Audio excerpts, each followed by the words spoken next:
Ladies and gentlemen, sometimes you just have to act like you are drunk, like you are crazy. Confuse your enemies, confuse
them.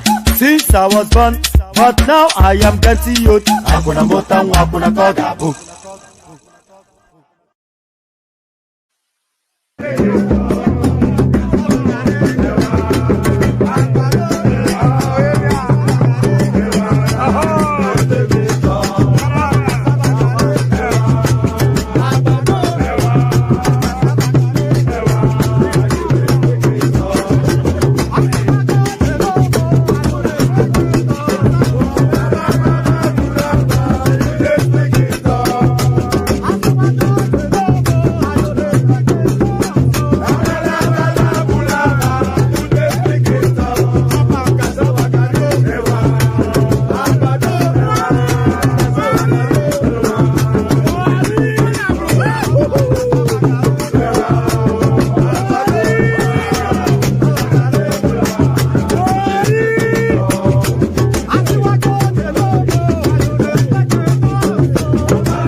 Yorubas are screaming. Hausas are crying. Igbo brothers are saying.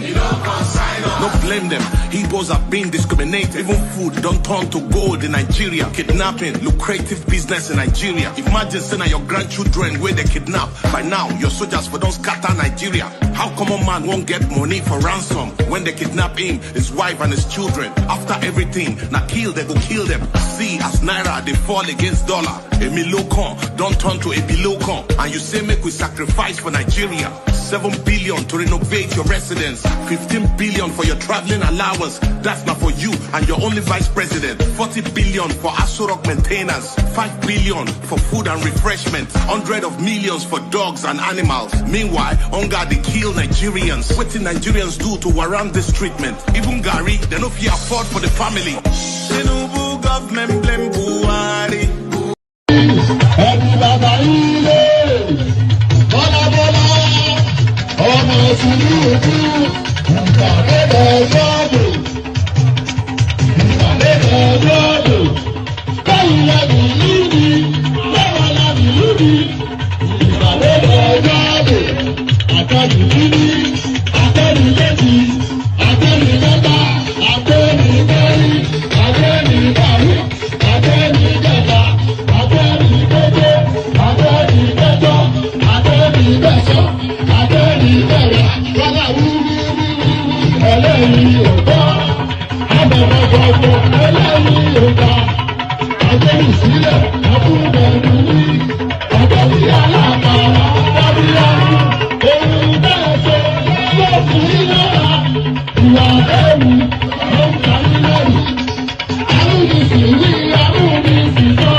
Okay now. To person between my pen. I see. I see what the wedding for game. Okay. Papa, you look at me. One day, you get out. Mama, say, I want me to go. I got one more Jelumba. Oh, where would he get? I got you to put it on the moon. I don't want to get it. I don't want.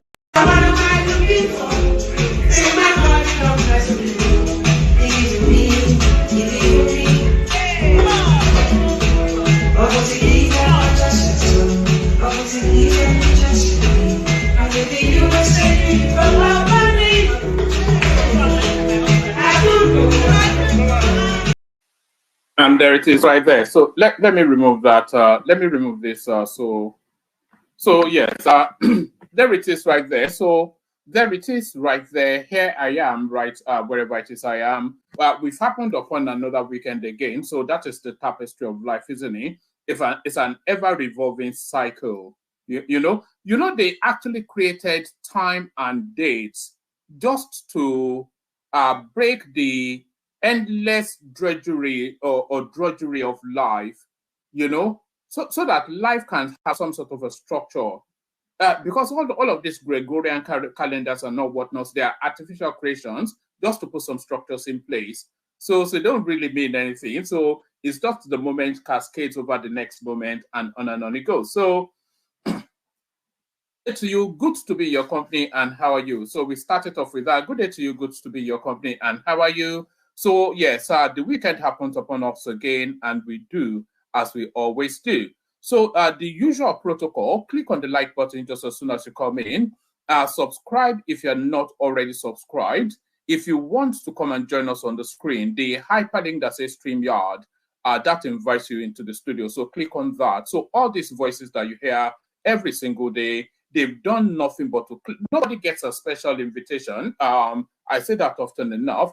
Nobody gets a special invitation. All they did was to click on that hyperlink, and then they end up in a studio, and then they end up on the screen, and then they end up in a conversation. So if you want to end up like the people that you know and love on this platform end up, click on that hyperlink that says StreamYard. Come join us on the screen. It's been a while since we've broken a new voice, so we are particularly eager to break in a new voice fairly soon, hopefully today. And if you're a female voice, we're forever canvassing for female voices, aren't we? So we canvass again. Female voices always welcome. So just to recap, click on like if you've not already done that. click on subscribe if you're not already subscribed. If you want to come and join us on the screen, click on the hyperlink that says StreamYard. So those are the first two of paramount importance. The first two of paramount importance. So if you have no reason not to do it, then you have every reason to do it. Do you understand? If you don't recoil viscerally from the thought of clicking on the like button, then you almost are not an obligation, no, but you are incentivized to do it. So if there's nothing preventing you from clicking on like and subscribe, then everything encourages you to do that. So click on like and then click on subscribe. We're determined to hit 100 likes today and get at least 10 new subscribers. So set us off on that journey. So it's not, we get in the thousands of views every single stream. So I'm not sure why we cannot get 100 likes. So even if it's a begrudging like, begrudgingly click on it. So click on like. If you're not already subscribed, correct that. If you want to come and join us on the screen, click on the hyperlink that says StreamYard. Share the links. You all know to do that anyway, but you know this thing that I'm doing, they call it a call to action. So if you don't actually invite people to do it, they might not have had the thought to do it. So by inviting them to do it, then they have the thoughts to do it. And if they have no reason not to do it, then often instances they do it. So that's how we usually work. It's a call to action. It's me inviting you to do something. So click on like, click on subscribe. If you want to come and join us on the link, on the screen, rather, click on the hyperlink that says StreamYard to do that. Share the links on your social media spaces, Facebook, Instagram, WhatsApp groups, all of those spaces that you go around on social media. Share the links in there. Let them come listen to this peculiar, bald-headed guy that talks nonsense, you know, all the time, just talking nonsense, you know. So let them come and share in the nonsensities that goes on here. So do that. And then, of course, the super chats towards the stream. So do that as well. We have the anticipation of a minimum of 5 super chats per stream, which we often hit. It's rare that we don't hit it. It's just who sets it off. So you'll be the first person to set it off by super chatting towards the stream. Do similarly on Facebook, or whatever platform you are watching us on. So do that. Do all those things that I've just invited you to do, and you just feel a glowing feeling of well-being, this warmth. You know that cozy feeling where you've done something good? Yes, you get that feeling, that sensation. I promise you. Do all those things and you'll get that sensation, that glowing feeling of warmth. So do all those things. Enough of the jibber jabber. So enough of the jibber jabber. Why don't we just launch straight into it? Let me bring this one up, and then we go with this one. All right. I have to reposition. Like I said, I'm straddling two screens. I think that would be for the foreseeable. But let's just launch straight into it and get into the matters of the day. This one now.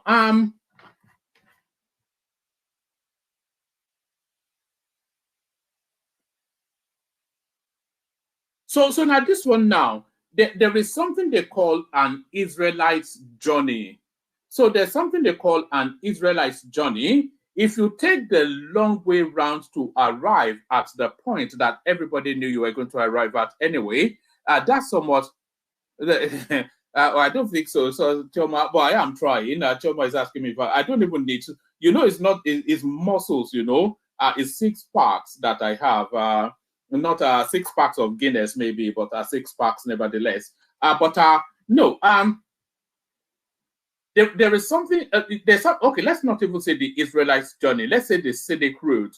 We all knew that this was always going to be the plateauing of Peter Obi'S political trajectory. That is if it's attainable for him. So the plateau, the zenith, the cap of what Peter Obi can ever achieve in politics is this now that he's saying he's ready for. So he has gone the long way round. He's run around the houses 2-3 times, only to end up where he was from the start.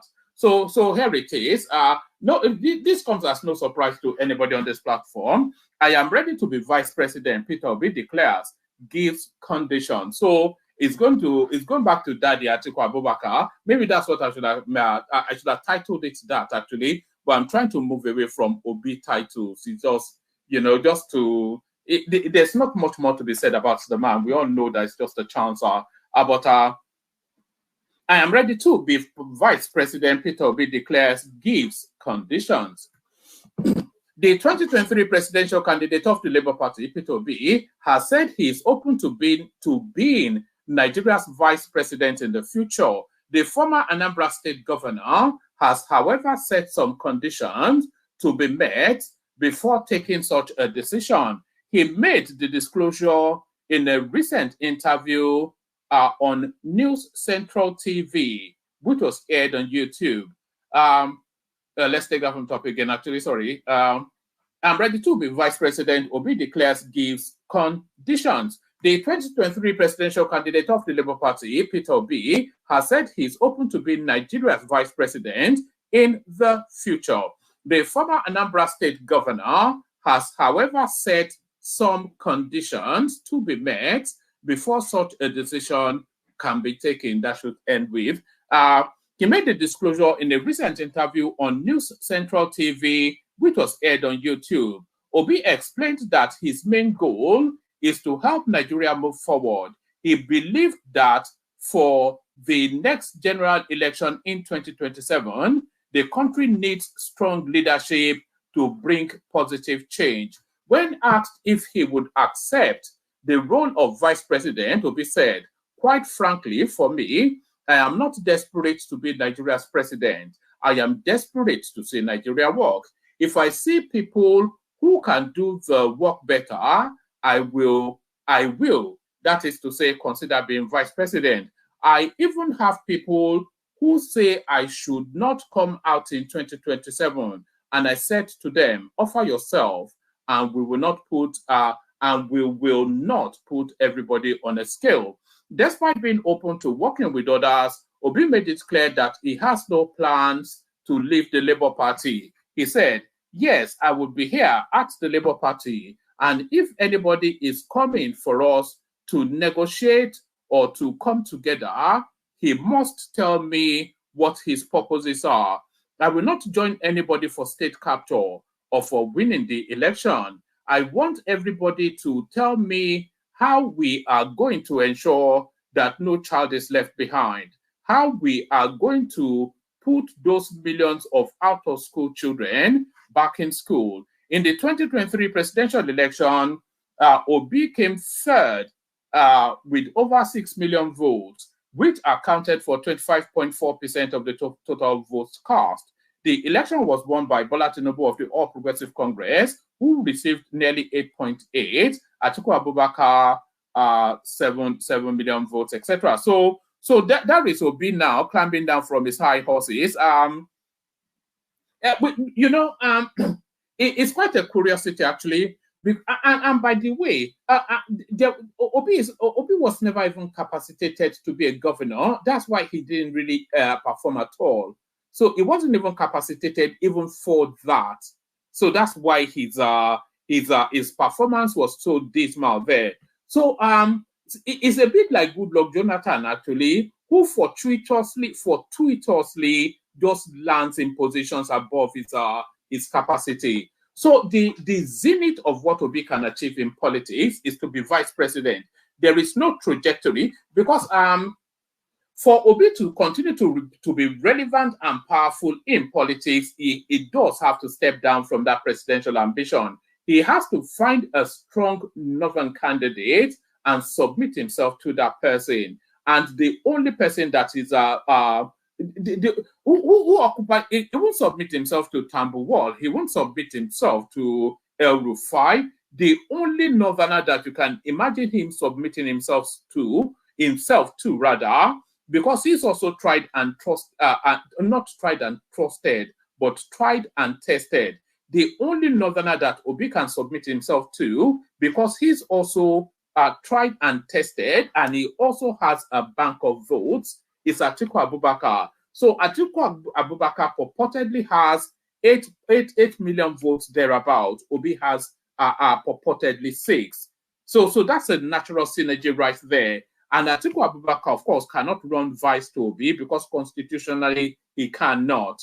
So if Atiku still has that ambition and Obi is ready to subordinate himself, then you can see that what is taking shape for 2027. So that is Obi going back to daddy. So that's Obi going back to daddy. IPMAN gives conditions. MAN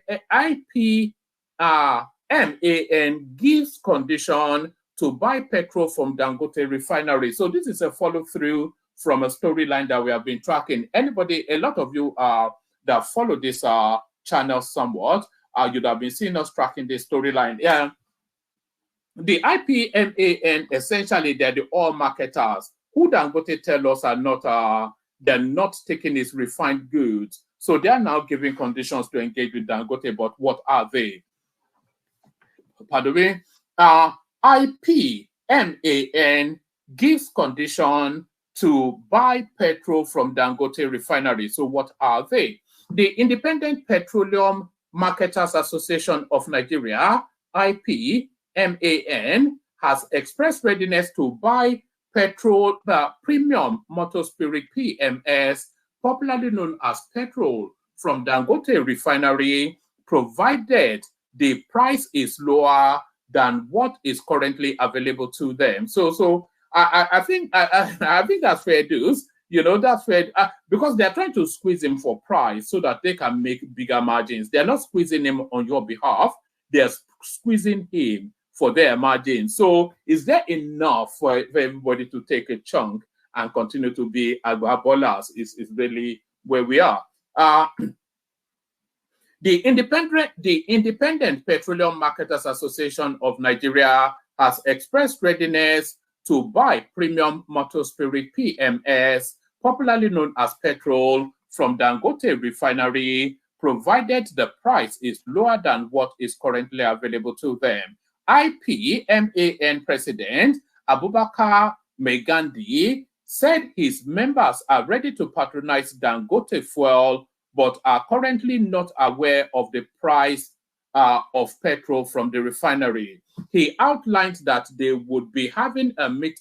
Pardon me, I don't quite like how that's flowing.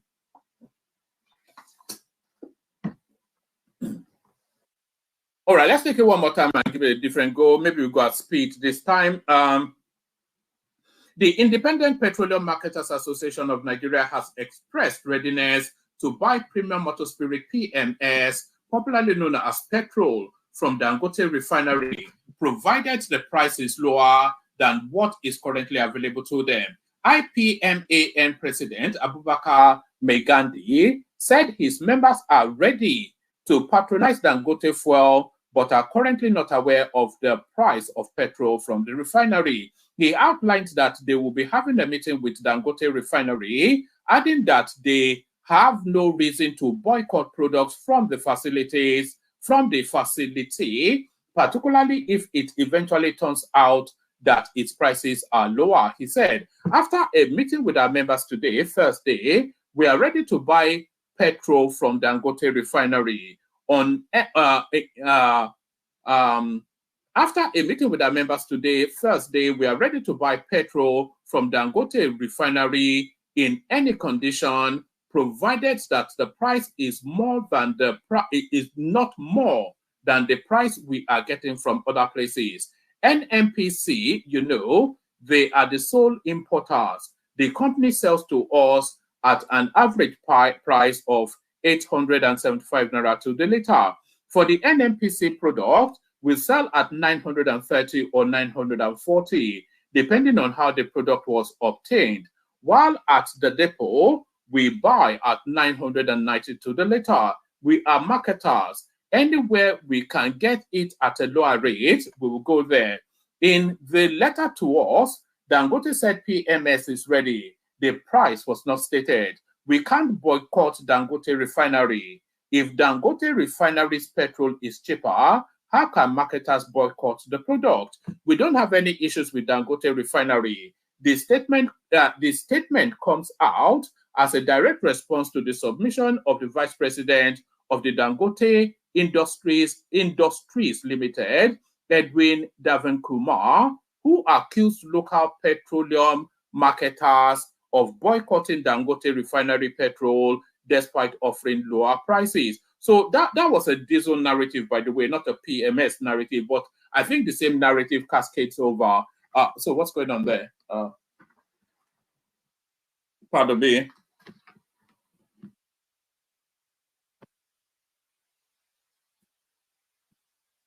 Let's do that. Right.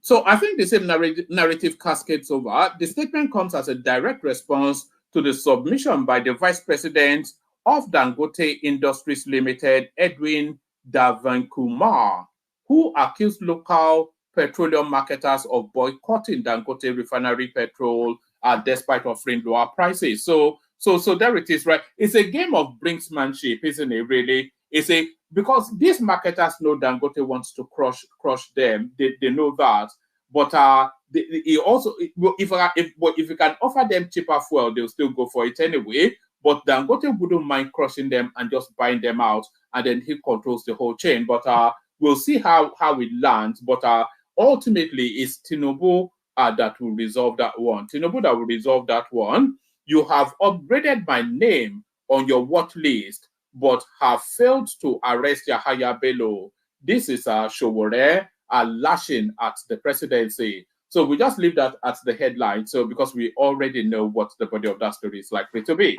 PDP governors lose as NWC hands Wike River State. So this is the space. This is the first test dead of the potency of Wike versus the PDP. So if Wike holds on to River State in this game of brinksmanship that is playing out with the PDP oligarchs, if he wins out in River State, which he has done, that is to tell you then that he has the potency to continue to straddle that party.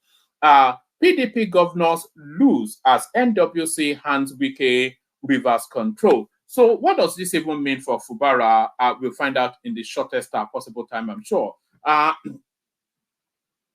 In a decisive move that fortifies his position within the People's Democratic Party, PDP, the Minister of the Federal Capital Territory, Yemson Wike, has secured a significant victory in the ongoing party leadership crisis. The PDP National Working Committee, NWC, has officially endorsed the River State Congresses, a key decision amidst the party's internal strife.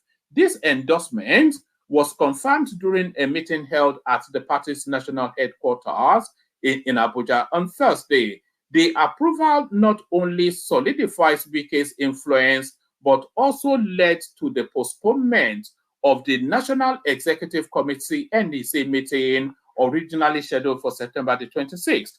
The rescheduled date for the NEC meeting is now October the 24th, a delay that could potentially prevent any immediate challenge to the NWC's decision. The NWC, under the leadership of the acting national chairman, Umar Damagum, has been navigating a turbulent period within the party. The internal conflict escalated particularly after the PDP Governors Forum publicly supported current Rivers State Governor Simi Fubara over Wike, who is the former governor of the state.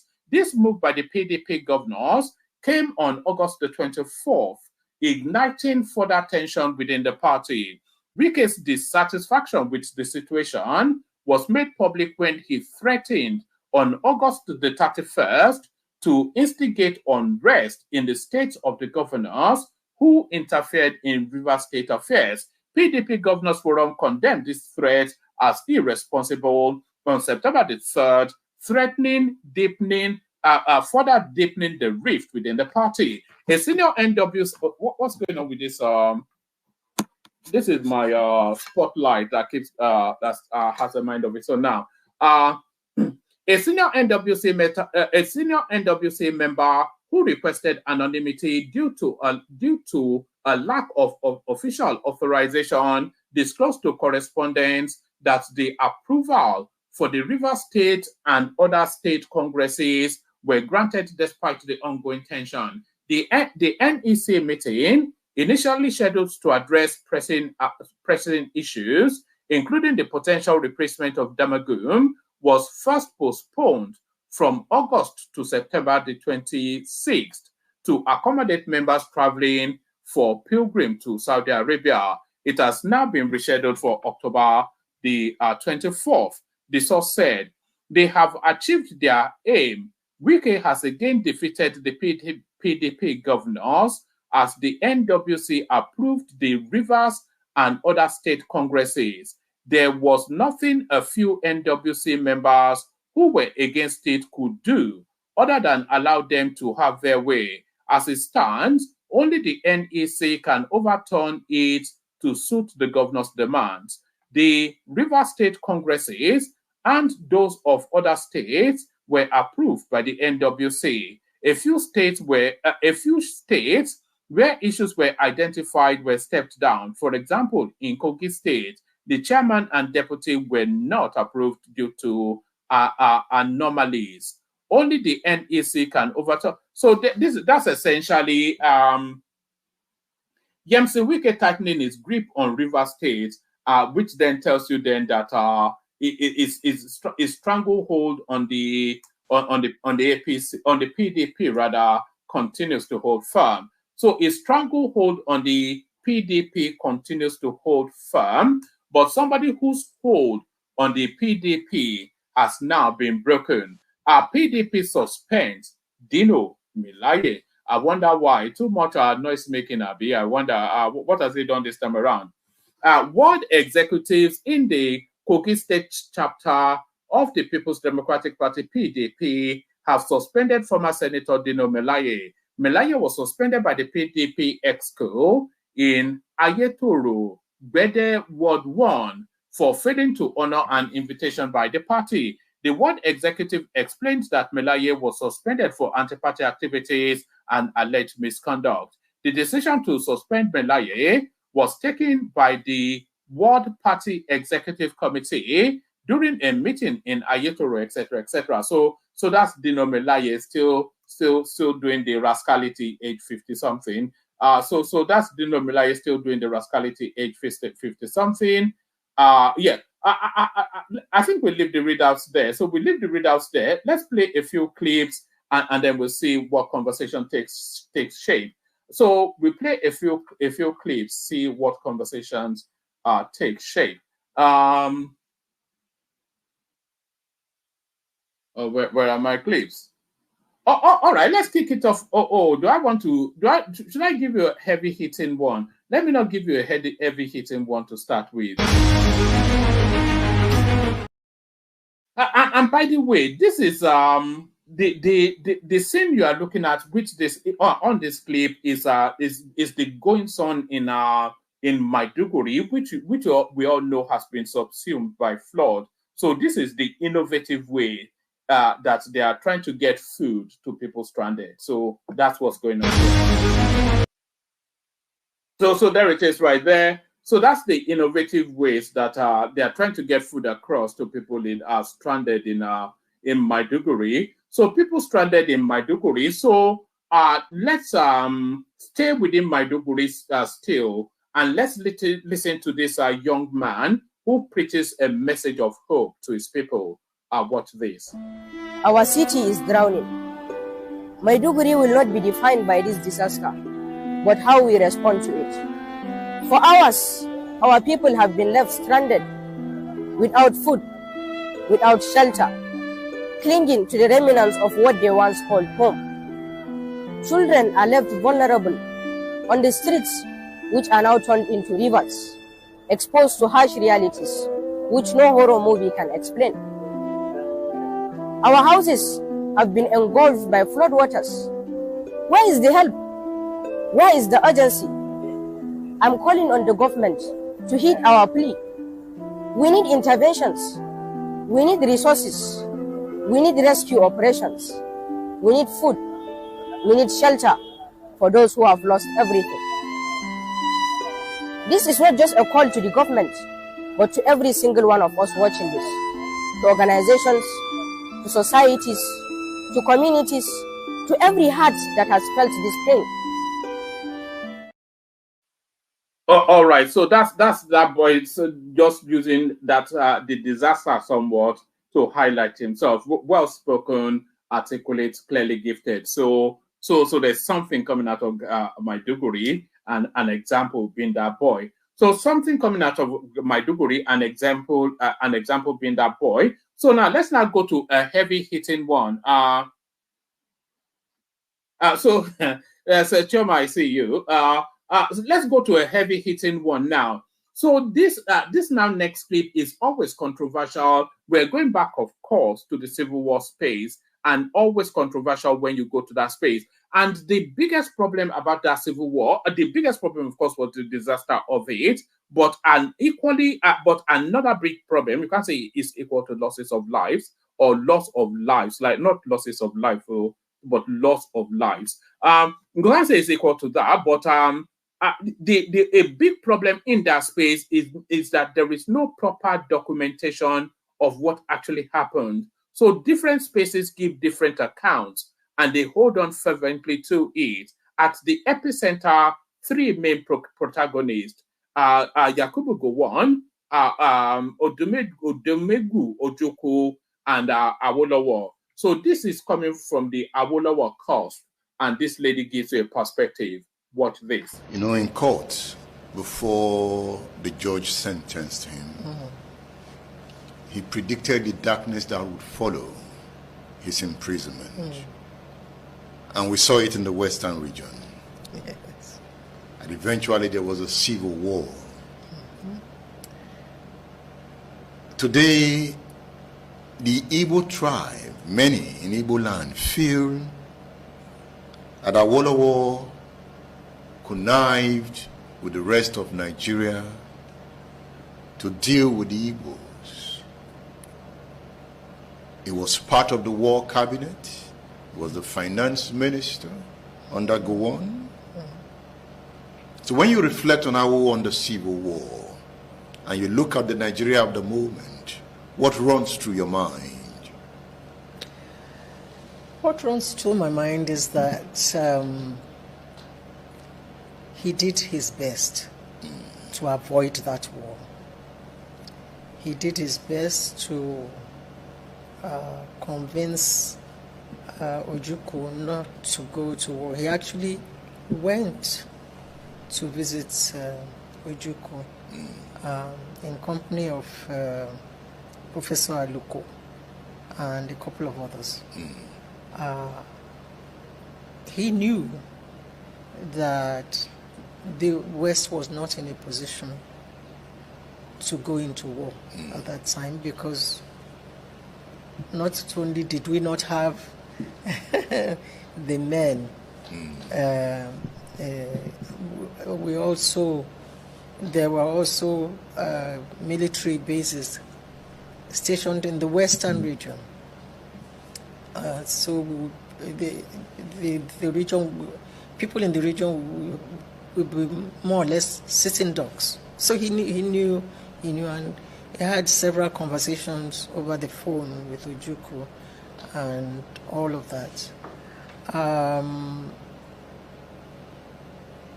The irony is that when the Constitution, the Independence Constitution was being drafted, he proposed a clause that would make it possible for any region that wanted to opt out to do so. But I think Sir Ahmadu Bello supported that. But Dr. Nnamdi Azikiwe opposed it. And so that clause didn't make it into the Constitution. That's the irony of all of this. And so he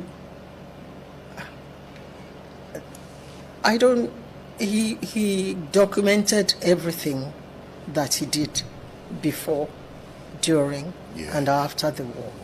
It's all very well documented. So I don't, because when I talk about it, I now become the butt of the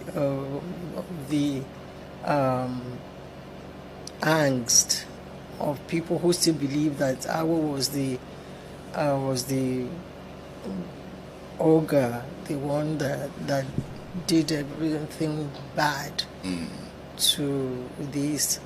That could not be further from the truth. The transcript of his conversations with Ojukwu when he went to the East, he wasn't even aware that they were being recorded. But after the war, when the federal troops moved in, they found all those tapes and they were transcribed, and they are in a book that was published by I forget his name. Yeah, so it's so when I look at it, he was always a federalist. Yeah, it all flows from all of that. Papa was always a federalist. He died a federalist. To the day he died, he didn't even believe in confederalism. He believed in federalism. So there it is right there. So that's another perspective. The much maligned Awolowo, I don't think there's anything that will ever be said that will realign thoughts on Awolowo. But that's another. That's coming from archives, by the way, recordings done by the Biafrans themselves, transcribed after the war. So recordings done by the Biafrans themselves, transcribed after the war. But coming back to contemporaneous times, let's go to contemporary topics, and most at the topmost of that, of course, Aisha Yesufu, and here she is canvassing for money back in those days. This I'm bringing you this really just for the humor of it, because it's quite funny. This is what she had to do for all of that money that they said she stole. This was how she got it out of their wallets.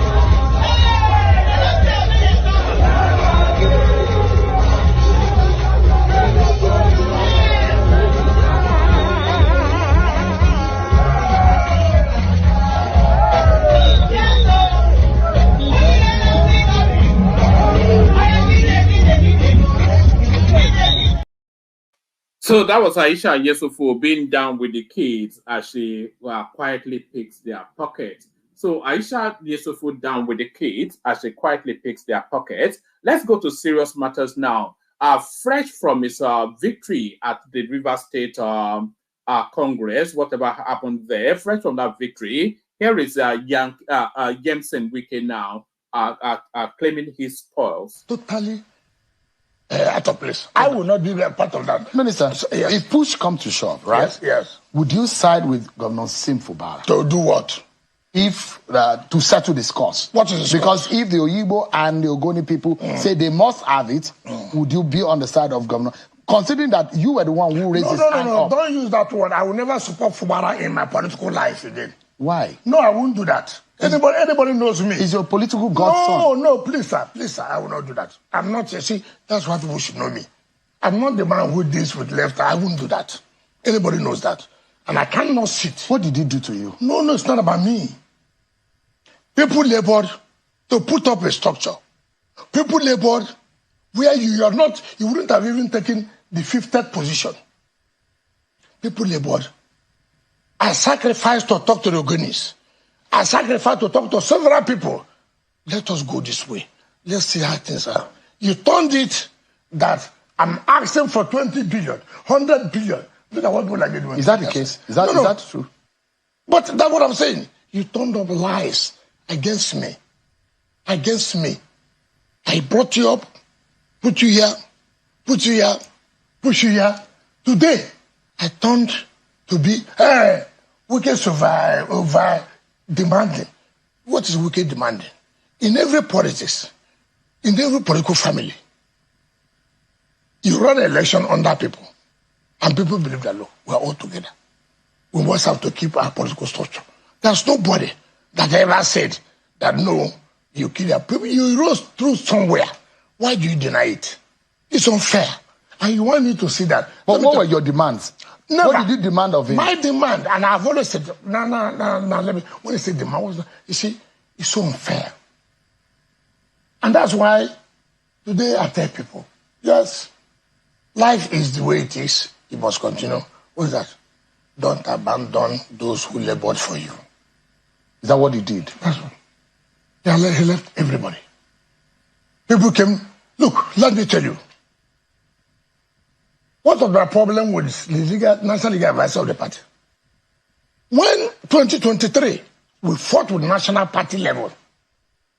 After we won the election, the national legal advisor went and brought lawyers to defend PDP in the election petition. They had a meeting to nullify our election. Yes, it's true.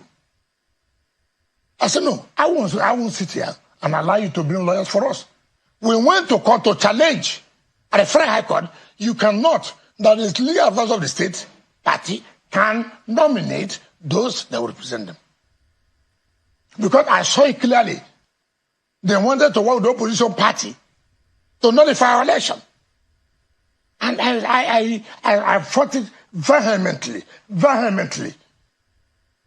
arranged proper legal, lawyers who know what to do. But look, I mean, no, let me finish. Okay. Now, do you know what happened? We went on the Federal High Court, and the Federal High Court said, no, you cannot. They have a right to choose who will represent them. Do you understand? Now, today, it is those people who fought to sabotage us, to bring lawyers to work on the side of the opponent, to nullify election, are those who you cry. Look, I brought the best of the best legal team. Kanagabi, Jebu Daudu, Okala, all of them. All of them. And you won the case? We won from tribunal to the Supreme Court. Today, it pained me most with one of the lawyers who stood firm without calling a dime in the tribunal. The governor wrote that all the cases while I was there, he handled Shiriton. You see, we are not human. Ingratitude is... So there it is right there. So that's Wike raging and riling against Fubara. So now that Wike has been given the keys to the River State structures, I think it's just going to set out and destroy that guy. I don't think Wike is especially the forgiving one. Let me just play you one more clip. This one somewhat of a light-hearted one, and then we get into the thick of it. Let's play this. This is Dino Milaye, as we know, and maybe some of you love him. Yeah, man. The way fuel economy now, man, be like say, I know if you maintain this my cars again, or the fuel you don't for 1,100 and something. Where I want to get them. So man, all my Lamborghini, Ferrari, all these Goslar like G63, we say once you press boom like this, 4 liter don't work out. I know I cannot survive it. And I don't even if you use this my Hayabusa now because man, this Hayabusa too, this Hayabusa the chop fuel. No, I can't use it though. No way. Even this my Harley Davidson. This Harley Davidson. Once you pop one small like this, my brother 2 liters don't work out. I cannot in this Tinubu economy. I cannot try it. I can't. Nah, that's why, man. I just go to buy. I can't buy Vespa. Vespa. And they tell me, say, this is Vespa. If I put 4-liter fuel inside this Vespa, it will take me 1 week. I go school, come back, go school, come back, go school, come back. Say 1 week. The Vespa go, they okay. So now I don't buy helmet. Now, man, how can I level I do? Now, Vespa, they try. Oh, yeah, come, push it out. Push it out. Push it out. Yeah, start up for me, start up. Daddy. Start up now, you never chop.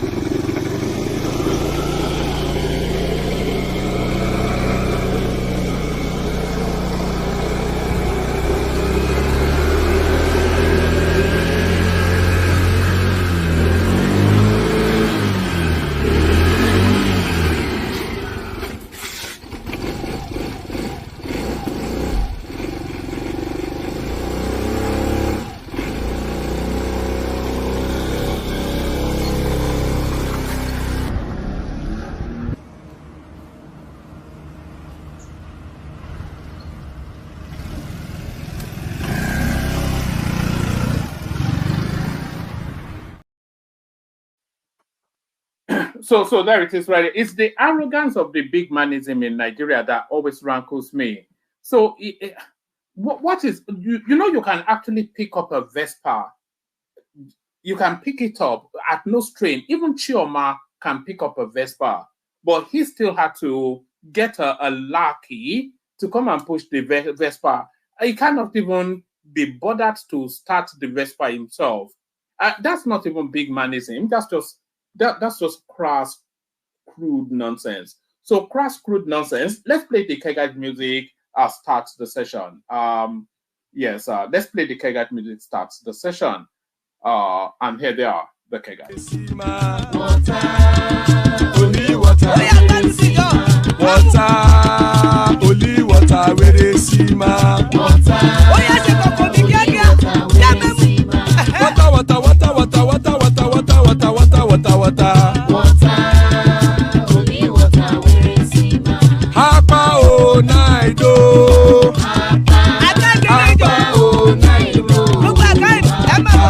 Hapa you don't come oh.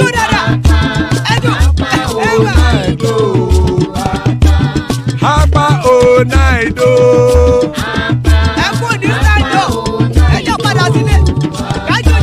Oro keke elemu ye o. Ide shodi ya keke elemu re o. Obi master keke elemu re o. Chifu file ti keke elemu re o. Eruku lele elemude. Eruku lele egbe elemudode ojare o. Eruku lele Ghana ti de egbe body o. Ọmọ ẹlẹ́yẹ ẹyẹ o ó dilé o. Odúyẹ̀lá ẹyẹ o ó dilé o. Petrosoname ẹyẹ o ó dilé o. Petrosodunke ẹyẹ rẹ̀ ó dilé o. Ẹlẹ́kọ̀ ọ̀run mú ìní o.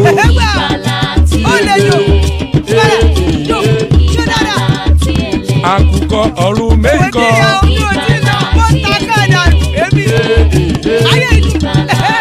Ikú kò ní ríwà gbéṣe o.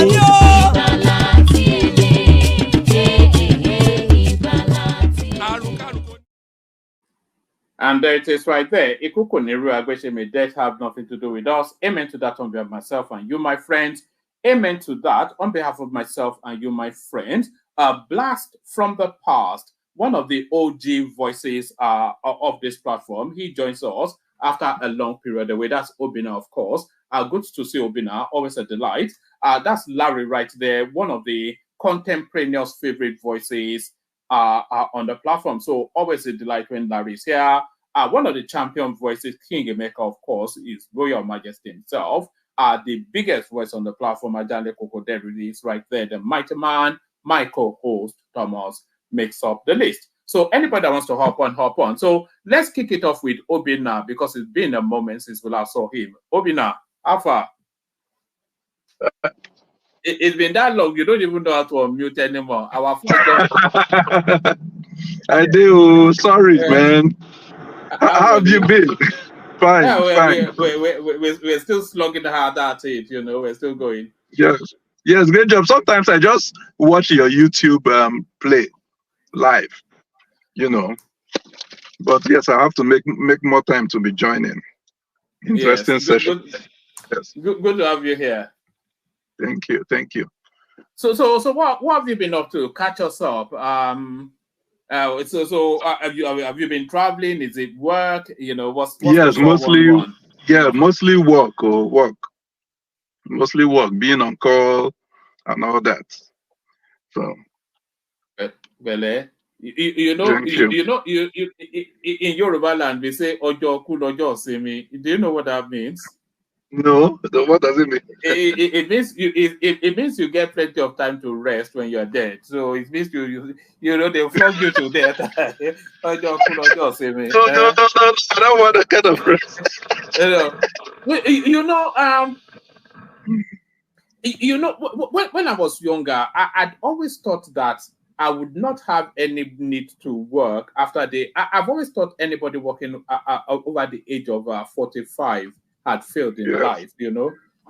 You know, I'd always thought that when I was in my teenage, I thought anybody that's still working at the age of 45 had failed in life, but reality dawns, doesn't it? Yes, even those guys have that 60 plus working. Yeah, you would think that, oh, you know, something is going on. But even at that, even when they retire, people just want to do something. They cannot just stay home. So some of those people that do work like over 60, 70, not because they want to, they have to work, but because it keeps them sane, you know? Yes, they don't want to vegetate. Yes, they don't want yes. So that's the reality. Yes, you know that's the custom here actually in the UK. People take their retirement, and then especially nurses, because there's always a shortfall for nurses in this country. They take their retirement and their pension and everything. Then they go and join an agency, and then they are back at that same hospital. At that same yes, you know, yes. That's yes. Now, otherwise, so have you been too busy to keep an eye on the goings on in your country? No, I'm not. I've been watching what's been going on. There's a lot of catching up with you, but I've been watching what's been going on. It's just there's so much has been happening, especially this weekend matter. Yes. Okay. So take us there. Take us there then. So Wike is that thing. You know that thing that you are chewing in your mouth is too big to swallow and too sweet to spit out. So what do they do with a problem like Wike in a PDP? Yes, you just explained what it is. I don't even know how he got to this level, because there have been so many governors that have been this powerful, but they kind of phased out. Odele was very powerful like that. It was even Akpabio himself too. But I don't understand how. I don't understand what, you know, how Wike is able to hold, you know, all these people to the extent they are not even acting, like, because you can't be making mockery of your party and they just let you continue. See, you just mentioned the suspended what's his name, Dino Melaye, but this guy is still there. He has committed worse offenses than anybody that they've suspended, but this one is still standing and attending executive meeting. I mean, no matter what he has done for you, to me, if you want people to respect you, you take action. Let him do whatever he wants to do, because a blackmailer will continue to blackmail you even after you've given them what they want. So what I feel he's doing is blackmailing, yes, but if I were the people in PDP, you would face the disciplinary committee. If the disciplinary committee recommends suspension or whatever, then let him be suspended. Let it be, maybe there's a definite suspension, 6 months, 3 months. whatever, let him make noise. But you know what I think is it's probably the longest standing at a single stretch member of that party. He has never left that party since he joined it. So it's so embedded within the structures of it. Yeah, but it's worse than somebody who has left the party. That's the problem. You're inside it, but that maggot they're talking about that is inside, but it's causing problem inside. That's what he's doing. He's eating the party up from within. Nobody in that party has the moral authority to take him on now.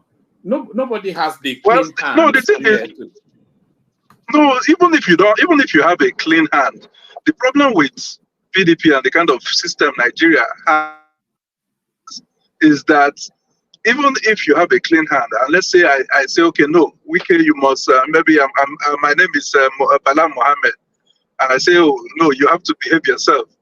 And then Wike goes and then maybe suspends Bala maybe through the court. Now you have to wait how many months? Even though Bala Mohammed, even though he's right, you have to wait how many months before the court will upturn that stuff. You see, that's the problem. So what they are trying to do is to prevent having any kind of wahala with him, because he has capacity to just cause problem. That's the thing. So you can just manipulate this, give these people money, they go to court, they suspend. It's the same set of people that caused Oshomole to be suspended. And when you talk about it's embedded in the party, these people are across party lines. If they can be in one party and be manipulating the other party, because they still have people in the other party. Is it not the same person that had this Okocha they just suspended now? It was still controlling that APC now. So the thing with these people is it's not just the PDP. They're embedded in all the other parties. So what they want to do is, if whatever agenda they would manipulate whatever they want to manipulate. It doesn't matter the party. So I believe that surely they know it's a mole within that party, and I think it's being funded by Tinubu as well, of course, the government, to just continue to keep tension in that space. You know, I don't even think Tinubu has a hand in this one. So I think it's more of Wike, because Wike still has resources from FCT that is using to cause problem. I think Wike has some embedded interests, which involves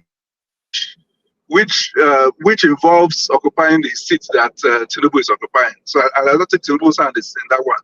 So he's trying to replicate Tinubu in Rivers State. So he needs that Rivers State badly to be collecting money from there. But the way that he has operated is different from how Tinubu operated. Tinubu didn't go about insulting people before he got to where he went to. So you can't be insulting people like what do you think his political ambitions are? Because it's almost as though you were hinting that I think that his ambition is to be vice president. I think he knows that that is the zenith of what he can achieve. But I think his ambition is to be. But you might think that immediate. You might think immediate. Yes, immediate might be vice at this moment, but he's angling to be president. That guy is not good at being subordinate to anybody. So whatever position he is, he's angling for. He wants to be president. That's the thing. He wants to be president, and that's a long-term goal he has. But he needs the resources to pursue that ambition. And where is the resources? Rivers State. Right now, that's why he's struggling for that structure. It's not for anybody, it's for himself, so that he can control who becomes governor and then kind of control how, the resources of the state. That's just what he's angling for. But my issue is there are so many Rivers State governors that have come and gone. Why are you the one that will come and stay? That's my issue. And then you have to bring down everything just because of you're sounding like you don't especially rate him. No, initially, yes, I was fan of him in terms of the way he was, fighting and making sure, especially fighting for Jonathan there. But and then even initially too, even when he took office, he now restored. I think Amechi had suspended the activities of judiciary somehow, so he restored it right there. So those kind of things. But then, in that initial time, it was fine. But then when it starts, started insulting people, then that's where I now started, drawing the line. Like, and then, like some kind of narcissist behavior where, like, you can't get any feedback from anybody. It must be the way you want it. Everybody, you're quarreling with everybody. Everybody is wrong. You're the only one that is right. There's nobody that he has not quarreled with. That's my issue. So I don't understand where that one came from. It used to be different before, initially. The Wike that was Obi'S local government chairman is different from this Wike right now. But it has to be now. The Wike is you know that guy is supremely rich. It's a very I know people who made money. I know extremely wealthy people that made money off Yemisi Wike. So if they're as wealthy as I know them to be, and they made their money off Wike, then the mind just boggles how much money that guy controls. Oh, all right. Let me take you. Are you in the if it's that, he has made some good money. Are you in the Dangote? Are you in the Dangote space? Are you watching that space? Dangote versus the oil marketers versus NNPC with the Nigerian citizenry as the football they are playing around. So the risk that Dangote did anyway. When Dangote set up the refinery, it was a different president that was there. But regardless, Dangote took a very big risk because I don't know. And the funny thing is that he's aware somehow. Why did I say he's aware? The refineries, the Port Harcourt refineries, all those refineries, I think they were sold to him before Yaradua came and reversed it. But at least he should have had an idea. See, there's a reason why the Port Harcourt refinery, they knew there are two in Port Harcourt. There are a reason why those refineries are not functioning.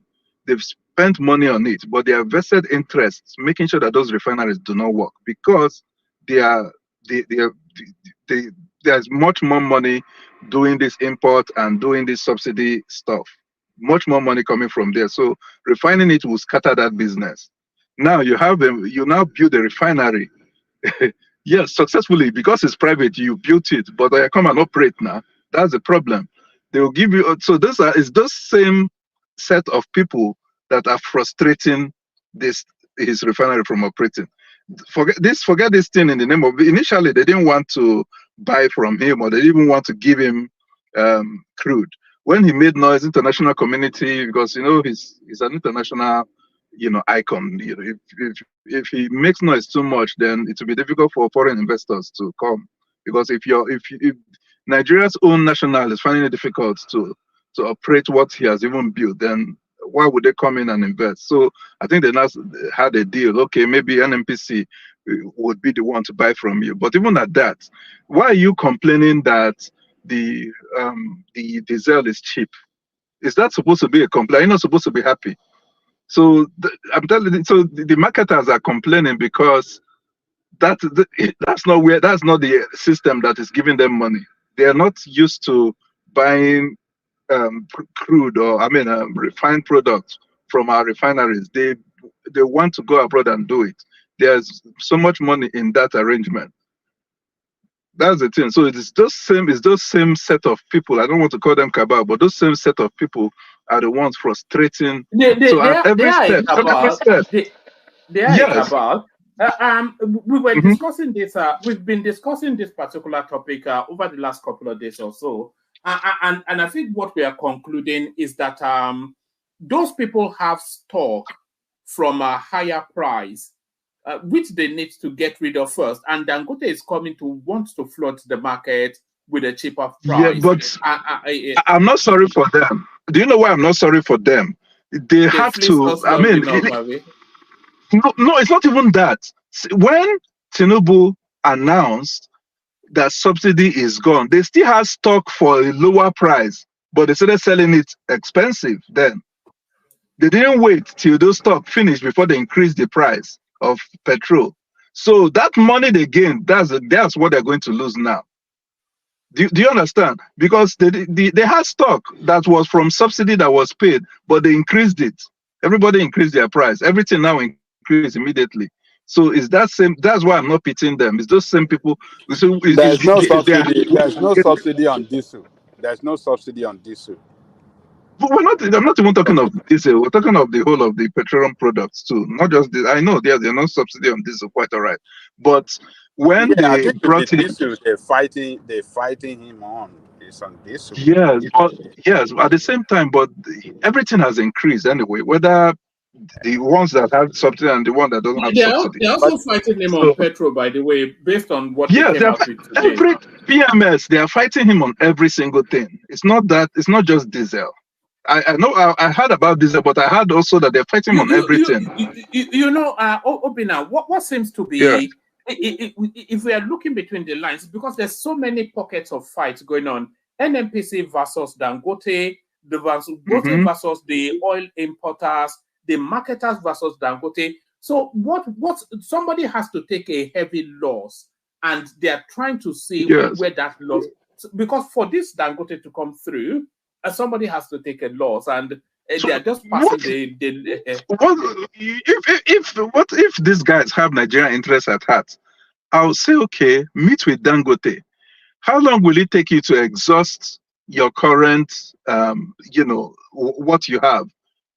Maybe 2 weeks. Okay, give him 2 weeks. Dangote, hold your product. After 2 weeks, Dangote, flood your product. If I were them, call these people together, have this arrangement. Okay, let's wait. Sell the other ones for that expensive price. After 2 weeks, boom, cheaper products come into the market. That kind of thing. I don't know why these people cannot sit down and have an agreement. Rather, they'll come outside and be fighting. It's just, I'm curious to see what price point it comes in at. Even the NNPC deal, sir. Okay, let NNPC be the one to buy from him. NNPC can afford to do it. Buy locally. Then you don't have to stress the, getting dollar or something. Buy it from him locally here, and then sell. I don't know. I don't know what I don't know why this people to me it's vested interest and that same corruption that is going on. They don't want, nobody wants to let go.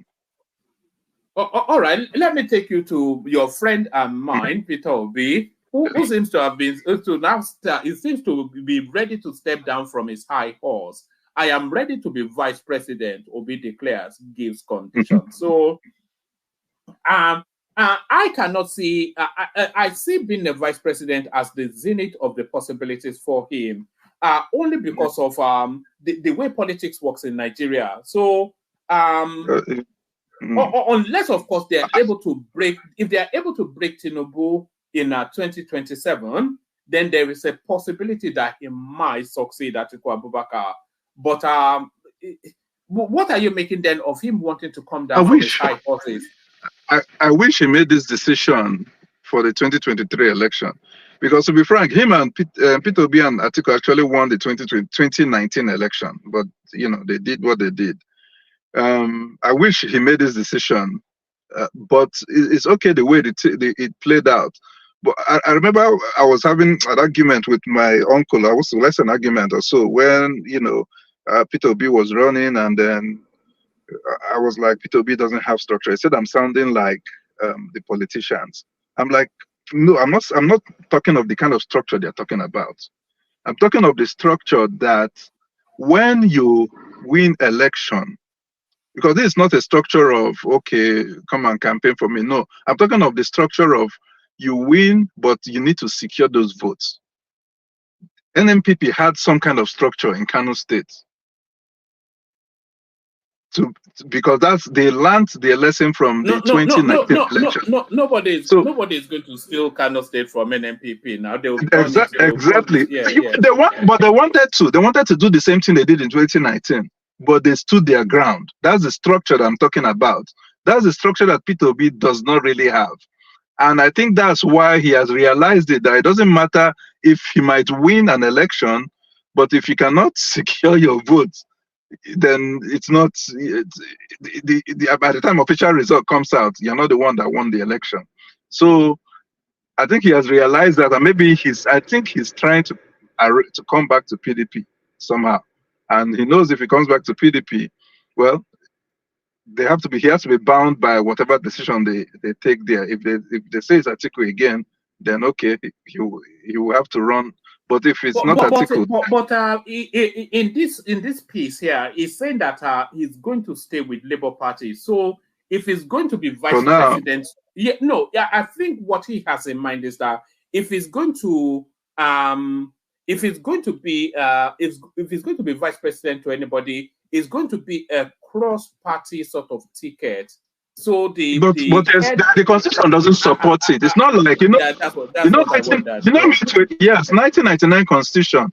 I mean, met with 1999 didn't even support it, but they had that arrangement. And how did they do it? Was the person will have to decamp, but they know that person is still in, because it was AD-APP at that time, and AD was the one that had the upper hand in the ticket, which is Falaye. Then I think the vice was from APP then. That's yes, was it APP? Yes, before it became AMPP. So yes, it's possible, but you will have to officially decamp to PDP or whichever party that is going to hold the ticket, because the Constitution says that a person shall not be deemed to be validly nominated for the office of the president unless he nominates an associate from the same political party, whom would now occupy the office of the vice president if he's elected, who will be his running mate. So the person has to be from the same party. So unless maybe the person who will be president or will be in his party, will be in Labour or the other way. But with the way things are going on in Labour Party, I don't even see Peter Obi still staying in that Labour Party, because if let's say he becomes the presidential candidate, and with all the wahala going on now, and then court declares that it was invalid for stakeholders to come together and change the leadership. Obina.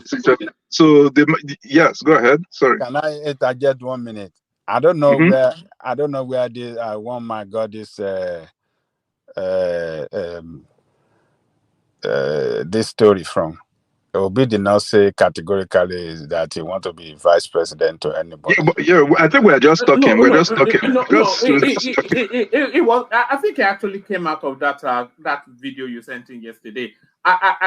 He didn't say categorically, but he said he was willing to entertain the possibility. Because reality, reality condone, and it's also possible too that PDP might also make him. If PDP is able to get the control of national leadership back out of Wike's hands, they can still give it to him too, because I think Atiku is also open to letting Peter Obi have the ticket. As the lead. As a lead, and then maybe they will just they'll have an arrangement, do 1 term or something like that. But because that there's this sentiment about the South still having 1 term, to go. So I don't think so. There's that sentiment of a Northerner still coming back, even though after Buhari and then the South just did 4 years. So there's that sentiment is still there. So that would mean Atiku having to give up his ambition completely now. Can you see that? Maybe for 1 term. Remember, he said he will still run anytime, because it's possible that they can have an agreement and say, "Oh, Obi should go for 1 term." But again, if Obi goes, whatever the Constitution supersedes whatever agreement he makes. So if the Constitution allows him to run for 8 years, nobody can stop him. But I think that's the reason why there was a rumor. I don't think Obi will get there and hand over after 1 term. That's not. Remember, Buhari said that even there is going to be a 1 term. Even Jonathan too. I think when Jonathan ran after Buhari, after President Yar'Adua left, I think he had that arrangement. But that's one of the things that caused problem. But I think it's talking of Jonathan, so that's why you were also hearing Jonathan's name, because in the North knows that Jonathan can only run 1 term. So they are open to him coming back to run. And then after which, I'm still insisting that it is only a Jonathan ticket that can unseat Tinubu in 2027. Yes. Jonathan is still a very popular president of and then with what happened with Buhari and what is going on. Sorry, Obina. Yes. And also for the reason that you said, because he only has one term left. Exactly. The North will be willing to back him. Yes. So going by his tenure, people have opened their eyes. They've seen that most of the stuff were lies. Even the guys, Fayemi, what's his name, the former CBN, the email now, Sanusi, they all say that yes, some of the things they said were not true. It was part of politics.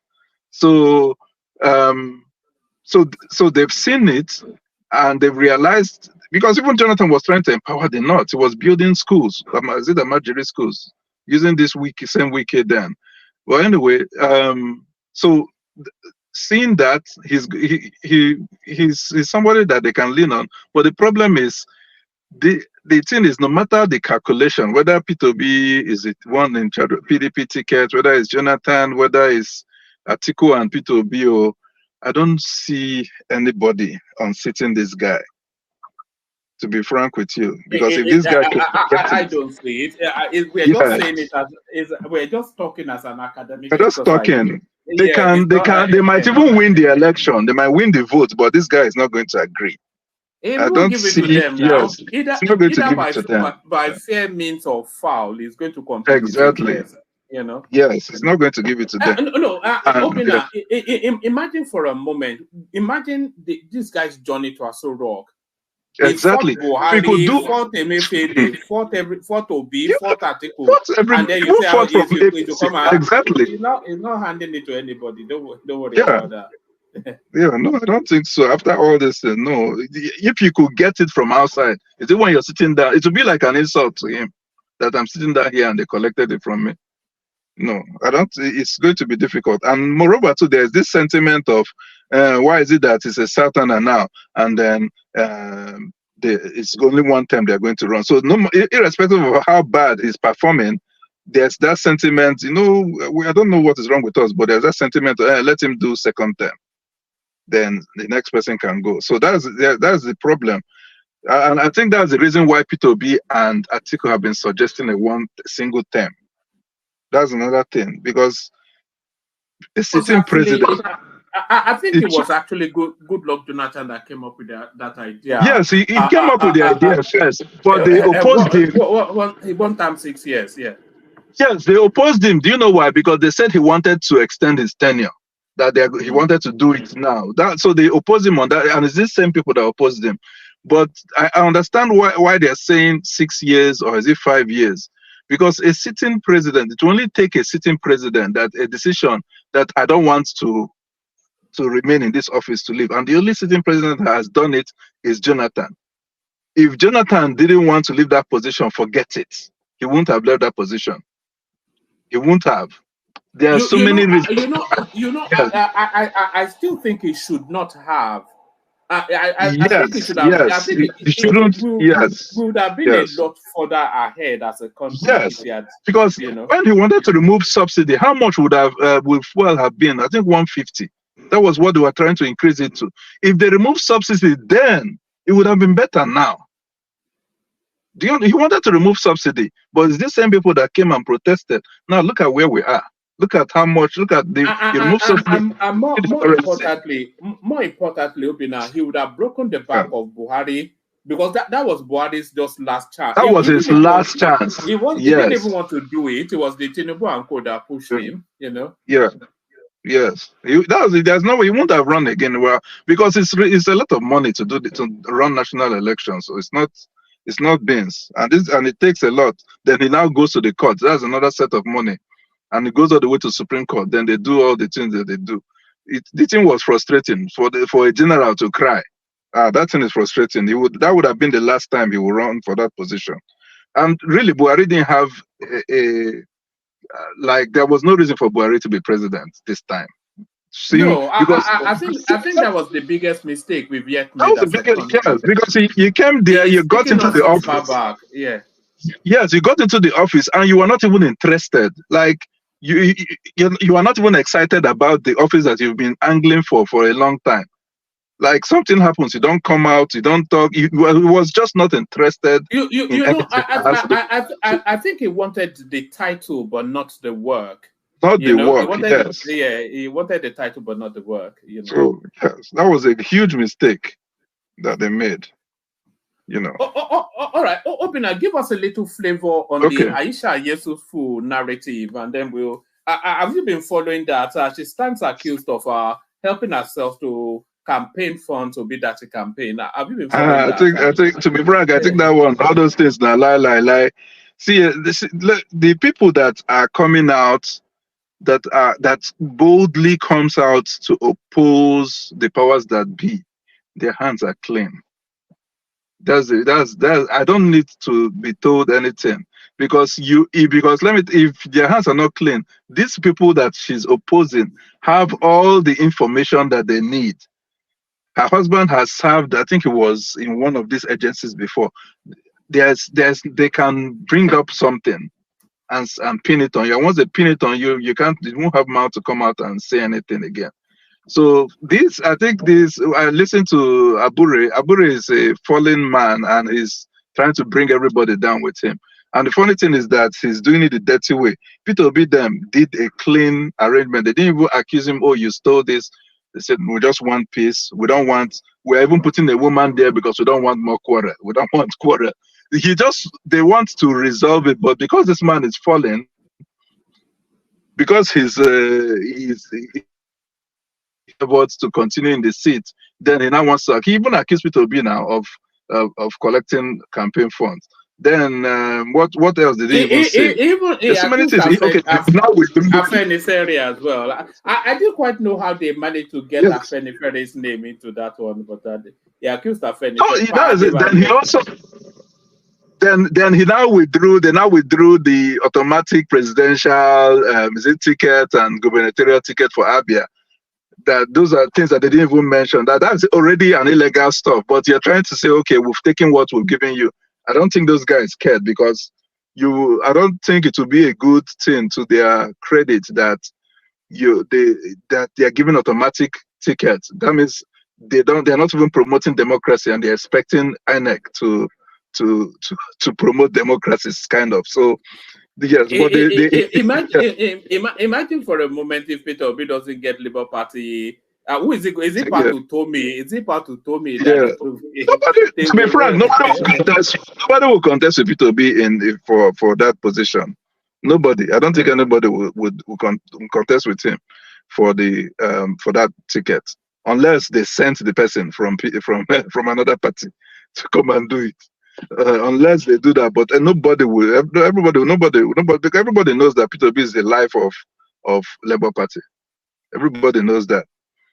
But the good thing is that if Peter Obi doesn't get that ticket, that party is done.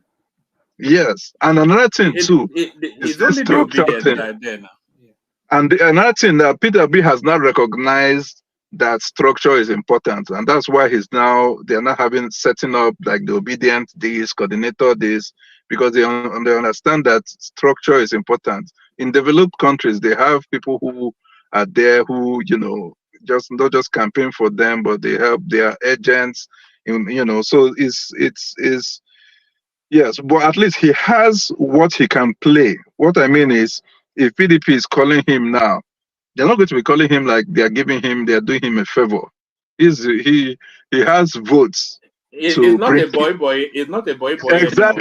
Exactly. So now he can negotiate to be the one on the ticket, not just the vice president, and he will have a valid say.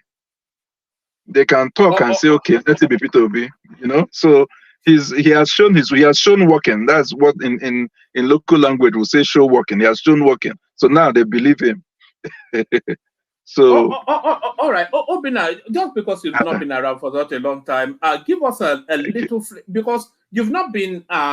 We've been chatting the journey of the Tinubu administration, And we've been trying to weigh it both pros and cons. But from what seems to be coming out, there are more cons than there are pros. And a lot of people cannot see light at the end of the tunnel, but some people can. So what are you making of it? This Ibn power narrative and these excesses that people are accusing the government of. Do you have any thoughts in that direction? I'm not, to be frank, I'm not seeing any light at the end of any tunnel. It's not even really because, it's not because of his personality or because of his party. It's just that I've forgotten there's an adage.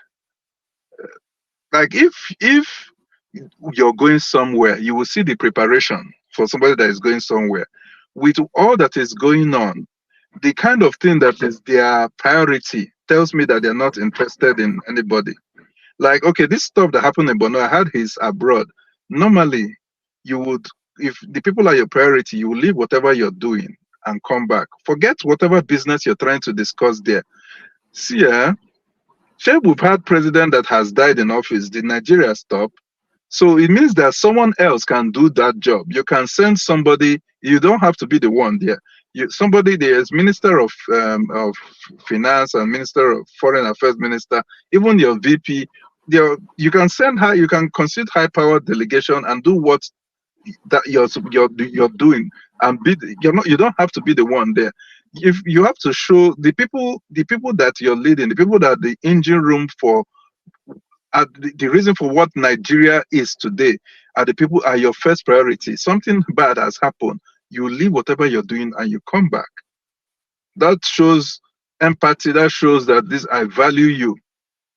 It's whatever even the person that you're dealing with, that you're doing business with, wherever you are, whatever discussion you're discussing, and you get that information, that person will understand.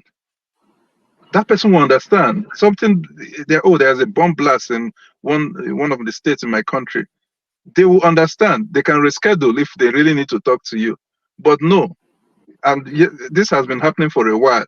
Then you're buying presidential jets. You're buying the optic doesn't look good. Even if, let's say, the purchase has started early, some time ago, or maybe there was a contract or something.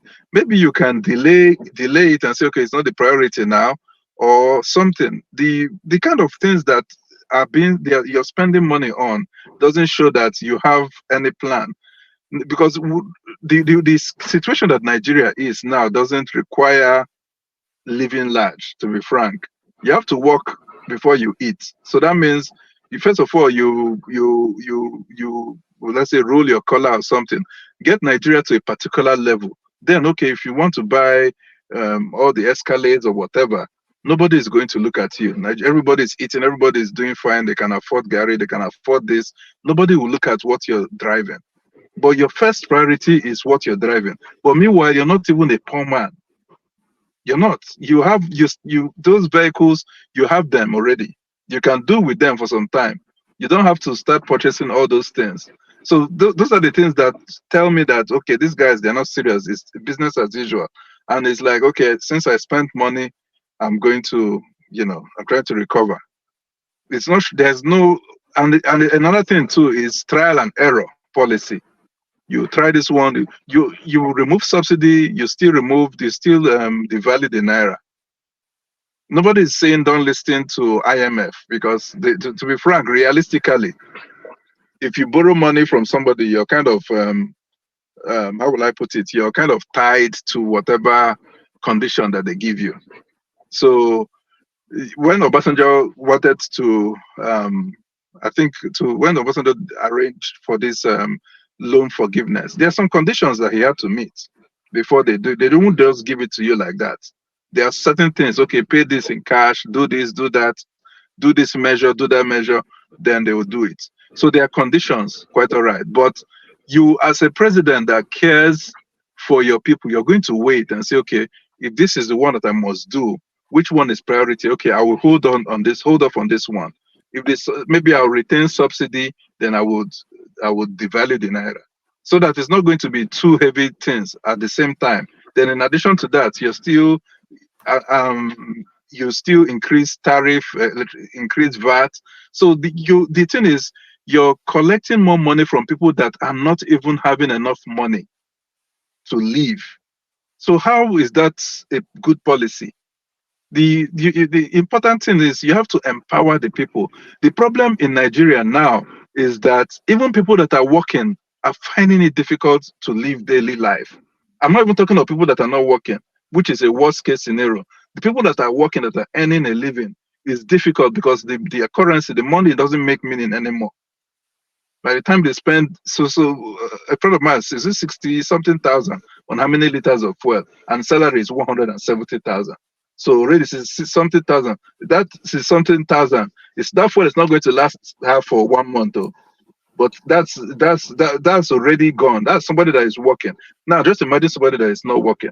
How is the person coping? Or maybe doing some jobs to survive. How is the person coping? So those are the things. It's not about giving rice or stuff. You need to do something, a policy that would affect everybody. And what will affect everybody? Nigeria's economy is dependent right now. It's only one export we do, oil, and it's dependent on oil. Everything that we do is tied to petrol. Everything. So transportation directly tied to petrol.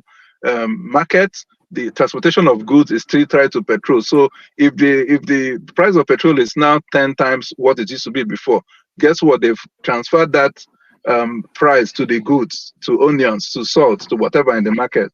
So it's still transferred to the same end user. It's still going to pay for petrol 10 times the amount. I'm just exaggerating it might be less. But let's say it was 10 times the amount. They pay that same amount. They pay that on goods. They pay that on every other services because everything is tied to petrol.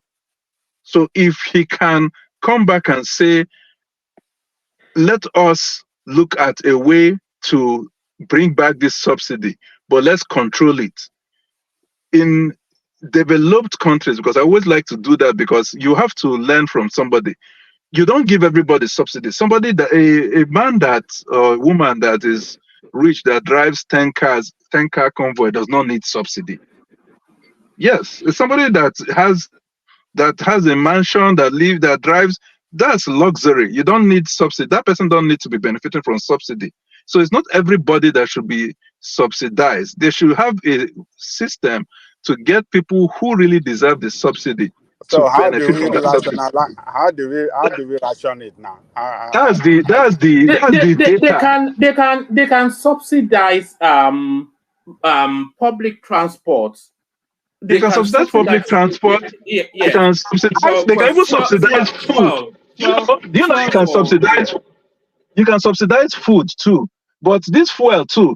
Instead of removing this, Obina, when they removed that fuel subsidy, my own recommendation was for them to have subsidized food, so that the people can make the recovery there. Yes, even the fuel itself. They didn't give them anything back. That's nothing back. Even this, okay, you've collected money, you now gain money from removing subsidy. What are you using the money for? So, Obina, what you are saying is that that person that is a middle class and is running small business, it does not deserve a subsidy. No. Middle class will deserve some. I'm talking of somebody that has 5 cars. Like you have to go out now. You're driving in 3 cars. Which kind of subsidy do you deserve? Why doesn't that person deserve the subsidy? I'm just telling you, a person that's running. Hold on now. A person that owns a business, he owns a small scale business, and he has some vehicles that he uses to run his business. So that's not what. Doesn't deserve. My brother, that's not what I'm talking about. I'm talking of someone who is driving convoy of vehicles. I'm not talking of. There's no way you can rationalize it now. That is it. If you're serious, you need to collect data. You need to collect data. Hey. You need to see this BVN and NIN. Those things you can use and determine how much at least these people make. You have access to all the accounts. So if that person gets to gas station, if you get to petrol station, so the petrol meter or petrol pump, we determine that this man doesn't deserve what That do you see, call it? Doesn't deserve it. no, I mean, no. what are we So talking it's not my. It's not. See, let me tell you something. It's not our jobs here to determine how they are going to do it. Remember how that do you this thing, think that can this thing. No, just calm down. This same APC administration. Remember that was it during Christmas? They said they are going to pay. Was it free transport? I've forgotten what they did for certain people. How did they do it? Do you understand? Whether they gave some people that Christmas time you have to go to certain train station or something for free transport to your yes. Exactly. So they see, if you want to do this, is government have access to a lot of things.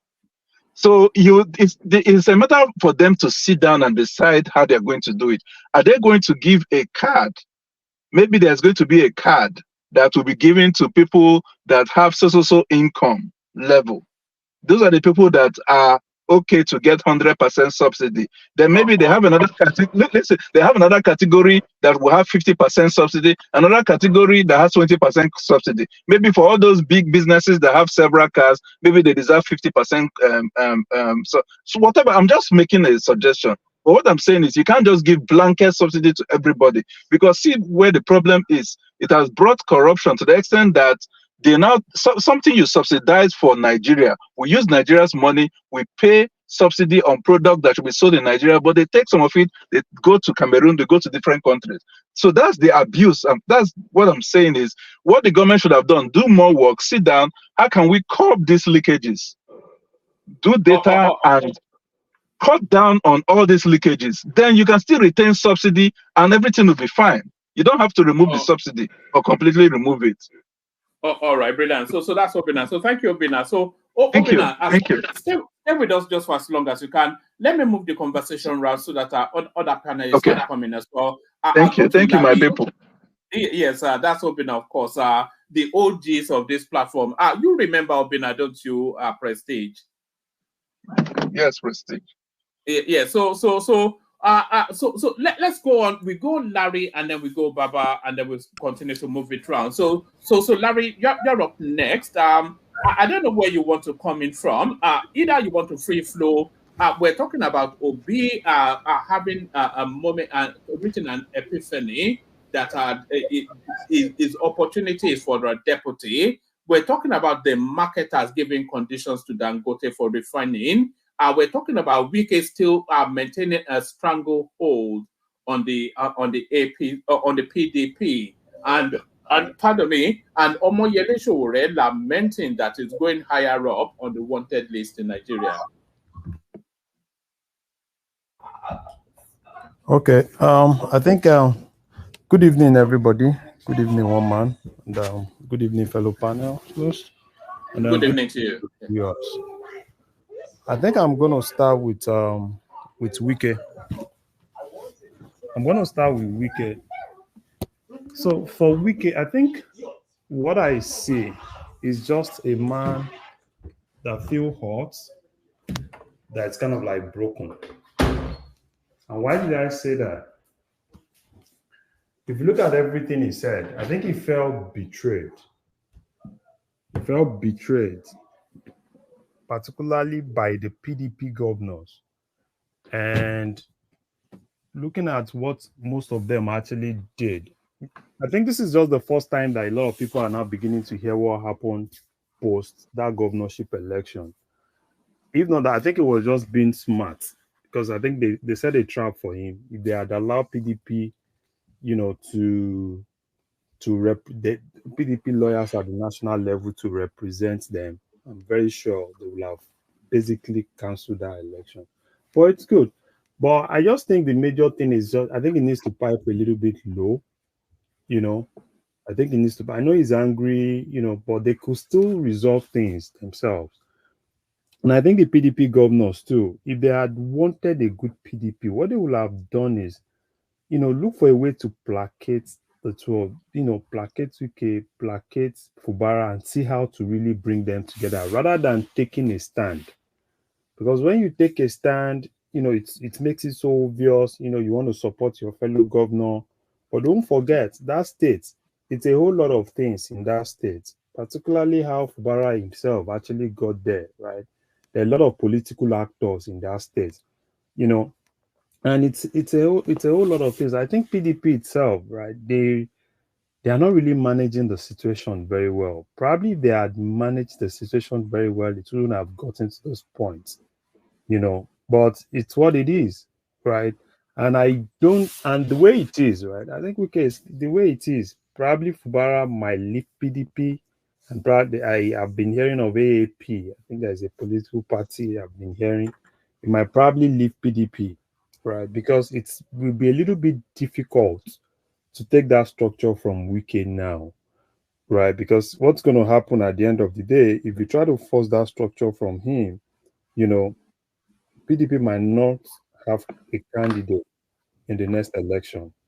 What happened in Zamfara might eventually happen, right? Even when they win, and it might actually eventually happen to them.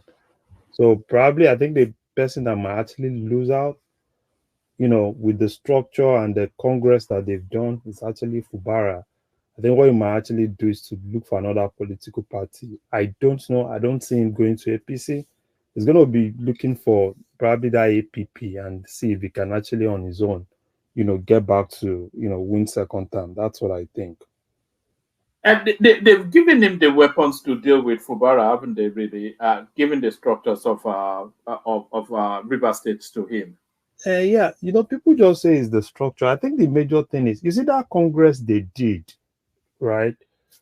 For that Congress, you know, the Congress, if the Congress still holds, that means, you know, he has his men back holding on to PDP in River State. And I know part of what he was saying, you know, particularly the PDP governors, and he was kind of like challenging them that what are most of them actually done. At least he said he was not going to support Atiku, but at least PDP won every other seat in that state. So that's why I felt what they could have actually done was look for a way to bring the two of them together, you know, and probably they can actually have a way of resolving it. I know Fubara, you know, sometimes when people that were against you, right, they did everything to ensure that Fubara does not really get there. But I think Fubara, God just actually wanted him to get there, and Wike was able to help too. So, but for Wike, I think he just needs to pipe low a little bit, take it easy. Even if he's angry, you know, there is limits to what you go on national TV to say, right? Because those are things, it's easy to say things, and some of those things that you say, it's always easy for the media people, they twist it, they say all sort of things to kind of like it's the polity. So you just need to pipe low, and you know, people will still find way to come together and resolve issues. Probably they will still find a way to resolve it. Well, rather than, you know, everybody taking side. And if you look at what has been happening, Edwin Clark has been putting fuel, you know, this and that. And, you know, a lot of leaders in that side, I think, were supposed to have, you know, managed the situation very well. You know, a lot of them were kind of like taking side. And that has really gone beyond what most of them can manage. You know, that's what I just think there. Yeah, so that's what I think about Wike. So which other thing do we have? We were talking about the oil marketers giving conditions to Dangote as well, and Peter Obi stepping down from his high horse. Yeah, I think the oil marketer, they are going to be fine. They are still negotiating. There's high level negotiation. I think they're still going to meet up with the September 15 deadline. The only thing is just that it's still going to be the status quo. NNPC is going to buy from Dangote. I think at least the negotiation I'm seeing, it's very close. The negotiation is very close. You know, NNPC kind of like requested for some things. You know, they said they needed to have, I think, some permanent seats in Dangote refinery, have their staff. Yeah. No, what are you making of that?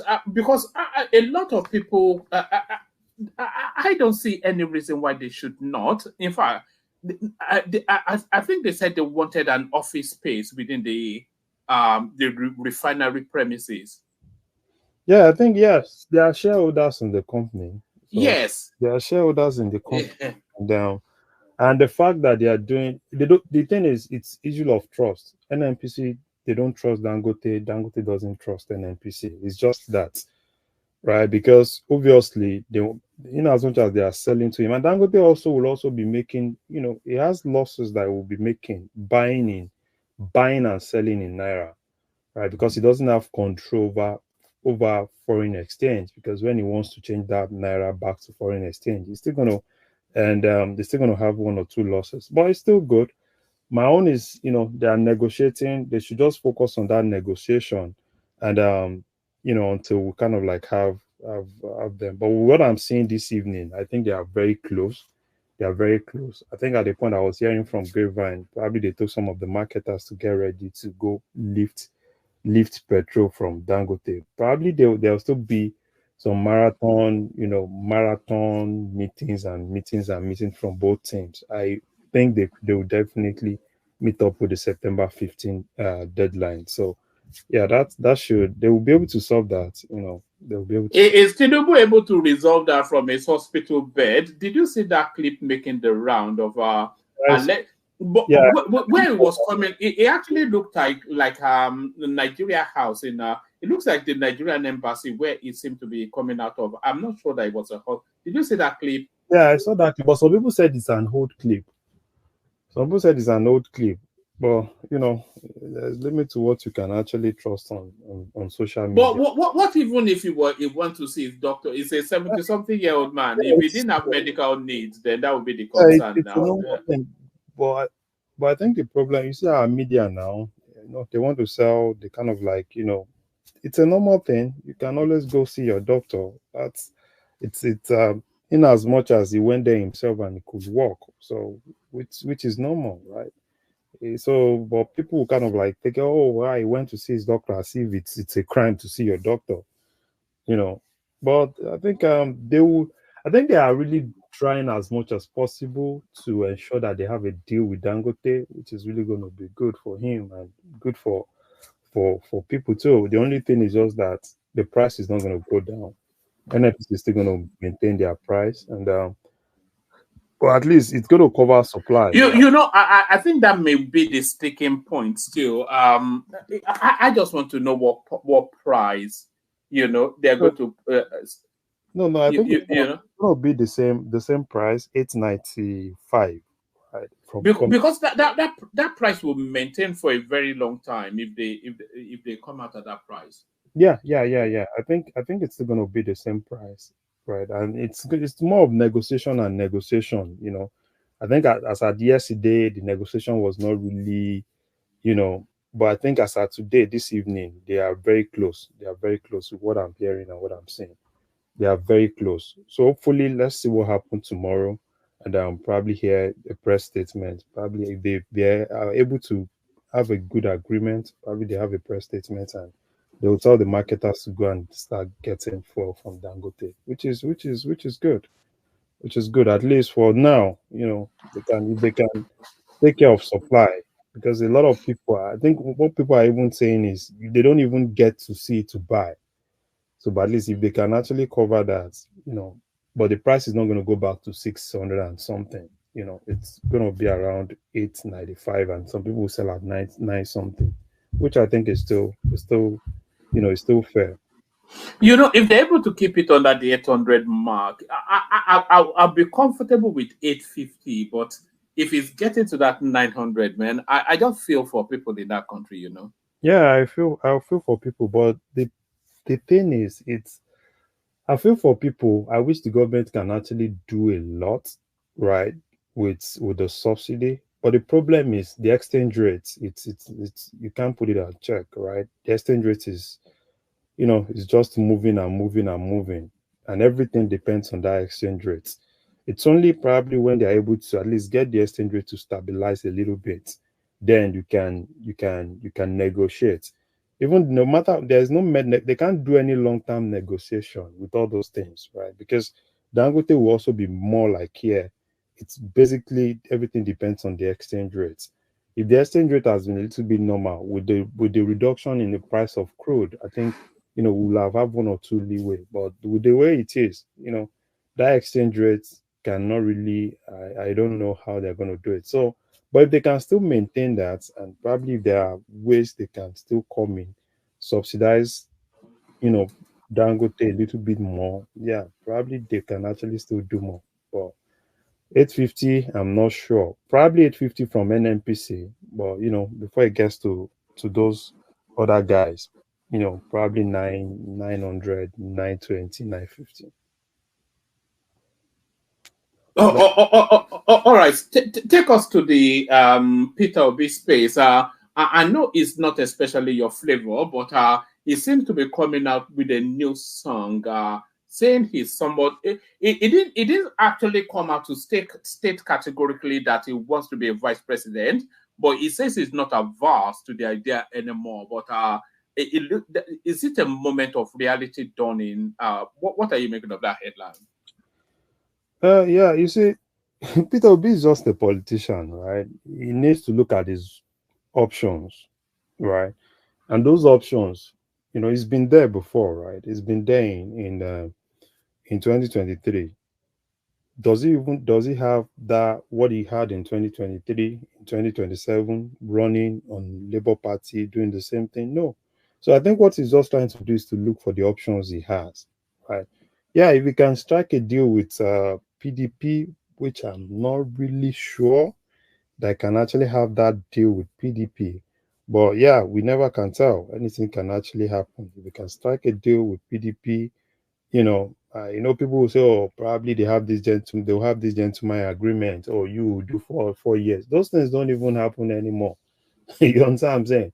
There is nobody they will tell, even if you give Peter Obi go and do 4 years, Peter Obi will do 8 years, right? So, it's more like when you're dealing with people and all of them they're just watching themselves. But still, it's politics.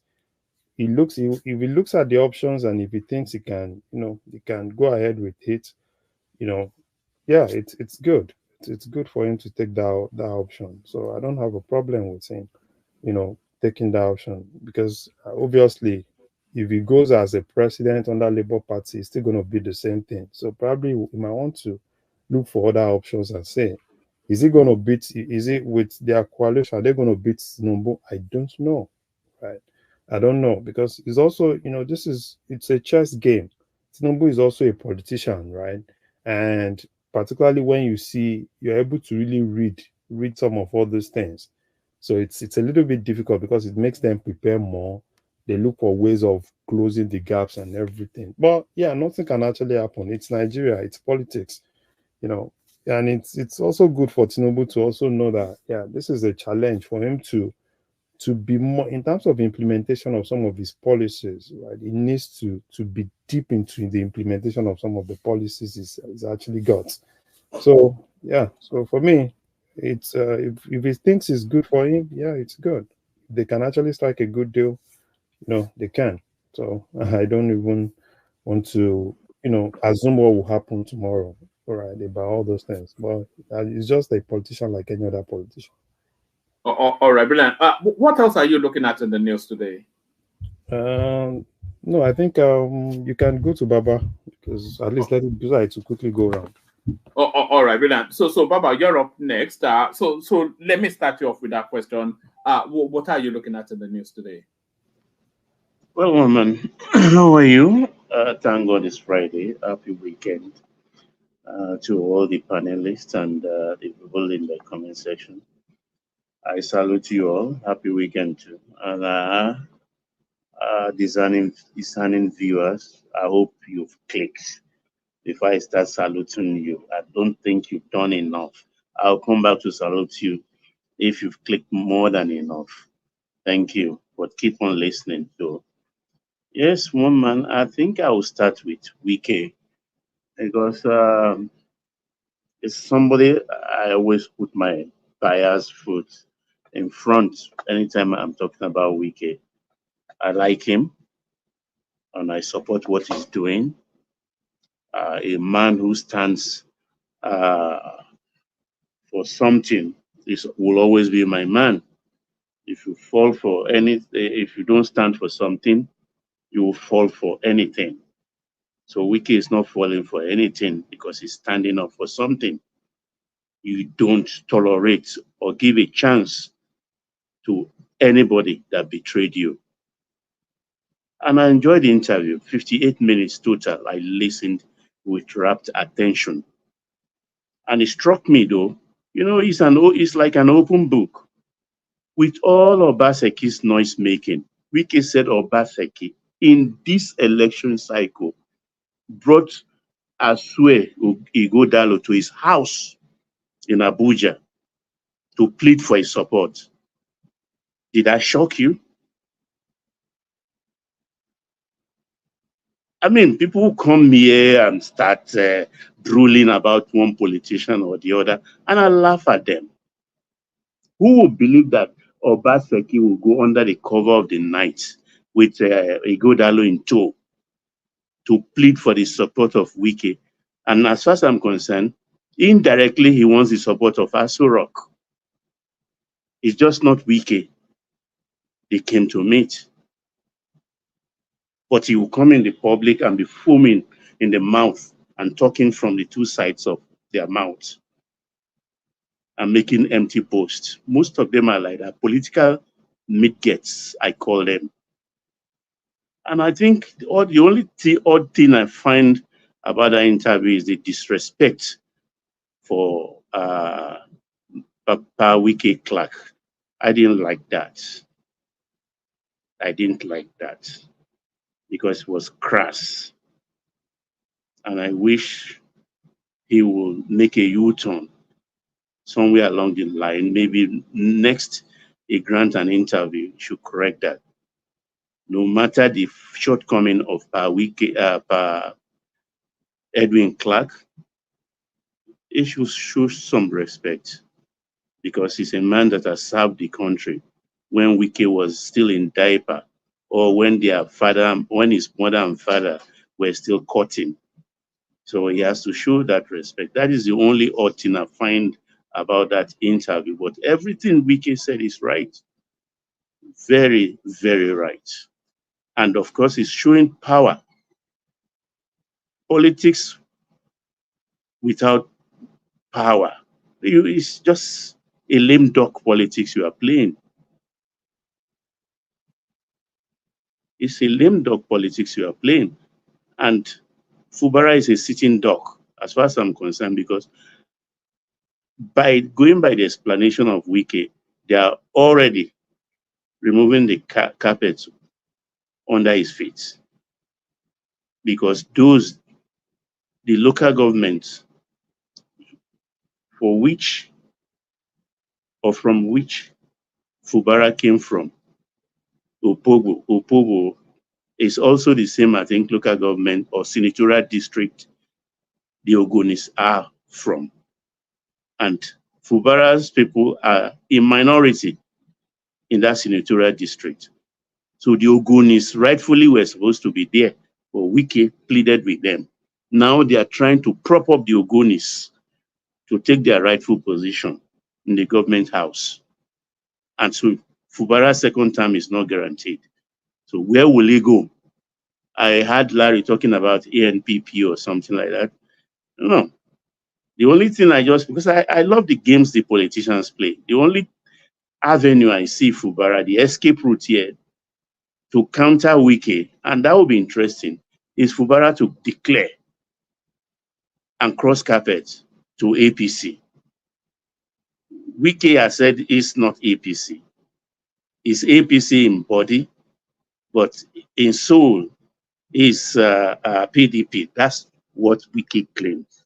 So if Fubara now pitches tent with APC, what happens? The politics of Rivers State will be a dead heat come 2027. So it's going to be very interesting. So it's a space I'm watching with keen interest. So let me go to the Dangote refinery thing. I think the way things are going now, I think everybody is knowing their strengths, their power, and everything. I sympathize because there is nothing that is happening now I've not spoken about on this platform before. The IPMAN people, that is Independence Petroleum Marketing Association of Nigeria, they are going to take a hit. And I think Obina said something that struck a note with me that, okay, they've been making kills all along, mostly in recent times, where they held us by the barrel when the president said March 29, subsidy is gone, and overnight they recalibrated their pump, and of course the price doubled. So they made it. It's not today they've been making that kill. So if Dangote is squeezing them by the ball right now, let them take the hit. If I may look that way, it's not every time they will have to profit. But then I think for the PMS price, I think Dangote has to tone down. I suspect he has the ears of Mr. President, and I think by virtue of the last tour he took President around the refinery, he thanked the president. I could see a softer tone in him, and the lines on his brows has eased off. He has a smooth brow then. So I think he has the ears of the president, and I think the petrol price may not be more than 850, 900 per liter. Even at that, it won't be making much profit. But that's Botox now. That line coming off his head is Botox now. No, more man. When you are troubled, you will develop it. Even if you are 19-year-old, you don't know. We're talking about billions here. He didn't see he was green all over overnight. He himself talked about it when a reporter called his attention to it in one of his interviews. You understand? But he's easy enough. He's relaxing a little bit. So I think he will get back to his normal, usual weight. I think because he's buying in Naira, and I think he should be able to take the hit, because other than the AGO, that's the diesel, and the PMS, I think Nigeria's interest in other byproducts of the crude, he will be buying in Naira. Nigeria is not that. We talk about the kerosene, we talk Jet A1, we talk about propylene, we talk about all that things. About immediate, you have about 7 byproducts that comes out immediately from the first line of production. You understand? So I think with exports, and nobody is going to query him that we sold the crude oil to you at Naira. Also with exports in dollars, I think he will be able to do his normal arithmetic, and it will not come up short. So I think he will do the presidency that favor to at least, but the guarantee I'm happy about now, and knowing Nigeria fully well, like we used to shout in those days, look, don't punish us. We hate this line, a disturbing national cohesion. Give us any price. As far as we have it steady to buy without any queue, we are okay. We sing that song, and I think some people are doing it right now. Is a steady supply, and I think if we come to an arrangement, we may never see lines on our petrol station forever and ever. That era will have gone, and thanks to Dangote for that. I think they will sort themselves out. Now coming people complain a lot about it, but we are at the final micro step of consigning to history forever and ever, never having sufficient fuel in that country anymore. If this thing goes to plan, exactly, it's a big moment in time for that country. I don't think people quite understand the size of what's about to happen. Yeah, because it's cynics. The cynics, they have the loudest voice. You understand, but they will achieve the least. There will never be queues in petrol stations again. Never. That's what we're talking about. Never, because if we conclude that we just use about 30 million liters of PMS every day, the capacity from 650, if it's working at optimum, that will be about 53 million Dangote will be producing every day. So it's more than even what we need. It's more than what we need. So he can supply to West Africa, for which he needs nothing. So The Kenyans have already struck deals with him, apparently. Don't mind them. If they have money anyway, they can come. It's cash and carry. Dangote is not going to let any African country owe him a dime. You let them come. The product will be there. There will be surplus, and things like so. Imagine a dream as big as what this guy has. You know. No, I think it should be commended. It's quite a we just gloss over it and we lampoon it and we it's a big thing, you know. He's actually gone to the international space to take a stake, you know. I mean, it's a global event. The Dangote narrative that we're just kicking like football up and down Nigeria is a global event. No, you know this funny thing we are not realizing. The European refineries, most of them are outdated, but it's the order they are getting from African countries, particularly West African and Central African countries, that is keeping them on. And in a few months, most of them will shut down. End of story for those European refineries. So that is all of the problem Dangote has been facing. So he has beaten those ones. So is the home crowd is facing now. Once he beats the home crowd, everything settles. That's all. It goes to him for free. And it's going to make, look, this time next year, the net worth of Dangote, Aliko, would be nothing, quote me, nothing less than 35 billion. Is net worth. I think he wants to be I think he wants to be a trillionaire. I think he wants to be a trillionaire. No. That's how many people have that? No, I think only one man or so. Elon Musk, have he?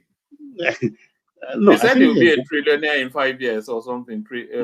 So I think that's a tall dream, but he will be among the big ones when it comes. And this time next year is a different ball game entirely. So that's why I refer to him as national treasure. And we are blessed because at times you don't value something. The only thing that worries me slightly is that it's almost a national security thing, this Dangote something, that the whole country is beholden to one single man. Yes. It probably, if he puts this thing off, in the next 2-3 years, that guy will be more powerful than the president, whoever the president is. No, because fortunately, he can turn the country on and off at his whim. No, fortunately, I've said it. I've said it on this platform, except maybe people are not paying attention. Political power is the ultimate power.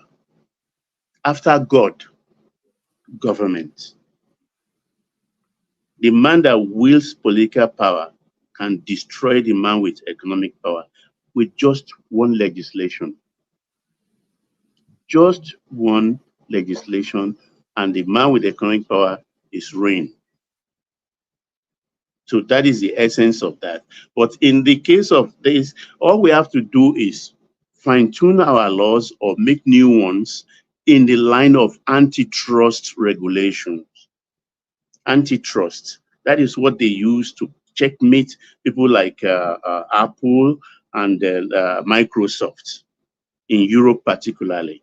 They've been known to pay hundreds of millions of fines of late. So if we or they could just nationalize him. You remember what they did to Shell and Mobil? That era is gone. That can't happen again, because when we did it to Margaret Thatcher and all the rest, we were forced to pay. We were forced to pay cash upfront. We don't have that kind of money anymore. If you're going to take my property by force, then pay me. I'm not moving an inch until you pay me. Do we have that kind of money? No. So he's safe. And besides that, he's our own. He is our own. He's our person. All we have to do is the National Assembly should just proclaim some antitrust law to save us from the vagaries of monopoly. You understand? So that is it. But I think for the people of Nigeria, it's a win-win situation in my own calculation. World Peace, welcome. I have a word for you. I hope Ainzo will come. So let me go to Peter Obi,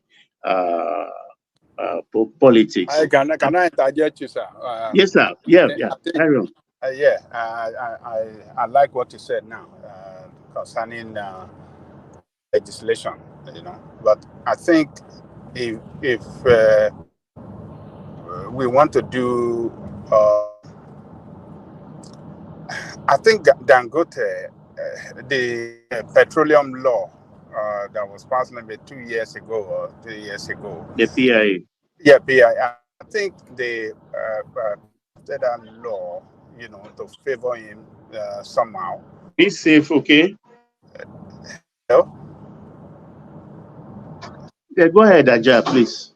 Okay, so I think we have to take another look at the law.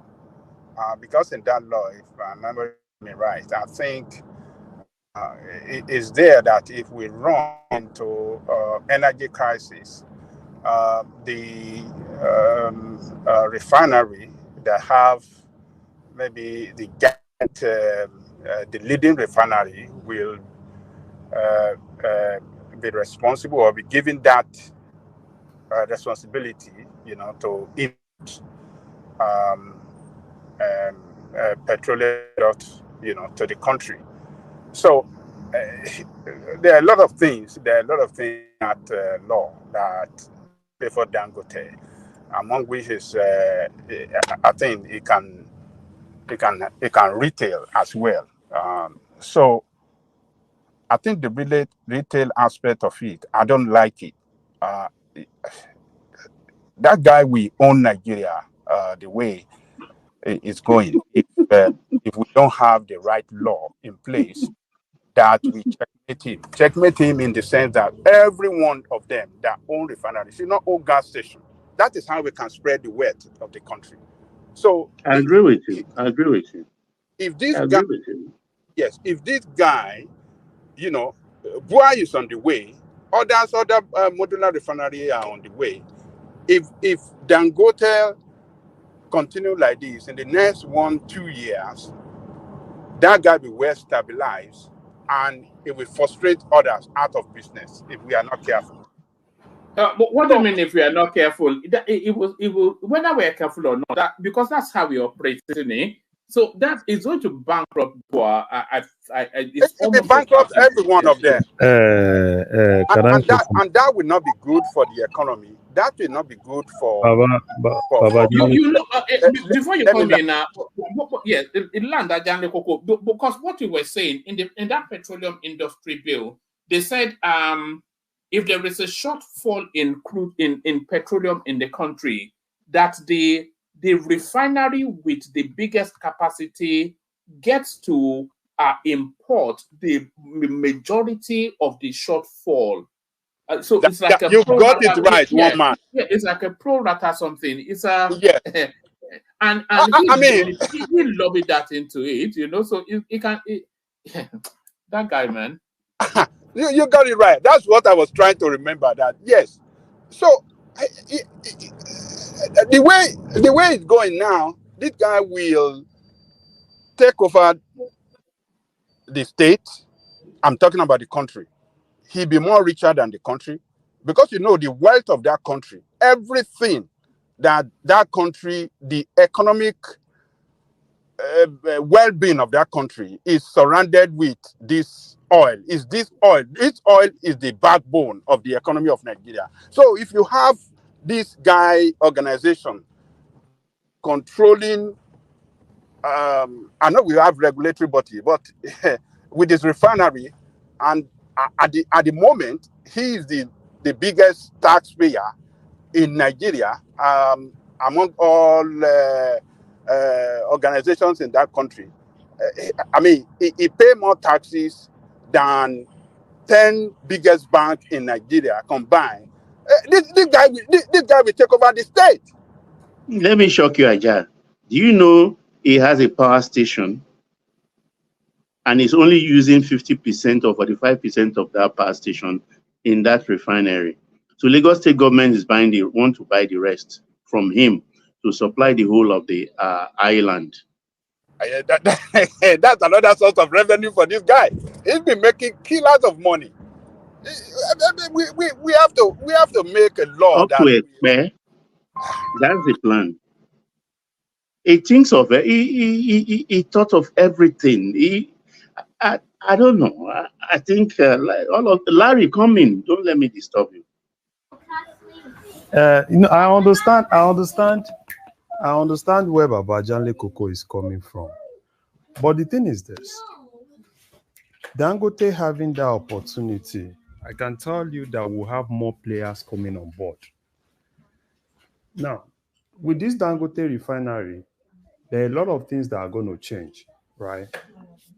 Those guys that you see that, in that particular petroleum sector, that have been doing some other things, now you see a lot of them now looking into this other side. And what I see is that there's a market, right? It's not just Nigeria. There are markets, even in Africa, right? And Dangote, even if Boa comes today, there is still going to be markets for Boa. What is just going to happen is just the same thing that is happening with cement, right? That's just what Dangote might have that capacity, right? But it's still going to be the same thing. So, but I think at the end of the day, it's still going to be a win-win. Boa knows Dangote very well. He knows everything. Dangote was so fortunate; he was able to influence that PIAB. I've always said it that PIAB was basically done for Dangote. So he was so fortunate to at least pass that. But Boa will also sell. Because this one that we're saying, oh, Dangote can take care of everything, If Boa starts, there is market. Even within Africa, there is market. Even, it's not just Africa. If you see the likes of Kenya and all those people, they buy from Saudi Arabia. And most of them are now beginning to negotiate how to do normal direct currency purchase, which I think is also good for Africa. Like, Kenya has been on this with Saudi Arabia. I think they just got through last month for them to be able to buy their petrol in shillings. So, and I'm going to see a lot of that coming in, other African countries also utilizing that opportunity. So it's at that point, at the end of the day, it's going to be more of, who strikes the better deal. And it's going to also help them because, most of them are not going to be looking for dollars everywhere because you're now beginning to see transactions that really favor Africa. So for me, Boa knows Dangote. He knows before he started. And I see more players coming in. And at the end of the day, fine, Dangote can, in the first 2-3 years, try to have a long chunk of the market in Nigeria. But with time, it's not be more of Nigeria, it's more of Africa, which is a bigger market for everybody to operate. Well, I don't have problem with all of them. Competition between them. I don't have problem. But my problem is that they should not be allowed to own retail store. They should leave that for small businesses so that opportunity can be available for people that want to run small businesses, and the wealth of the nation can be spread. It can spread, and we can have that economic growth across the country. More business can strive, and then they will pay more taxes, and the economy will benefit it. And Baba, do you know that with Dangote coming on board, it's even going to help the retail all these retail guys, right, to improve on what they do? Because there's a lot of shady deals that actually happen within that within that retail side, right? That even DPR that is supposed to be doing their work are not even doing it. Don't mind those ones. So yeah, I think what will happen, because it will get to a point that because if you are selling something, you also want to see how things are actually going. So it's going to help that retail side at least to put them back to line, right? A lot of all those things that happen in those sectors. I think even if DPR is doing a little bit, it's in Nigeria that you see. Right? I was watching one, somebody was buying for almost 2 or 3 minutes. Nothing was even coming out from the nozzle. And you know, they change people, they do all sorts of things, you know, on everything. So I think that NNPC and DPR should focus more on that side, so that, you know, all the things that we're saying, people change people, they do all sorts of things. So I see that, you know, it's going to be more of, you know, things coming back to normal within that side. And what me I'm even interested in, because I want to see how he's able to really track. How is he able to really track? He said he's going to track the tankers. He's going to do this. I'm really interested in seeing how he's able to going to do that, because I don't know. Because yeah, I saw that. I saw that as well. He said he's putting trackers on the. So I'm interested in seeing that, because smuggling can never stop.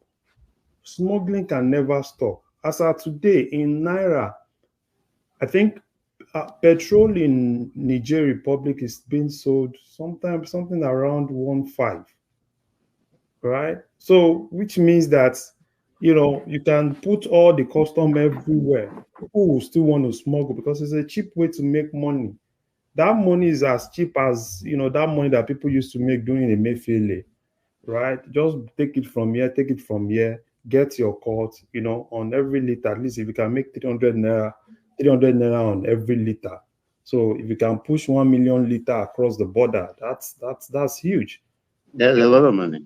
Yeah, that's huge. So that's why for me, I'm really interested in that, if how he's able to do that. Because if we still believe in this traditional way of, oh, custom go and guard everywhere, because Nigeria is borderless as far as I'm concerned.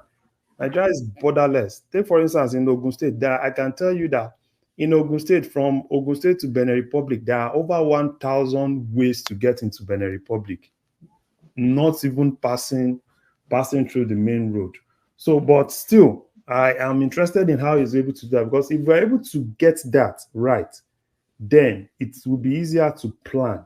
And then, you know, because all this subsidy that government is paying, if they can't plan that, it will still be in problem. You can pay subsidy, you know, today, imagine at the point they will tell you we are 30-something, at 30-something million. Before you know, it's 40-something million. They said it's 50-something million. So, but if they're able to at least sit down on that, if we are within 25 to 30 million, and we can track where every of those tankers go, then it will be easier for us to really get ourselves out of the problem we have ourselves in. Yeah, that's true, but that will only be problem of the north, because for the southern side, for instance, the coastal tankers will be very useful when you are delivering to the southern state or southern part of the country, because all those we have rivers all along. Yeah. So those ones also can be monitored, because they are going to discharge at specific places. Well, all in all, I just think it's a matter of few months now. Everything will peter out, and Nigeria will be better for it. At least the cost may be higher, but we will have constant petrol. And from one station to the other, there could be differentials of 3 naira, 10 naira here and there. So we'll learn the art of looking for the station from where to buy. And because 3 naira in 30-liter places, you've gained something at least, that it will be enough to buy something other than maybe oil or grease or anything for your car. So that's a plus, the way I look at it. So now to Baba, did you or everyone, did you hear about some people suing Dangote for the 100 million? Yes. They sent the DSS to go and arrest them or something. No. What happened is there is this activist lawyer. Today is APC. Tomorrow you will see him come on TV blasting Tinubu and everything. The guy, I think when he had Dangote talk about that $100 million, he went to go and gather some all those barley and upgraded Obi'S and tried to, like they say in street parlance, choke them to find out if they gain anything. And of course, I think they gaslight him to say, oh, we didn't get anything, but didn't he see them riding Rolls Royce, G-Wagon and all the rest? Where did they get that money from?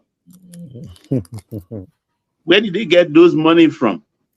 Look at them if they wake in the morning, different crown they wear on their head. In the afternoon to eat lunch, different crown. They go to all the K1 parties, everything, spray money.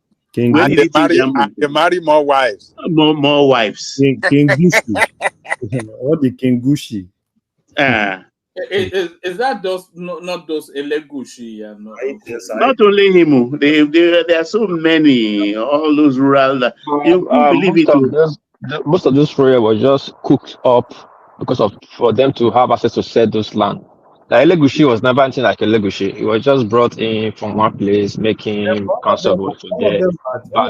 All of them are Tinubu's boys now. Tinubu Yeah, they're just making. They're making. At least, Baba, you know about Elegushi. Very good. Elegushi very well. You all know his track. He started as a staff as a Lagos chief of this state. Before you knew it, they're making Bale. Before you know it, they're making Elegushi. Then he sold the land 4 billion at that time. It's about Yekon made all of them. He used the nobody. Is he a fool or a ballet? Was a fool of They are all ballets. As far as I'm concerned. He was nobody before they started making ballet. He was they are full of Aja, Chomo Bawa to Waja, Baba. Oyekon, one lo ṣe kíní tó máa ń ṣe ìrọ̀lẹ́ yẹn ẹ lọ dé adé bàbá yín ṣe balẹ̀ mọ́ ọba nìyí. Ṣó ti yí ẹ? That's what happened. And the man, he make one of his son Oba of where is that place? Somewhere down after Badore ló ti lọ fi jẹ ọba.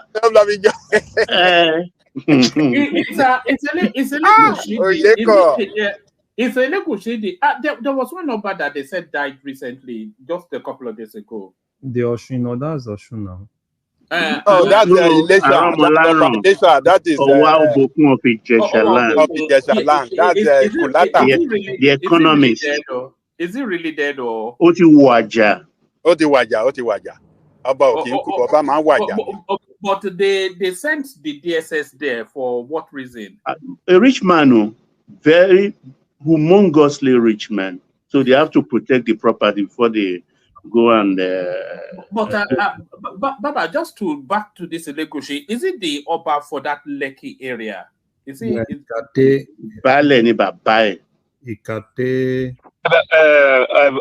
But why don't you put it straight to one man understand? He's not. There's not like a Elegushi.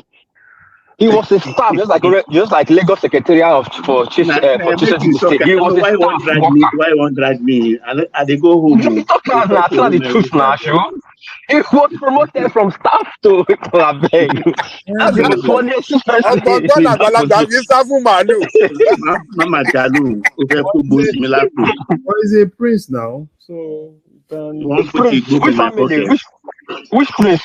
Which prince? Baba, you are the blame when you wanted the truth. No. What is I beg.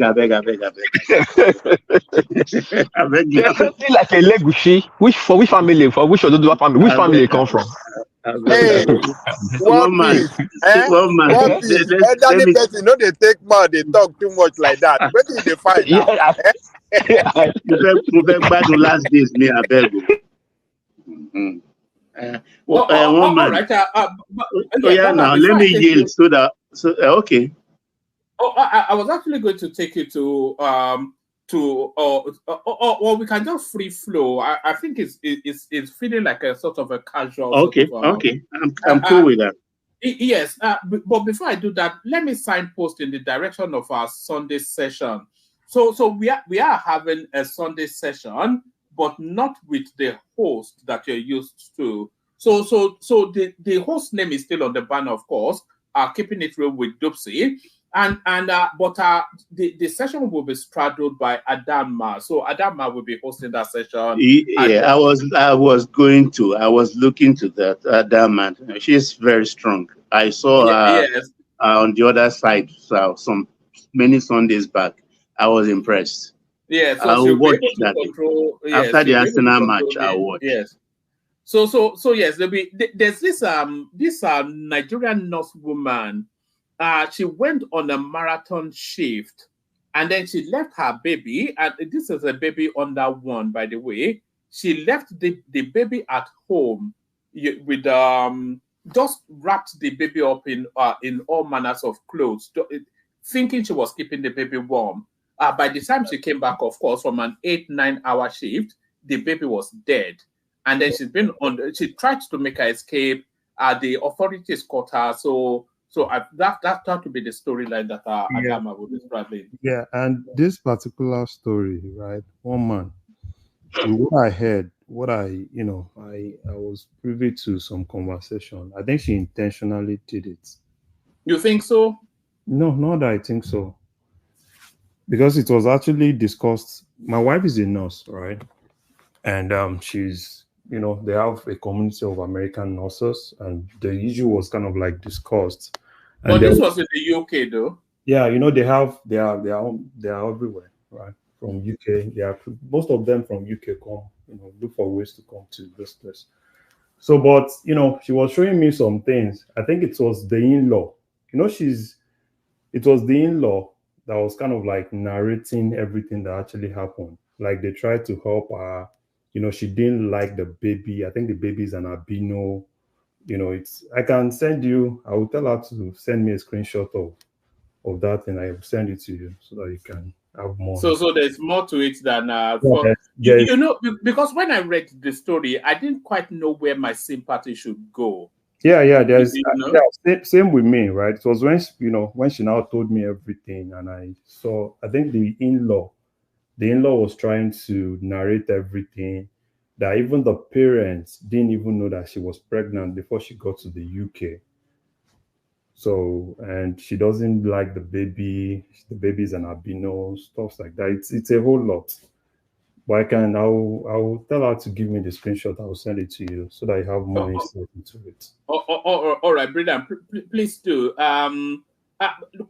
Countless people sent me that we have to do a session on it. So I've been putting it back and putting it back. But then Dutsi told me that she's working on that day. So, but I wanted to go out this Sunday, but Adam has offered to step into that space. So look out for that. So look out for that. I've sent the link to the comment section, by the way, so people can go bookmark it. So back to the session. Do you want to take us to Peter? We don't want to be talking about Peter Obi all the time, but he never gets off the headlines. Do you want to take us to Peter Obi, written that epiphany to say that he's going back to daddy Atiku? But like everything, PO is always leaving it too late. Too late in the sense that we all saw many weeks back, if not months, on this panel that the easiest way to the presidency for him is by being a vice president to Atiku. And also we counter ourselves by saying, look, the Obi'S will not agree to that kind of arrangement because they already see Obi as a presidential material in their head. So it will like you are diminishing the status of their icon. So now he wakes up and threw a red herring, but that's a red herring as far as I'm concerned. You know how he speaks because he has authoritatively turned down Atiku before. 2 approaches they've made to him. He turned it down. So it will be embarrassing for him now to go back. And he's becoming late because by this time next year, the polity will have hit up to an extent. By this time next year, we should know who is in play or not, Exactly. Yeah. Now that he's throwing that red herring, look at PDP itself. Kwankwaso said the other day, PDP is dead. And true. PDP is dead. Believe me, one man. 3 factions, Wiki, Atiku, and the old PDP. And they all have their powerhouses. They all hold entrenched positions. You might even say 4 because Bala Mohammed is is slicing out a faction for himself, trying to use Goodluck Jonathan to seize hold of that party. So at the end of the day, like Obina said in his opening lesson, for a presidential candidate, your vice presidential candidate has to come from the party and must be registered in that party for a certain length of time. So if Atiku remains in PDP and Obi goes to join in PDP, so he's leaving the LP structure behind, which and is only going to a faction there. The Wiki faction will frustrate that thing. If it's Atiku now that will, it's not beyond him anyway, to abandon PDP and register with LP, Atiku has to do it within 2024 to register with LP, and then they give him the presidential ticket. Obi becomes the vice presidential ticket. And in his head, Atiku will be like, it is something as a president. Let's dream with Obi here. Atiku will be so, it is something, and peradventure, he goes into the night. He becomes the president. It won't be beyond him or beyond the typical obedient to dream like that. But it won't work. One, Atiku is not going to leave PDP and come to LP. But they could form a merger, though. I think that there's an undertone of that in what Obi is sort of saying, because he said he's not going to leave the Labour Party as well. Yeah, he's saying he's not going to leave the Labour Party. You get my point. That's why I'm saying that Atiku too will not go to Labour Party. It's not going to happen. So stalemate in all of this. Because if when he was approached, he embraced that, they will have gone very far by now. Because for Kwankwaso, forget it. Kwankwaso is not going to collapse NNPP into that kind of structure. But Kwankwaso himself wants to be a president. And believe me, Obi, Kwankwaso, Atiku, I think Kwankwaso is more qualified. Kwankwaso's pathway to the presidency has to be via the APC. You know, I can't see him coming.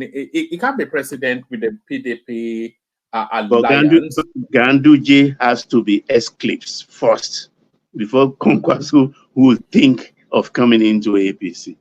But Ganduje is dispensable now. He doesn't have a political cachet. He didn't deliver Kano State. Kwankwaso took it. So I heard anyway that they are trying to push him out as an ambassador. They are looking for ways to get rid of him. Yeah, if he doesn't deliver those states, then I think they'll just put him out. For Edo State, I think, I don't know. I don't watch that space much. It's just I listened to Wiki today and I was surprised that Obaseki went under the cover of night and crawled to Wiki's house with Igodalo in tow. And Wiki will not lie with that kind of thing. So Igodalo is the PDP candidate. I mean, the one that is the PDP, yeah. The one that can't speak English. No, that is APC candidate is the one that can't speak English. Is the one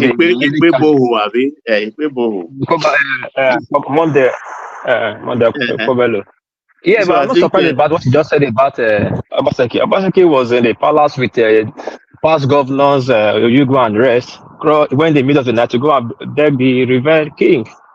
Kneel down with everything. But why are you doing it on the secret? Why don't you just do it on the open and let everything just for once and for all? It's like that. It's like this kind of sneak. He will do one thing right now, here, now.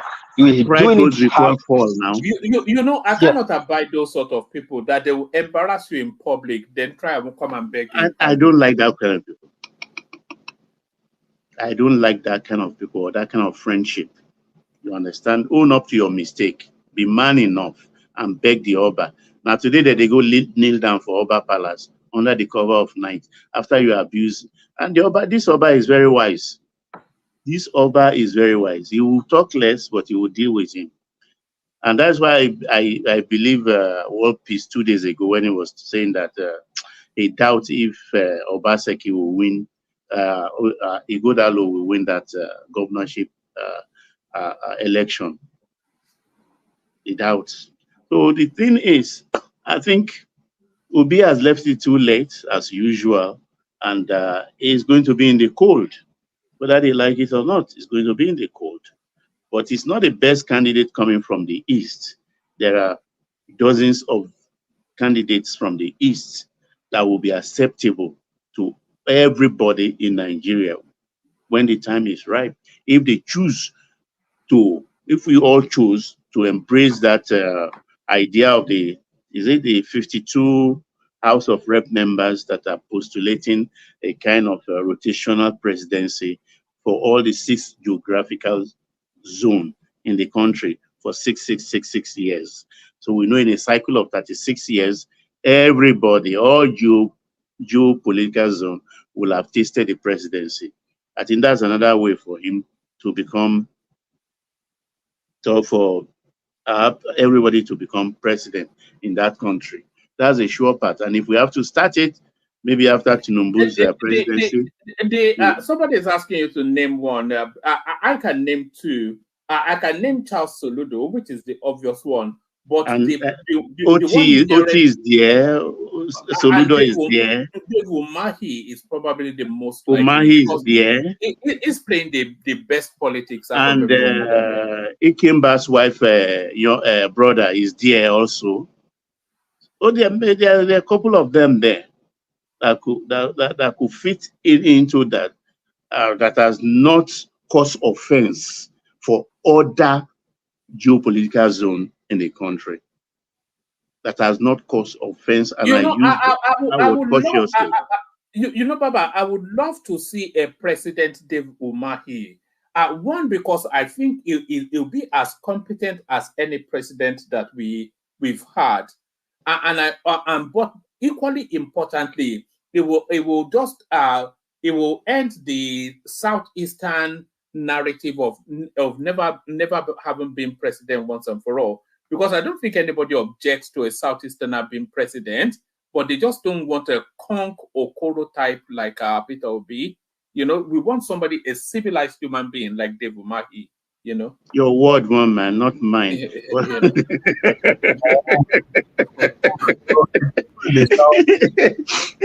When the Southeast supports David Umahi, they won't now. But that's the thing. The Southeasterner that the country would accept, the Southeast would not accept it. But the Southeasterner that the Southeast would accept, the country would not accept it. And Peter Obi is a prime example. Umahi is a very, very competent technocrat. Forget that he's a politician. We know his capacity, he's hardworking, is nationalistic. It's not at all ethnic, and they are not seeing it because their love for their icon is blinding them. You understand? They don't want to acknowledge it. They don't want to see it. Just the way they are lampooning a Soludo. But if you look at the work that man is doing, the acceleration of that work, there's a certain arrogance about Soludo, though, that is not. Oh, sorry, carry on. You were talking about the coastal road is doing. That road is gone very, very far. And I think next year they are going to start the Calabar end also coming. And the following year, 2026, they will start also from the middle again. So before we know it, because those that have seen it, the concrete is solid. And I even wonder that, where are they seeing all this cement and this iron rod to use? They are progressing. They are really progressing on that road. And all thanks to Umahi. So that should make him a president? I don't get, because I don't see the comparison between Obi and Umahi, right?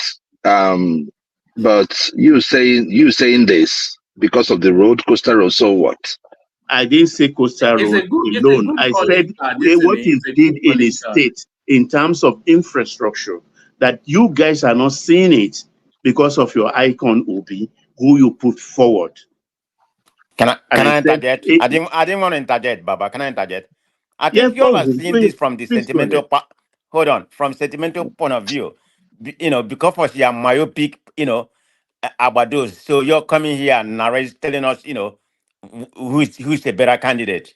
That's the way I'm thinking you all are seeing it. You're not seeing it from a broad, stroke. Just very myopic in most of you Agbado people thinking. That's my opinion. Yeah, but no. Expand that. Expand what you just said. Expand it. Okay.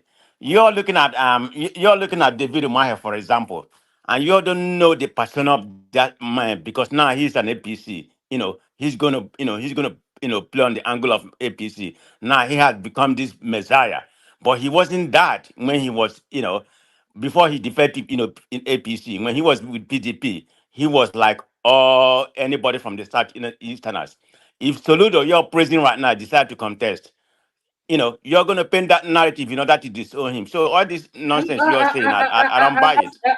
I think you are making a mistake, Prestige. I'm not making a mistake. I'm calling it the way I see it. No. I didn't say you were making a mistake. I said I think you are making a mistake, and this is why. I think you are thinking the objection that people have to Peter Obi is because he's from the Southeast, and that is not the case. Even at the earlier stages of this platform, we were championing somebody like, even before Obi became a name that was known, we were championing Kingsley Moghalu. So more pieces here. Daniel Koko is here. They'll tell you. If Moghalu came out too, sincere championing? Is that a sincere championing? It's going to be the same thing. Daniel Koko is here, and I will tell you, even before Obi came out, before Obi, do you think I believe most of what everybody say here? No, I don't. Well, you don't have to, but what I'm trying to get across to you is that the objection to Peter Obi is nothing to do with ethnicity. It's just because there's just something about him that it doesn't. It's like there's a particular spread in this country called Marmite. A lot of people love it, and an equal amount of the same people hate it. It's like a Marmite sort of thing. It's just a political. You are coming from a political capital point of view. It's just a few people, particularly a party. Hold on. Let me interject. It's just a particular party. They don't like him because they're afraid of what he could become. So Obi is the most popular person in Nigeria right now. So let's go and vote and say who's the most popular person. So when you come here and say already majority, done that now. We've already done that. Now we've already voted. He is the most popular. What did you do? You just did it on this platform. The election results does not tell us that now. Please. The election results. Okay, one man. When it comes to my turn, I just want to interject on that, Baba son. Thank you, one man. All right, one man. If I could say something, please. If I could say something, see, one man. Yeah. The issue is this. If I am coming to Yoruba land to ask you for something, or if I'm looking for something in Yoruba land, I will look for the people of Yoruba land and say, hey, this person, for instance, I want to get married. I will go to the village and say, nah, guy, please, this lady I want to get married to, how is she? Right? Because sometimes the country is so big, we don't even know people that in the next local government. It is the people that Obi led that will tell you about Obi, not you from London, from the UK, running on stuff you see on social media. No, the people there will tell you what they saw under Obi. So trying to bring Umahi or who is Soludo? Somebody said what Soludo is doing, and what is Soludo in Anambra State? If we are to go by what he promised Anambra people, what has he done for Anambra people? Where is the Dubai? Where is the Japan Taiwan? Where is it? The simplest of things he could not do. He's now building a farm park and all that. Who cares about that? We need Okay, real governance. one more thing. Can I speak Then I now? will shut up before my time.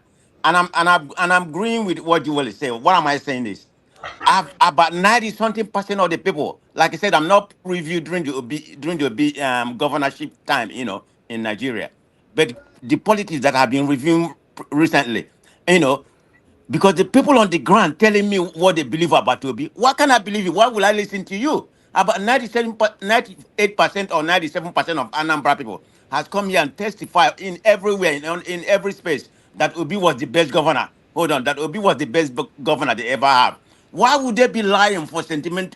Why would they be lying? I'm not talking about, look at that figure. Okay. 97%. Do you know? One man, can I take my floor back and yield Yes, for them to come? yes. Well, I want You to can. say it here and now. If today we all settled it, that everyone, the other people outside of Southeast now say, Southeast, bring a presidential material for us to all vote for and make president. Obi will not take number 5. And I say that with my knowledge of the Southeast. Obi will not take number 5. I yield, woman. All right, and let me concur with what Baba said. If the country insisted that the president must come from the southeast, but then but it must be acceptable to the rest of the country, I don't think it will be Peter Obi. I think it will be somebody like Devu Mahi. You know, because people don't like Obi. I have to tell you that. It's just as simple as that. One man. This is the thing, right? One man. If I can say something real quick, the issue here is this. This is another person. I don't know where Baba stays, and Remy. I don't know. They sound alike. He's not been to Southeast before, and he's here now telling us. Hello. It's me, Baba. Okay. Okay. No, you Baba. Oh, sorry. I spoke last. Yeah. Okay. Sorry, Baba. So, trying to, listen to Baba say that Peter Obi would not be first 5 in the Southeast. It's not sitting. It's not sitting. See, let me tell you something. The same bad governance that Nigeria has been suffering, be it in the Southwest, be it in the North, the Southeast has also had their own fair share. We've had our own fair share, like very bad government in the Southeast. So when we come out and tell you, someone that came in and gave us the belief that things could be done, the belief that we could have politicians that are sincere, that could tell us A, and it is A, that could go in there and, curb corruption, build us the way we ought to go, not believing in white elephant projects, building in the people. I mean, I don't know who else. I don't know who else in the Southeast. He said fetch 5. Who else in the Southeast? Omahi will not get started in Ebonyi State. Even if I'm telling you right now, Obi will beat Omahi in Ebonyi State. If it's a presidential election, that is no joke. Obi will beat him even with the security apparatus. Let's leave all this. Joel, you are not listening. Look how I framed my question. My postulation. I said, if all of us gather, make I speak for broken. So yeah, our Igbo brothers, we're gonna bring one person. Look, we take them to Aso Rock. Listen carefully how I put them. That's what I meant. It's not about vote or anything. Say, oh yeah, Southeast, bring one person. No, be not going match. My brother, if you bring Southeast, make I put up a broken for you. If now Southeast, if all of them gather, talk Simona come Southeast, Mo could present somebody for now. No people will go present. Nah, lie. If you don't like him, Mona carry the person will be say, hold on. Mo could carry the person will be say, if you carry, you go come, right? Come begin the do now, actually they do now. That is what you guys want. We are tired of it. We are tired of it. Let Nigeria No, move forward. Let Nigeria Joel, grow. For crying out Joel, loud. Joel, We wait keep now, rejecting not be the same fight. kind of Wait, people. Joel, not No, be my fight. brother, Nigeria thing in a fight. So Nigeria thing in a fight. Forget this No, thing, me, I matter. not go fight. I not fit shout too. Go sleep on waiting I talk. Come, when you come back tomorrow, give us the answer. I beg you. Not be now, not be now. Go think waiting I talk. Can I ask So, some? so Baba, does he have to drink water like we drink water yesterday and come back? Exactly. Attire. Okay. Can I ask something from my brother from the southeast? Is Umahi a good man or a bad man? Omar is a wicked man. Okay. So wicked man. What exactly are you looking at that make you think he's a wicked man? And are you from Ebonyi? I am not from Ebonyi, but this is the issue, right? You see, when you see leaders, there are certain things you see in human beings, not just what they ask them to do, right? I mean, the other day they were going through the cost of things that were built in Ebonyi State. It's not meant for me to talk about, right? So you did all those things you did. Yeah, he tried in Ebonyi State. I mean, then he was under PDP. When he called the APC bug, he became me. Go and listen to what he did to all those what's her name again that used to be in the State House of Assembly. Umahi is mean. Look, let me tell you, for some of you who don't know, if Umahi succeeds someone like Tinubu, if Tinubu does not take time, he will lock Tinubu up. I'm telling you the kind of person Umahi is. Umahi is mean. A mean brat. It's just like Wike. You think that if Wike takes over from Tinubu, he will lock Tinubu up. You guys, I think, you look at people that are like comes out to grandstand as people that are that people that have good hearts. No, when you look at people that have good hearts and people that can perform, we can tell you who they are. Not these ones you are talking about. These guys are ragtags. They are mean. Just like Wike. No, come on now. Okay, so why I actually asked that question, because I think this is something I've been watching. I've been in conversation with people from Ebonyi and people from other south east states, and I see this thing for Ebonyi people. And if you ask Ebonyi people too, they kind of like tell you that probably the other people from southeast do not like them.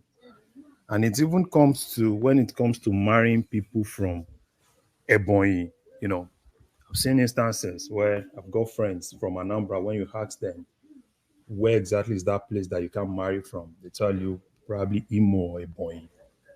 So, and if you have someone from Ebonyi, right, and they would rather tell you that they like doing their own thing differently from what other Southeasterners are actually doing. So that's why I ask you if he's actually a good man or a bad man, or everything is coming from that background that I just said. No, my brother. See, let me tell you.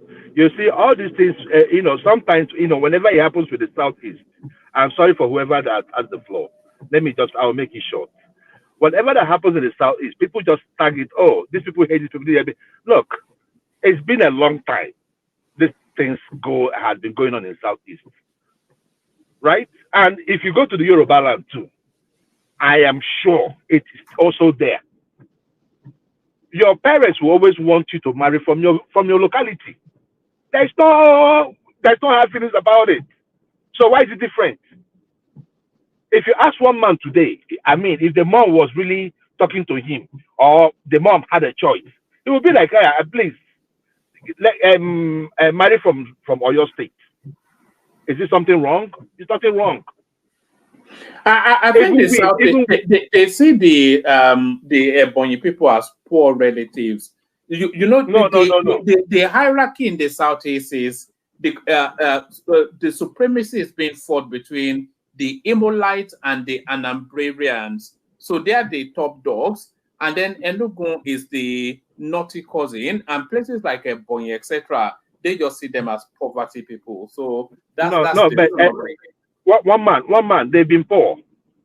there is nothing wrong in seeing someone that is poor and say they've been poor. LHG came in. That is part of what I was telling you when it comes to governance in the Southeast. LHG came, did a good job. The one after him, Sam Egu came, did a good job. If I hate them, I won't know their governors. But I monitor what's going on there. They have their own thing. They don't like going. They have their own personal thing. They don't want to. They don't like going to school. If it's as a result of opportunity or all that, I don't know what it is. But they don't like it. They've always been farmers. So do we hate them because of that? No. But if you tell people that they are poor, they look at it like, oh, you are castigating us. No. It is richer than Lagos. It's not richer than Lagos. It's a poor state. It is a poor state. It is not like trying to slap them in the face or trying to put them down. Is the northern region a poor place? Yes. Do they have billionaires? They do. Joel. I think we. Joel. Now, academic exercise, they do so. If politics start first, wait, listen. If we now politics we did talk about here, Okute go wrong. If we say, oh yeah, if we can bring somebody, Okute go wrong on Lagos. I tell you, forget them. You know what they call Okute? What do you know? What is Okute? Leave that thing. No worry. No, hold on now. It means a rock or a stone, isn't it? A rock. You know the reason why they call him a rock? Because if you go to Anambra State to be a governor, and people tell you, no, hold on, let me land. And people tell you what it takes to be a governor in Anambra State. You just look at Anambra State, and this is a state that they kidnap the governor. If you are that powerful, if look, let me tell you, I lived in a state where a governor will be coming with his own convoy. A Mokofo will be coming with his own convoy, and the governor will have to turn back. It's a question of money. Now they tell you so now. Yes, now some people have no. Tell you. But those people you're talking about are not going to decide for us who don't know. Be our own destiny. Now. Look, we talk on that topic. One man. Okay, Baba, please, can you give me a minute? So I don't have to talk on this topic. I will go back. I will go straight to Dangote and Obi and the Sure. Let me make a statement on this. Okay. When you talk about the Southeast, we understand the Southeast. Maybe Baba, you say have lived in the Southeast, so you understand what I'm saying. Anambra State have the political heavyweight when it comes to the Southeast. No other state, I'm from Imo, no other state can rival the Dogidi in Anambra State in terms of politics-wise. They have the heavyweight on arrival in any part of the 5 Southeastern states. But having said that, somebody made a comment about people don't want to marry people from Imo and people don't want to marry people from Ebonyi. It's not as simple. It's not that straightforward like you said it. You can't say they don't want to marry people from Imo State. That's not true. People, it's always this fallacy that Imo State, their bride price, is too exorbitant. That's why people don't want to marry. Who will want to marry to Imo State? Imo State has the most beautiful women in the world. So let's talk about that. With that, everybody will want to marry about in Imo State. So it's just that perception, that fiction that Imo State, their bride price is high. So bro, and they're educated. They're educated. That is. I mean, particularly where I'm from, that is the main thing for them. They're the most educated. Yeah, particularly where I'm from, the western part of Imo State. In terms of education, we are high up there. But anyway, having said that, in terms of women, so everybody we are talking about marriage. Everybody will be luring to come to Imo. So there's no doubt about. But for the one of Ebonyi State, I don't know. This is my own opinion, okay? A lot of people always look at them as not the real Igbo. I don't know why. That's how just, if I'm wrong, maybe Joe can correct me. But that's just, the narrative I get. We look at them as the lowest of Igbo, that's applicable in the West. Ijebu and some of that is, I don't have the history to pen that here. Maybe one man can educate me in that. There's always that differences in that, but that doesn't mean they hate each other. But that particular Bonnie State, people always look them as the lowest. So having said that, let me come to this David Omahi. Everybody's praising here, and I will use 2 adjectives to qualify him. He's a sneaky and dubious politician. And do a hit on the nail. If the opportunity present to him, he can remove Tinubu and put him to jail. This is how dubious. It's an opportunist to the highest level. You can praise him here, the way you want, and whatever you want. I've studied David Omahi very well. Ebony State is one of the poorest states. I think the last time I checked before, they came to the fifth place, or I don't know where they are right now. They used to be the third poorest state until David Omahi came in. But he did okay. But all this praising, because how did he do okay? He bankrupted, the state to bring them to a more reasonable level. I mean, look at the airport. All those flowers or whatever decoration in his studio, all of them is falling apart. They don't have a They're falling runway. apart. They don't have It's a runway.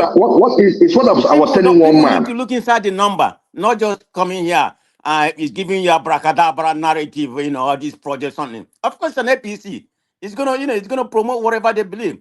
And one more thing: if election is held today in the southeast, and it's between between him and Obi will win 90-something%. Go and mark my word of a Bonny state. Even David Omahi is there. People in that part of it, they know what they want. And whether it's good or bad, whether you like it or not, they know what they want. Because of that, some people are going to stay here because you don't know anything. That's why you're not going to be president, because you're not playing the right politics. It is what it is. And that's how it's going to be. You can't change the Southeasterners. That's the way they reason. I mean, you can call them, whatever, you can categorize them the way they want, but it is how it is. David Omahi is a very cunning person. So you're here, utilizing him as the next coming of Jesus Christ. Power to you. That's how I see that. One man, can I ask you a question? You and Baba. I want to ask you just two questions. In the southwest, do you guys have like states that the Yorubas would be like, that's a poor state in the southwest? Say that's a poor state. Yeah, like say that's a poor state. Osun is poor now. Okay, thank you. Okay, so that is one, right? Okay, in terms of marriage, do your parents want you to marry from your place, or they want you to go? It doesn't matter if it's but at least they want you to marry in your own state, in your own local government, in your own villa. For me, we are too cosmopolitans for. You okay? Probably say Lagos. Probably I should ask Kulata that come from the bush. Nobody interfering with not allow them. In my life. I can count the Yoruba women I've dated on one hand, on my 5 fingers in my life, and I think I don't rule small. So I'll be that you're not like local like a Baba Jan and one man. I mean, one man stayed in Lagos State, but I'm talking about people that stayed in like Kulata and all these guys. What's his name again? I've forgotten this one that always comes here. They comes from like Osun Ekiti, right? Those ones that are still very, very local. If you ask them, I believe if they are truthful to themselves. You right? Mean enigmatic? Enigmatic, yeah. All those guys then. And when they talk, you know that they are from local places. You understand me? But this is the thing. If you ask them, they will tell you that their parents want them to marry from their locality. It is not something. Even here in the United States, a white person wants them to marry a fellow white person. If they marry black, nobody will die, but their preference. So it happens everywhere. Thank you very much.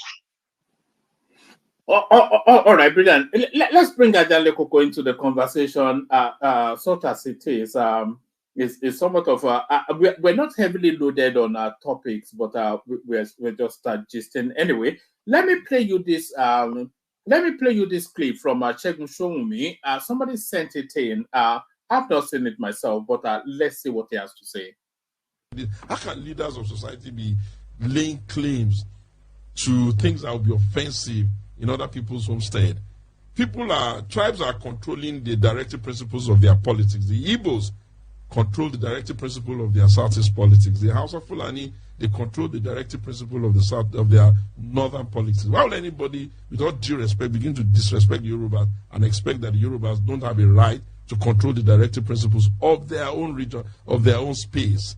And when people are operating in that space, whether as indigenous or settlers or owners or even joint owners or even the people who taught it into existence, the reality is that you must be sensitive to the tribal, conclave of people. I won't come into the Southeast and start to speak to them in a manner that, especially when I'm living there, as though, oh, I'm the one. No, that's not it. And it's going at a speed that is getting too dangerous. I'm seeing that more and more people are sitting on it, and we need to tell young people enough. Nigeria is more divided online than it is physically. That's the painful thing. But you know the thing about... And it's a dangerous trend, isn't very it? Dangerous, you know, very dangerous. I've asked myself that, who are these people leading this country? Do they even understand what we're likely going to potentially deal with? Imagine if over a period of about 5 years, the narrative of tribal hate continues. Can you just imagine what an army of people that would not be hating themselves, not even loving their country? I get when you want to criticize the government, but you can't reduce it to a tribal issue, especially if you're even talking about President Bola Tinubu. What is in Bola Tinubu's profile, actions, cabinet? So there it is. We've had that guy on this platform before. Do you remember? Yes. Say greetings to our listeners around the world. Click on the like button, share and subscribe if you haven't done so. I think I totally agree with Sowore with everything he said. That clips you just played now. You see, even though we call ourselves Nigerian, I think that name Nigerian is secondary.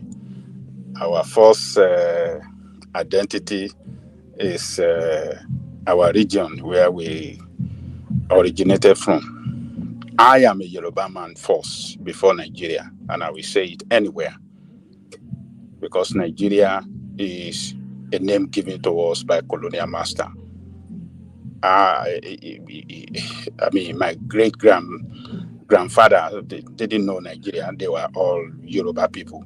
They called themselves Oyo, Ondo, Egba. That is what they call, and you know, I mean, all of us together in our own region, Southwest, we call ourselves Yoruba. So, I think I have said it here before. What that guy said in that clip, that look, people from other part of Nigeria, if you are in another part of Nigeria, you should respect those people, respect their culture, respect their tradition, and respect their politics. If possible, don't even participate in their politics. Let them run their politics the way they want to like. Stay back, leave them alone with their politics of their place, so that you will live in peace. Because we are tribal people. So I believe those that is referring to, he didn't mention him. I think he might be referring to the Southeasterner that take it cool, in particularly in Yoruba land. Don't get involved in the politics of Yoruba land. Leave Yoruba alone to fight it out among themselves, to compete among themselves. Don't take sides. There was something that Sowore Kimberly said that struck me. In that we're all seeing it together for the first time. There's something he said that struck me, that the tribal something is more online than anywhere else. Oh yes, I mean, we are here too. We see the way it plays out on this platform, another platform. You see, that's not true. You don't think so, Zita? No, I don't think so. See, no. Can I come in? Okay, sorry. Okay, let me. I mean, it's taking a very dangerous trend, and that is what got that lady in Canada into trouble. The tribal politics that is so toxic, and so we have taken it to I think it's very difficult to be tribal face to face. I think people are braver behind screens and keyboards. Yeah, behind keyboards. Yeah. So, one man, particularly Ms. Zita, you can come in. You can come. Let's hear your own opinion. I said saying that the hate or the division is online, not physically. That's not true. You can see somebody carry a loudspeaker walking in the streets, screwing division. It is something that is in there, but the online is a medium. It's just a tool that is being given to them, like a tool to showcase how they feel. So whatever is going on online is in the physical. That's not to say that it has gotten so bad that you will not buy from each other, no. But I can assure you there is so much, just as it is online, that's how it is physically. Online is just because that's where you see them say it. Obviously, you won't see somebody in the street screaming, I don't like this person, I don't, it would look like a madman. Although sometimes when you see what they write online, you will think they're mad. Sincerely speaking, you'll be wondering, why should somebody put out something like that? Let me disagree with you. Because the level of division and ethnic, I don't like the word hate, but ethnic antagonism, let me use antagonism. The level of division and ethnic antagonism, I've never witnessed it before until I started to do more, come online more.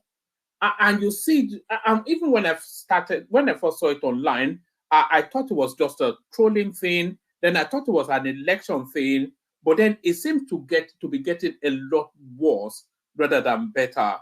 And people feel that it is the online space that fuels it, and then people act it out in real life rather than real life fueling the online space. Woman, you are talking about a country or a nation that even before the online came to place, people that are not of a particular tribe, living in a particular tribe, have been spied like as if there was a war zone. I can remember in the year 2021, it was, I think, is it Ojus Okalo or, yeah, it should be that same Ojus Okalo. He said they should start fighting them in the east too. It was a gory sight. So what I'm telling you is that online was just a new platform where they can now go and air their, vomit what has been eating them up. Because you can't say it is an online thing. I don't know where, for those who love history, I don't know where Shehu, a journalist, got that one from. Looking at the history of Nigeria over the years, it's been a mayhem between tribes. And for somebody who calls himself a journalist, will come out to say it is, of course, online, they don't even kill themselves, but in physical, they do. So why would somebody who calls himself a journalist say it's more of an online thing than a physical thing? I don't get that. I think you are not. You can say she's wrong. I think what you are saying is totally different from what he said. What he said strategically is that it's getting too dangerous online. He didn't say that we don't have it. He didn't say that. Johnny Coco, And it's not online. Have it on the ground. We don't online, have it. Online. It's getting too dangerous, and we are seeing it too. No, as I'm speaking with you now, if I don't like you as somebody who is from another tribe, I can just abuse you, exchange rude words with you, probably say terrible things about your tribe and your person, even when I don't know you. It doesn't really, you're not gonna die, will you? No. But in physical in Nigeria, people are being fired because they are doing business in another land and they are another tribe on several locations. So you cannot say it is getting worse in online. Getting worse in online, nobody has died online and nobody is going to die online. But Zita, the issue is this. You see, that of physical antagonistic, can be antagonistic. How do I say this? Physical tribal jingoism that we carry out against each other. You know, it only happened during the election time. When election is over, everything is over. People go about their businesses. They forget. They put it behind, and they move on. But the online is so dangerous now. Every day we come here every day, and we battling each other on tribal on tribal ground. On the other platform, on every day, they are re-echoing that tribal sentiment every day. That is why he said it's getting too dangerous online. But it's not like that. Angelica, can you give me a minute, please?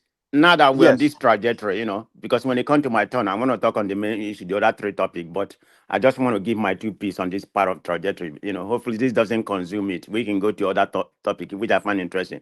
But my opinion about that, Madam Zika, I think you made some point, but I completely disagree with you. And Angelica, this come to you. If you disagree with somebody, just tell the person, be bold enough, a man, and say, I disagree. Don't try to be politically correct. So don't be playing that political incorrectness. Sometimes you do in order to please your opponent. No, I'm going to call Madam Zita the way I see that.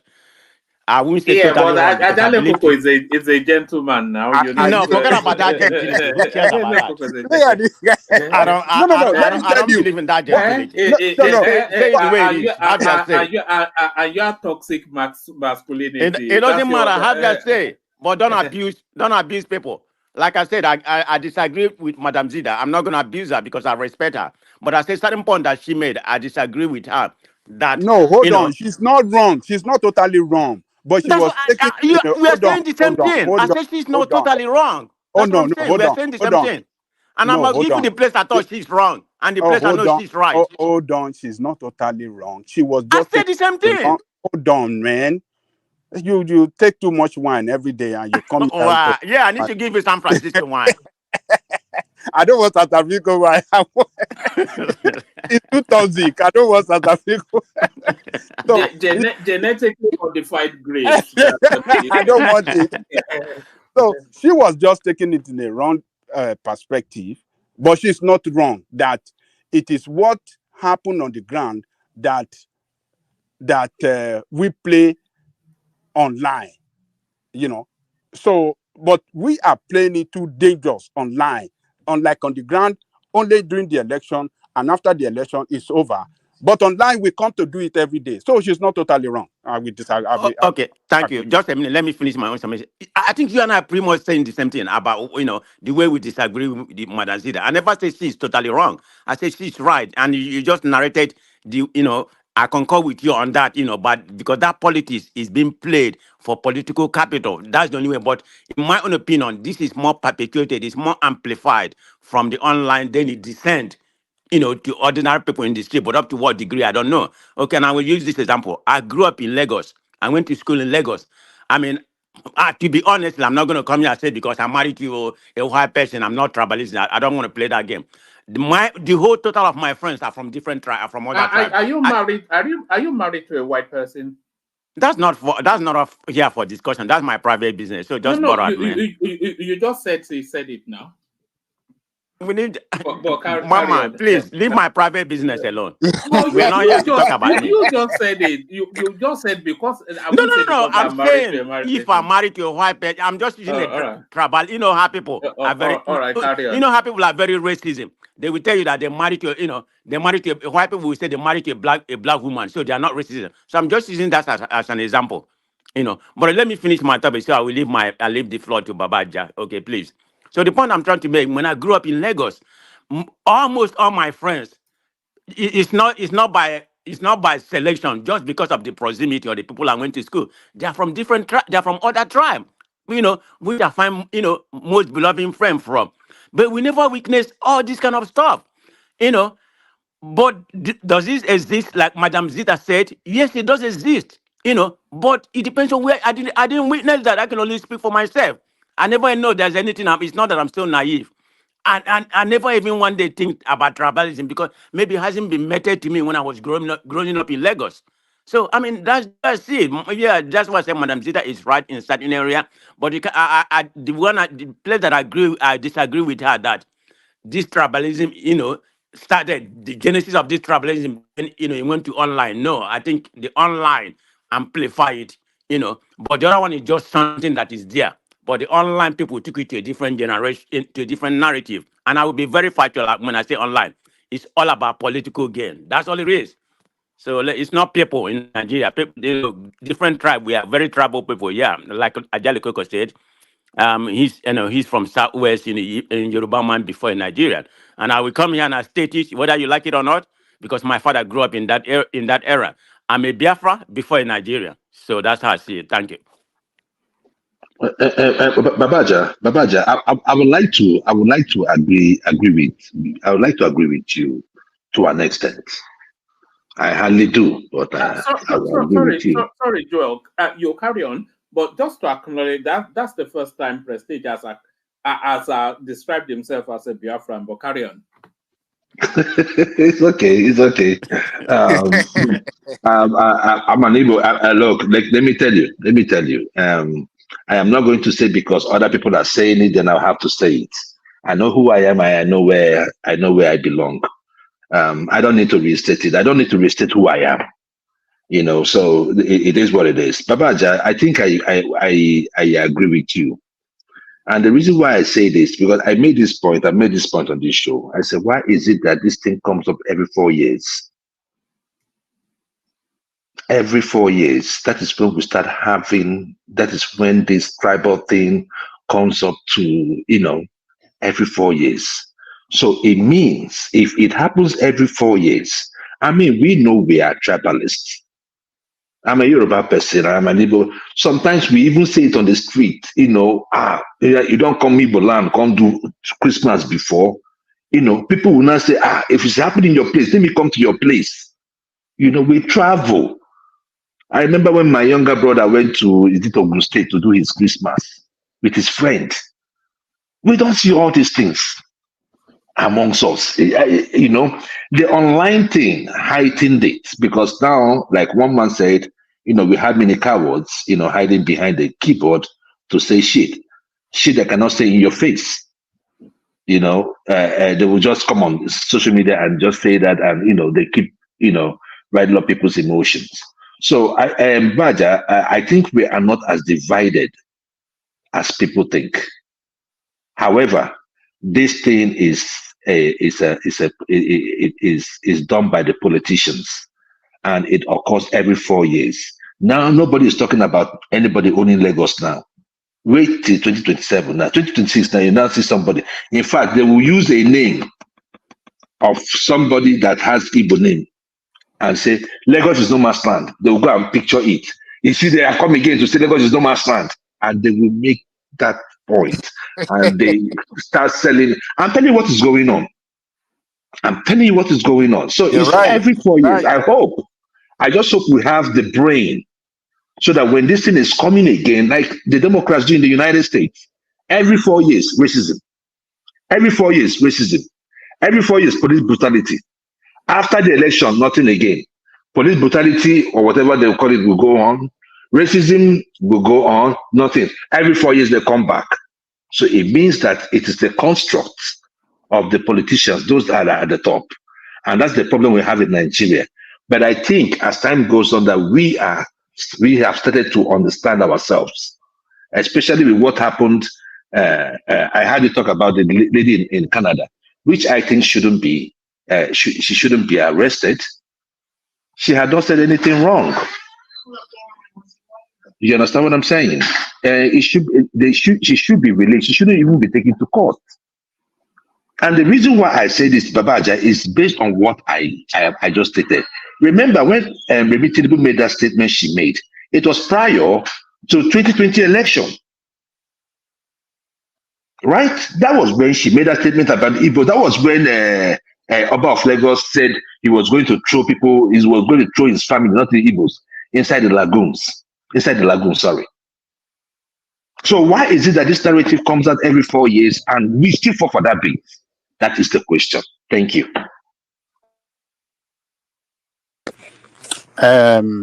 Joel, I think I disagree with you that that lady in Canada did not say anything wrong. What she said was totally wrong. And that is why she got into trouble. If Hold she on. Joel, why would you even condone such a statement, Joel? Do you know why? Do you know why? Do you know Yeah, why? tell me why. My reason is simple. You see, like I always address different issues. We are so quick to react to outcomes. We are always fixated on outcomes, and that outcome is still dependent on who did it. Okay. The Oba Before of you say Lagos something, ought to I be in follow that that seat. space. I can educate you what happened and everything. So just Hold on now, make hold sure on, you have hold on, your hold fact on. right. Hold on. I am saying that whatever that lady said was preceded by certain words by other people. I shared it with one man. You go there, you see a guy that said that in Austria, this one is from Edo. That lady does not even stand Igbo, but she says she's Igbo. I'll take it. She's from Anambra, My so own thing is justice. you need to get the fact. Listen, She's now, from Anambra. listen, man of prestige. This is my thing. If we want to address the issue of a speech, it has to be done holistically. There is no reason why Oba of Lagos should still be on the street after he made that statement. There is no reason why Remi Tinubu shouldn't have apologized if it was here. She's not going to make that statement. So what I'm saying is that even if you go to those social media, there were other people talking, and Abike Dabiri was deaf. But when it came to Amaka, you have to talk. They have to go to arrest. No. What you are treating is the symptom. There will be many Amakas that will come out tomorrow to speak, as long as we have this kind of people speaking the way they are speaking. We have the like of MC Olomo that did what he said during the election. And what do we do? If you hear, they say, oh no, let's come out. That's a Iyachukudi. Who is Iyachukudi? Iyachukudi is an Igbo woman. If we must address it, we must address it holistically. If you have found one thing, you go to jail. Yachukudi came out now. No, but because she has been bought. You know what happened? Does she have a choice? Joel, Does she give me have a a minute. choice? Don't be cherry picking things. Okay, I'm going to call it Hold on. Let me finish. Let me land now. Let me land. I was talking before you came in. These Democrats, you guys don't have boundaries. Hold on, please. Well, I'm trying to not to be biased. Let me just land. Can I just land? Let me land. I was heading somewhere, and it won't be more than 1 minute. So my thing, Babaja, is that the issue of tribalism, the issue of the way we talk to each other, the issue of the threats we give to each other in that country is enough for any person in that country to make any statement. So for me, it's going to be, oh, Amaka said something. Well, what happened to Eddie Solomon? What happened? We remember the guy that even said the one he said in Lagos State. He's still in jail, the king. He's still in jail. But Eddie Solomon is working freely. Where is the justice? There is no justice in Nigeria. Until we have justice in Nigeria, until we have people that speak the truth, until we have people that condemn even their own whenever they say something wrong, we are not going to head anywhere. We are heading. We are just sitting on a keg of gunpowder. Thank you. Okay, just a minute, Ajali Coca, please. Give me this space. All right. Just 1 minute. Yeah, hold on. Just hold on. I want us to move away from all this ethnic sort of stuff. Right. That's why I don't want to repeat it during my time. I just want to head and finish it right now. Yeah. Have that last okay. Let me begin my narrative. An injustice for one is an injustice for all.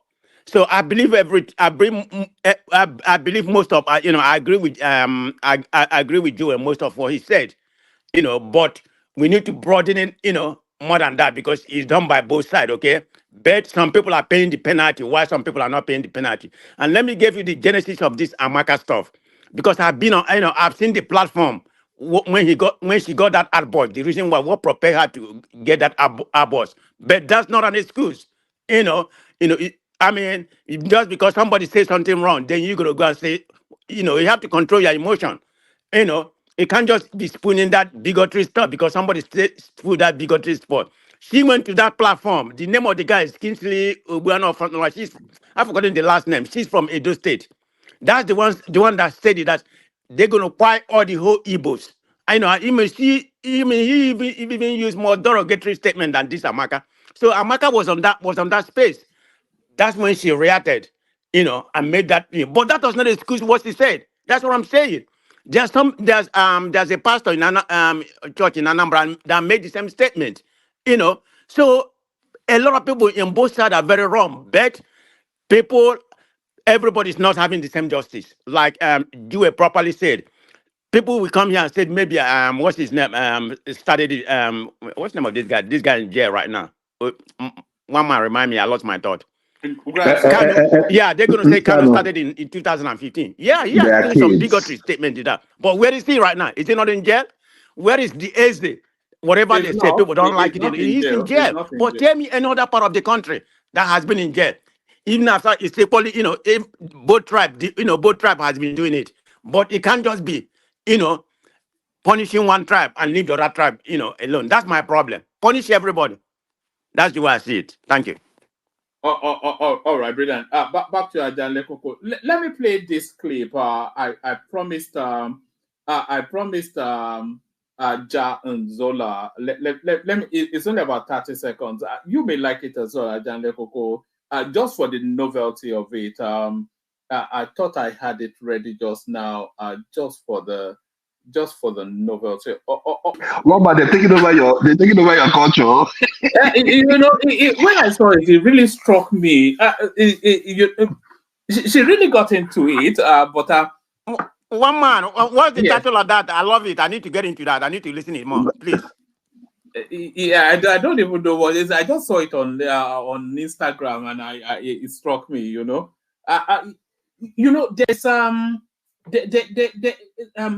There's this lady called Soma Aku that I follow somewhat. She's moved back to Nigeria, and she was reciting an encounter that I might even play it. She was reciting an encounter that she had with an Indian person in Lagos.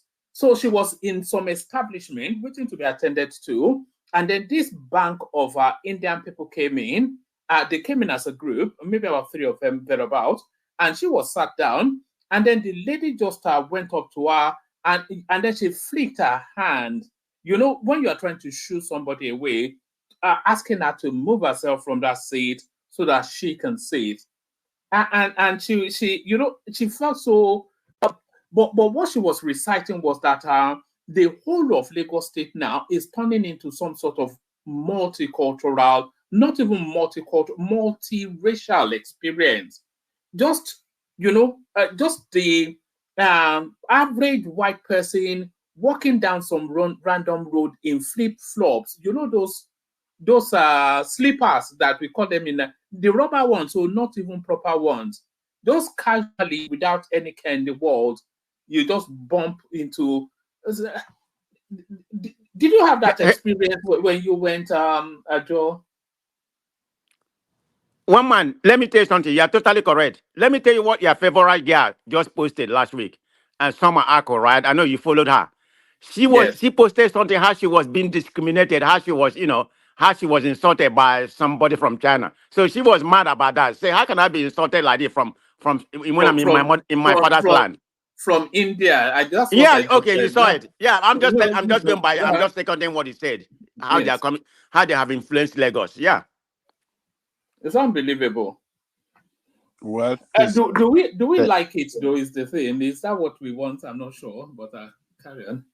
It's good that if truly she's the one singing that song, I think No, I don't think she's the one singing it. Or I think she was just Oh dance. no. But from the accent, you could probably guess that she was the one. Yes. Maybe, but it's good. This is not the first time to see Oyinbo singing in Yoruba. Singing. Yeah, but she really got into it. Is the thing, most times when you see Oyinbo doing this sort of things, they're almost clowning around. But she was really, into it. Yes. It's nice. I mean, we just have to appreciate ourselves that we are doing something good. That is why we see them accepting it and try to do it with us. So our culture is rich, our tradition is very rich, and our music. Coco, when I said a few months ago that the world is about to enter a Nigerian, not an African age, but a Nigerian age, people laughed. But I'm still holding on to that thought. The world is about to enter into a Nigerian age. Well, they are entering it in I Lagos. agree with you, one man. Yes. They're entering it in Lagos. They want to capture Baba and all of them. All these. Hey, Baba, I want to ask you a question. When I go home, where can I go and see them? Is it like a Atlantic area? Because I'm going home on Christmas, so I want to see where I can go and see them, see exactly what people are talking about, whether they cling to their own area like Chinese do over here. Kulata is the plug for that. He knows. Okay. No, I'm going to try to explore that. When I go home. No, I didn't see the clip actually. I was busy. I was eating actually. So I don't know what you're talking about. Who is Shannon Sharp? I don't know. Shannon Sharp, that's a former American football third end that used to that play football, but right now he's #1 podcast in the world. So what has he done that Kulata is asking if we've talked about Shannon Sharp? I don't know what he done recently, but remember he's the one that broadcast the news about what's the name of that comedian, that little big little guy. Well, man, we talk about it now. What's the name of that little man, or I don't want to call him a boy, a comedian, a black comedian, that came on his podcast and blew his. Yes. Oh, I know him. The one that I know who the face is in my head, but not the name. I mean, the podcast has been good. I mean, he just signed a new contract with ESPN. He used to work for Fox News before. The Fox News that he was in, it was what they call Skip and Belly, sports. It used to be with he used to be on ESPN before, but now he has been. But the podcast, right? According to what he said the podcast has generated more revenue than he made, playing football for maybe 10 years or 6 years. I've forgotten how long, but he was a very good tight end in football, so he made a lot of money. But according to him right now, the podcast is generating more revenue. I mean, that's what he said. I don't know, but yeah, he's big now. Sorry, just to digress, just a microsecond. I've actually clipped this thing out to put it out tomorrow. But did anybody hear Baba T's take on American politics yesterday? I was there now. Remember the one that brought it up? It was probably the most brilliant thing I've heard in a long time on this platform. No, I told you, Baba. I told you, one man. I like to conversate with Baba T. It was an inspired speech by him. Yes, it was. I told you I like to conversate with Baba T. I mean, he's very conservative, but he's not a MAGA like King's daddy. I've clipped it. I'm putting it out tomorrow. No, he's a very rational, intelligent man. I'll give that to him. I like to conversate with him. I don't agree with him 100% of the time. One man. Whenever you see a man of prestige, I don't like to conversate with you. He's whenever you see man of prestige praise any person, you know that person maybe have given in a little bit to his beliefs. Exactly. You know that the person has said something good about Kamala. But you know what? One man, it was a disgrace of a show. Just 1 minute, and I will just summarize what I want to tell you. It was a disgrace of a show. I see no reason why America should be dictating to the world what they should and should not do. It was crass indiscipline, unprofessionalism, stupidity displayed on stage. One man, none of us on the debate. Oh no, okay, the On the debate. Yes. Okay. Yes. One man, none of us on this show, including man of prestige, can walk into such environment and succeed. So the winner remains Trump. You cannot tell me that you are having a debate, a presidential debate, and you were there fact-checking one of the moderators, one of the debaters, and it was just like glaring, 3 against 1. The main issue in the United States has to do with economy, immigration. She was not pushed on those things. Inflation, she was not pushed on those things. But they were more interested in what Trump said or what happened in January 6th and all that of last year. That is not the time to ask those questions. You guys have eaten those questions like whatever you want to call it, like for the past 3.5 years. Even while he was in office, this man is your topic. You wake up, you sleep with this man in your mouth. And you have to organize a debate. And the 2 moderators, including Kamala Harris, was not answering the question, sidetracking the question. If I ask any of you right now, Even what is Kamala's... voters did not buy it. The voters did not buy it, right? So even at that one man, she could not... Joel, Go ahead. Babati actually made the argument, and I think Rational Mind supported it, that Trump actually won that debate. And if you listen to how he presented it, it was I thought Kamala won it, and I still think that, but when he made his submission, I paused to reflect on what he said, you know. One man, can you give me a minute to interject on you? one man. Let me just 30 seconds, please. I will hand over to you, please. So one man, the issue is this: if we are going into a fight, let it be fair. We have called for such in Nigeria. We cannot be calling for election, free and fair elections in Nigeria, and we come here and we are supporting manipulated elections. You cannot manipulate. One man, 42 days. Kamala Harris has not paid no press conference. The least she did was 60 seconds. She never spoke. Today she cannot defend the administration. And what is going on is that she keeps hiding from the press. Nobody is seeing Kamala. But this man you call Trump keeps talking to the people. In fact, today, he made mention, and for those of you who are still working, that he is going to remove taxes on overtime. One man, if he does that, these are real issues.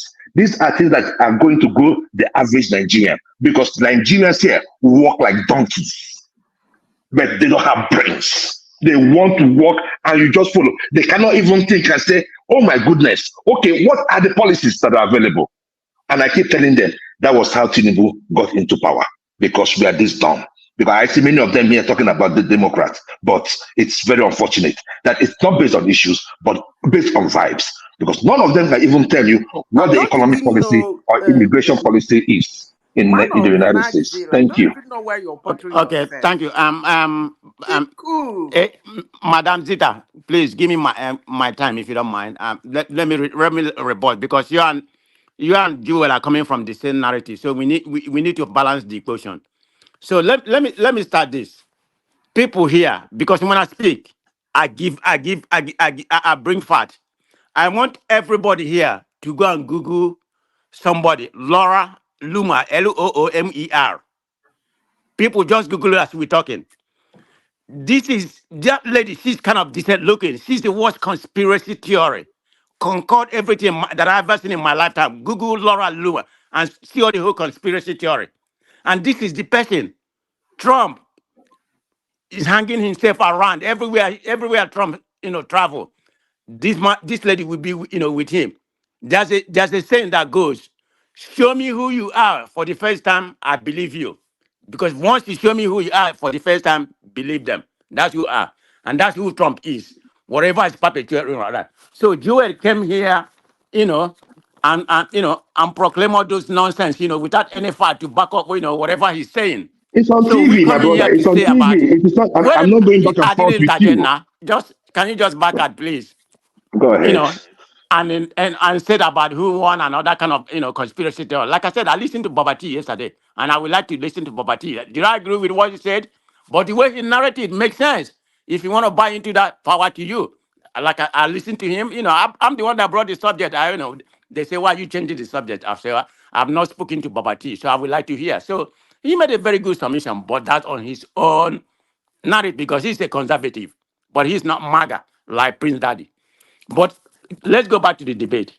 So we have a Trump mayor on steroid last night. Forget my voice, need water. Trump night mayor You on need water. Take steroid water. at night. But you need to A lie. guy who came on national TV. Hold on. A Yeah, guy they who tell you, came on no, national you need TV. to go to lie like Hold this. on. That's somebody choke. Can you be Hold quiet? on. Yeah, hold on. Prestige, you're getting a bit angsty these days, man. Just bring it. You're amongst friends. Okay, just slow down, right? Yeah, you slow down. Give me 1 microsecond. Adama, if you are listening, check your DM. Carry on. Okay, this is a guy, in that particular night, he was a nightmare on steroid. Let's call it what it is. He was.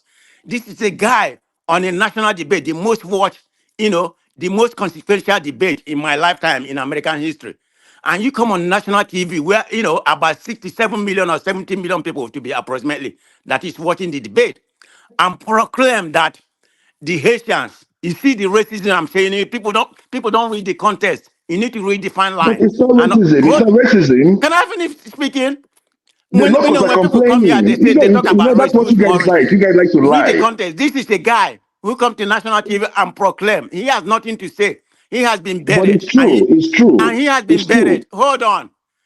During the first 5 minutes of that debate, Trump was making sense. He was making sense. And we, Democrat, as I'm a Democrat, we telegraphed the Republicans, said, we're going to bet Trump. We're going to bet him, we're going to bet him to see if he's going to take the bet. And that's exactly what happened. Because of he's somebody, who's out of control, cannot control his mind. That's why he took the bet. He changed the narrative from what the advisor asked him to do and lost his mind.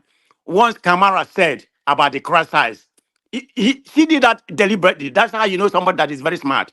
She did that in deliberate by telling Trump about crash size because that man is, No, those are your talking points. that one Those is are your talking infatuated points. about crash size. It's That a was talking when he point lost. every night. You say Hold that. on. That was when he lost his mind. From there, he become a wire and come and spooning this, this racial attitude that he hates in Springfield, Illinois.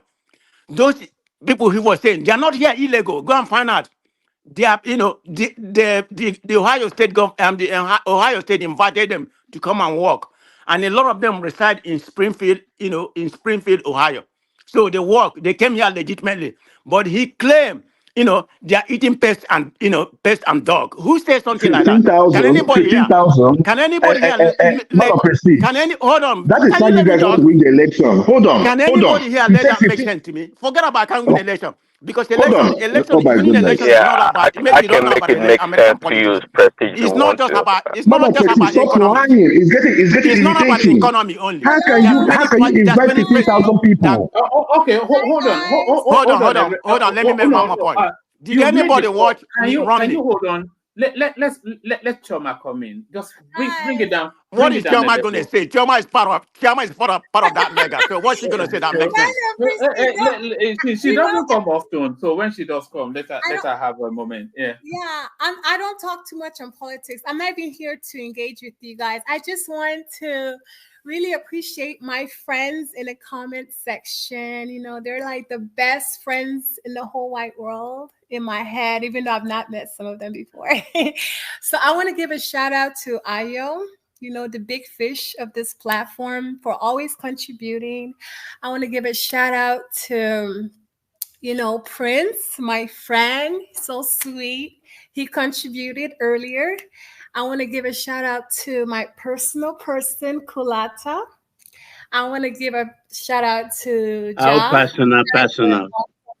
Expatiate. No, he's my favorite person. That's why.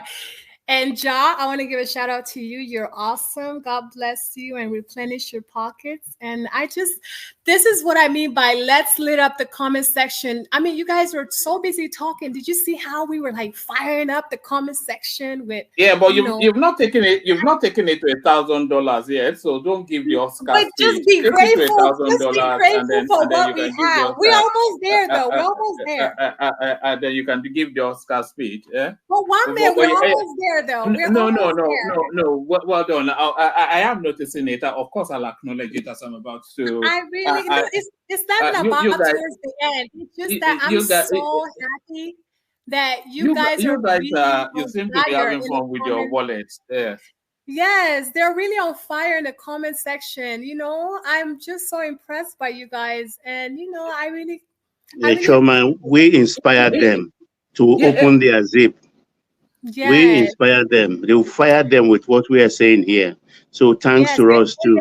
I thank you, panelists, AI, Jewel of Now. I have to thank God. I have to thank God, my mom, and I have to thank God, my mom. Thank you, one man. I said earlier that, if I read as often as you read, I will go mad. I don't know how you read every single day. All those headlines. You're awesome. So I really want to appreciate everybody, including myself. God bless all of us in Jesus' name. Amen. Yeah, we're there for a moment. Who said, do you remember when you turned up on Kaizo's stream? And somebody said I was simping for some random. Was it not Ja that said that, Ja and Zola? That. Yeah, I saw Ike. Yeah, I saw Ike after a long time, and I was wondering why he was MIA. But I don't think it was Ja. I think it's one of those other boys. It was a bunch of boys on the panel. Yes, I think it was Ja that said that why am I insisted that you must speak, and then he would say, "Oh, one man, you are simping for some random woman." I don't think it's Ja though. Because I think it is Ja. It must be Ja. I know his accent. You know that. Really? Yes. Was it not you, Ja? Oh, all right. Okay. He says it's not him. So we'll believe him, I guess. Well, thank you, Ja. I'm glad I inspire you to come back on here. It worked out, right, woman? It worked out. Oh yeah, but it always works out. But who is Shannon Sharp? Do you know? I don't know anything about that. But I'm not always on social media. I only go to check my inbox. All right. All right, brilliant. But one man, I've already educated you who is Shannon Sharp. What else do you want to know? You asked me, I'm a sports guru in America. What do you want? No, because Kulata is hinting that there's some storyline there that we need to. Yeah, he may have come up with another storyline. I've not followed him on his podcast recently. I just told you his beginning and where he is right now. He's number one podcast in the world. Go and find out. It's cool. We don't trust anything that comes from Well, when I say something, you Google it.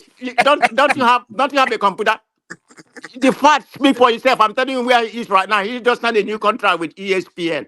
But his podcast, he claimed that his podcast made him more money than he ever made when he was playing football. One of the best football players in America. He played football for 7 to 8 years. He played tight end, to be specific. For you to know it, I know what I'm talking about. I just don't come here and babble like everybody say because of the way my voice sounds. People think I'm just making noise. No, I have my facts.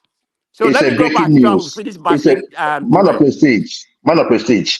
It's a breaking news. If you can, I say it's a breaking news. Can you understand what you mean by breaking news? Okay, go ahead. I give you guys that. think the word is everything about right. Sometimes you just use your brain to understand. Breaking news. He has sex on what they call it. admits to having sex on Instagram Live. Obviously, I am embarrassed. Then they say he apologized after audio sex tape goes viral. So that's Shannon Sharp. Oh man, he's done. That's not a big deal now. No. No, hold on. Etinosa did that 2 years ago. Do you remember that? But one man, Etinosa, she did that on Instagram one man. Live. I can assure you, the guy just signed a very lucrative contract to be one of the commentators on ESPN. The contract is going to cancel by this weekend or next week. I'm telling you that contract, maybe his podcast is going to be going on because people like Silosius statement. So that may not affect his podcast, which is the one a passive income that generated him more money than his normal job. Yeah, he still have a life. Of course, he's rich. He already made a lot of money. But the ESPN contract, I don't know how much it is. That's going to be cancelled. Don't say it's not going to affect him. When we come back here next week, we bring it up whether actually affect him, because I'm going to read more about it. But it's going to affect his contract. I think they're going to terminate his contract because I've seen them terminate people's contract for something less than this. Yes, but one more minute. But I mean, look, I agree with you on that part, that because they hold men to higher standard than female. If it was a female that had this, they won't do anything to her. I don't know about that. Don't no, be showing no, I mean, no. I'm being honest with you. Joel, do you know a Nigerian? I think she's a C-class celebrity called Etinosa. Etinosa.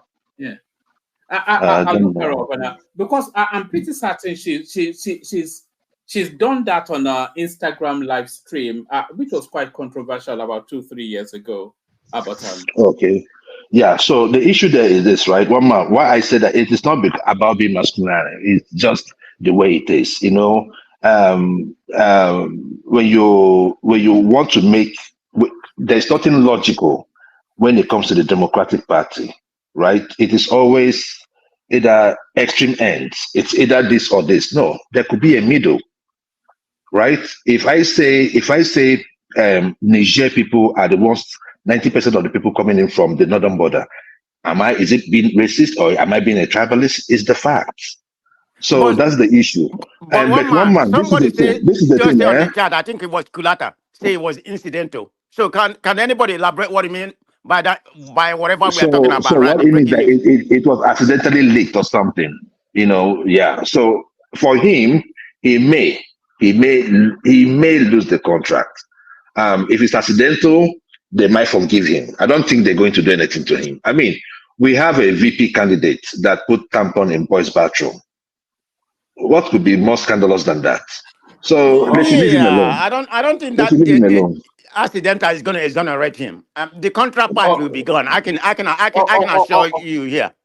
All right, let's bring the conversation back to some sort of coherence. Can I finish 1 more minute to finish responding to Joel? Just a minute. Yeah, just hold on 1 second. That's the Etinosa right there. There she is. The one that she went wild on Instagram a few years ago. But yeah, carry on. Make the point. Is she an actress, Mama? Is she an actress? She's an actress. Yes. I hope while I'm talking, everybody, about how many people watching this? It's a lot of people watching this right now. One man, Tiwa Savage had last year. Hold on. Tiwa Savage had last year. The name I gave you and see the kind of person Trump associated, Laura Loomer, and see the kind of person, he's associating with him. But having said that, let me pivot to the debate. Okay, I think the problem, Trump was completely destroyed at that debate. And why was he destroyed? Because this is a man who cannot control his mind. And you expect a man who cannot control his mind to rule this country. Is that not a shame on you, Joel? And people talk about he was there for 4 years. He didn't lose his mind. Go and look Obama. Biden did. Biden did lose his mind. He didn't lose his mind. Obama and don't make me lose my thought. Go and look Obama and Mitt Romney debate. Mitt Romney beat up Obama like anything, and because of the economy, even the second debate, Prestige, he has the best. You're walking. Come on now, can you just back up, please? Hold on, you're walking soapbox opera. You don't. You just talk what you hear on CNN. You can't distinguish facts from fiction. Anyway, let me finish. On economy, about American debate or American politics. It's not about. It's not all about. It's not about economy. Economy is even better right now, but Republicans are deceiving. Trump Go and look was at the the president inflation for rate. 4 years. One You man. say, can he be a I'm not going to president? talk to you, Prince What are you Daddy. talking about? Will you stop? Go and look at the inflation rate today. Trump. It's What's the 2.5 inflation as rate I'm today? talking to It's you. a lie. It's 9%. Hold 9%. on. What is they talking One about? man, Google it. All right. Hold on. I'm not Googling it. I don't want us to get locked into that American Okay, something. I'm done. I'm done because now, Prince Daddy is here, so I'm done. I'm not. You didn't allow me to say. Okay, I'm not going to I say know I'm done. one man also wants to be done. See, Prestige, everything you say should be just taken with a grain of salt because you don't live in the reality of anything. You don't. But you keep repeating. Last time was 3% inflation. Now it's 2.5% inflation. Are you serious? I said You live under 2.5. 2.5 as of today. No, you listen. You live under a rock. You don't even have a clue what is going on. I can't even respect your I'm analysis telling you. in any way, shape, or telling form. you. Nobody can respect you. See, any common person will tell you minimum, not even the official 9%. The inflation in America is roughly around 13% to 18%. It's very simple. Where do you live? What do you do? I mean, do you not walk around, go to the store, buy I don't know gas, what you're and talking do about. simple things? All I can tell you, I'm living well. No, you just a talking head. You don't have a woman. Go ahead. I You don't guys. want to stop your show. Go ahead. All right, back to you, Ajaneko. If you remember where you were, you Americans, man, you should come with the associating with Americans. You come with the prescription pills. You need to take pills to hang around Americans. All of them are gun owner. That's why that gun. Yeah. that right to own gun. That right get it to their head. Do you own one, or is this something you rather not? No, me, I don't own gun. No. I'm a gentleman. I don't have problem with anybody. But I might own, yeah, one day. But I'm not. I wouldn't object to owning a gun, but maybe I'm not sure I'm responsible enough to own a gun, though. Yeah, you see, you know the temptation, the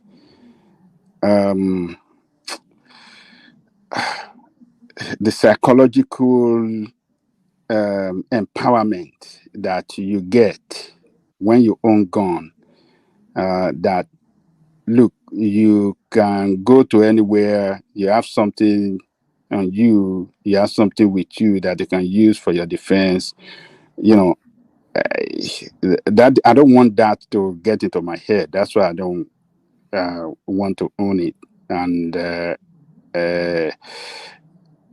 I just, and particularly with my children, I don't want them now. I want them when they get, on their own to live the life they want to live. I don't want to influence them by my own,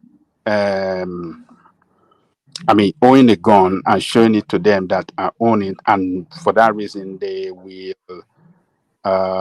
want to own one, our children.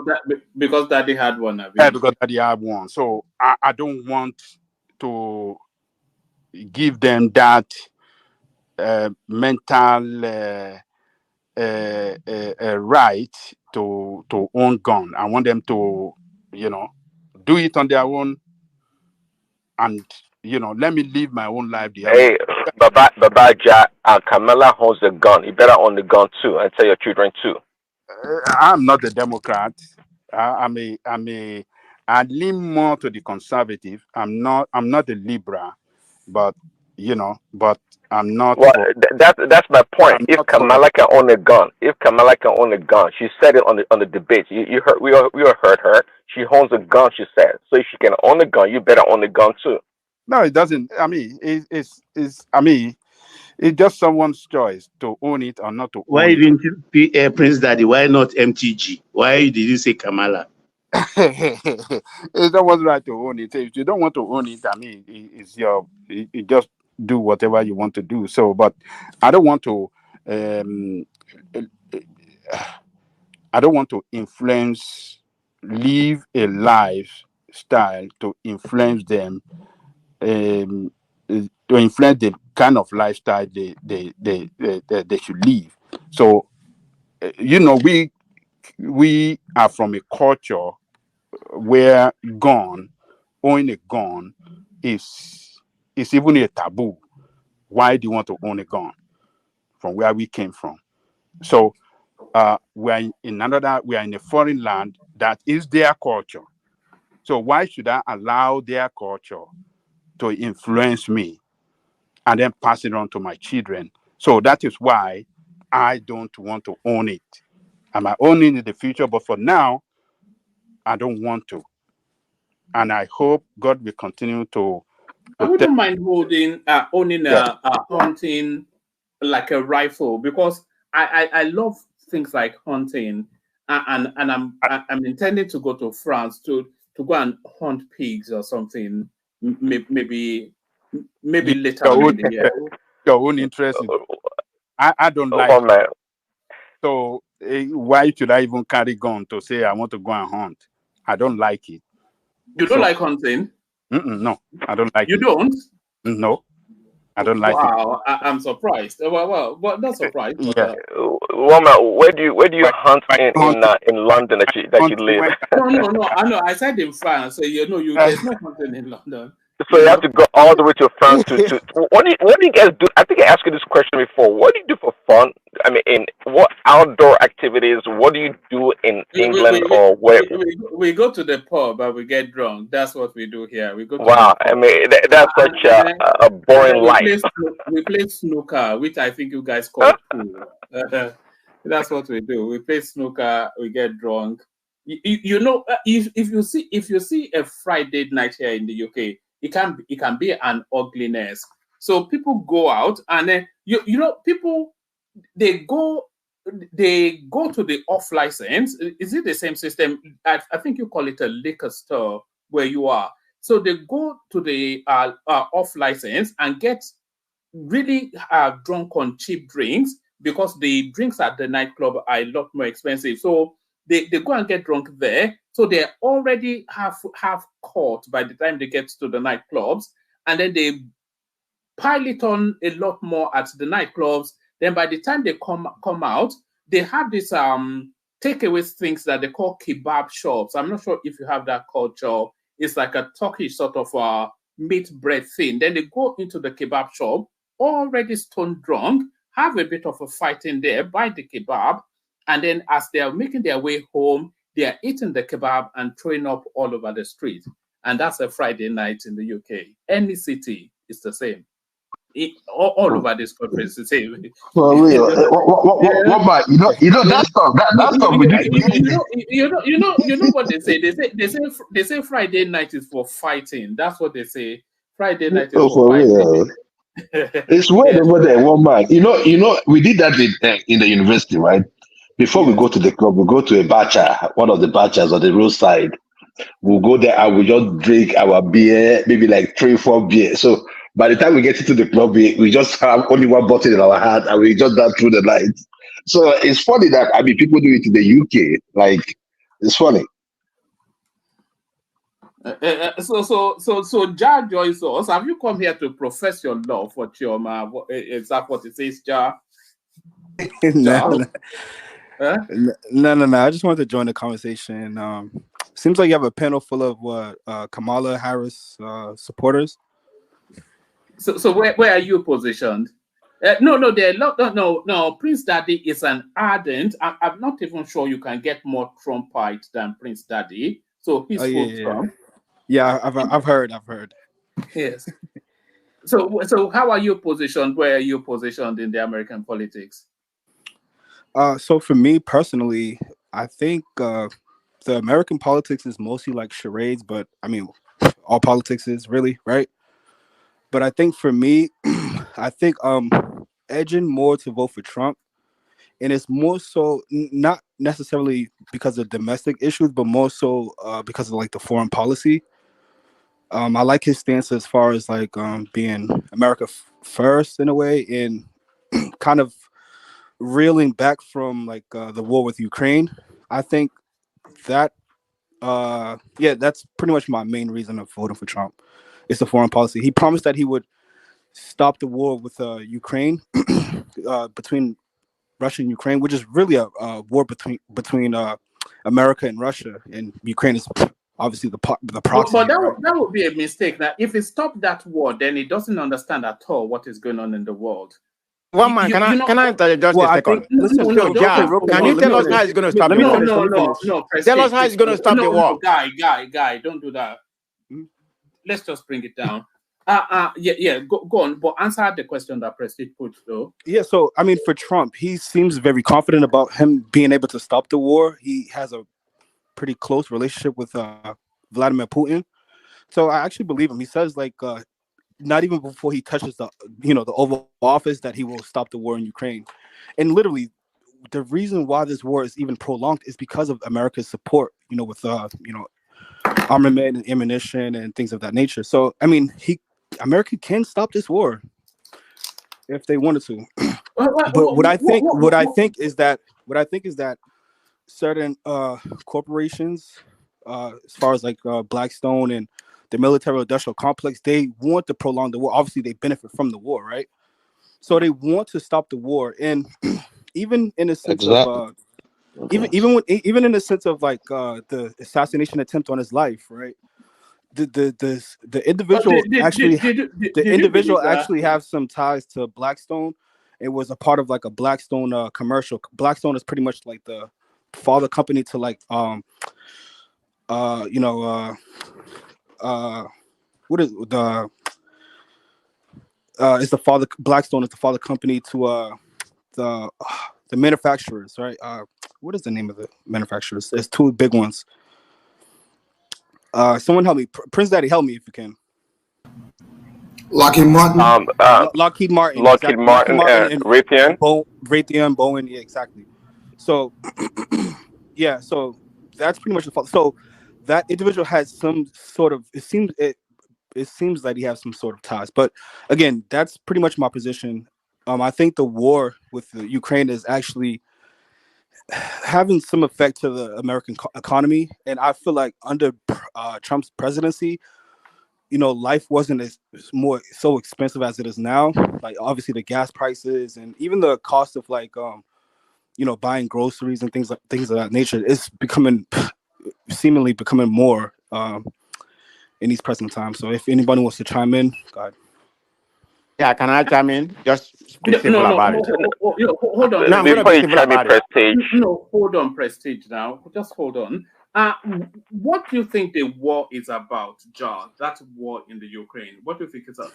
Actually, let me give you my theory. It's about NATO. It's about NATO expansion, if you ask me. Well, exactly. I feel that war is what they are essentially what I feel they are doing is they are testing just what level of armament the Russians have. So they are using Ukraine to test. They know that Russia has nuclear weapons, but outside of that nuclear weapons, what else do they have? And I think that's what the Americans are. None of the above. None of the above. Can I respond to that? So yeah, go on. I think so. When we look at Trump and Kamala and the last 2 or 3, 4 presidents in the American office, right? I think they're pretty much like a symbolic sort of like face, but they're actually people behind the government that have been put in certain plans and have certain certain ideas and agendas when it comes to like the world in a sense, right? So I think the U.S. is kind of a globalist stance is kind of they want to implement a unipolar sort of like system or American hegemony, U.S. hegemony, that's centered around like liberalism and things of that nature. This is why they're trying to spread democracy and liberal ideas in places in the world, including Africa, right? So yeah, so I think that's the idea. So the idea of like a multipolar like world, I think America's against it, and this is why they are attempting to weaken Russia and China with trade tariffs and sanctions, and even this war, Ukraine and Taiwan situation. these are avenues where the American system or government, the military industrial complex can sort of like weaken Russia. But the plans, I think this whole situation, I don't think this whole Russian-Ukraine situation is something that happened like overnight. I think it was actually like a 15 to 20 year plan. And it is. If you listen to like certain economists like Jeffrey Sachs, that has, relationships with Putin and a lot of world leaders. He says this, it started with Bill Clinton. Bill Clinton pretty much signed off on, laws to enlarge, NATO, past the east of Berlin. And all of Russia has been asking was to, for America not to kind of surround it with its military bases and things of that nature. And America has pretty much reneged on a lot of their promises and agreements and continue to expand NATO, which is an open enemy to Russia. Like NATO's an enemy to Russia. So Russia is pretty much protecting its kind of territorial integrity, if you will. The same way how America pretty much, was willing to annihilate Cuba, for similar reasons. Do you think Venezuela? Do you think Venezuela, exactly? Yeah. Do you think we're going to see a mad moment from Putin in the course of this war? No doubt. Because I think it's edging towards a mad moment. I think it might do something crazy. Well, I don't think Putin is like some mad, emotionally, I don't think he's I think he's super calculated. He's very smart as well, and he understands world history.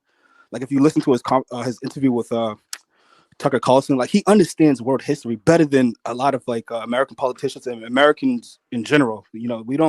We tend to look at some of the things that are the conflicts that are happening in the world and don't understand or know what's happening, but he knows, and the people in power or behind the scenes, they know what's going on, So I think if the war continues to be prolonged and, as we see now, Ukraine is starting to make some offensive attacks inside of Russia. I think if this continues to happen, Putin might have no choice but to actually lead to some sort of using nuclear warheads and, to protect his country really from collapsing.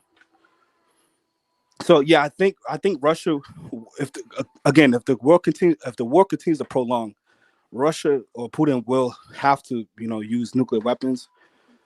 And that's what seems to be the trajectory was talking about.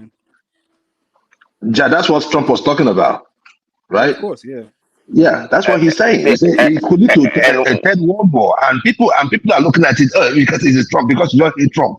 But a man is out there telling you the fact, telling you what is going on. But you prefer someone that is just laughing, no knowledge of the economy, no knowledge of the border, no knowledge of even international politics. This is a lady that donated $60 million to Ghana about last year towards they say in the name of human rights. But we know it was to the LGBTQ.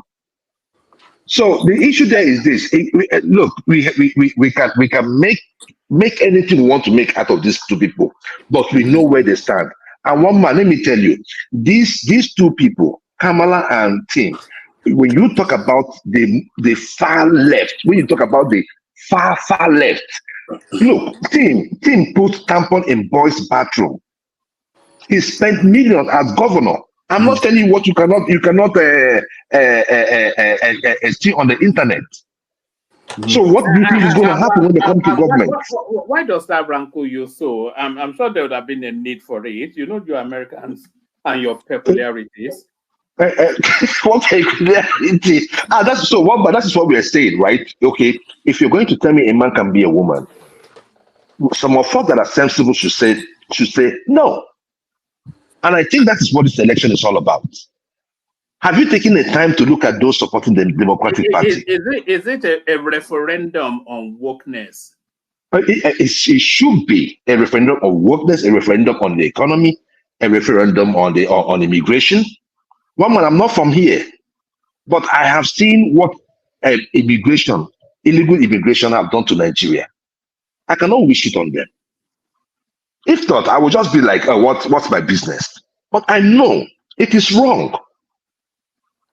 Yeah, it shouldn't be promoted. It shouldn't be promoted in the schools and things of that like that. That's just insane. Like what you do in a confidence in what you do in your bedroom, like it means nothing to me, right? But when you start to promote it, like to the children, to the schools, and you're teaching it, you having like transformers literally in school, promoting this lifestyle.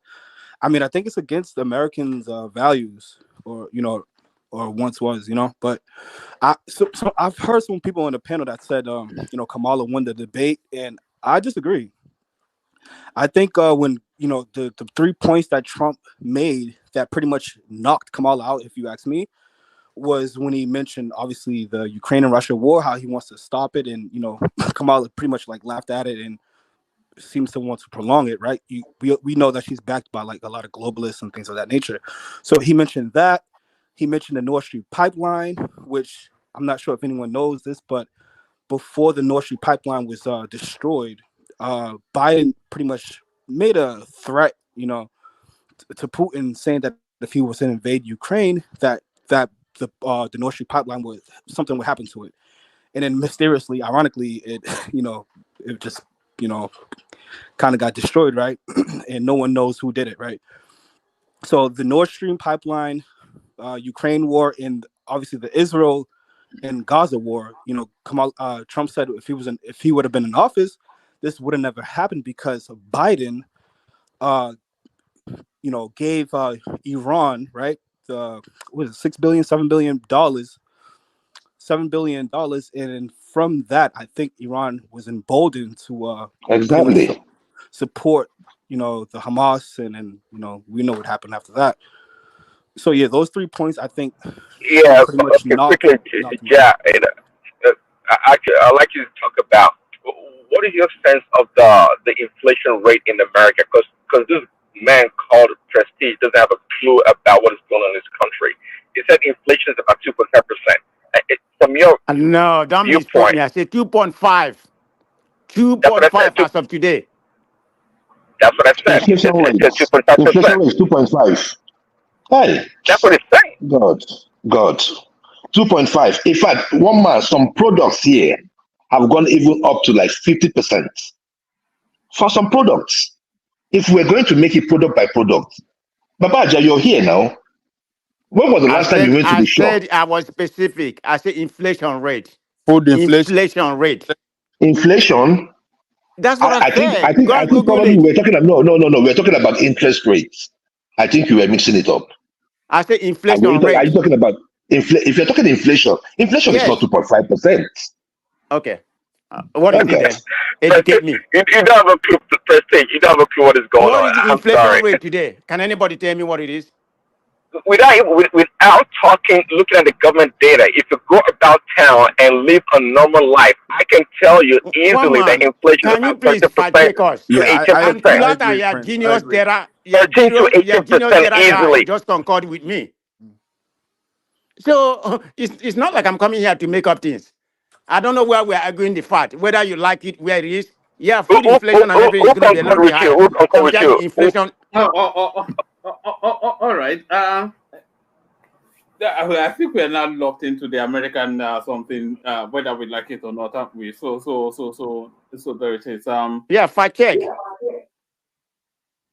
No, I think Kulata has already done that, hasn't he? Okay, well, I'll raise my case. And what did Kulata say? 2.5. What is 2.5? The inflation rate, the inflation as of today is 2.5. It's true. One man. Look, let me tell you, this is pure lie. Look, just tell me if you're talking about under a rock. If you're talking about we're talking about cumulative inflation for the past freaking 18 months. Who's talking about this is so annoying. Well, because what I'm talking about is very simple. I'm not making anything up. Just go around town and see the price of commodities or products. 2.5% for what? I want us to make it conversational.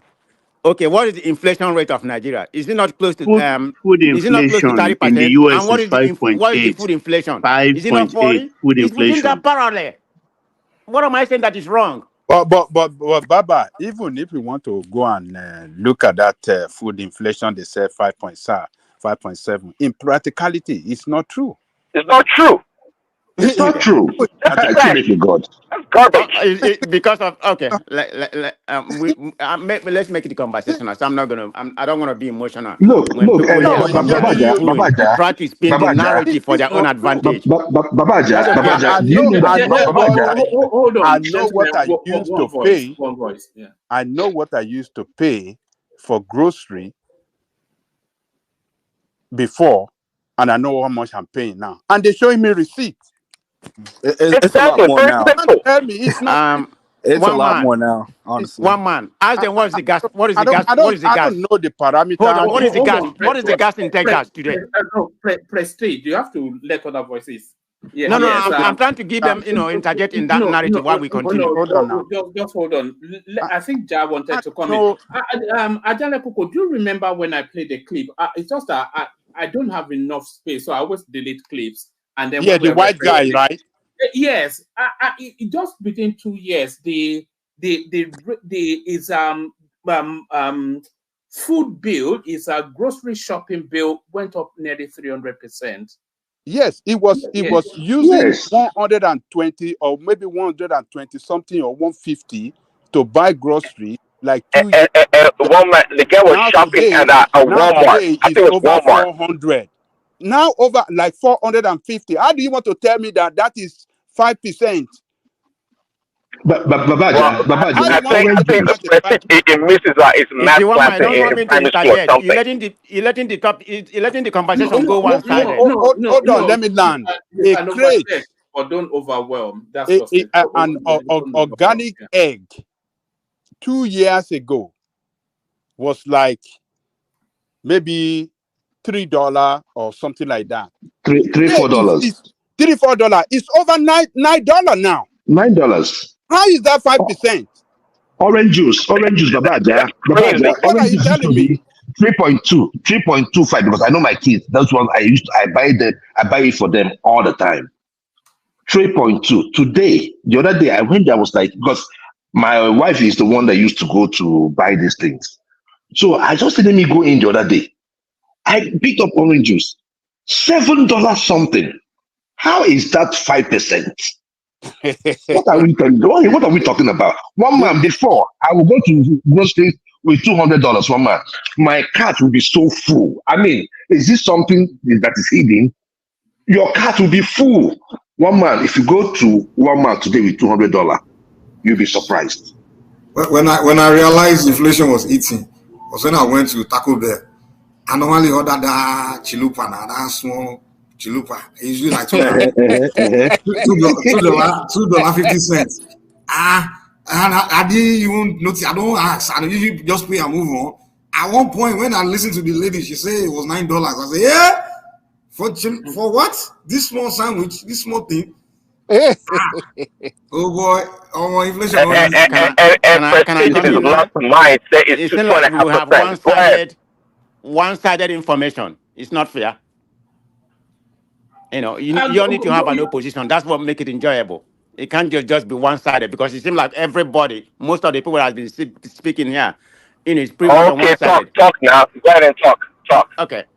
Okay. There's people keep on talking. I'm not saying there's no inflation. If you look at the parallel compared to Nigeria, the same philosophy applied to Nigeria because the food and some of that, is higher than the regular inflation rate as of today. American inflation is higher than Nigerian inflation by far. Is it not my turn, please? Can I have the space without interjection? I respect everybody, and I believe I should be respected too. Carry on, Prestige. Okay. So if you look at the parallel in Nigeria, it's the same thing. The food and other things in that rate compared to the regular inflation rate is higher. Now, America is not immune from that. Today, the inflation rate, was higher before, but because of the policy, Biden government is doing, everything is coming down. If you follow the world economy, the way things, work, it doesn't stay at the same rate. Inflation always comes every every decade or more than every decade. It's happened at the same time. So people coming here talking about Trump, have the lowest this. But what is the genesis of that Trump, that he inherited? We know what Obama inherited in the first 3 years of his thing, when Bush was in power. So Obama was able to succeed and bring the economy to, a very good level for the last 4 years. And this is what Trump inherited. So when he came in the first 1.5 years before the pandemic kicked in, everything was good. The gas price wasn't as low as it was during the pandemic. Okay, people check about the pandemic. Who was driving during the pandemic? It's not a matter of supply and demand. When there's a surplus of supply with less demand, is the price not going to go down? That's exactly what happened during the Trump. People keep on talking about gas price. It's because nobody was driving. That's why the gas price, went down. So because of the pandemic, which is the doing of nobody, I don't blame Trump for that. That's pandemic. It's a world issue, So when Biden came in, he already inherited the problem of the last 2.5 years or 3 years because of the pandemic effect, and he's trying to resolve it. And inflation kicking, which is a normal occurrence every decade or so. It just happened to happen during the Biden era. And this guy is trying to control it. Everybody's coming here giving their own point of view, why Biden is bad and everything is bad. And going to that geopoliticalism. American policy is American policy. There's more war hawk in the Republican Party. People go and find out. The Republicans are more war hawk than the Democrat, or they are all the It same. seems, it American seems like policy the is opposite West. now. Can I land, please? I guess I'm sorry. American policy is well set to stone. It doesn't matter who is going to be the president; it's still going to work. If Trump comes in and says he's going to stop this war, it's not easy, like he said, to stop it, because Trump is a friend of Russia. Russia will not say Oh my God. Trump will not say Russia stop the war because of the strategic position of what they want, because of what part of Russia that Ukraine took. I think it's called COD. So that's part of the genesis of this war. And of course, the NATO. They want to, Ukraine want to belong to NATO, and Russia, because of their nearest to them, they don't want that. That's a very strategic position. I don't blame Russia for that. So people keep on talking about Trump is going to stop it. No, Trump is not going to stop it.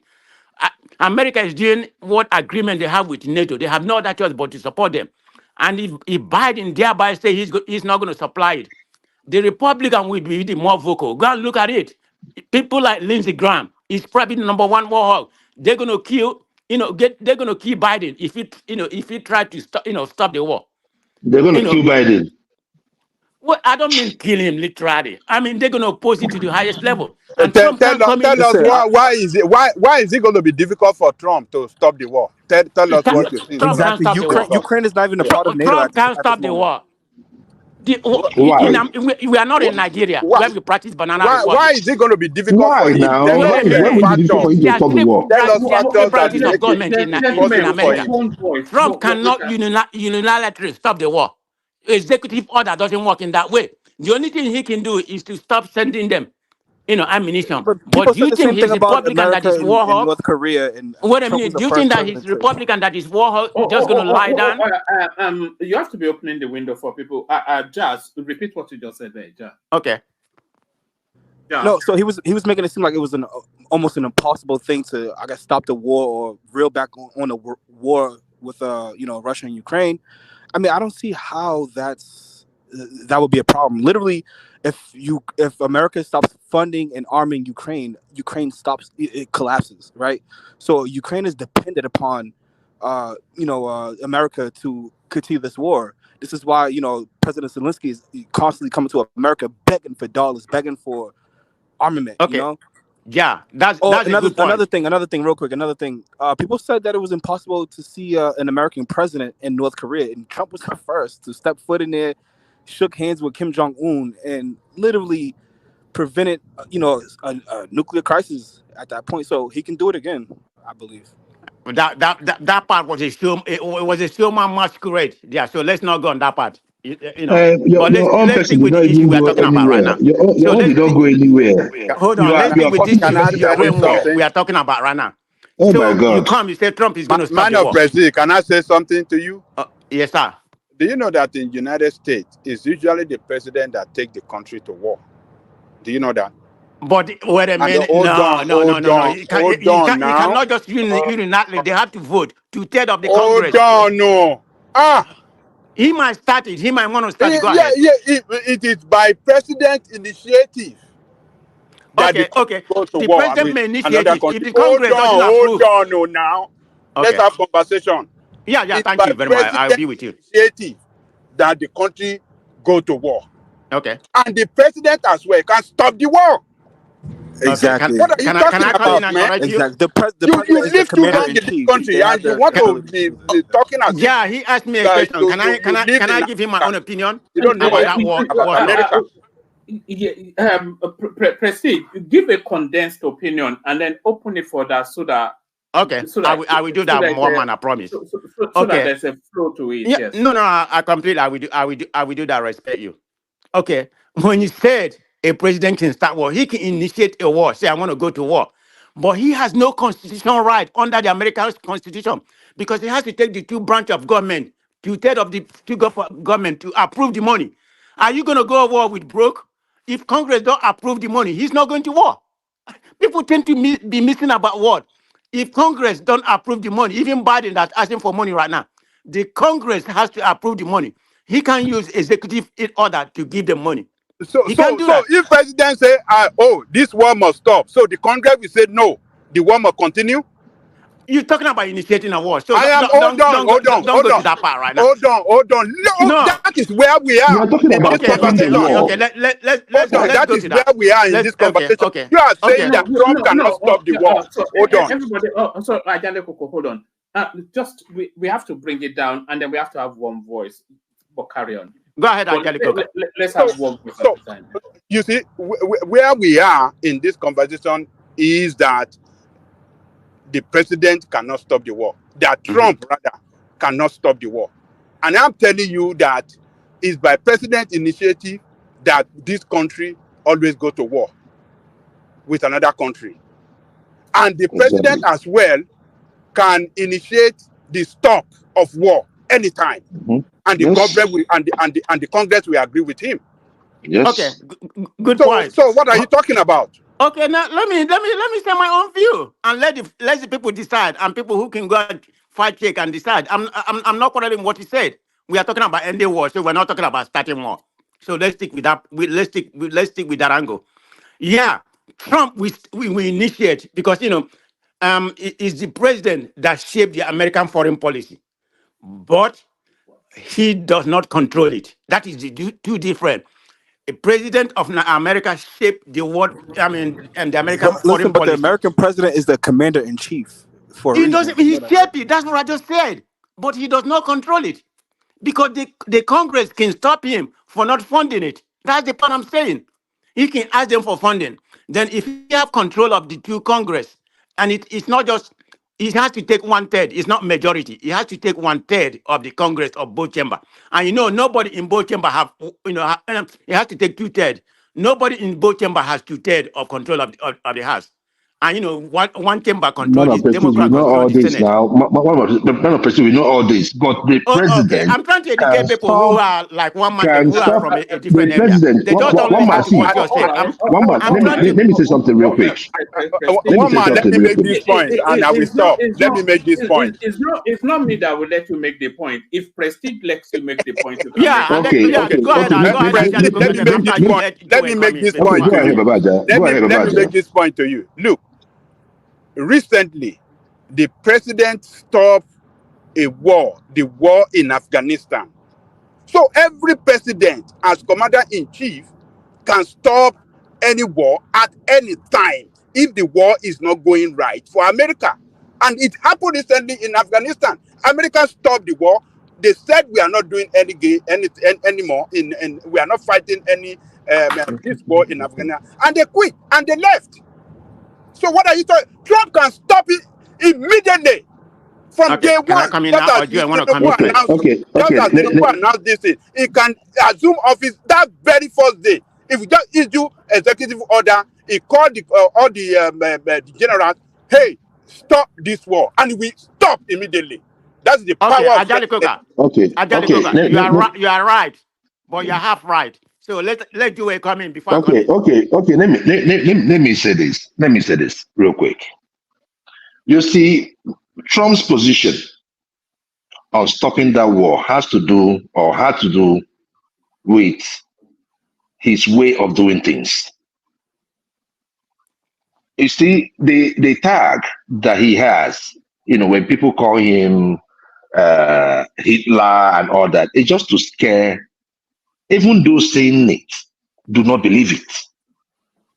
For crying out loud, this man has been in power for 4 years. They told us all these lines then. They said America is going to crash. America is going to burn. The women will not have no rights. That gay people will die. Everything will happen. What happened? They found out that Trump was not about them. Trump was about the country progressing.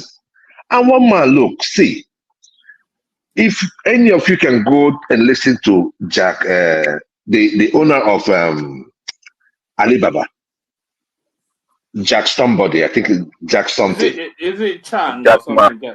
Yeah. There was an interview he granted. That was about 7 years ago.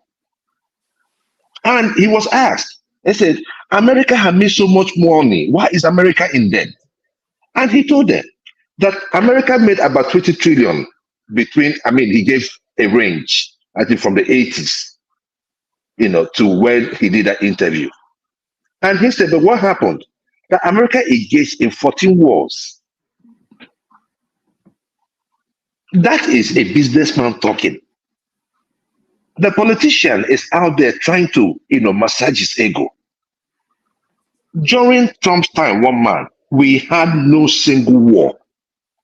The world was peaceful. Nobody even came to Africa to tell us about LGBTQ. The world was peaceful. Everybody was doing their thing. Everybody was progressing. The oil, the gas, then I remember under Trump, I bought gas $1.39. I was screaming because I haven't seen that in 6, 7 years. Under Trump, he made it happen. And that is the force that drove most of the prices down. Because the energy cost. Today, a month, if you live in a house, your light bill is about $300-400 a month. $500, $600. And yet how money you're going to give to Ukraine? You have about $150,000 to give to illegal immigrants to own a home. You have interest-free loans, about $50,000 you give to immigrants. Every month you give them about $3,000-4,000 for food. Look, one man, see, some people will be like, oh, bro, you're an immigrant and all that. Look, let me tell you something. Wherever you are, speak the truth. Do you know what fortress mentality is? Fortress mentality. I don't know. You can tell me.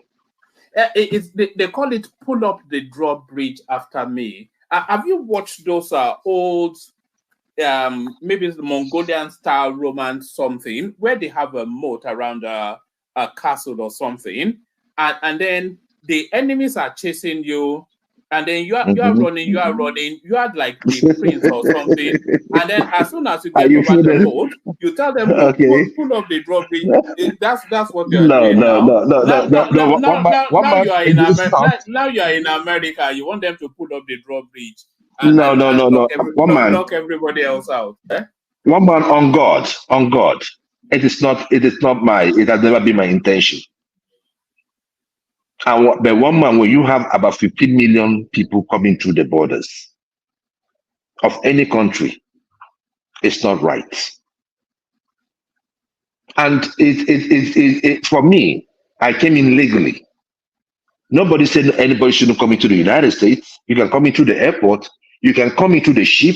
You can come in legally. You can drive in legally. Get your visa like every other person, like you're going to every other country. And if you're going to troop in, at least troop in like 1, 2, 3, 10, 20. You have thousands. These are people. One man, the problem I'm having is this, right?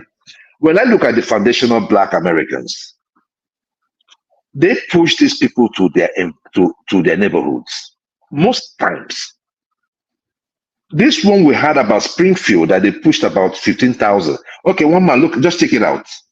A town of 58,000 people.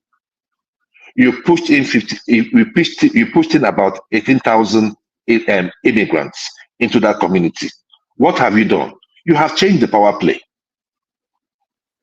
If it happens in Yoruba land, you will revolt. If it happens anywhere in Yoruba land where you take 15,000 people and you dump them in one place, come on, Amajiri on the street, you guys are complaining. Talk less of people. Come on. So one man, that is the issue. Nobody is saying anybody should not come in. I'm not putting up any bridge. But I'm sick and tired of being sick and tired. I'm sick and tired of all these things that we see. If it is wrong, it is wrong. Say it the way it is. If we have homeless people on the streets, take care of them. All That's right. my point. I know what you mean. Actually, there was a time that there was a real influx of Romanians and Polish people into the UK, and I resented it somewhat because I only resented it because of how it impacts on the especially Black population, because they then place them above the Blacks. And then it's just the dynamic. Oh, thank you. Yes. One man. And that is what I'm preaching to African Americans. I said to them, I said, do you know the reason why they're still talking to you? Because you're relevant during the election. With these people, when you bring about 15 million people into this country, at least 9 million of them are Hispanics. And one man, oh my God, they can have babies. They can have 5, 6. Today, over here, you hardly see Black women even giving birth to 5 kids. If everybody's looking for sheep. The focus is there. In the next 20, 30 years, their population will even more than the whites. So they are quietly replacing them. They are quietly making them irrelevant. But these ones, they don't know. I These ones disagree. that I disagree. Well, can I come in go now? ahead. Okay. As an African American, I kind of disagree with that part. So I'm going to stop. I'm going to start from the last narrative about inflation. No. Don't let Jag go first, and then you come after us. Sorry, Prestige. It's just you sound like you're going to go on a long stretch, so let him come in first. Yeah. Yes, yeah. So for me personally, as I'm African American here, right? Not an FBA. There's no such thing as FBA. Just African American, right? But I don't think, for me personally, immigration is not affecting me. That's why it's not a sort of priority for me. It's not like the major priority that I like for the reason that I'm voting for Trump. I mean, it is a problem, illegal immigration. It is a problem, right? But I think it's a certain demographic of Black Americans that it's affecting. Mostly like the ones that are in somewhat low income kind of circumstances, right? Those are the ones who have to compete with these, immigrants, illegal immigrants, right? Because we have regular immigrants and we have illegal immigrants. But yeah, so I don't think it's personally affecting me and I guess the neighborhood that I'm from. I'm from Boston. It's not affecting us here. So maybe like in California or maybe like southern Florida, New York City, in certain areas, but not. I don't think all African Americans. I don't think all African Americans are affected. Are you not being selfish? No, I'm not being selfish. I'm just saying. I'm just letting you know, because the way you framed it was that it's affecting all African Americans. No, it is because I think it's affecting a certain this is the demographic of African Americans that are kind of below the poverty line. But they are still part of the numbers. Whether Yeah, they are, no, of whether course, you are rich, I'm not negating that part. that's my I'm not point. negating that. I'm just saying that it's not the whole of. When you look at, I don't think you know American history. Hold on. When you look at African Americans in general, we make up most of the middle class. So I think again, it's a certain demographic of African Americans. I'm not being insensitive to that. No, obviously I don't want I want them to have obviously I want opportunities for them as well. I don't even think Joe knows American history. All right, Mike, let me bail out and hand over to you. But it's looking like a wild one, so you have to make sure that the voices are not cascading over each other and it's pressed round so that have we lost Prestige? Okay, so when Prestige comes back, don't let him strangle anybody. Stranglehold the conversation. I mean, so that's Chioma kicking off the super chat. That's Prince coming in to the super chat. That's still Prince, and then of course the CEO of the super chat space, there is right there, claiming his crown. So that's Ayo Brightling. Sorry, I need to mute some. There's a driving sound coming through. That is Mike. No, I think it's Ja. Ja is driving. So stay there, Ja. I think people want you in this conversation. So that's Chioma. Like I said, and that's Prince. Back in Chioma up. So that's Prince not once but twice, and Ayo of course. As you know, always. So that's Ayo, and you know he doesn't do it once. He does it twice. He does it 3 times. He does it 4 times. He does it 5 times, and then is that a home run? Is what you call that in America. That's Chioma right there. Somewhat irked by Ayo showing off according to himself. That's so now you see a flash of this. These are different ones. So that's Ja and Zola right there. That's still Ja and Zola still. That's still Ja and Zola still. That is Ja and Zola again. And that is Ja and Zola still. So Kolata are fed up with all these rascally kids. Yeah, I think you're missing the home run. Yeah, don't worry, we're getting there. So that's Kolata getting fed up with all these rascally kids. He shows them who the daddy is. But Ja and Zola taps him on the shoulder and tell him that he is indeed the daddy. So there it is. Still more room for that, especially that sort of goings on to continue to go on. So let's see where we can take it tonight. So thank you, everyone. See you tomorrow. Mike, you're in charge. Try and hold on to it.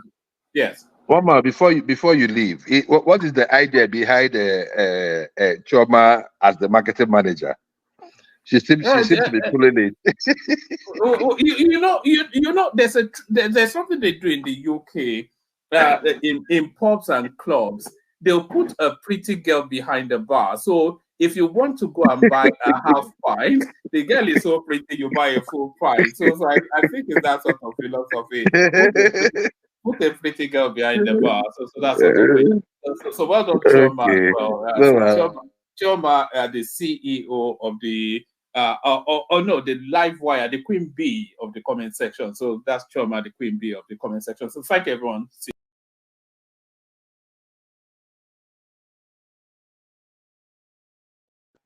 So Kulata said, Ja, are you still there? Oh, Ja is out.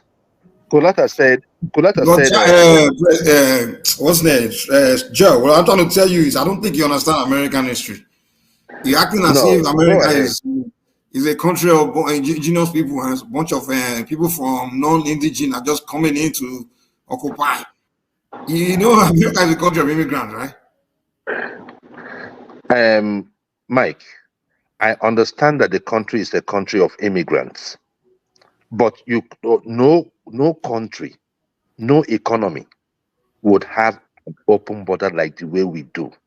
It is too much. 15 million people in 4 years. My brother, let me tell you. See. Okay, I get your point. I know what you're saying. But hold on. See, no matter what the history of America is, America also has an economy. They have an economy. Bro, they have an economy. So I am not saying. Let me just say this before you continue. Hold on. Go ahead. Here's the deal. What you and I need to understand is this: you don't know better than the people that run this country. They are too advanced, man. This is a very advanced country. No. I know what's going on that one. Hold on. There's nothing that America doesn't want that will happen. If all of a sudden 4 million people cross that border, it's because the government really want them. This country is so advanced for them for you to tell me that they don't have control of anything that's happening. They know everything they do They know why they're doing it. If they need this, the same way they go do visa lottery in countries. Say, okay, play, and play for visa. By the time you play, you get that visa, you come here. Average American citizens also know how you guys. They will think, you just pack your load from your country, come here. They don't know that your government is behind it. You understand? They don't know that their government is behind it. That they know what they are doing. When anything that happens, they know what they are doing. Don't tell me this is a very advanced country.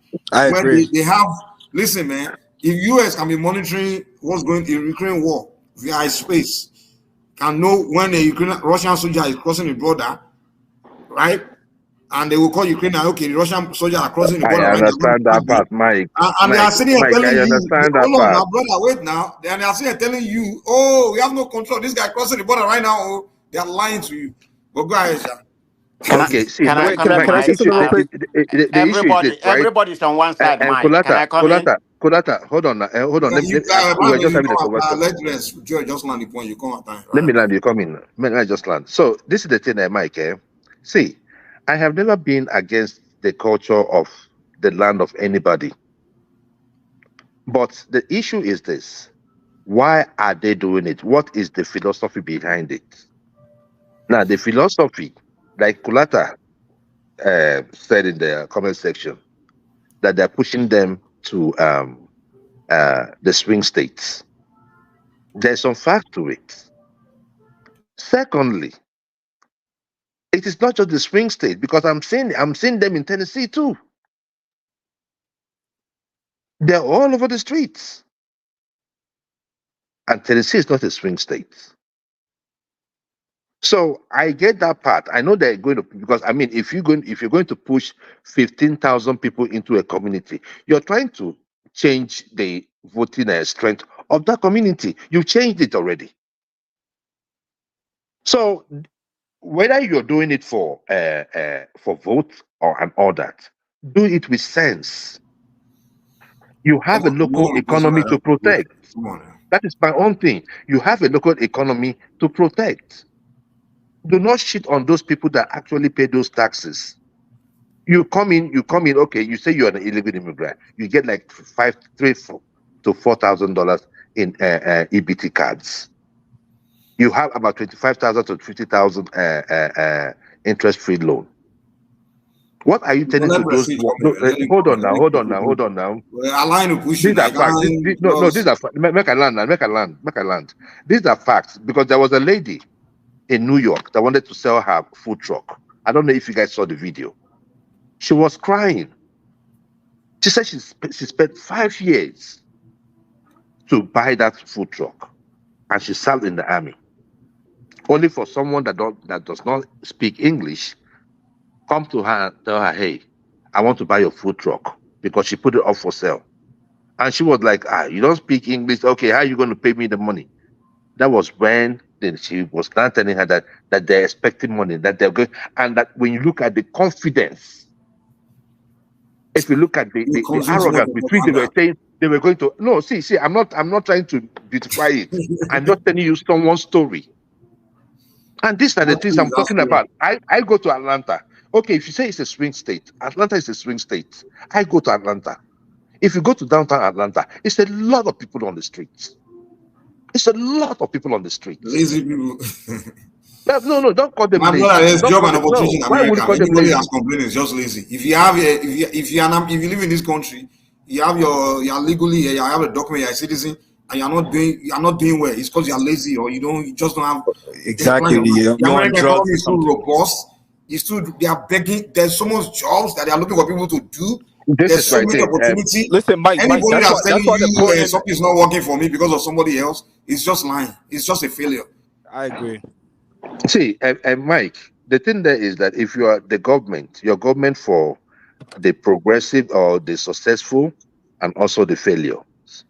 And do not make it look like we do not take care of those that don't have money in this town. We give them EBT cards. They have free insurance. We do.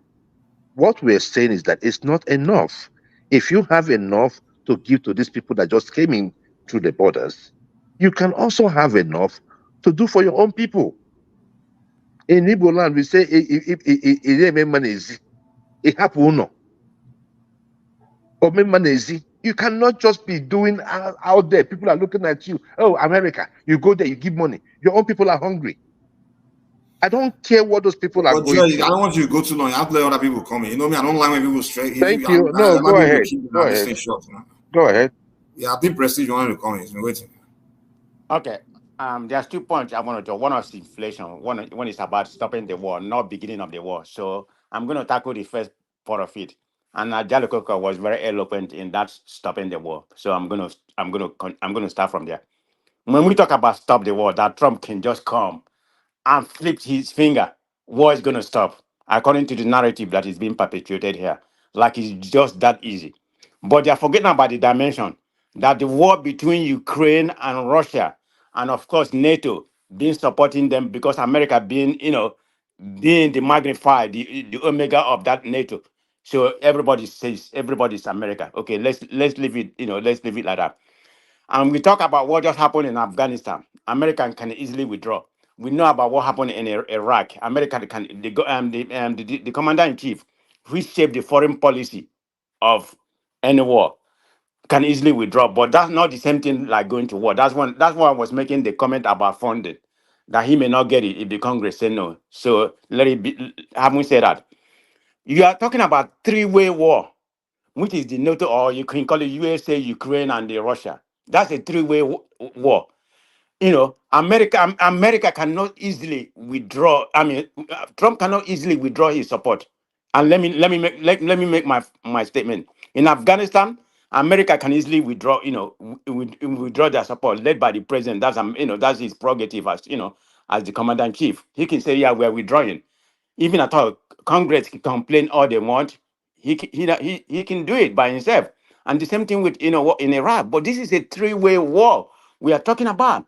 The only way Trump can be able to do anything, because it's his own prerogative, because he's the commander in chief, he can stop supplying ammunition to ammunition to Ukraine. Of course, other NATO people, they may do it because they like to, because they want NATO to become part of their alliance. I'm not supporting about I'm not supporting the war, the bilateral war between Ukraine and the this in which is afford. But we know the genesis of that war. It's a long, long way when this war started, and we know about what happened. Ukraine annexed one of the states. So that's where the genesis of this war and the geopolitical, the geopolitical narrative that come to this.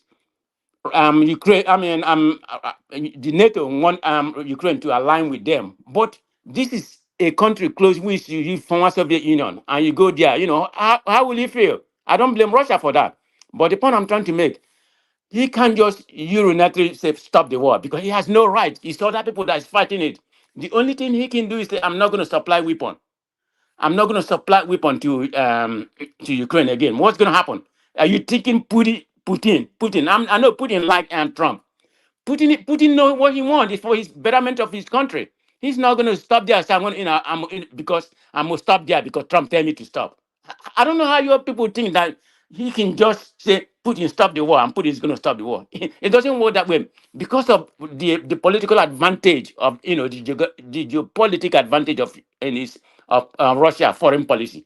They want to announce Ukraine or whatever or make them irrelevant before they align themselves with NATO. That's the main goal. But he can do that by only not supplying them weapon. Remember, say it's like a three-way war right now. He can do that by only not supplying the weapon. But in my own opinion, he may not do that because he's part of Republican. If you look at what's happening in the Congress, the Republican Party is the one who are war hawk. People like Lindsey Graham, they can't fathom, they can't fathom you not supplying Ukraine. But if Trump can do that, that's what you said. I don't think it's possible because Republican is part of his party. He's going to listen to them. He's going to listen to them because when Biden tried to limit the weapon, it's more Republican that went against him. Of course, a lot of Democrats do, but the largest speaker about that is more Republican. People like Lindsey Graham, all those war hawk. So it's not easy for you to say just going to stop it. It's not war between America and the other people that he's going to easily withdraw. This is a two-way law. Then America or whatever NATO come in. That's like a three-way war because we are sustaining Ukraine's ability to fight the war. if America or this thing withdraw right now, they just say America because America tell NATO most of the time what to do.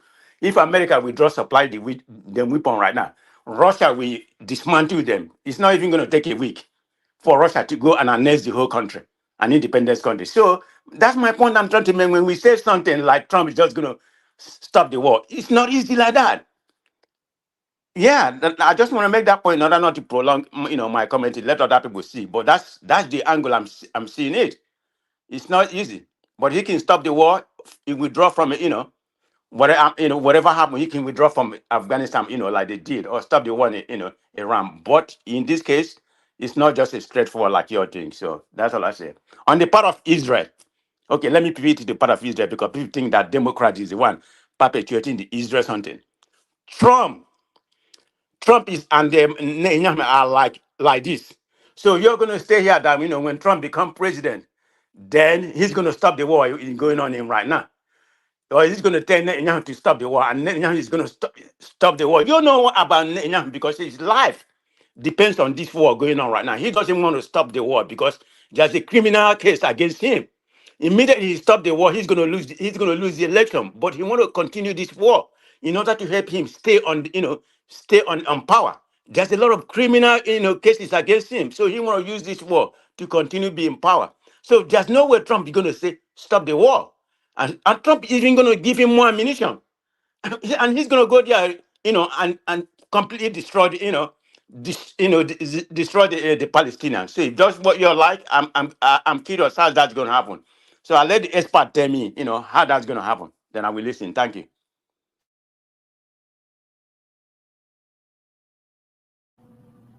Who wants to push back? Prince Daddy, is Prince Daddy? Prince Daddy, the problem. You just got your ass kicked, Prince Daddy. You see, man of prestige. No, prestige is just Hold on, Prince Daddy. This someone else. nonsense. Someone wanted it. I Go think I ahead. was trying to go for this session. Man of can I say something? Oh, Prince Yeah, Daddy, you want I'm to say done. something? I'm done now.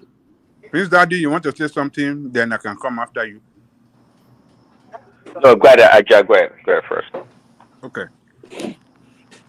You see, let me tell you this.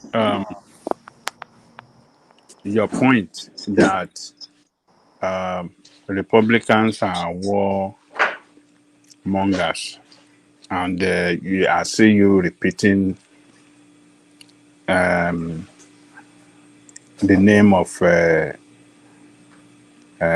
what's the name of that North Lindsey Carolina? Graham. Lindsey Graham. You've been repeating. You've been saying, "Oh, Lindsey Graham is changing." Look, as far as the Republican Party is concerned, Trump is the leader of that party, and not just ordinary leader. He's a leader that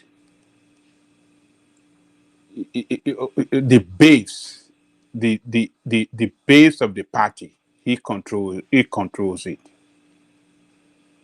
and what he says and what he wants is what is going to happen,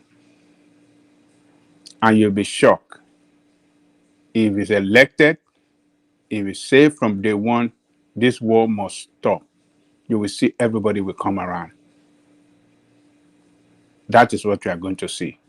So he didn't hide it. He has been saying it that this is senseless war. It's going to stop this war. It's not just because of the debate. He's been saying it over and over and over. And the same thing he did in 2016, that North Korea, he was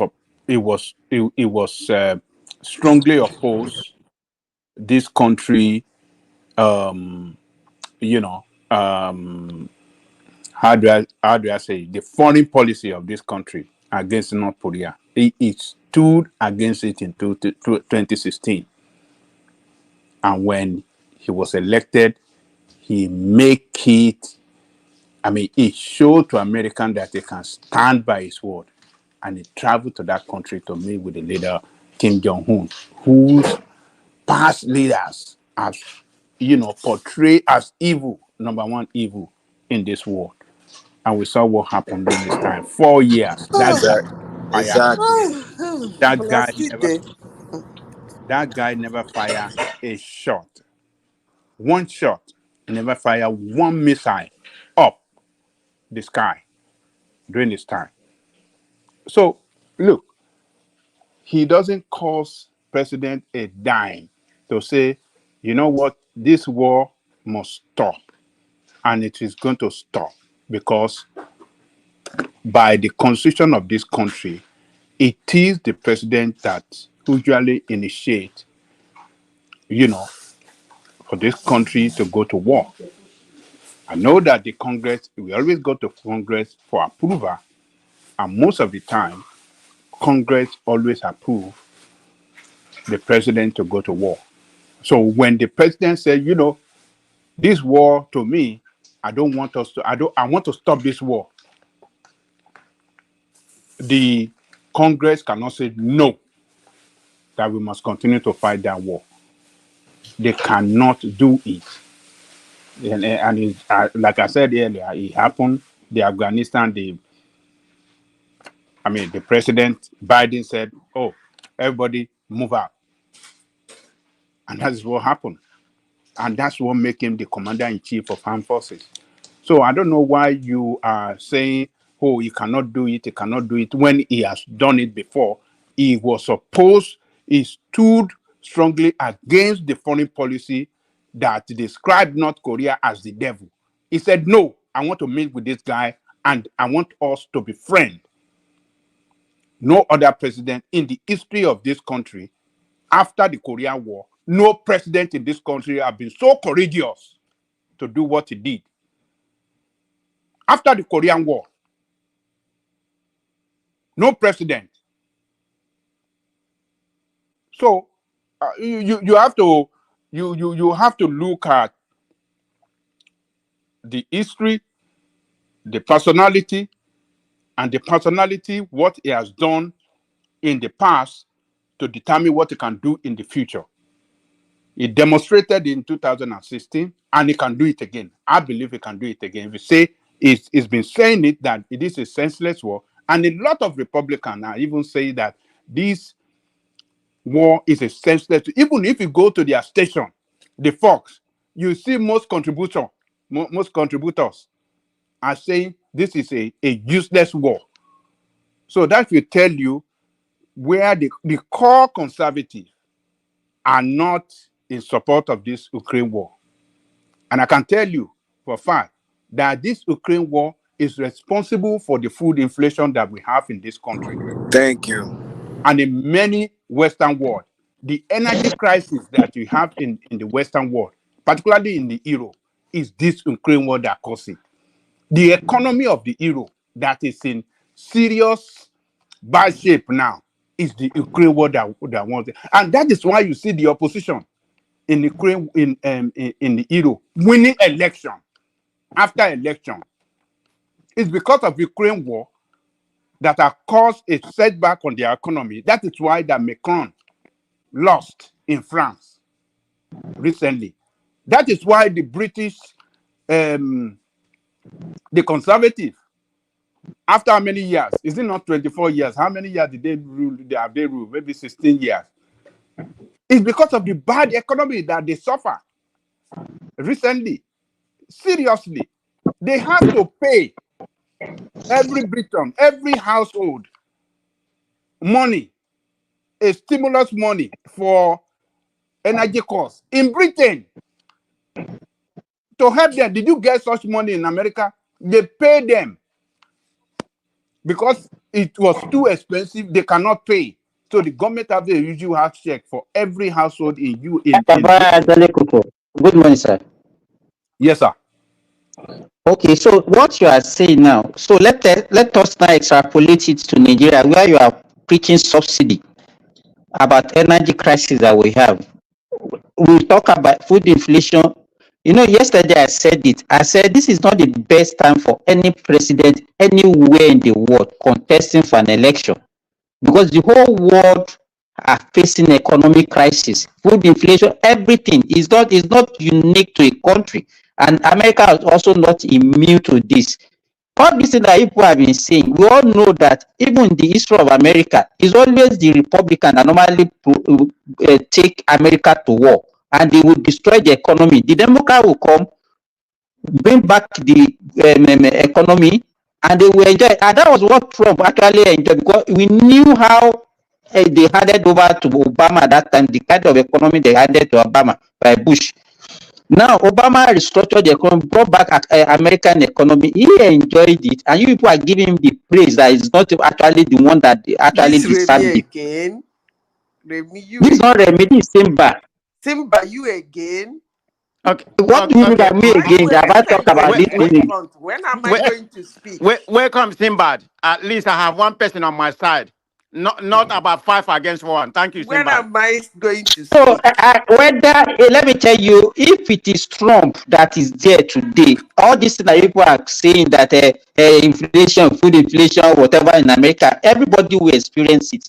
It's not about Biden, it's about the world, the whole world in general. So it's But not he about was there any. for 4 years. There was no war. Mr. AI. Can we reference to that?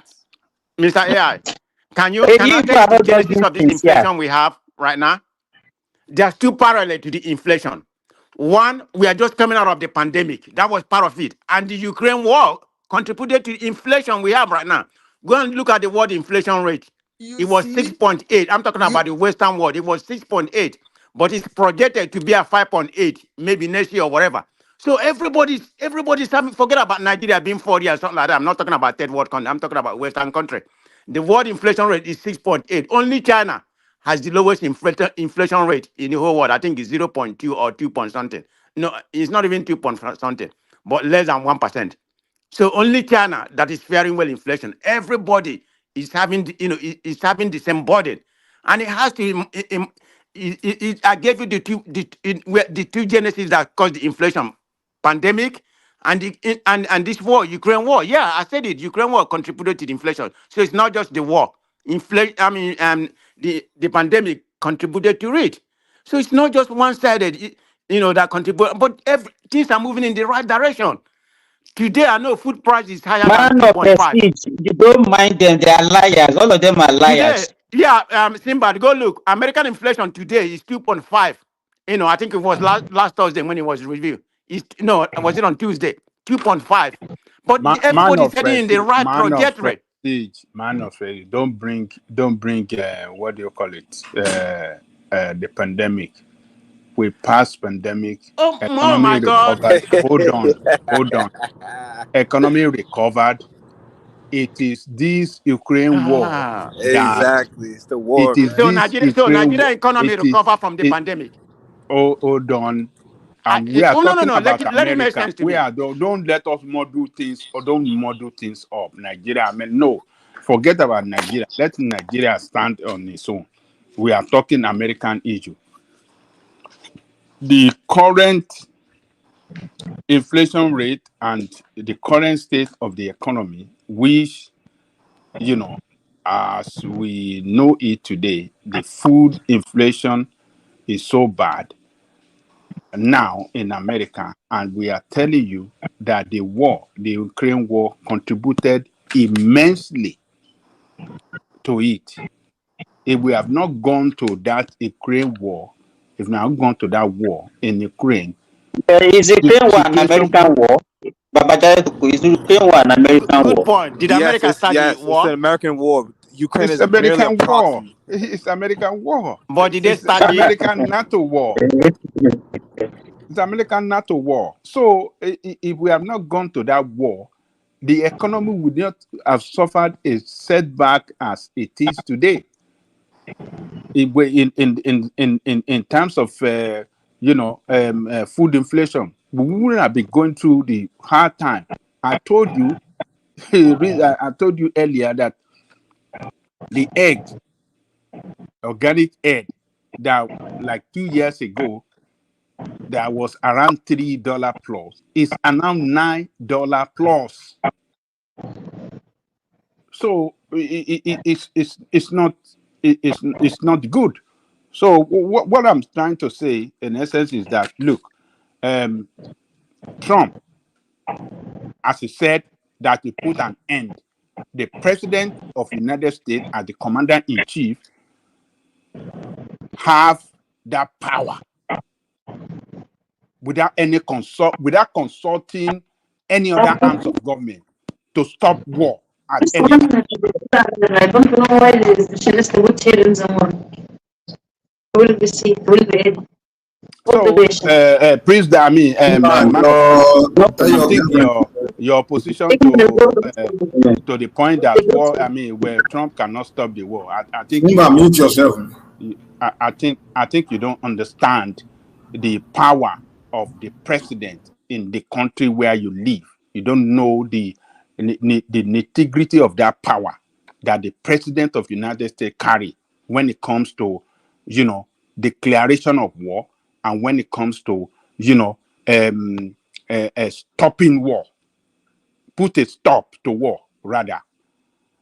So you need to go and get it right. So another person, I think Zita was trying to talk. He can talk, or Prince Daddy, whoever. You see, most times when I want to say something, I will say I talk nonsense. But after some time, my nonsense go make sense. When Tinubu won the election in Nigeria, and up till now, the economic situation, let's talk about Nigeria now, was so bad. People were suffering and they are still suffering. I came to this platform and I said, globally, things are not good. I made a comment, I said, coming out from the pandemic, then the war, I got a lot of abuse in this platform.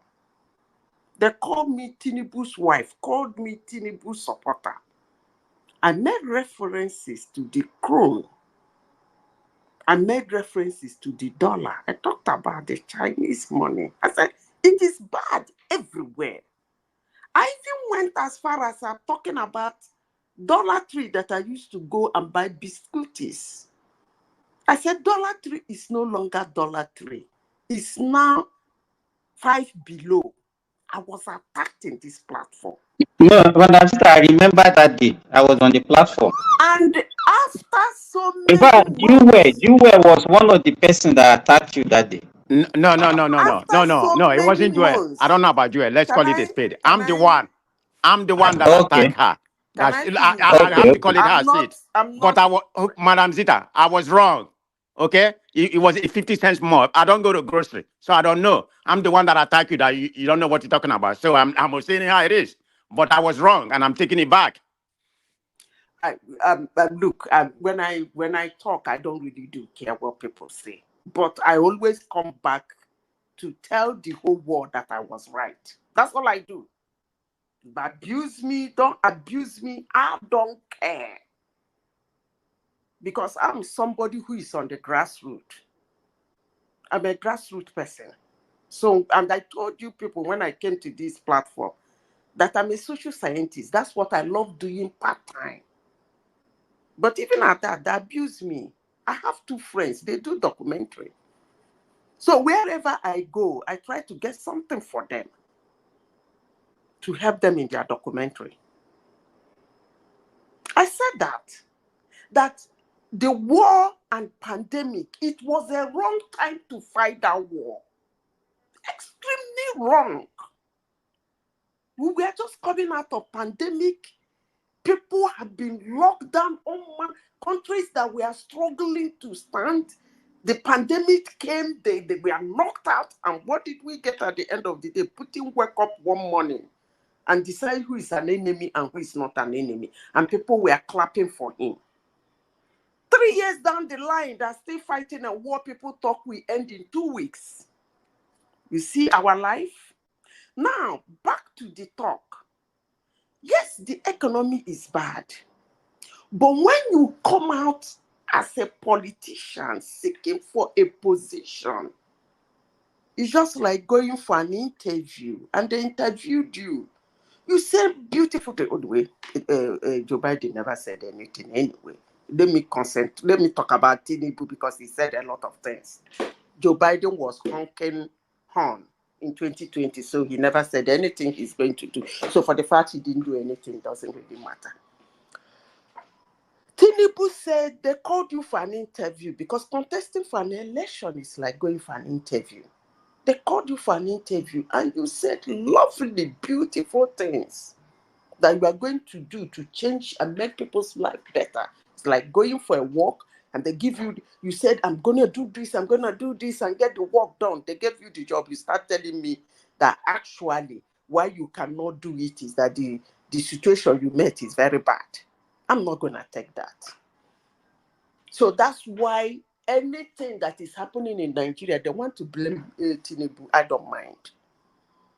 Because if you are going for an interview, you should be able, when they throw that job description to you, you should be able to know, digest it, investigate it, and know whether you can do it. Saying you can do it and we put you there, you are collecting money, you are living big, you are flying private jet, you are flying executive jet, you are being given everything that will make you do the job well, and all of a sudden you say, there are reasons why you cannot do it. As long as I'm concerned, I say no, but that's by the way. Mike, what are you people discussing about? That's what I just wanted to say. I said the war. You discussing We are American politics. John was American supposed to say politics. something. Let me The ask moment Madam he took us Zita to something. Nigeria, John ran away, man. Let me ask Madam The Zita guy is not something. Nigerian. Let me ask Madam Zita something. And I told you, that I was wrong on that. But nobody can be right on everything. So having said that, I'm going to ask you a question. You predicted Nigeria election. I was here during that time, and and you're right. When I was in Nigeria, I never thought Obi was going to win, but I still Obi has a chance of winning. And I supported Obi, still support him today. So your prediction is easy to predict Nigeria election if you're in power. But in American politics, there's nobody. Okay, let me ask you something. How many elections, you say you're a social scientist, okay? Because you write in something because you can't be right in everything. So how many Nobody's elections in right in America? everything. Where did Hold you on. get Did you that say you one? How many predict Obi elections in was going America to have you lose? predicted that went your way? You As said you long as predict I Obi was did. going to lose? As Huh? long as I did. You said Nigerian politics is easy to predict. You predicted Obi was going to lose? No. As I long didn't say as Obi. I did. I never said Obi was going to win. You can play back what I said. So I you said predicted he was going to lose. Obi was my candidate, and I want him to win because I look at the Nigerian landscape. Knowing what normally transpires. If your structure is not that strong, Let me your chance of But winning you was very predict he slow. was going to lose. It's not what I think, but okay. Let me use it. I had hope. It's better than what I think. I had hope. let So, me but tell anyway, let you Madam Zita asked me answer my what's the question, please, if you don't question you mind. asked me. Yeah. You said you were asking me a question. What is the question you asked me? I said, I said the Nigerian election is easy to predict. I mean, I you say you said no. I said all over the world. Okay, tell me, let's stick with America because that's the subject today. How As many long as I elections in America did, have I you have predicted? answered you. As long as I did, even when I voted for Hillary Clinton, I knew she's going to lose, and I told my in-law that she's going Okay, to lose. so So I have to because leave his house that day because I know he will not be in a good mood if the woman loses. okay, let me tell you something. I mean, you don't have the data to give it to me, so for me to believe what you said. I mean, I'm not saying you're lying, but I believe in data, and I will tell you who has predicted the last 10 elections. Only one of them was wrong. And we know why it was wrong because he predicted Gore to be the president. But we know what happened, the Chad or whatever in Florida. Who? So hold on now. That's subject to be debate. So in American politics, only one person has predicted the last election. When I say the last election, dating back to Reagan time up to date, only one human being on earth. And that is Alan Lippman. Go and Google Yeah, it. the There's no philosopher. other I know person. him. So I know if you're him. gonna say you have predicted, you can. If you give me your data, then we can talk about it. But for now, No. Ewo, hey, calm down. no. I'm coming down. But I'm just saying, if you give me your data, Hold then we on, can talk about it. Because right now, hold on. I just take it as a heartbreak. Calm down. Your body they hot. My body is not hot. That's No, the way my calm voice. down. You are doing it as if I'm making money out of it, or I'm somebody, a professor, because we are talking about a professor. That guy is a professor. Okay, but I'm going by your narrative. And even, hold on now, in 2020, he still said Trump will win. But what he said, they asked him a question. To tell you, I follow it very well. They asked him a question. He said, you use all the, he said 15 points. That's what he uses. He said, they asked him, did you fathom the COVID, pandemic? He said no. That's the area that is difficult for him. That he has not predicted under that situation. But he said Trump will win. You're talking about, you're talking about you're talking about the re-election of Trump in 2020, right? No. 2020. Okay. 2020 when he ran against Biden. Okay, go ahead. Because I have that data, so I will interject on that.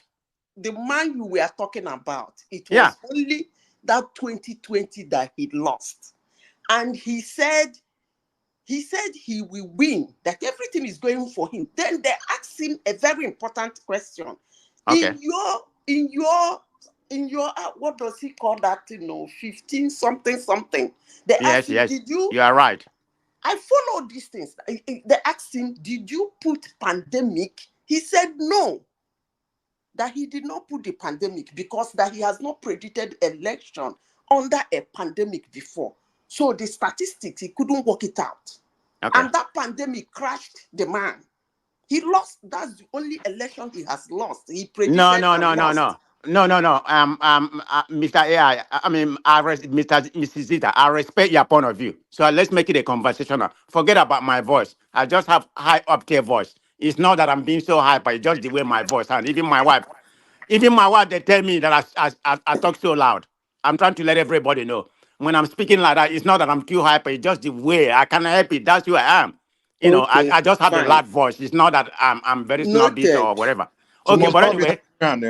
But let me tell you, you are wrong. I'm watching it. Mike, go and Google it. The only election, let me give you the narrative about that pandemic. Yeah, he said it. But that was before he said, because initially he says he's unable to determine right now because he has not factored the pandemic factor in his life. It's not part of the 15, it's not part of the 15 parameter he used. So the pandemic will be a different point to narrate. But at the end, 2 weeks, I think about 3 weeks before the election. No, about a month. I'm sorry. About a month before the election, then he predicted that Biden is gonna win. Go and Google it, Mike. Can anybody Google it? No, the only time he has lost a prediction was Gore versus Bush. Never mind. Where am I? No, he didn't. Can anybody find out? Can anybody fact check us? If you read his no. Fact check, Mike. Please do us a favor. If you read his predictions, I think man of Prestige is right. It seems like I'm making something. We have to go with the data. No, if you count his predictions, they're not counting 2020 for him. Yes, they did. Who are you guys talking about? Who's this? They did. Anyway, never mind. Okay, fine. He predicted that Biden will Let's win. not brood on it. I'm telling you what is in the book. It's okay. Follow that guy it's too. okay. Let's not brood on that. Who's this person you're talking about? Mike, you said Mike, the name is Alan Lippman. Google it. AAIAN. Then Lippman. Google it. The man who has predicted the last 10 elections, except one failure because Gore versus Bush. Because of the charge. We have noted today. We all see. It's November now. We all see that day. God's fearing our life. But I'm not coming here and say that Harris is going to win. That's not even the point. What did he predict? Huh? What did he predict now? He predicted that Biden going to win, and Biden won. It's hold on. Data doesn't lie. Now, can we leave that stage? Let's leave it. But let me say this. Why you want to leave it? Because you're wrong. Just say you're wrong, then we move on. Let me say this. So, una no say as I be talk nonsense. When they give the man data from the time he has started predicting that they didn't give him 2020. But if you say they gave him 2020, no problem. I rest my case. Maybe It's not after about 6 giving. It's what after 6 actually months. happened. He predicted that What Biden I is going to mean win. giving. Initially, hold on. Initially, he was equivocating. He wasn't sure because he has not been able to factor the pandemic. But in the He final can't even analysis, factor the like, hold on, pandemic. like this election, he has been equivocating in the last 2 months or 3 months. But last week, he came out. I'm not saying that's what is going to happen, but I'm giving you the prediction of this year. How many more months? About 5 more months we have, which is the earliest. He already made his prediction. But we see what's going to happen on November the 5th. And he said Harris, it's not because he said it that I'm going to put my money on it that Harris is going to win. He already said Harris is going to win on this. He already came out and said, I'm not saying, he's God, but I'm saying the man is good. Okay. The man is good at what he does. No wahala. Okay, so let's Let me go just to let's just put American a fact election. there. Back to American election. Mike, say I sabi talk nonsense. Let me say this. What I saw in 2020 election in the United States was shocking. I couldn't believe what I saw, that America run an election like that, but that's by the way. But let me say this in this platform, as I've been handed over the Madam Zita, explain yourself. What did you mean by it? What are those things that you saw? Wait first. Let me finish what I want to talk before you say I should explain myself. I sabi talk nonsense. But let me say I want to hear the nonsense now. Explain that nonsense. Now the nonsense I want to talk now. We are talking about American election. Let me say this. Kamala Harris is not a good candidate. When they listen to me, no say I sabi talk nonsense. He's not a good candidate. If you watch closely, the Democrats, they own the media. The media. They own the media. If you watch in 2016, what do you mean by head? What do you mean by that? If you watch in 20 over the time anyway, continuously, but let me say the one that was really because somebody who contested in 2016 is contesting now. So let me talk about 2016. If you watch in 2016, they were padding Hillary. They were padding him, padding her, and her numbers were going up. In fact, that night, nobody believed that she would lose the election. But this woman called her Kamala Harris. Look, let me tell you people something. You see, when the media tell you on Donald Trump that he's too close to call, he's winning. Mark my word. If they're still telling you by now that he's in the margin of error, that means there is a big problem. Because they don't like the man. They don't like the man. All these names that are calling him, talking about him, the only thing why they're doing this is because he came to contest for president. He's been in the hood with them over the years. Go and do your research. He's been a hood man. He's been in the hood. They wine and die with him. The crime he committed is to come out to contest for president. All hell was let loose. For him to still be tying with Kamala is what I cannot make my brain out of. The media still saying he's winning with 1 point. Some area, Kamala is winning with 1 point. That means Ehebe is doing Ehebe somewhere. Because if Kamala is doing well, they're going to blow it. The woman is not doing well. She's not a good candidate. That's just the truth. If she's a good candidate, this election will be over. Because all the arsenals are ready But the funny aspect of the whole show is that all of a sudden, American voters are not buying it. Mike, do you know why? Ajani Coco, do you know why? Why? Let me tell you why American voters are not buying the Kuchin Kamala Harris.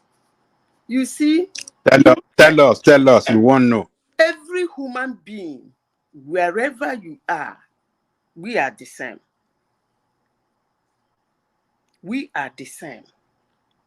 You can tell us a story about something that does not concern us. We can buy it. You can fool us. But when it concerns me, I am the one feeling it. You can't fool me. The same thing that is happening in Nigeria, that's the same thing that is happening in the United States. Beautiful policies. Some people come and tell you how wonderful that policy is. It is working. What about the humans in question? How are they feeling? That's exactly what is happening in America. The voters are not buying it. Trust me. You go to the store, it is very high. You park your car to fill your tank, it is extremely high. Your source of revenue is not going high. You earned $10,000 last month. This month you are earning $10,000. What that money bought for you last month is not buying it for you this month. And there is no extra cash you are getting. And for somebody to come and tell you, I did so well, everything is working, is by the means, look at, I did this one very well, I did this one very well, but my pocket is dry. Nobody can buy that. They were able to escape it in 2020 because those people's pockets were wet. And Biden stood at the basement, honking phone, and won an election.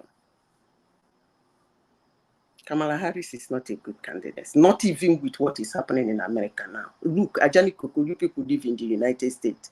You understand what I'm talking about. Americans have never had it this bad in recent years. Never.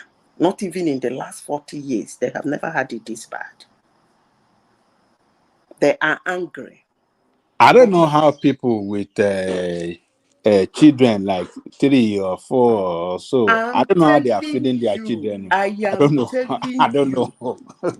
I am It's too telling you. expensive now. You know, Food is when too I came to expensive. this platform early So, this year, Madam Zeta, let me finish before I lose my thoughts. I came to this platform early this year. Wait, hold on. What's the name of that person? Man of person was talking about. Alan. Professor Alan. Spell it ALAN. Yes, No, Alan. Professor Alan. IAN. Alan Littman. Ian. Littman. That is pronounced Ian now. Alan. Okay, Littman. Ligtman. Littman. Yeah, Google it, Mike. LIGT what? Littman. Alan Littman. When you say Al, Or you can pronounce it Ian Littman. Google it. you have to spell it, man. Okay. You can. Okay, never mind. Let me finish. I don't know what if I'm it's saying. Alan or Iron or because I'm typing. Ian now. Alan. It's pronounced Ian. AIAN. Okay, IAN, and then the last. Right, that's what I said. Littman. LICHTMAN. Littman. LICH. TMN. Oh, Litterman. Yeah, Littman or whatever. There's no A there, but Littman. Yeah, you can pronounce it anyhow. Alan Littman. He's a Yeah. professor of political science or psychology. I don't know. Okay. Now, let me continue with what I'm saying. By the end, early this year, I came here. And they said, hungry in Nigeria. I said, it's bad everywhere. In as much as you feel in Nigeria that people are suffering, I said, people in the United States are suffering. They've never had it this bad. more especially those that are 30, 40. They have never seen their country like this before. So all these nice words and all these kado and all these things are not working. But let me end by saying this. People are talking about that debate. But let me say this. I've said it before and I'm going to say it again because I like talking nonsense. Trump gave what they call knockout. Go and check it. It has 44 million likes today. Her own 21 million 600 and something thousand like. I'm talking about in viewership of their last closing remark. Trump said something, and as long as I'm concerned, that's the end game. You are still in the office. Please, you go to Washington. Get this thing done now. And he concluded by saying, she will not do it because they don't want to do it. I don't even understand this idea of vote for me. I will. You've already been voted in. Do the damn thing. Madam Zita, you are not being fair. As a vice president, what can you do? Okay, Vice president. let me tell you what she can do. Now listen carefully. Every president who, should I say this? Let me say it because I like talking nonsense. Every president who wants his vice to win an election, to take over from him, most times it's very difficult because they don't get on somehow. Okay, can I ask my question now? You are asking me, you asked me how can she do it? No, this is Remy. I want to ask you a question before, but you said I should let you finish. Let me answer this one now so that you ask me. You know, you people like asking me a question. The sitting president endorsed her. Endorsement. And you people glory in endorsement. So those things that can be done now to boost her, the man can do it. I think I've answered your question. Ask my own. You didn't answer because this endorsement was how many? Just maybe one of it's not up to 2 months now. That's what and I'm say, saying. you think that is a miracle? Knowing fully well, why no, Madam Zita, why are you not being fair? Is it something that can just turn around like a miracle? Remy, as if it is your family? Remy, let me give you an example. Remy, you and I are on the same narrative. Madam Zita, can you give us? I don't want to go to sleep without rebursing you. You're gonna I don't know. I'm not trying to be disrespectful. Man of prestige. I don't know why people confuse our voice. Me and Remy, I don't think we have the same voice. I don't know why people confuse us together. I'm sorry, bro. I'm sorry. I'm sorry, You asked a very interesting question. Can I answer you? Because I like being very detailed and straightforward. You said he just endorsed him a month ago. Now, if you look at what is on the top list of concerns of Americans in the United States of America, is the immigration and the economy. Are you getting me? You are talking about he endorsed him 1 month ago. Immigration and the economy. Let me tell you something. If Joe Biden ordered for deportation today and announced that the border is totally shut down and gave a reason that he wanted them to come in to find a living, but from what is going on now, that he noticed that some of them are not here to find a living, that the ICE should go fish them out and start it, it's going to give her a boost. Have I given you Alan one? Lichtman. He's an author, historian, and a distinguished professor of history at American university. But his biggest claim to fame, correctly predicting presidential elections. He's been dubbed the Nostradamus of elections and has a nearly perfect track record. Since 1984, Lichtman has correctly predicted the past 9 out of 10 U.S. presidential elections. And if you're wondering what he got wrong, well, it's complicated. That was because it was 2000 when he picked Al Gore, but we know that ended up at the Supreme Court and George W. Bush winning. But he was one of the few to accurately predict Trump's victory in 2016. So how does he do it? He doesn't listen to polls or political pundits. He follows his own list of 13 true or false questions, which he developed in 1981. Get this, with a geophysicist friend, Vladimir Kailas Barak. And it's based on 120 years of presidential election outcomes before then. Here are the 13 keys that he uses, everything from the economy and policy change to scandals and charisma. It might seem like a lot, but he joins us now to explain it all. And Alan, so you know our viewers here at Top Story, we love politics, so we're going to break this down. So first, let's get to the headline, right? Let me stop talking. Who do you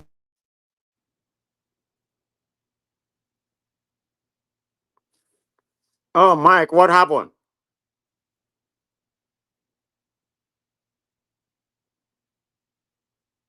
Okay. I don't know. I don't know why you stopped talking. Hold on. Let me see. Hold on. Ah.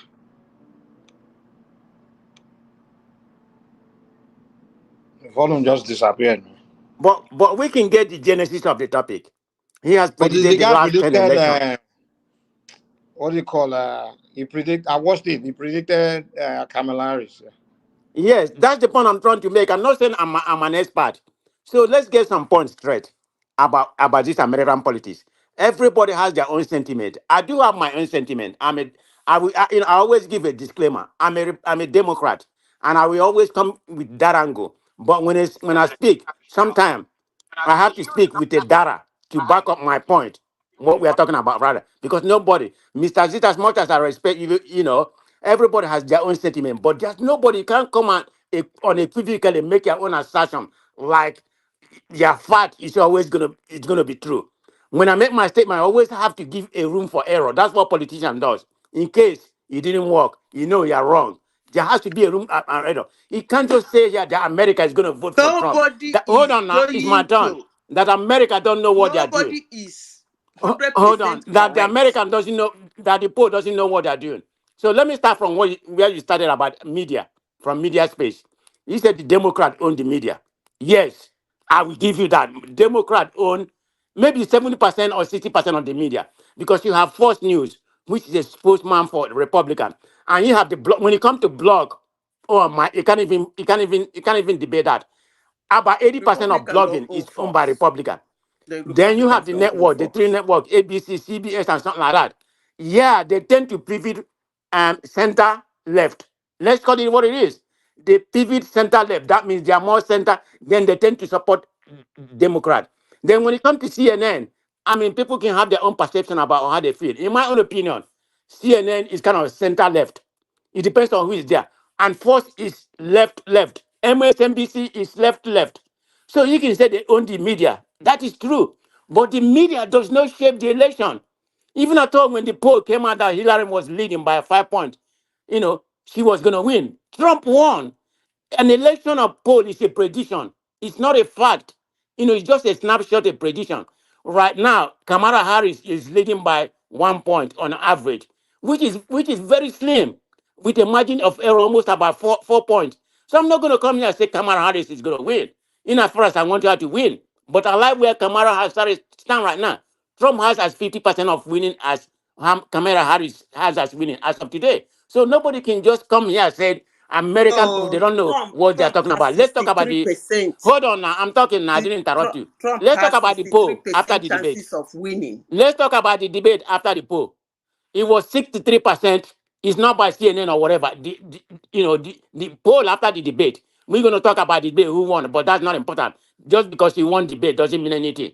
It doesn't mean anything. Hillary Clinton won the two debate. Where did that get him? She lost. Trump won election. So now it's not a matter of winning the debate. That means you won. But we need to set the facts straight. It doesn't just go from A to B. It's not a straightforward thing. It does, okay, the poll that just came out after this election is 63 to Kamala Harris. I mean, when people talk, let's be factual. When Biden lost, I was the first person to come here. I said that was a catastrophic debate. It wasn't 63 even on close. I what? don't even know who was giving 63 Biden on 1%. what? Hold on now. 63 on In my what? own opinion, I would have given Trump. I would have 63 given on Trump what? 100% on that debate that he beat Biden hand down. It's not because of the substance, it's just because of looking presidential and all that is. In my own opinion, I'm going to say substance-wise, the little word that Biden was able to utter, it makes sense. But overall, it's not just because of he said something about the economy. That's how election is won. Election is not won based on who has a better narrative about economy. No, it doesn't go that way. The poll came out, it says 63 for Kamala Harris, 37 for 37 for this thing, for Trump. That's what the poll said. It's not a CNN, it's not a left-wing poll. This is ordinary people that watch the debate, about 70 million people that watch debate. But they took a very good sample size, and that's what it is. Trump was very dismal at that debate. Like I said, he was making a good point in the first 5 minutes until Kamala Harris started baiting him. And he took the bet. And Democrat telegraphed to Trump that Kamala Harris is going to try to bait you. And the man, because he can't control his mind, he took the bet and lost his mind. Then he go from there, black people eating cat and dog. And that was where everything went to a wall. So on that part of he may have some good economical, this thing. Kamala Harris dodged a lot of the question. But that's part of the politics. All you people complaining, we didn't have debate in Nigeria. So you're talking about debate. She dodged some of the debate about fracking and some of that things. But that's what a good politician does. If they know they can't answer it, they tend to dodge it. Trump did it too when it comes to abortion and everything. So economy-wise, Trump has a better, point on economy. But it doesn't. It's not one factor that win election. You have to look presidential. You have to be the kind of person that will be able to guide us. In a global form, you have to look like that's what I'm telling you. It's different facets that will make you win an election. It's not just because you have a better economy or immigration or whatever. I mean, after all, Kamala Harris has an abortion. Women vote more than men in election. So we have to put the whole factor and said it's close. Right now, I can't put my money, not even $1. Who's going to win? Who do I want to win? Kamala Harris. So I'm not going to Bros, come here and become like a political naive and can say, I say something? Nobody is 100%. I never told you but I'm the way you're 100%. saying it, making like Americans that the No, poll is wrong. hold on. America don't know what they're talking I'm about. making That the my poll is point. wrong. I mean, that's I'm their making. narrative.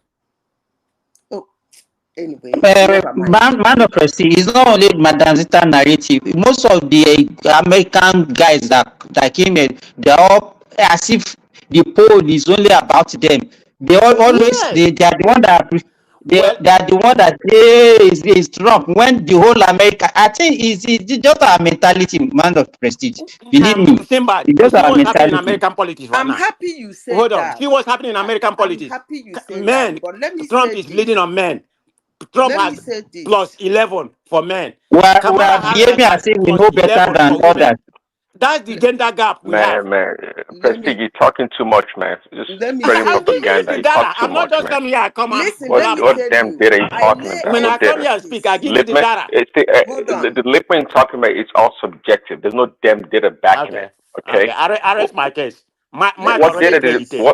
what data did it present? Look, listen, you're just excited. You're excited that just a few days ago you were jumping on Biden's you know what.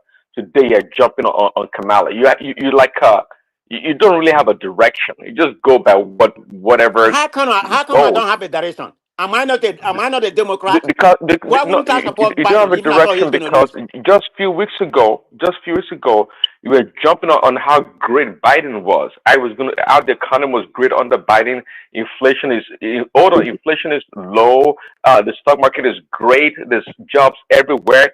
So a president that's doing so well that everybody loves. All of a Hey, Prince sudden, you Daddy. don't want him anymore. Prince You don't Daddy, want him anymore. what do you think about the prediction of that professor that always predict correct? I think No. Man of Plenty might come here and laugh at you in 2 months. You better be careful. No, no, it's not. See, no, no. See, it's not going to. See, the guy may be getting it right. I mean, the guy is a brilliant guy. I get to know what The he's guy doing. But he this has time been around, getting it correct. I mean, he hasn't. well, I mean, correct. It's not. No, no, no. This okay. Wow. No People problem. see This white and one call is it gonna. black. This Wow. one is gonna 2020, he fail. Hold on, wasn't right. prestige. Nobody's This believing one is. 2020. This one I is don't, I gonna don't, I fail. don't think so, Prince Daddy. I don't think so. Honestly, I want Trump to win, but I think Kamala will be the president. No, no. Like, I feel like But see, all of but the is mainstream media are it? supporting No, no. her. even me, I've always wanted Trump to win, but No, if no. I Let me tell you. See, somewhere in my I just I like think feel he's gonna Trump. win this Kamala one. might win it. Just like Trump, okay, we're going to come back here and we're going to talk. Just like Trump won the 2020 election, the 2020 election was the most corrupt election, not in America, In the but in the history of entire America. world. In the Facts. forget History about of America, in the America. entire world, in the entire Facts. world. I According, can guarantee. according to Trump Hold on, supporters, I said you be according to talking Trump too much. Let me supporters, talk. Listen Hey, to allow them. Including Prince to finish. Zimbabwe, Allow Prince to finish. I mean, Corrupt than Nigeria. including Uganda.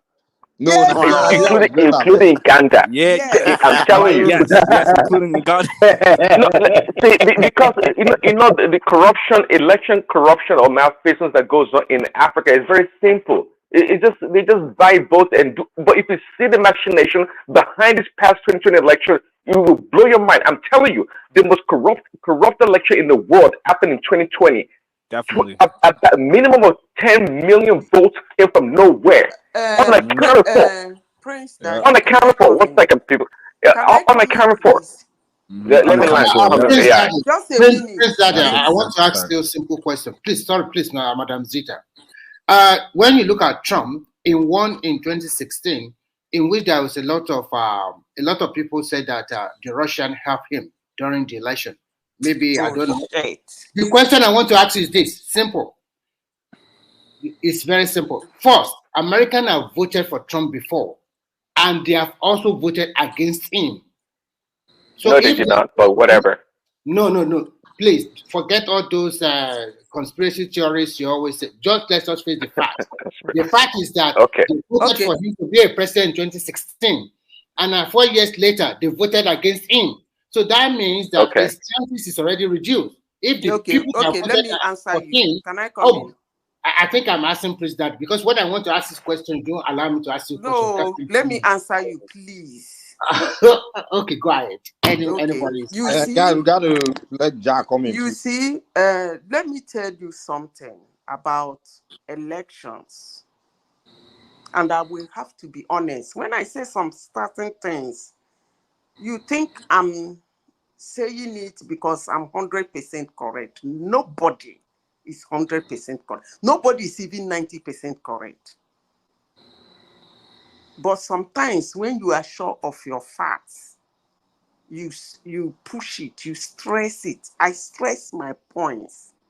That doesn't make me 100% correct. But let me say this. You see, in an election, an incumbent don't usually get more vote than he did at the first time.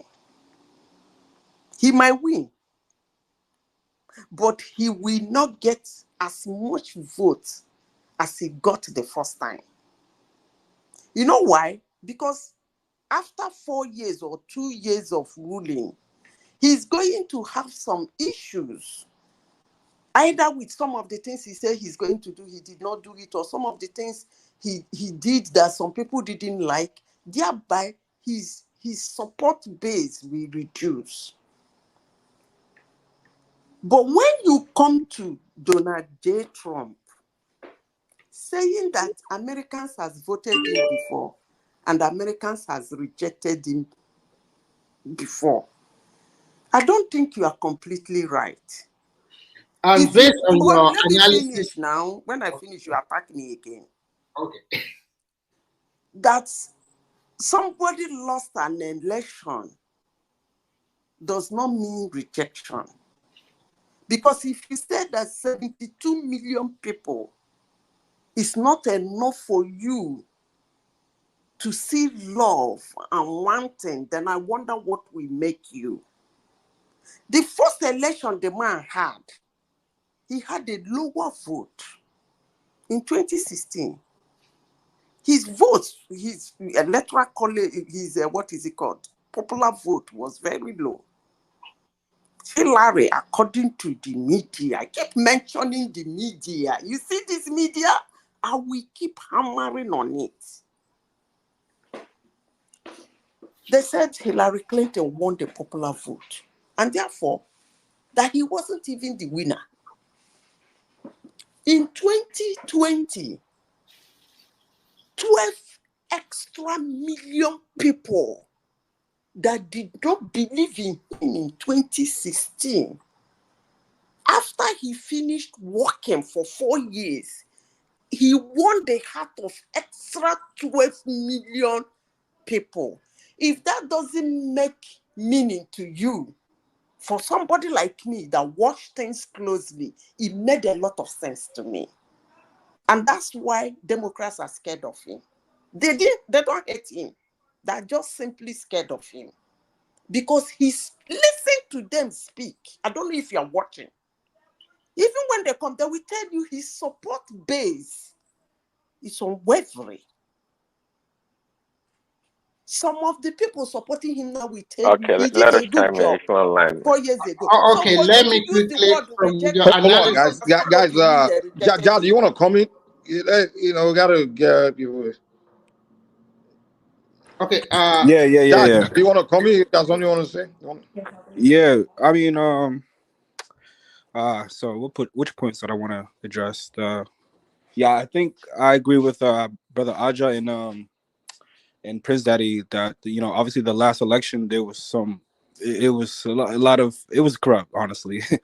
Like it was a lot of voter fraud suspected of happening, and a lot of unaccounted for votes that were happening. So I think there were many factors that played into the last election, as far as like you had a lot of protests happening, COVID, everything. So yeah, I think that also played. But I think this next coming election, I think more people are going to vote for Trump than all of the previous times, right? And because I think the last election, Are you residing in America?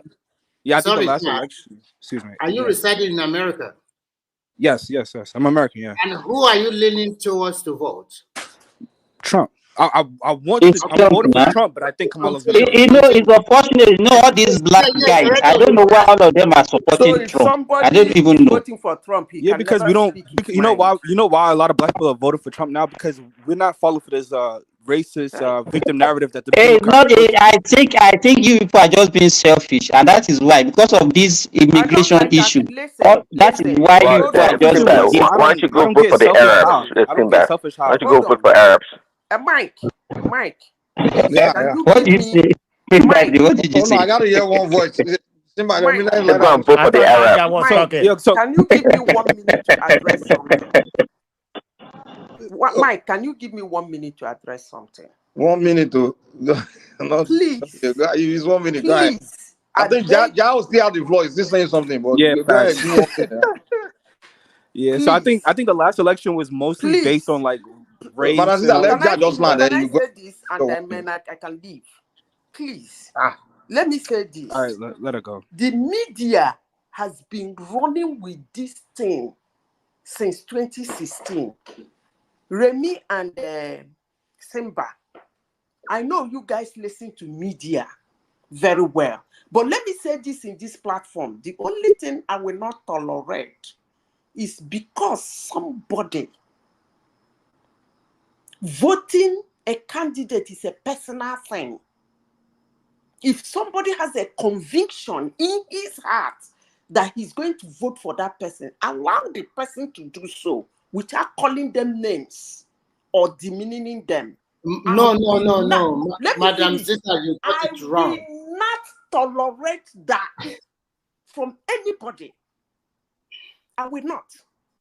Okay, if you thank want to vote for Kamala Harris, so you think he's the best candidate to handle the chaos today in America, I am fine with me. I have come to this platform. Let me finish, please. I've come to this platform and I have said it. 1 minute, Madam Zita. You said 1 minute. And it's not up to 1 minute. I'm looking at Let her land. And the only thing I will not tolerate In as much as I am not calling you bias because you want to vote for Kamala, I will not tolerate you calling me back. I will not go through the wrath of that media in the United States that abuse people. People are even scared to say they belong to a party. I will not tolerate it in this platform. I But rest my case. Mike, how is Thank you, bias madam. an Thank you, insult? madam. Can somebody Google the meaning of bias?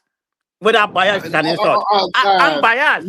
You can call me No, biased. no, we So will how is not allow bias an Madam insult? Zita to Can bully anybody us. tell We me? will say what we want to Wait, but say. You can't bully us. We have to have We will one not allow you somebody to called me bully us. It's kind of rowdy, man. Like, come on. yeah. So wait, someone called me selfish for voting for Trump. I don't understand what makes me selfish to to vote for Trump. I don't Yeah, understand that's that. Simba. I am This not is being calling you selfish. selfish. Instead, What I'm trying How? to Please You've explain called to me hold me. on. It was selfish Simba. here. It You was said Simba that I'm said it. biased. It's You me. said It's my me that said 5 years. you black guys are selfish.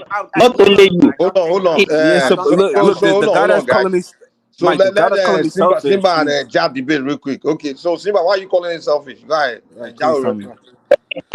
because that's the reason why I said that, because all of them, they have been hammering on one issue. These immigration people, they allow a lot of Latinos to call me or Hispanic people to call That me, was literally not and my that is point, why I though. said the blacks there, you don't want it, like what one man said earlier, that you people want to close the gate when you people are already inside. That All right, is can I why, respond to and that? that is the reason why Hold on. that's Let the him answer reason what you're most Can I of the saying. people respond to have been. that? Because Hold Mike, on. When literally, you say, hold on, Jab, before you respond. Simba, when you say close the gate when you're already inside, what do you mean by that? You're already in America now. You don't want other people to call me. Boy, he's a black American. Mike, see, Simba rides camel in Saudi Arabia. He doesn't have a clue what is going on here. He's a camel rider. Okay, hold on. Let Jab respond to that. Let me go ahead with Hold on, Remy. what Hold on. Let Jab respond to the accusation real quick. So, go ahead and respond. Is that true? yeah. So I don't know if he just got into the conversation, but I literally told everyone that my main reason for voting for Trump has nothing to do with immigration. I think immigration is probably like the least kind of priority on why I'm voting for Trump. It's mostly the foreign policy. That's my main reason, really. But as far as like the immigration, again, I've said it. I literally said it probably like half an hour ago that immigration isn't affecting me personally. It's not affecting me. I don't see an influx of immigration where I live at right now. So like it has really no bearing on me. But I mean, if people want to come to this country legally, yeah, come by all means. Especially if you're black. I want to bolster our numbers here. So I want more black, people to come to America, right? But if illegal immigration, it's against it's illegal. I don't want them here. But I mean, if they're going to continue to pour in, you have corporations that benefit from The immigration. blacks, You have the blacks corporations in that benefit America, from they feel threatened by other ethnic nationality. They feel threatened. That's But it it. has nothing. No. It has nothing to do with nationality for me. You said something about. You also said something about. Oh, I'm selfish. Something about mentioning black and this and like. Listen, it has nothing to do with anything. Like I think the last election, people were focusing on a race and white versus black and Trump's racist. That like I don't buy that anymore. Like, and I think a lot of black people don't buy that narrative. So again, my reason of voting for Trump is mostly on the foreign policy. Prestige It has does. nothing to do with immigration. God, you wanted to say something? No, I was just telling that people like Prestige does buy into that narrative of racism and other stuff. Yeah, I don't buy into that But victim narrative but that the quickly, Democrats are pushing to black people. No, I don't buy into that. you probably notice what is going on. Hold on, Remy. You probably notice what is going on. What do you think that the media? What do you think the media is selling when it comes to Kamala Harris? What do you think they're selling? That she's a Before you answer black that question, woman. okay. Before you answer the question, see, the reason why they were so excited to push out Biden was because now they have a candidate that they think she's acceptable, which gives them the opportunity again to want to rig the election.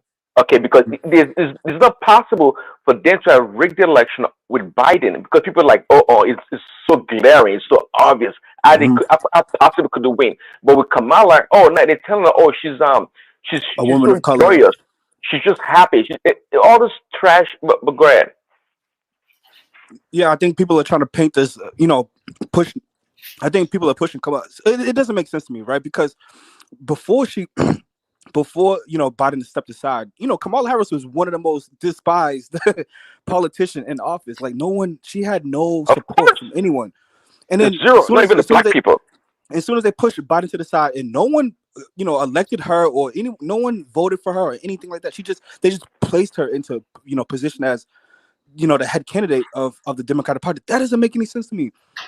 That doesn't make any sense to me. And I mean, and then they're trying to paint this narrative as if she's like this black, person or woman of color, and then she's trying to appeal to all of these musicians and she never athletes. said she's black now. So why are you people Yeah, calling no, her but black? they're painting this picture. What I'm trying to tell you, this election has a lot to do with it. The Democrats are pushing this identity politics. It's not even the Republicans, if you ask me. They did it with Obama. They did it with Biden. Pushing this racial narrative. And I mean, people are sick of it. I think people are waking up, especially a lot of black people are I waking think up you to that. can't blame them for that because this is an election, and when you campaign with your strength.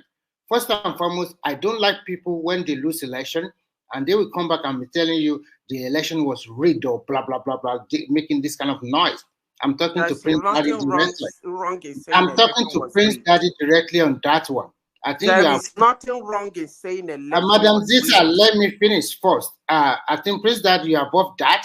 And I think you shouldn't be saying that, okay, we lost that election because it was rigged, it was that, da. So the question I want to ask you guys, especially the men, you guys that live in America, are you afraid of a female president? Because what I see... Man, this seems like a Democrat liberal No, kind of. I know, Ja. Are you afraid of a female Kind of president? question is that? And if you talk about It if you has talk about nothing to do with her being a woman. It has nothing to do with race or anything like that. if you talk about immigration, we all know that America is a country of immigrants, that whether legal or illegal, and everybody have a root, everybody have a story. No, you are missing the point. Can you let me land, madam? You can't control everything here, and we can't believe whatever that comes from your mouth because before I don't know that you are a card-carrying member of them, or you also have a right to vote in America. But since I know where I can put you. So what I'm trying to say is that everybody campaign on their strength. If the Democrats think that campaigning on the strength of bringing in immigrants will help their cause, they will do that. The Republican, if you think that trying to tighten the noose on immigrants, they will also do the same thing. So what I want to ask you, final question is this. Don't you think that instead of Democrats afraid of Trump, it is really the Trump that is really afraid of Kamala Harris? Because to you, Kamala Harris is nothing. She's nobody. She's nothing. So why are you afraid? It should be a very good election for Trump. It's just nobody is just afraid of anybody. It's not. I don't think it's a level of being afraid. I don't think it's a level of being afraid. Yeah, I don't think no one is afraid. I think it's mostly. You never gave her a chance. You never gave this woman a chance. No. And when things giving her a chance before. No, I don't. The chance you gave her is not the president, it's the vice president. And Trump gave Trump a chance before. Trump was a former president of America. He has been tested, and you know what you can expect. And every voter knows this is the man that has been a president for the country 4 years ago. Okay. And they knew nobody supported Kamala as being a lead candidate for the Democratic Party. Nobody voted for her. Nobody supported that. She was placed in that position. Listen, she contested in 2019 as one of the 25 candidates that came out. And lost in the first round. She lost. They rejected her. Listen to me, Simba. Listen carefully. You know, I don't like talking everywhere.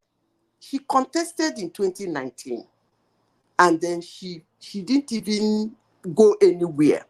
Now, for the past 3 years, nobody, you see where people are angry. None of the media, in fact, the media was campaigning that she should be thrown away, and Joe Biden should choose another vice president.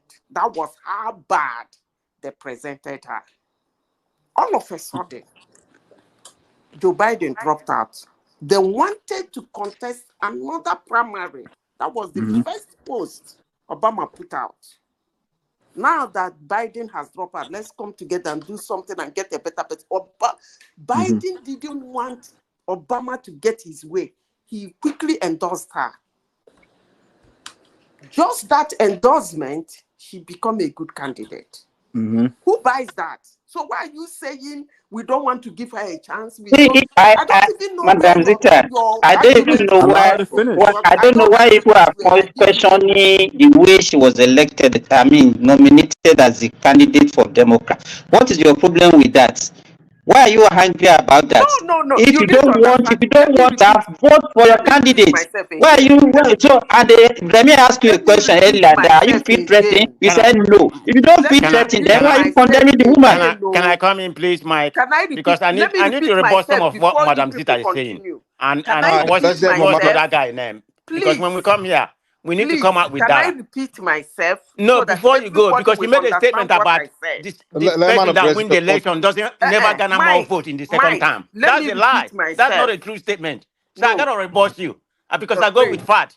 Go and take Obama Obama had more vote in the second time when he run against McCain than when he run against Mitt Romney. So are we going to bring it up hold now? on, we can even go back.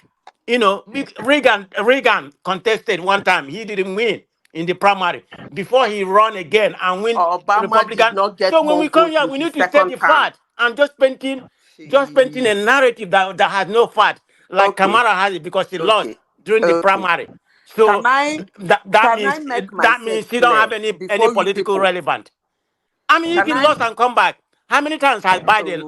Wait a minute. That's why I don't like. Wait a minute. How many times has Biden? How many times has Biden contested before he won? Can I clear my point first before the attack? Oh man, people, first man. Of all, point of correction. Obama did not get more vote in the second term. Period. Okay, what? Okay, let's find out. Okay, I've said that now. Wait, when I finish, you can continue. Let me repeat myself again, because I like laying my facts so that I won't be quoted out of context. Because somebody just jumped at what I said now. Everybody listen very well. I said, this woman came out in 2019 and contested. She was among the 25 candidates. She was so far left that she didn't move an inch. Joe Biden picked her because they wanted to do their drama as the vice president. From the day she walked into the White House, I know some people, some women that were walking. She is going to be the last women that are going to work. I don't want to go into that one. But this same media, let me repeat myself again, go back and check it. This same media keep saying, that's why I say media, they're doing a good job, that the woman is terrible. They were even canvassing. They rated her. They say she's the lowest rated vice president in the United States in the history of mankind, whatever they were saying. I don't care. Facts. But now, the same media, without her doing anything, just that she was endorsed, the same media started singing praises. That's why it's not moving needle. That's what I said. Exactly. Nobody is afraid of her. Not afraid of her for what? Okay, prestige. It's the people that supported her. Hold on, prestige. Matter of fact, hold on. Madam Zita, allow a few seconds. Prestige. Matter of fact, you never get any fact right. Madam Zita was correct because in 2008, Obama got 69 million votes, 69.5 about, and 2012 it got 65.9, almost 66 million votes. So his vote actually went down. So, are you talking about the total vote or the electoral college? I'm talking about total vote. I'm talking about it got 69,498,516 in 2008 and 2012. 2012 it got 65,915,795. So, Mr. No, Fact, that is you're wrong. total vote compared to electoral college. Obama won more state in the second term. What the heck are That's you what I'm talking about? making my. Electoral college. That's Obviously, my analysis. if you win at a damn election, you must have won the electoral college, right? We're talking Election, about yeah, total votes. we use electoral No, no, college. no. Don't We shift the use electoral We college. How don't can said you say? shift more the votes. We didn't say electoral college. We said exactly. Don't change it. Don't we outsmart Wait a yourself, said minute. prestige. Wait a Donald minute. Trump Okay, is if the you're gonna only base it American on total president that on a got more total votes vote, in his after second all, tenure. Hillary Clinton has more votes than Trump, but Trump won the electoral college. It's the electoral college that determined the election in this, That in is this not the country, and argument now, that's what my brother. That analysis is was not the about. If I argument. have said vote, total vote, that No, was the incorrect coming out of argument my mouth. was But I mean a electoral college. That's what Nah, that doesn't make any sense because Okay, you can only win. what's the You can election? only How win. does the Hold election on. You can determine in this only country? win by Is it by You popular can vote only or by win. electoral Hold college? on. You can only win by if you win the electoral college. So you were not talking about electoral college. It was quite obvious we were talking about the total votes. And No, Obama in his I second say my term point. had less. If I say total vote, I Okay, mean electoral college. That's my yeah, emphasis go on. ahead, Madam Sister. You guys go ahead. This guy. No, let somebody come in now. One person cannot be talking. There need to be a point of correction. I mean, one I person know they doesn't own talk the floor. again, no. I Let's don't have an finish my interjection. point. I just try to make you people Okay, understand what I was I want saying. to I'm say, listening to you, I madam. want to I'm say this listening to to you. Madam Zita. But other people have to talk now. No, I've not talked. From what Yeah, go Madam Zita ahead. just said, that if you win an election for the first time as an incumbent, then your vote might tend to reduce. If you take your analogy that American voted for Trump in 2016 and in 2020 they voted against her, there's a chance that the vote for Trump that is going to get in this coming election will be further reduced. And that shows that if America can reject her once, I think they can reject him once, they can reject him again. You are not understanding the point. Please, I let am me make understanding myself the point because I am clear. not basing my Let me make myself clear. looking look, Please. I am not looking at my own analysis No, from wait. the lens of Can I voting make for myself Democrats or clear? voting for Please, Republican. listen to me carefully. I beg Yes, you. ma'am. I Yes, ma'am. said that when a president rule a nation and come back for re-election, often than none, his vote reduced. Number of votes he gets. That's what I said. And I now said that Donald Trump, if not the only, is one of the presidents in the United States that came for a second term. One extra 12 million votes is a history. 12.5, almost 13 million votes extra, more. Yes, 12 million votes. So if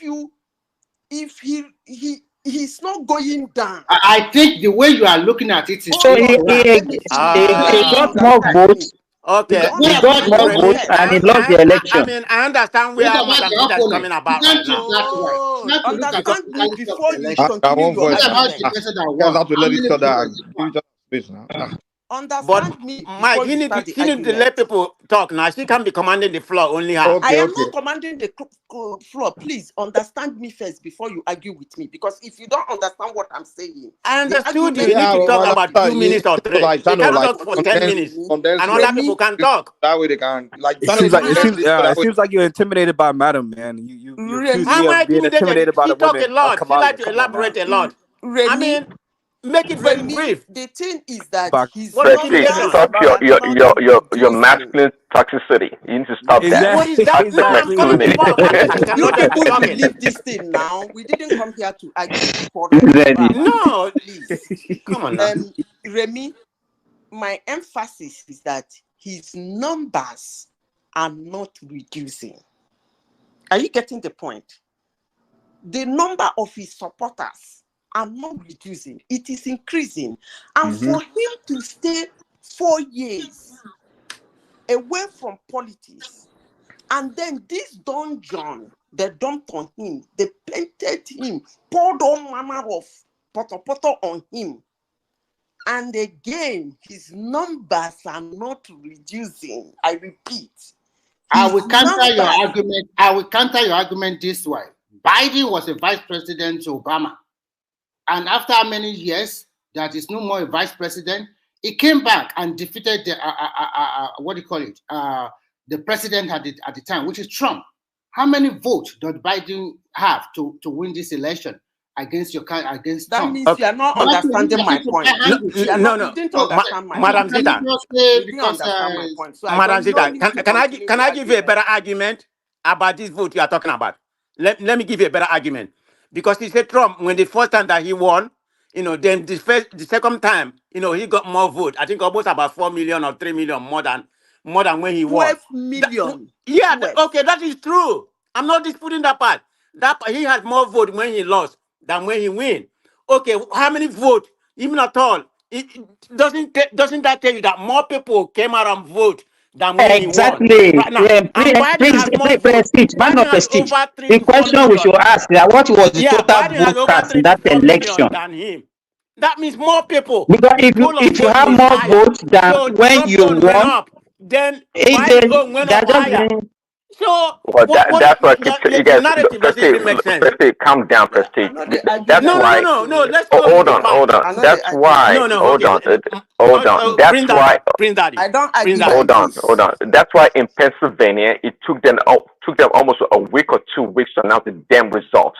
Okay, No, and forget that's why also in about that. Your Wisconsin. conspiracy. Hold on. We are basing it on See, the number we have at hand. Forget about. no, Let's no, not I'm judge trying you to on that explain to. conspiracy theory. Listen, I'm trying to explain to people like Sinbad, the camel rider, No. Come on now, and Remy in the court Prince in Daddy. Finland. They don't understand the politics here. I'm trying to Prince explain Daddy. to them that. Prince Daddy. Prince I'm Daddy. trying to Let's explain forget to them about the that one in conspiracy the theory. desert and the other one in the Oh cold. God. Prince Daddy. One in the desert, the other one in the cold. And exactly. Prince Daddy. Can you just listen to me a minute? Yeah, we talk about the number doesn't add up. Is it not the same thing in Nigeria? But let's stick with this American policies, what we are talking about. Madam Sister said when Trump won before, right? He won, he won with he won by electoral college, but Clinton had a higher vote. But during the second time, we are talking about total vote. So let's forget about the electoral college. The number of votes that Trump has the second time is more than what he had before. So that means people still like him. But what is the total vote? The person that he contested against, the person total vote also went up. That means in all totality, more people came out and vote for both sides. And Biden beat Trump, even at all with the higher number of Trump that went up. Biden number escalated more than Hillary Clinton. So we have to put the whole Okay, thing in okay, totality. we got it. We got it. Both of See, the vote went No up. okay, wahala. Oh, I no, know they argue. I hold don't on. debate like this. People love That's this. okay. People Some of love you Biden. argue, Hold some of on, you hold on, argue guys. argue without the fact to back People it love up. Just Biden argue so for much. Hold on, for our own Prestige. sentiment. Okay, Biden is doing Man, so that great. last election was According to you, racialized. Prestige. The economy is great. The job market is fantastic. The stock So we market are is not talking great. about Hold total on, vote anymore. hold on. Pivoting. But at the end of the day, Biden, the great president Biden, was rejected by his party and the people supposedly, and that's why Kamala came into the fore. Listen, into the fold. Listen, the past election that Biden, I'm looking at the record right now. Yeah, Biden supposedly get 81 million votes. Think about it. Joe Biden, that was barely coherent even prior to now. Hold on. The guy that sat in his freaking basement. Hold on. I think Kamala Harris is out there doing stuff. Biden sat in his basement throughout the whole damn election, and you guys want to convince me that he actually had 81.2 million votes? You guys are joking. He lost a mind. Facts. You I know what it agree. I is? agree. I You know agree. what it is about this He's not serious. conspiracy theory about what the other guy name? Is that Jay or whatever? All this Ja. here conspiracy theory. You know It's who not you need to conspiracy. align yourself with? What is so You don't need conspiracy? to align yourself with Laura Luma. Google it and find out who is Laura Luma. That is Trump right hand man. Prestige, you're a Laura funny Luma. guy. You're like Conspiracy theory to the highest You level. got a lot of That's gimmicks. exactly Yeah. what you're doing here. So let's talk about the fact. Use the number. Forget about this year or this year conspiracy theory. Listen. Let me tell you. Like I said earlier. See, now you have to know how to see. To be to catch a monkey, right? They say you have to think like a monkey. See, if you know how the Democrat how they work, one thing That's I'll why I give will to the never hold vote on. for One thing I'll Tinubu. give to the The Democrat over the workplace is the Republicans work. that the Democrats are super smart. They Your are truly Republican are not smart. You all are no. dumb. Oh yeah, and that's why we like Trump, because Trump can actually match the Democrats, match the Republicans rather. The Republicans are dull overall. Do you know the With IQ of Point. all Donald the Trump? That's prestige, a very all good the point you prestige. made. Okay, you see, the Republican overall, they are a dull party. And I told you before, guys, I despise the Republican. I didn't care for Republican. I only jumped into the fold because Trump came, and I was one of the very few people amongst the people around me that voted for Trump because it was a unique candidate. But the point here is that look, the Democrats, they are excited about Kamala, no doubt about it, because they know if they keep pumping up Kamala and the media keep gaslighting you people, when they go to their cheating machine, to try to rig the election, then Exactly. people like, oh yeah, oh everybody loved Kamala. She's so joyous, she laughed. That's the picture they're trying to paint. But I'm telling you, this time around, thanks to Trump, many of these Republicans in these swing states, especially, are kind of waking up to the gimmick, and they're trying to tighten the election laws. And some of them are doing a pretty good job. And also keep in mind, Mark Zuckerberg spent over $400 million, in which over 98% went to the Democrat in the past election that Trump lost. And this time around, Zuckerberg said, no, he's not doing that again. He's not doing that again. So, but the Democrats, they have so many plays in their playbook. You gotta respect them, and I respect you people. But Prince Daddy, hold on, can I give you a clue? You was talking about the Republican states are waking up right now. Let me tell you tell you what's the blue wall. That's all we need. Just 3 states: Pennsylvania, Wisconsin, and Michigan. If we want it, you can win other ones. Who cares? Arizona, it doesn't matter. All we need. let me tell you, Hold because you on. guys. So don't get your hopes up there. That's the Do you know who control those? Do you know who control those 3 states? But you guys, Do you're you know anti-Semite. Democrats You don't control like those 3 Shapiro. states? Hold on. So You don't like there's nothing Shapiro. you can Hold do. on. Hold Because on. we are ringing. Let me If tell we are ringing, there's because nothing you're gonna do. We're gonna ring it again. because Shapiro, the current governor of Pennsylvania, because he's Jewish, you guys rejected him. It shows you get how Forget about that. anti-Semitic you If guys you have are. that your Hold on, conspiracy and theory, I think that we're will come gonna back ring and it bite you again guys. because in Pennsylvania, Hold on, we Prestige. control the Let me tell you. governorship, we control the See, House. Republican okay, only control let the me Senate. let me tell So you. if See, we had that machine before, we're unlike gonna ring it 2020, again. unlike 2020, So that take a solo Shapiro from that. was a strong man.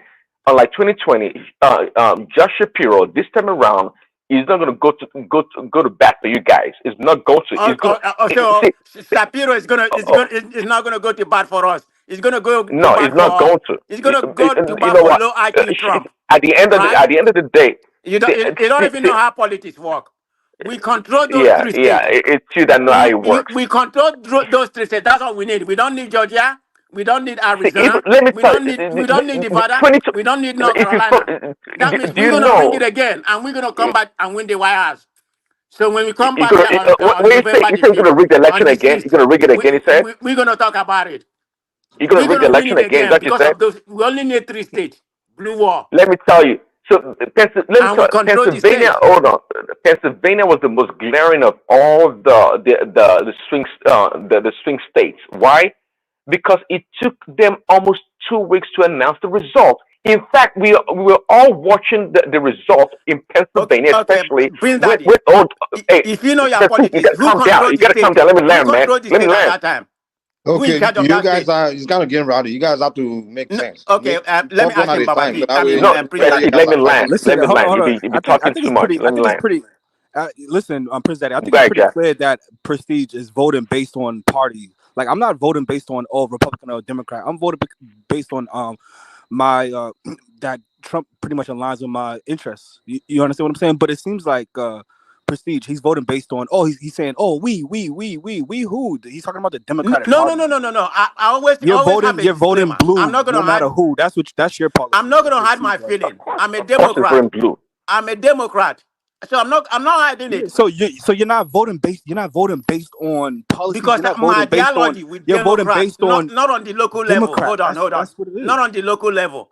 In San Diego, where I live, we have a Yeah, Republican councilman, your ideology and for I always vote abortion, for him for because Hold on, murdering I hold like on, his children. guys. Give me ideology. 1 But second, it's Prince not Daddy. Let me find out. generational. Hold on, guys. I Hold will on. vote for Democrat, every day, Madam every President, night. can you hear me? Yeah, I Can you can hold on, tell. Yeah, please? I can tell what you're saying. Everybody just hold on one sec. I'm trying to find out who's. Some people want to come on. I want to see who's still here who already fell asleep. If So Biden was still is running, Larry I think still here? procedure will vote for him too as well. Is Larry here? So Larry is asleep. You know what? Who else on the screen? I know Remy is there and Simba is. Remy, I know you are here. I know that one for sure. And Simba, I know you two you are here. What do you mean Mike, you go down for Mike, sure? I'm gonna leave so you can bring somebody else, okay? Okay, so they've So done hold beating on, you up. let me make this final submission so I can give other But people wait space. now. I Nah, want to see who else. Mike, leave him Baba here. Jali He's the Gogo, only are one you that's still here? talking. I think Baba Jali Gogo is asleep too. Yeah, get rid of the people that are not talking. Okay, all right, cool. Okay, you guys continue. I'll just. Okay, just 1 minute. You said some people are waiting, right? No. Go ahead. Okay, I wanted to leave, but anyway, if Mike let me stay, I stay. But I mean, I'll be privileged to give other You know, people this is space. the only issue you and Kulata You don't want to go, man of think- stay. Yeah, because it's getting heated for him. That's why. Okay, you all go ahead. No, stay. No, I'm here. But I mean, who want to talk? I don't want to act like I'm monopolizing the whole So thing. Okay, let me land that point there. Well, now, okay. Well, to what I was saying earlier, what was I saying? Well, let's just go straight to Kamala. Kamala, we all know she has nothing to offer. Even the Negroes don't like her. Nobody likes Kamala Harris. There's no doubt about that. But the media, they've been back on the media machine to gaslight us, okay, to believe that, no, she's doing great. What is she doing great about? This lady cannot articulate just one policy that's coherent. She's incapable of doing that. And if you want to use this, the one and only debate as a barometer for her being someone of presidential caliber, that's just a joke. You know, yeah, she did pretty good because she was able to regurgitate what she learned. And if you look at all the things she said anyways, all those things were just normal talking points. Biden could have said the same thing if he could talk in the last debate. Facts. There was nothing special about what Kamala did. And there was nothing. But let me tell you guys one thing also that I actually learned from Trump. See, when you get on a national stage or in the front of an audience, a large room for that matter, that they're broadcasted around the world, around the nation. See, if somebody makes an allegation against you and you refuse to rebuttal that person there, guess what? Whatever they say sticks. So Prince Daddy, all your analysis, I look at the five swing stage. Kamala, this is just poll, okay, up to yesterday. Kamala is leading in 4 of the 1, and Trump is leading in 1. What poll? I know that you said that poll does not. What poll are you? What poll are you? Tell us the poll. Don't tell us a poll. What's the name? Can I speak? Can I give you the first news poll? First news. The poll. Yeah, let Kulata come in. An objective opinion. No, you guys are just talking. I'm the most important voter here because I'm the only one that lives in a swing state. So all you guys are just yakking. No. Blue state. Keep quiet. We've heard you talk too many times. My vote is more important than yours. No, it's not. Your vote is not. It's not. My vote is more important than yours. You don't live in a swing state. You live in a county that's President, can you please listen? Can you just keep quiet? You live in You're not the one to talk. You're not the first one to talk. You've been running your mouth earlier. Kulata live in a battleground state. Come on now. Keep quiet. I and a few of us are going to determine this election, whether you like it or not. Because I live in a county that is going to throw this election one way or the other, and you know it. So can we talk now for the debate? Look, I don't know why you're trying to. Which state is that? I live in Georgia. It's a swing state. It's 50-50. And my county will normally swing the election if it goes Is it me or is it Mike? Look. Can you guys hear me? Can you guys hear me? Yeah, presently Trump is ahead by 0.5. No, go ahead. When it gets to Georgia, at the end of the day, there's some counties that will swing the election, and I live in one of those counties. So my voice. County? Are you in McCobb? I don't have to tell you my county. but we're going to somewhere in Atlanta. I know what county it's somewhere in Atlanta. I'm not gonna say. I know it's definitely somewhere in Atlanta. I can guarantee that. It's The not my place to say it. The county used to be red, but now it's more purple and blue. So it's determined the election so far. This election boils down to like 13 counties throughout the country, honestly speaking. So whether you like it or not, if you live in the Pacific West, is blue. If you live in Tennessee, is red. It's just a few of us that can actually swing this election. And I've not really wanted to talk on this election, but if the election happens today, I'm not talking about tomorrow, today, Kamala may actually win it with the way things are. And one thing that everybody is really not paying attention to, get out to vote, especially with loyal Black women in the states that matter. I'm not saying across the country, because American election forget about all those polls. It's the individual states that matter. The get out to vote she's playing, especially for Black women, is insane. And that has the ability to throw elections in some key states. One of them being Georgia, and of course Michigan, and what's it called, Pennsylvania. So let's forget about all these who's up, who's down. We have an antidote for that. Hold on, we have an antidote for that. Hold on, please, hold on. Kulata, you notice like the Black men, they're all going for Trump, and then the Black women are going for Kamala. So Mike, you can't say the all. Hold on, He's getting more Black vote than ever. But they can't use the word all. Bro, calm down now. No, I'm giving you the fact. And let me land my statement. I don't know what you're saying. It used to be both Black men and Black women. I used to go for Democrat all the way. But now, so I don't know what's going on. The thing is the numbers. Black men don't vote that much compared to Black women are more dedicated voters than Black men. And when you say Black men are voting for Trump, majority of the Black women, the antidote for the Black women. Can I land my we have an statement? independent opinion, please? And Prestige. Mike, can you just put them behind for some time? When you look at the number of Black men that are still going to vote, you still get overwhelming 70% at least that will vote Democrat, and maybe 30%, because it used to be very 90%, over 80% before. Now Trump will get maybe 30% or 25%, so it's a big deal. But the majority of the Black men are still going to vote Kamala. But Black women vote way more than Black men. So it's still not like, it's just an exaggeration, because you get the Republican candidate that attracts. On election day, we are dedicated. Hold on, Mike. On election day, the Republican has put aside $100 million for Black people for We Won. So we're giving a free We Won party on that election day. So that should help reduce the Black women that are going to come out and actually vote. Don't worry. Wait a minute. Can I ask Prince that something? Are you talking about money? Wait, Prince, are you talking about money? No, he said we won. We won. We give free breaks. Free breaks. I thought he was talking about money. Kamala Harris, has way more money. More than Trump has. Go and find out about it. Hold on. Let's leave money for now. Kulata, if you look online, I can hardly see any Black man that can say he's supporting Harris right now. They are aggressively campaigning for Trump. Everywhere, all Black celebrities, all of them. No, it's the same thing in 2022. They're just going to exaggerate. No. Let me land now. The way Black, all of them, even former Mike, all of them, even all their celebrities, they're all going for Trump.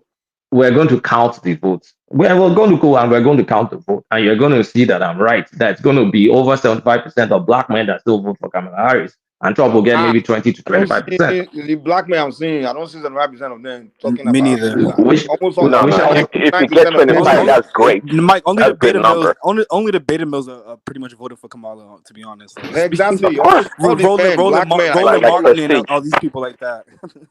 Even we'll see. All of them. Look, we'll see. But at the end of the day, what did you say? I said, at the end of the day, the Black men that are going to vote for Trump will not be more than 25%. And if that 25%, that's a great number. Wait, that's a great number. Can I land? If he even gets that 25%, that's a record. That's a lot. That's a record, and it's going to be less than that. Yeah.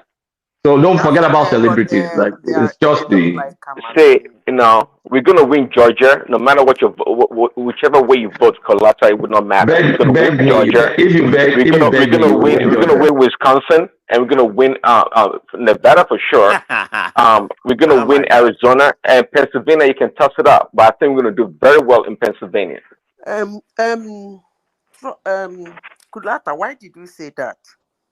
Let me that my vote is important.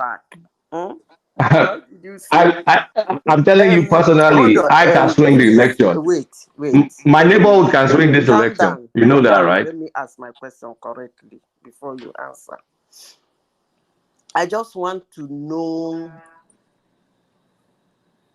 why you gave him that high number. No, don't bother whether you will go down or go up. Just say why you gave him 20, because that's a very high number. No, I'm giving him the high. Like he can't. That's his ceiling, in my opinion. He's not going to get more. That's his ceiling. That's the highest he's going to get from black men's vote. But I'm saying that it's very high. Yeah, unusually high. I'm giving him that. Why did you give him that high number? Now, because of it's been changing since 2016. So you have to follow the trends. It's been picking up more black votes, increasingly. Okay. So, it's just a trend. It's a trend based on the candidate. They don't like her. That's the problem. No, well, Kamala as an independent. Kamala, wait, let me land. Kamala as an independent candidate. If she was running the primary, she's tight. She's shit, right? But the circumstance that she entered kind of like favors her because it's kind of like you're playing a Biden, right? Almost, God forgive me, I was saying almost dead, but God forgive me, no, it's not dead. But you're playing a Biden. And then you get a sudden jolt. You remove him, you get a sudden jolt. That change by itself is huge. The change was so big that it overwhelmed the news that they shot Trump. I mean, how many people still talk about shooting of Trump? It's kind of like way gone.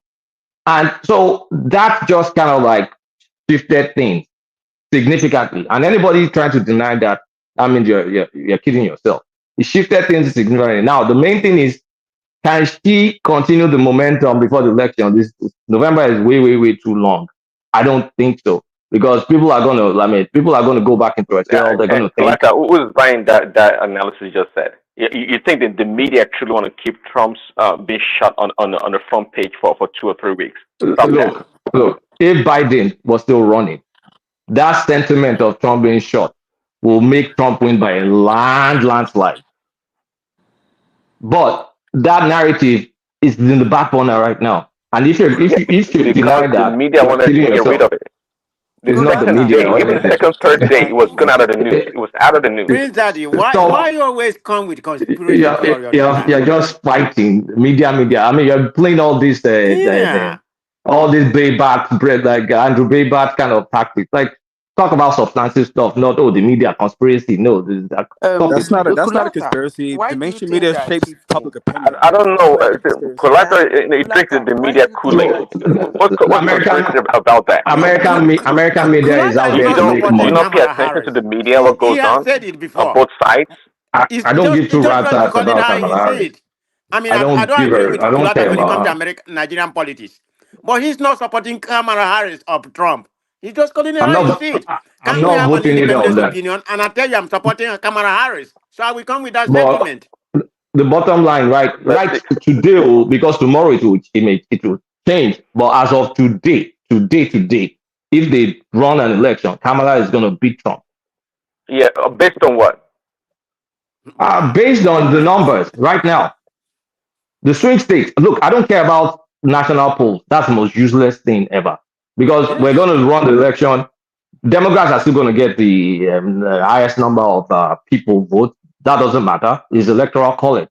And based on the swing states and the swing counties, especially the swing counties, the high population counties in those swing states, Kamala has the get out the vote advantage today. But I don't know whether it's going to happen tomorrow. I'm just talking about now. Kulata, a week or 2 weeks is a week or 2 weeks is long for election. A week or 2 weeks is long. And the thing is, Trump messed up. I mean, first thing, there's no more novelty in Trump, right? You know him, you know him. There's nothing new again. It's nothing. There's no surprise. So at the same time, his dedicated, loyal people are still there. So if the independents know him, that is where his advantage is. The independents know him. So I don't see if they look at Kamala, they keep looking at Kamala, if they can't make up their mind, then Trump is going to win. At this point in time, I'm not seeing that independent numbers move significantly one way or the other. Looks like people are still chilling. So Kamala still has a lot of chances to mess up. Or people are going to realize that, okay, I just don't want the black woman in there. So that's the area we can't say now because it's still till November.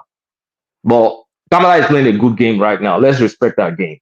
Like, what game is she playing? What But game is Prince that? Daddy, Get out the vote. can He we said get out respect the a vote. good, Yeah, can we that's the respect a game. good analysis? Let me Just tell made you a the good good game. analysis. Let me He tell you didn't the come good here game, to support Kamala. anybody. Can we have a good Let's analysis relax. and relax their biasness? Can Let we me do tell you that? the good game. Let me tell you the good game Kamala is playing. Kamala has managed to make Trump an incumbent president when he's not even an incumbent. I mean, it takes skill to do that. And she's managed to do that. She's the incumbent.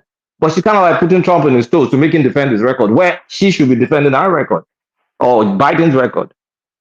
That's takes some skill. And I think it's that lawyer stuff. Are you talking about the debate? Obviously, you talking about the debate, what she did, right? And it's not just the debate. It's not just the debate. What else? How else? Has she given any interview? I'm missing that. There's narrative. There's narrative after the debate. It's what you allow people to be talking about. It's not whether she sat down to do an interview or whatever. Liberal media. Yeah, are you kidding me? Stop all this liberal media. Look, Prince. If you watch the debate, the two journalists were on the side of Kamala. Calm down. If you watch the liberal media, you calm down with the name calling. You do this. You only have one trick pony. Liberal media. This. Stop this one trick stuff. The narrative, the popular narrative, is what goes on. That is what goes on, and Trump should be on the Trump should be on the attack. But no, that's your analysis anyway. It don't matter. Can I speak? Trump should be on the attack. We shouldn't be having, and Trump keeps getting into all this his personal indiscipline, talking about cats and all this stuff. Like, this is not what they should be talking about. They should be hammering Biden, and Kamala, hammering. Now it has to be talking about useless stuff that don't mean shit. So if you, the incumbent, are now making Trump kind of like defend his record and also taking him off his game, come on, man. As of today, if they do the election, she will win. So it's really as of today, but due to the debate that you think Kamala won, that's why you're giving her the I mentioned due to the debate. I didn't mention you didn't have to. Now I get where you're coming from. You didn't have to. Now I understand where you're coming from. I mean, and if we have to talk about the debate, she won that debate. I'm not arguing about that. I didn't say she didn't. All right, so I mean, if you want me to talk about the debate, I'll talk about the debate. She won the Prince debate. Daddy, you honestly believe that she won the debate? The debate. All right, hold on. That one voice. Let Jack come in, man. I think he's trying to come in. Now I was asking Prince Daddy a question. Do you honestly believe that Kamala won that debate? Like I don't. Not on substance. I think the mainstream media is pretty much pushing this narrative that she won, but if you look at the picture of the debate, the way it came out, if you see Trump debated the thousands of times he's debated, you can see the stark difference in that debate to all the debates. And because Trump was trying to maintain this demeanor of not being aggressive and not being an attack dog, so it doesn't look bad to women. His advisors told him what to do. So that was not Trump's best performance. Let's not lie to ourselves. And for that reason, Trump did not show out. He did not show up and show out. For that reason, if you ask me who won the debate, I give it Kamala. But you're talking about body language and like that's what you're talking about, because I'm looking at the points that he was bringing up as far as like the pipeline, the war with Ukraine and the war with Israel. Trump won. Yeah, I think he won. He every substantive point Trump won on this point. You could tell Kamala was looking, she was uncomfortable. You're talking about things that are interest to you, so you could pick those apart. for someone that's kind of like neutral, which is the people. I mean, debates don't really sway anything. Yeah, Debates people don't like sway Prestige and anybody one way. Kulata. Yeah, people like But Prestige and Kulata should win for absolutely. someone for someone looking at the debate, you are saying a few things you like, but then there are other things like you spend even more time talking, and then there are other. Can I talk? What You do you can't mean? be playing Other all things this like what? Fox Like News stuff. abortion rights and things of that nature. I think he won. Other I think things he won like that part too. Honestly, no. And the of course other he things did. like campaign rallies and talking about, I mean, useless things. He didn't keep the message. He didn't keep the attack. And then it looked like he was battling with the what's it called, the moderators of the debate. That's not good optics because we know all this No, debate. A because lot they of were it fact is up. checking him. That's Can why. I Because they were attacking land? him. Can I land? A lot of the debate stuff is optics. She looked like she was prosecuting her case. He looked like he was on the defensive, and then he now got to be sparred with the moderator. So that's not a good look, whether you like it or not.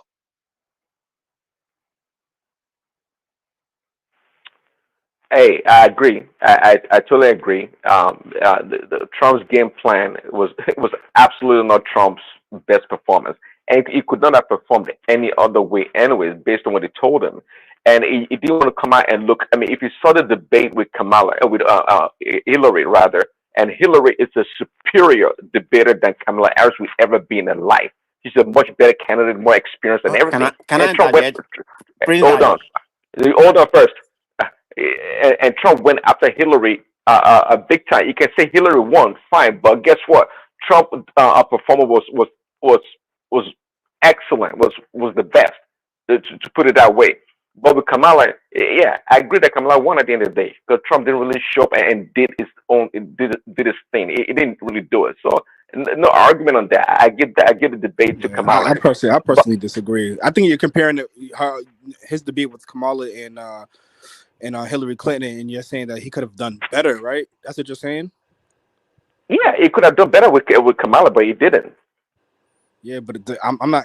I agree. Like he could have done better, obviously, but I don't think he lost. Honestly, I think the media is pushing this narrative that he lost and that he was nervous and this. And Okay, can I come in, please? By perception, right? You know, see, by perception, I knew watching the debate even before he ended that. What am I looking at? This is not Trump.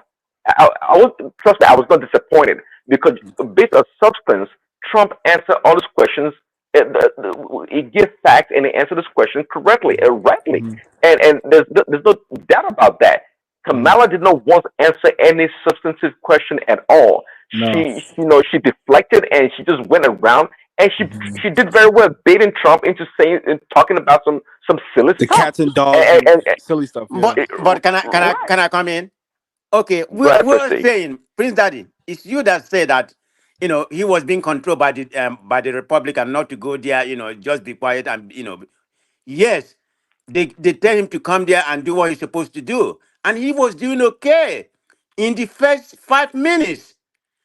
But Trump wants to be a Trump because when Kamala Harris, we telegraphed, Democrat telegraphed to the Republican that Kamala Harris is going to try to bait him, for him to, because Kamala Harris wanted the microphone to be on, because they know how, that Trump can't control himself, but they agree that the microphone has to be off in order to control the space.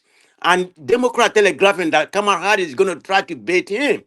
But knowing Trump that the kind of person he is, he can't control his mind. He took the bet after 7 or 5 minutes. When Kamala Harris mentioned something about the crowd size, that people are living on the crowd size, that's when he lost his mind. So who you blame? Now you're blaming the media because Trump lost his mind, and lost control of the debate. I don't know how you people Percy, got on with I can conspiracy tell theory. you like shallow people like Biden and Kamala. Those are the people that excite you. What's the IQ People of that have Trump? nothing to Okay, offer let's the talk people. about Prince Daddy, why do you like our dominance when it comes to Trump? Can you just stick to the fact? Yeah, I'm just what's the dominance. compared to Kamala Harris or Biden? I'm sticking to the Let's go about facts, Kalata. intelligence. I mean, you Because don't you have like been the saying truth. that before. No, you attack people and personalities when it comes to Trump. You don't speak about facts and issues. You just the liberal media. They did. Come on, man, it's lame. So Well, Trump is the only I'm person. simply Trump is the laying only out the person that facts. You may always not has like the my facts. facts, but He I'm never just do telling you the anything way it wrong is. in your own mind. For example, You know? Kamala, she has nothing to offer. She's very shallow, and I'm saying that Prestige Okay, loves people like that's that. nothing wrong with that. She could not We're gonna see she could on not defend November. nothing when it came to the economy. She's talking about how a mother was a single mother. Is all she was talking about. We talk about the national economy of the country that affects the rest of the world. This damn lady's talking about a mother was a No, single because mother. you see, you're missing the That's a point. great point. Why She didn't has to Trump introduce capitalize on herself. that That's weakness? what she did. No, because the debate was 3-on-1. We had those two hopeless journalists, okay, trying Oh my to God. be part of the debate, interjecting and fact checking in real time, but they never fact check Kamala for once.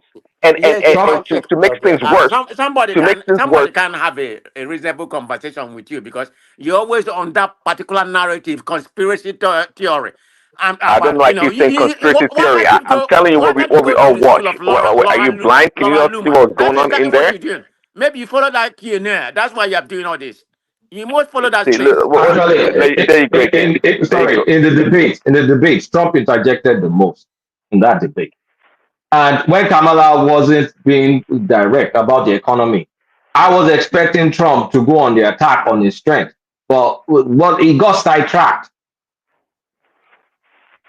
Yeah, I don't know why you're blaming media for Trump not to, for not to take his time. Trump spoke the most. I think it was 42 to 37. He spoke the most. And all what he was Because putting was cabbages. he had more to speak about. He has to talk about real Okay. facts. People are Oh my suffering. God. The Okay. illegal immigration is crumbling the counties and the border states.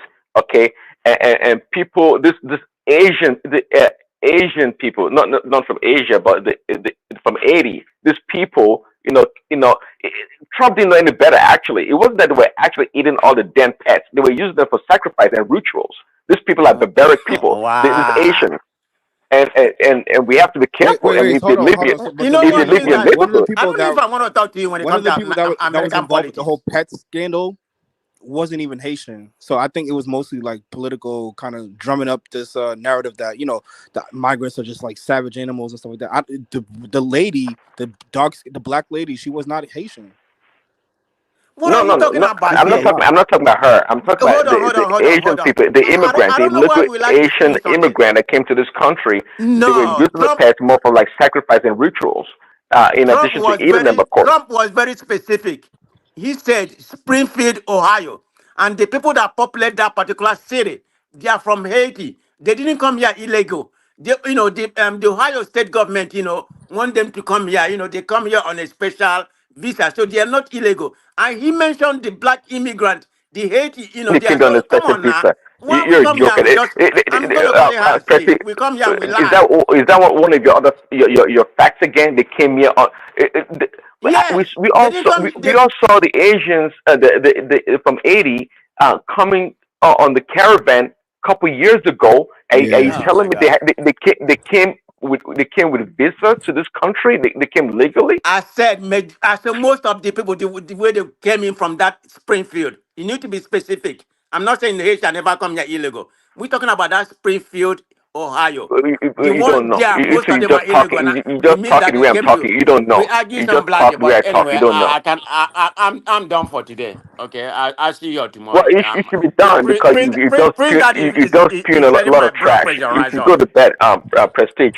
Yeah, I I'm think at going the to end of the bed day, because I think at the end of the day, Camilla will be defeated. I don't think she has anything to offer real okay, people. Only no shallow problem. people with a shallow mind will actually listen to her and actually think whatever she says is actually makes any sense of any value. It's all trash. And the fact that you're jumping up and down because Kamala is a leading candidate. Just a couple of weeks ago, you were freaking on Biden being the best freaking president in the country. We had the best economy. We had the lowest, the best stock market, the lowest inflation, and all of a sudden you switch. How can you switch from such a great candidate to more of a useless candidate? Tell me, Prestige. I think you should go to bed. You have nothing to offer. No, I'm not going to bed because you are keeping me off. You are keeping me off with your conspiracy theory and your Man, nonsense. one thing I know for sure is after the election, one of these two gentlemen is gonna really be hurt, man. Because you guys are so Yes. passionate about your candidate, man. If Trump loses, Prince Daddy is going to cry for sure. I know that one, man. Oh, I just hope you don't do something crazy because you've been so crazy about Prince Daddy. A man of president, if Trump loses, no, Mike. Believe me, I will like it, but believe me, it's not going to do anything for my life. It's not going to do anything worse for my family. We still maintain the same level, whatever. If we are eating, we're still going to be eating. So let me just call it how it is. I know, as far as I'm very passionate about Democrats, it's not going to make anything. My life is not going to change. I'm not going to go do something like Prince Dad is going to do to himself when Kamala Harris wins. Like what? What am I going to do myself? Miss Daddy, I think you're all right, now, Mike, everybody, good night, please. You ready to kill for Trump, man? let me tell you, actually, if you know, only if you knew, if Kamala even won this time around, it's going to be, to me, business as usual. Only if you knew what happened in 2020. Dude, I was hurt for like months after the election. I took it so hard. But this time around, no. This time around, it's going to be fine. Yeah, I definitely wasn't a Biden fan. I didn't see anything about Biden I liked at all. And then with Kamala, she's like, I can't say I look at her and say I hate anything about her, but I'm not a fan of the. Come on, she's on the same level. Listen, I think if Michelle Obama would have ran, she would have got. She would have had more respect for me. Honestly, I probably would have voted for her. To be honest, No, I don't think Kamala. She hasn't really been in a scene like that. You understand? So I've done something. Mike, the problem with Kamala is she seems like a disingenuous character. She looks fake. Like I can't stand. I can't. Yeah, but they're all fake. But sometimes you know how to be authentic about your fakeness. But she's just kind of like. I was voting blue no matter who as well. I thought she's gonna be a puppet anyway. When she gets there, just the vice president, the Igbo men will be telling her what to do. I'm one of those. I'm one of those independents. I'm going to vote my local elections. I'm not voting president. I've made up my mind. I can't vote for either. I don't even like the president. I never really give a shit about who become president. I don't give a shit about this. The only reason I kind of like was with Trump is the fact that he doesn't look like a traditional. It's almost like he's just outside. He's not part of the. But I think that's the appeal, though. That's the only reason I like. Because you know what? I think majority of Americans are just tired of traditional politics. Because I got sick of the politicians, man. It's like they're all just fake, But when he came here, I didn't like his character. I didn't like a lot of things about him. But I just felt like he's just not one of them, Though him as a person, I really can't say I like Trump as a person. But I just felt like the way he was going after the politicians, I'm like, wow. I kind of want to see something like this because I've been sick of the politicians. Honestly, when Trump got in, I was so sad when Trump got elected because I just couldn't imagine. And then Biden, I just checked out. And when it was now Trump versus Biden, I'm like, God, good God, like, what? How did we get to this point? And then it's now Kamala. So I've just said, you know what? My school district is more important to me. That's what I'm going to vote for. Those are the people that will affect my life. What I look like, what you hate about Trump is just his rhetoric. I can't stand Trump. I don't pretend. I don't like the man. No, I don't like him by any stretch. So I can't vote. I mean, over my dead body. Yeah, what specifically you don't like? I don't get it. I can't stand his character. It's like me going to validate everything I tell my kid not to become. I can't. I just can't. The man is nasty. But Kamala and their policies. It's not just the women. It's not the women. It's the vile, the lying. I can't. No, I can't. I can't. Why would I lie to myself? I cannot get myself. But when the guy saw those politicians, man, because those politicians are full of crap, man. They're so fake. When Trump keep it real, Trump, I'm like, I'd rather hear this guy talk than this. The politicians they don't give you straight answer. They just be talking left and right. Like it's like honestly. Like when they talk, they just annoy you. Like you don't know what they're talking about. But Trump will just give you straight. You know, he land the point. He'll tell you what he feels, what he thinks. You know, he goes straight. I'm like, okay, I'll deal with this guy, man. You know, I got sick of the politicians, especially Obama. He was just a puppet, man. Obama was useless to Nigeria and Africa. He was a complete puppet. Because they're a black president and he wasn't they were just his class, people were telling him what to do. He wasn't making a decision on his own. Because his decisions were contrary to who he claims he stands, who he claims to be. Oh, I mean, even when he became president, on that peaceful talk he was saying, they even gave him Nobel Peace. They gave him a Nobel Peace Prize. Yeah.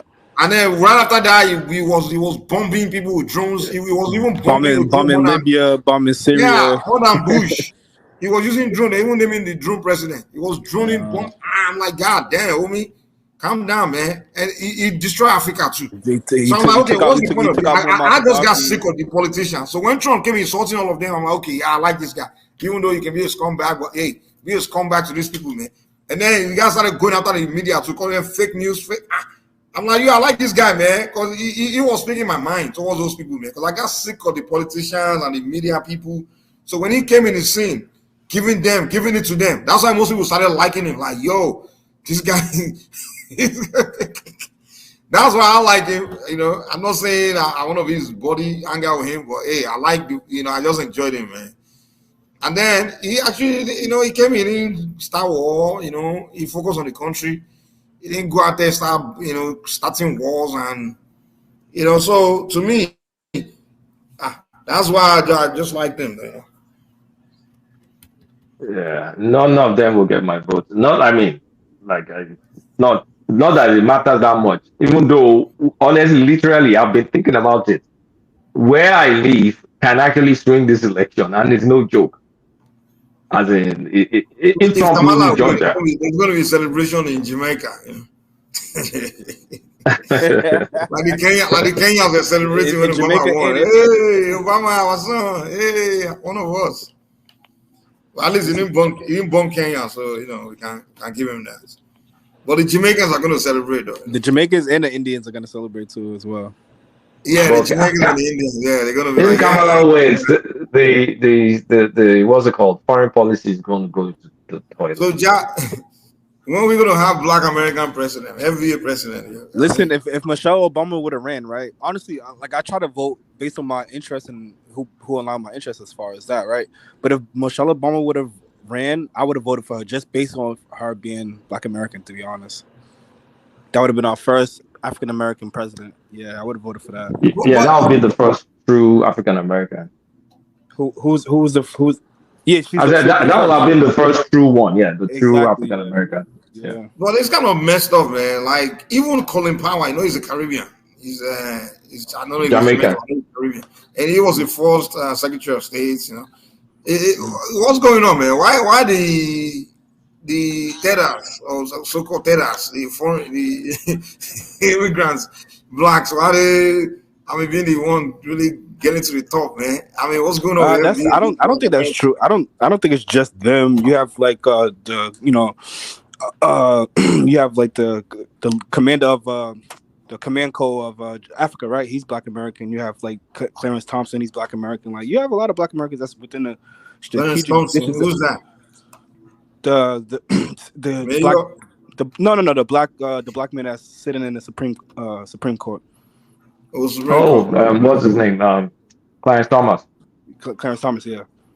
Yeah, sure? You think his background and you find out his father is from Jamaica. No.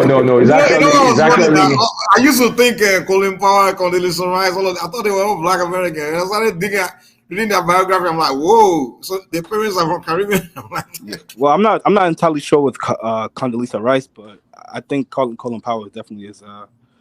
She's Caribbean too. Condoleezza Rice, I think you have like Lloyd Austin. You have a lot of Black Americans that's in strategic positions. The Black woman who's sitting at the UN, representing the United States, right, at the UN. Something weird. We're talking about actual position. Like but Clarence Thomas is Gula though. Like he's almost Caribbean. That's Black America because I'm a descendant of Gullah Geechee. So I know it's Black American, but it's closer. The coast of South Carolina, somewhere near that area. So it's almost like culture wise, a lot of the culture is shared with Caribbean. If you know what I'm saying. I think yeah, I mean it's I would say Gullah Geechee is culturally closer to the Caribbeans. I would say probably, yeah, because they retain a lot of their African ancestry and culture. Yes, in that sense, yeah. But as far as like geographically closer, no. No, geographically, no. I'm talking culture. Yeah. So it's almost Caribbean. That's what I'm trying to say. So, I mean, there's African American by all. But you have a lot of African. You have Michael Jordan. He's a descendant of Gullah Geechees as well. So yeah, I mean, we're Michael Jordan too. Yeah. Really, I didn't know. Yeah. Well, yeah, it's from South Carolina too. Yeah. Mm-hmm.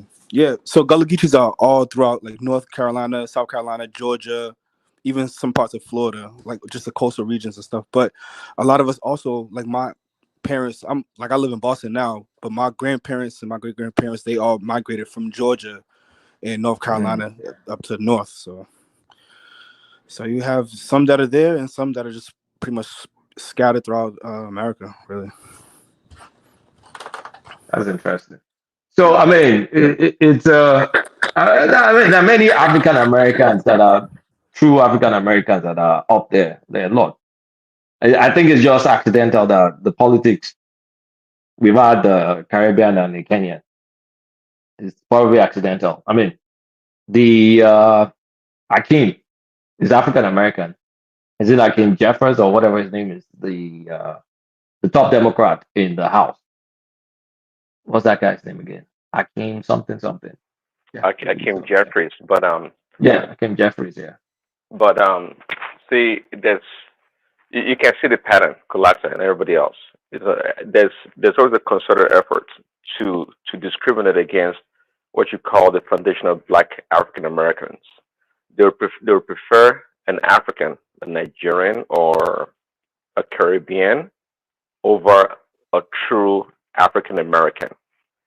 Yes. You're talking about something about it. It's right? not by happenstance. Huh?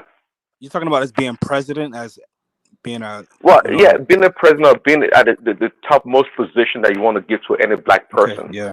They rather give it to a non-conventional African American. But you know what? I think Michelle Obama would have been probably the only one that probably would have got that position. Honestly, like a lot of politicians were pretty much that would be because of encouraging Obama. her to run for office. Exactly, because of Obama, not because they would choose her. Because quite frankly, they always tag Michelle as being she had this Black, what they call this Black African American Black, is it attitude or whatever you want to call it.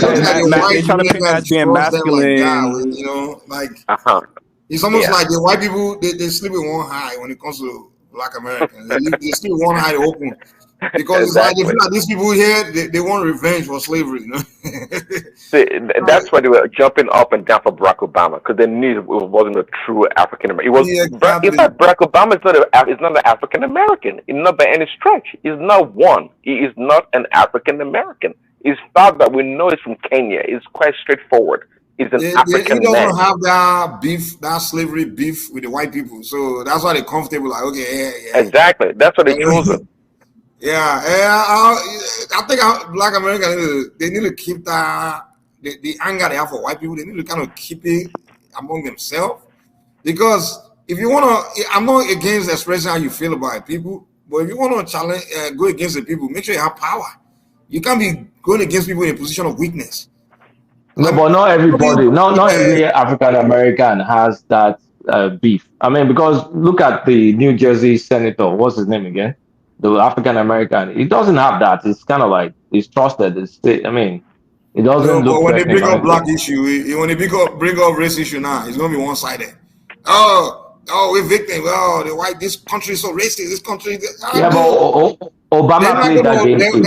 They won't. The way they engage all those race issues, it's almost like they're always so biased towards the black race, and white Obama people played the same game. Obama played the same game. Obama started doing it after I became president, though. But before that, nah. He wouldn't even try it, man. So the white feel like, okay, these people Mike, here. do you remember when Barack Obama was running and his pastor came out of out of nowhere? It was pretty What's much the an name of that guy? embarrassment. Yeah. God damn America. What's his name again? Oh, that pastor. Oh, Yeah. why not people distance himself from the guy, man? Because they trying to use it against him. They trying Oh to yeah, use you that guys against are him. right. That was what will have roped Obama into this thing, and he distanced himself. Yeah, that's true. And that's those kind of things what they use to now make black Americans in all those positions. Like, okay, like these people here, they don't white people among themselves like these blacks, they hate us. So they use that against them. So if Obama Do was you think it's intentional? if Obama was a black American, if he wasn't like his Kenya, oh man, that stuff everyone that bought that stuff, man. Yeah, I think a lot of people believe it's intentional. To be honest, yeah. I mean, I'm thinking, is it really intentional, or because I don't know. Because I mean, so I think it's intentional because even when you think about it, it's like, all right, when you look in Liberia had 5 presidents that were descendants of African Americans, but America has 0. That doesn't make sense, you know. So I think a lot of people view it as being intentional. I might somewhat agree with that, but I think if Michelle Obama would have ran this time, I think she would have. I think a lot of people would have backed her, and maybe because she, Obama was her husband or whatever, but she would have been honestly, I think she would have beat Trump, and she would have been the first true Black American president, and that would have been a historic moment right there. Yeah, the thing is, when the blacks start running for office, they start talking about black issue. Oh, black, this country has been so bad. So, why people don't want to hear that? Mike, if a black person becomes president, they really can't talk about black issues. They can't. They have to distance themselves away from Jesse black Jackson issues. ran for president in the 80s. Yeah, he was there talking. Oh, that one is not a serious candidate. Like, I mean, sorry if anybody's offended, but Jesse Jackson, nobody will vote for Jesse Jackson. Yeah, that's always been but maybe the first person. I like this guy, this senator from South Carolina. What's that guy's name? The black senator from South Carolina. I thought that was going to be I thought if Trump didn't run, that guy should have been the one on the Republican ticket. I would have voted for that guy. You're talking about Tim Scott, right? Tim Scott. Yeah, I think the first actual black American president is probably going to be a Republican. You know? Honestly, I thought I think I like Ben Carson the most, actually, and I wish Trump would have picked him as vice president. I think it would have made his president run so much better. Like, I think more black people would have voted for him in that sense. Nah. I don't. Carson is very. You don't think so? Black won't vote for him. More black people vote for Trump over Carson. No. More black. Of course, yeah. Because first off, Ben Carson is obviously he's very smart. He's a neurosurgeon. Like, he's very smart. He's very humble, articulate. He's not really with the propagandas and the gimmicks. But I mean, he was. Some people said he was boring. He was extremely. One thing about him, he was extremely sellout. No. But one thing about him, I don't understand Trump why he didn't pick him, because, for one, Ben Carson was extremely loyal to Trump. After the January 6th, insurrection, a lot of his people that was in his administration actually was leaving and things of that nature. And Ben Carson pretty much stood it out with him through the end. Like, he was just loyal to him throughout the whole time. So I was kind of surprised. Nah, but the thing about Ben Carson is he doesn't know too much about issues, especially foreign issues. He was very ignorant on those, in that aspect.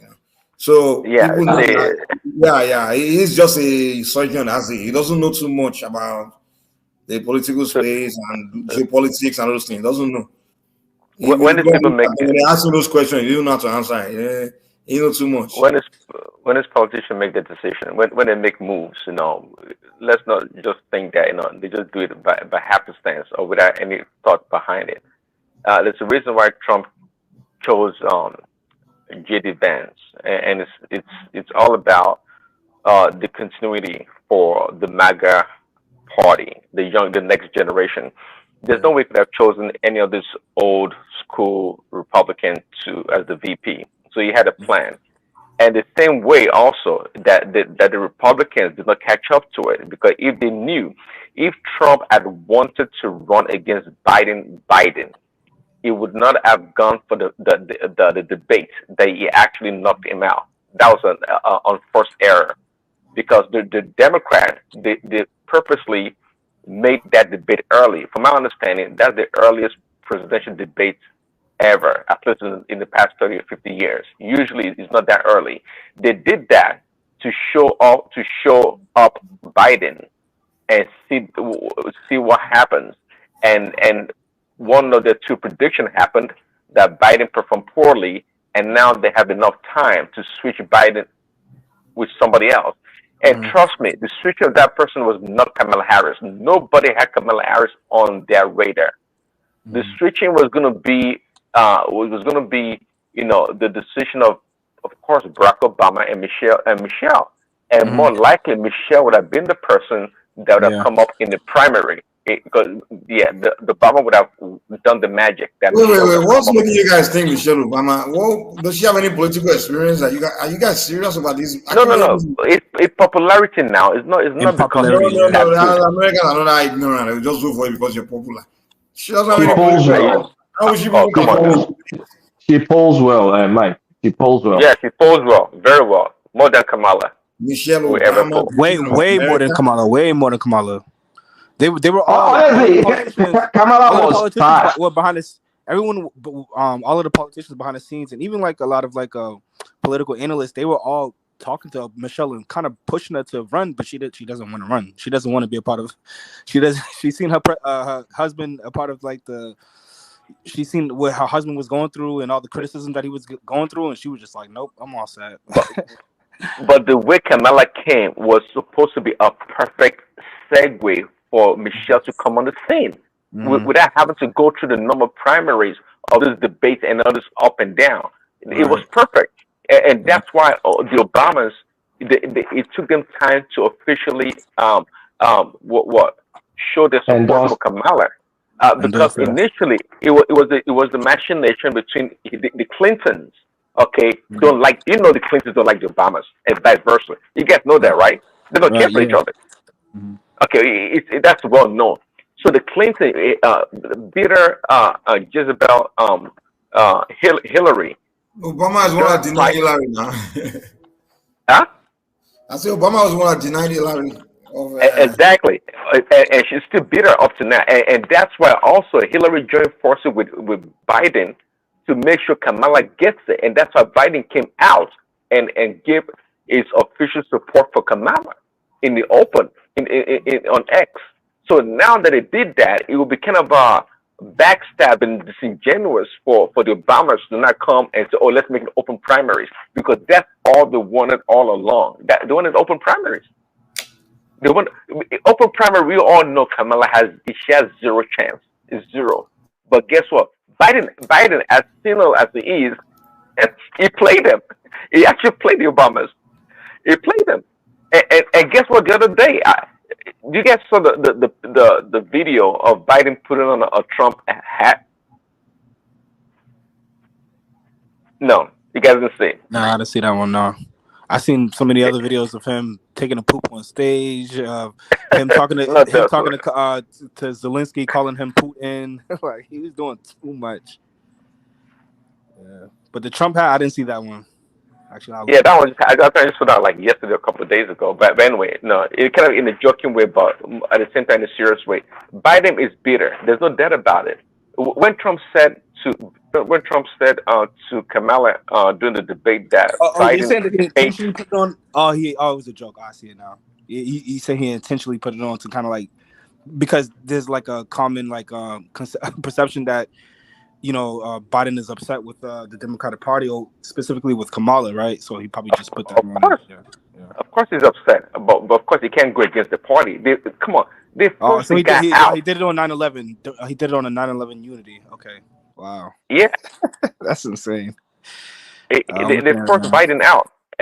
But guess who's more bitter than Biden is Jill Biden. She was rather humiliated with what happened. Oh, they made. I mean, she's the one that's embarrassed, really.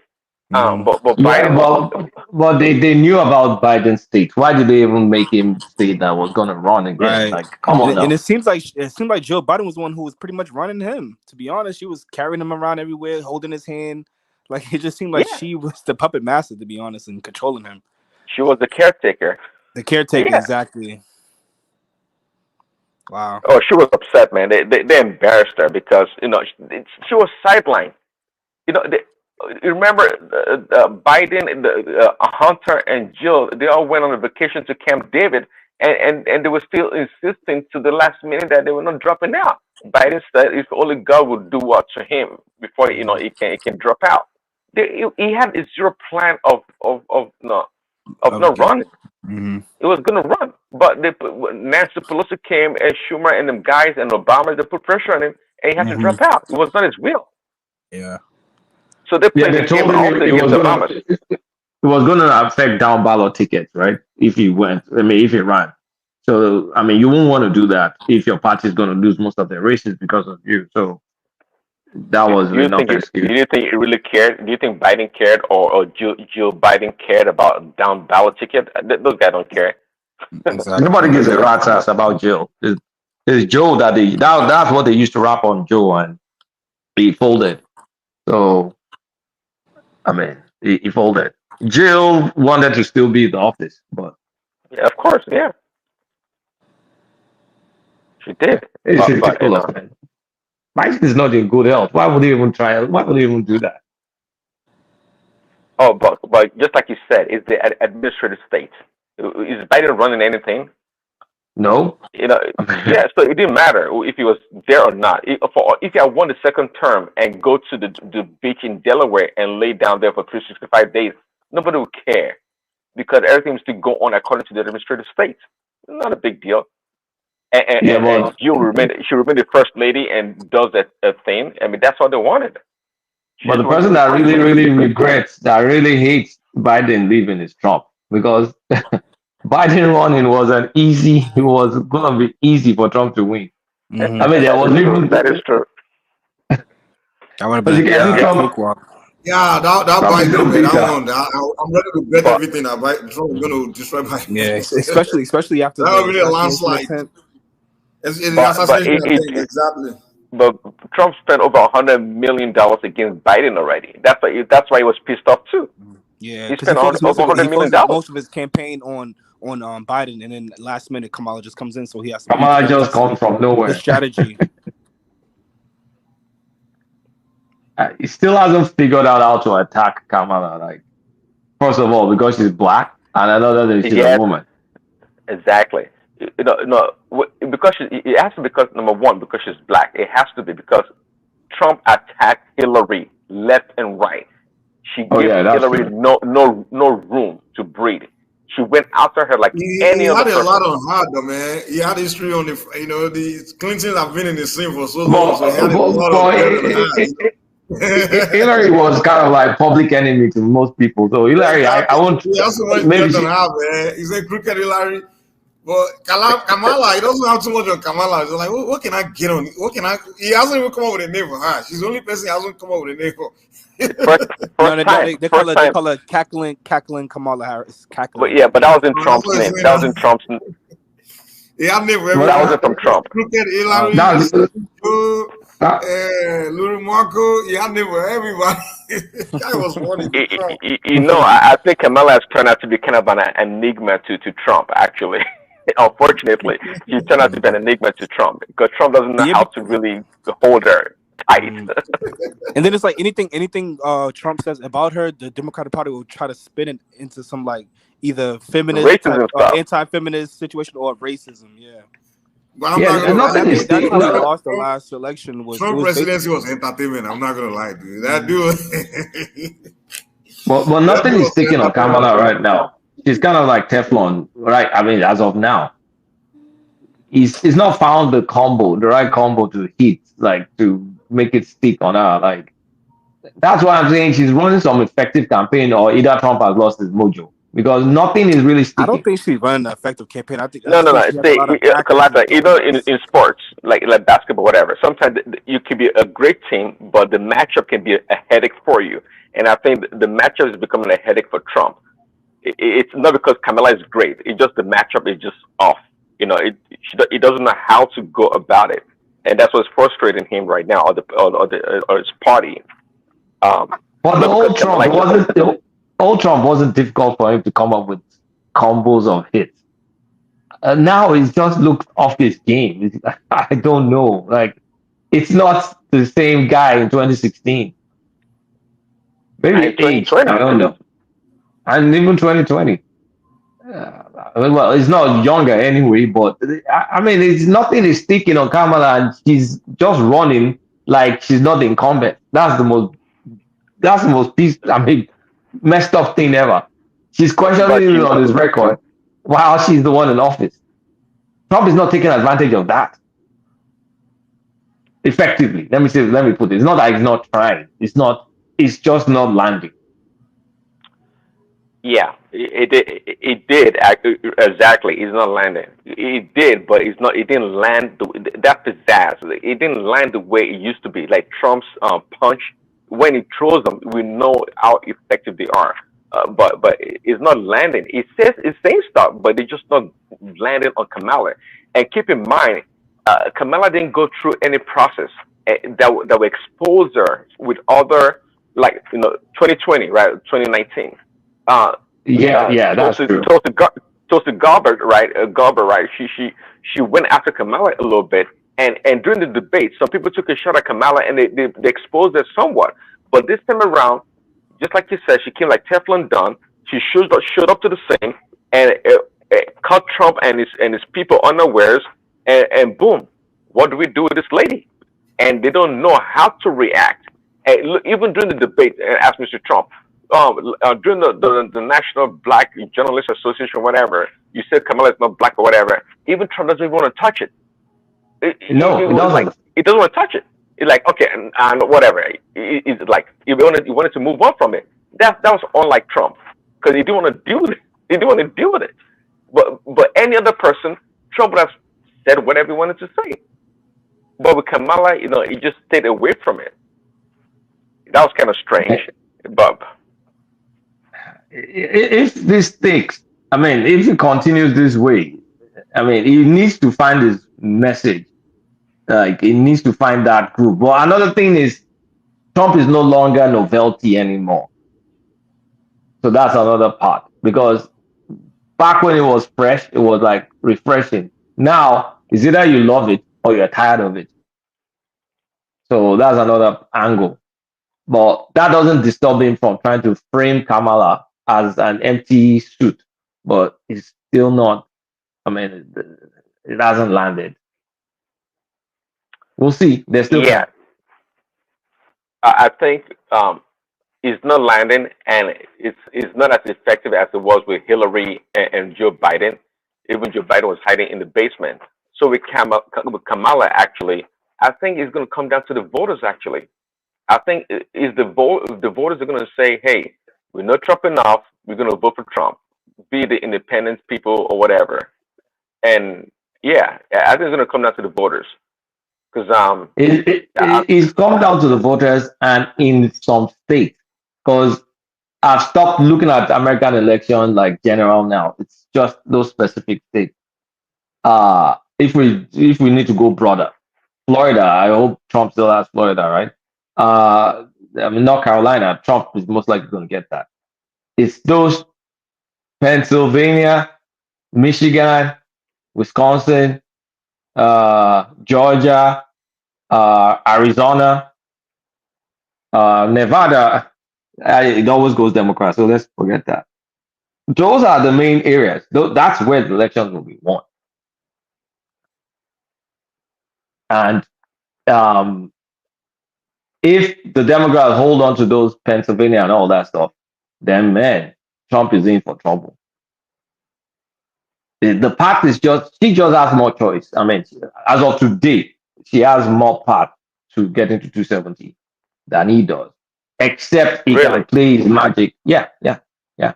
Yes, she does have more part because she's holding on to those, I mean, typical blue wall. But you know, one thing about those states though, that's where you have some white voters who just not show up and vote for her. So I'm not using, you can't base those states on polls because at the end of the day, it's going to be like God vote. Well, see, the best at it is this guy. If you heard about it, Richard Barris.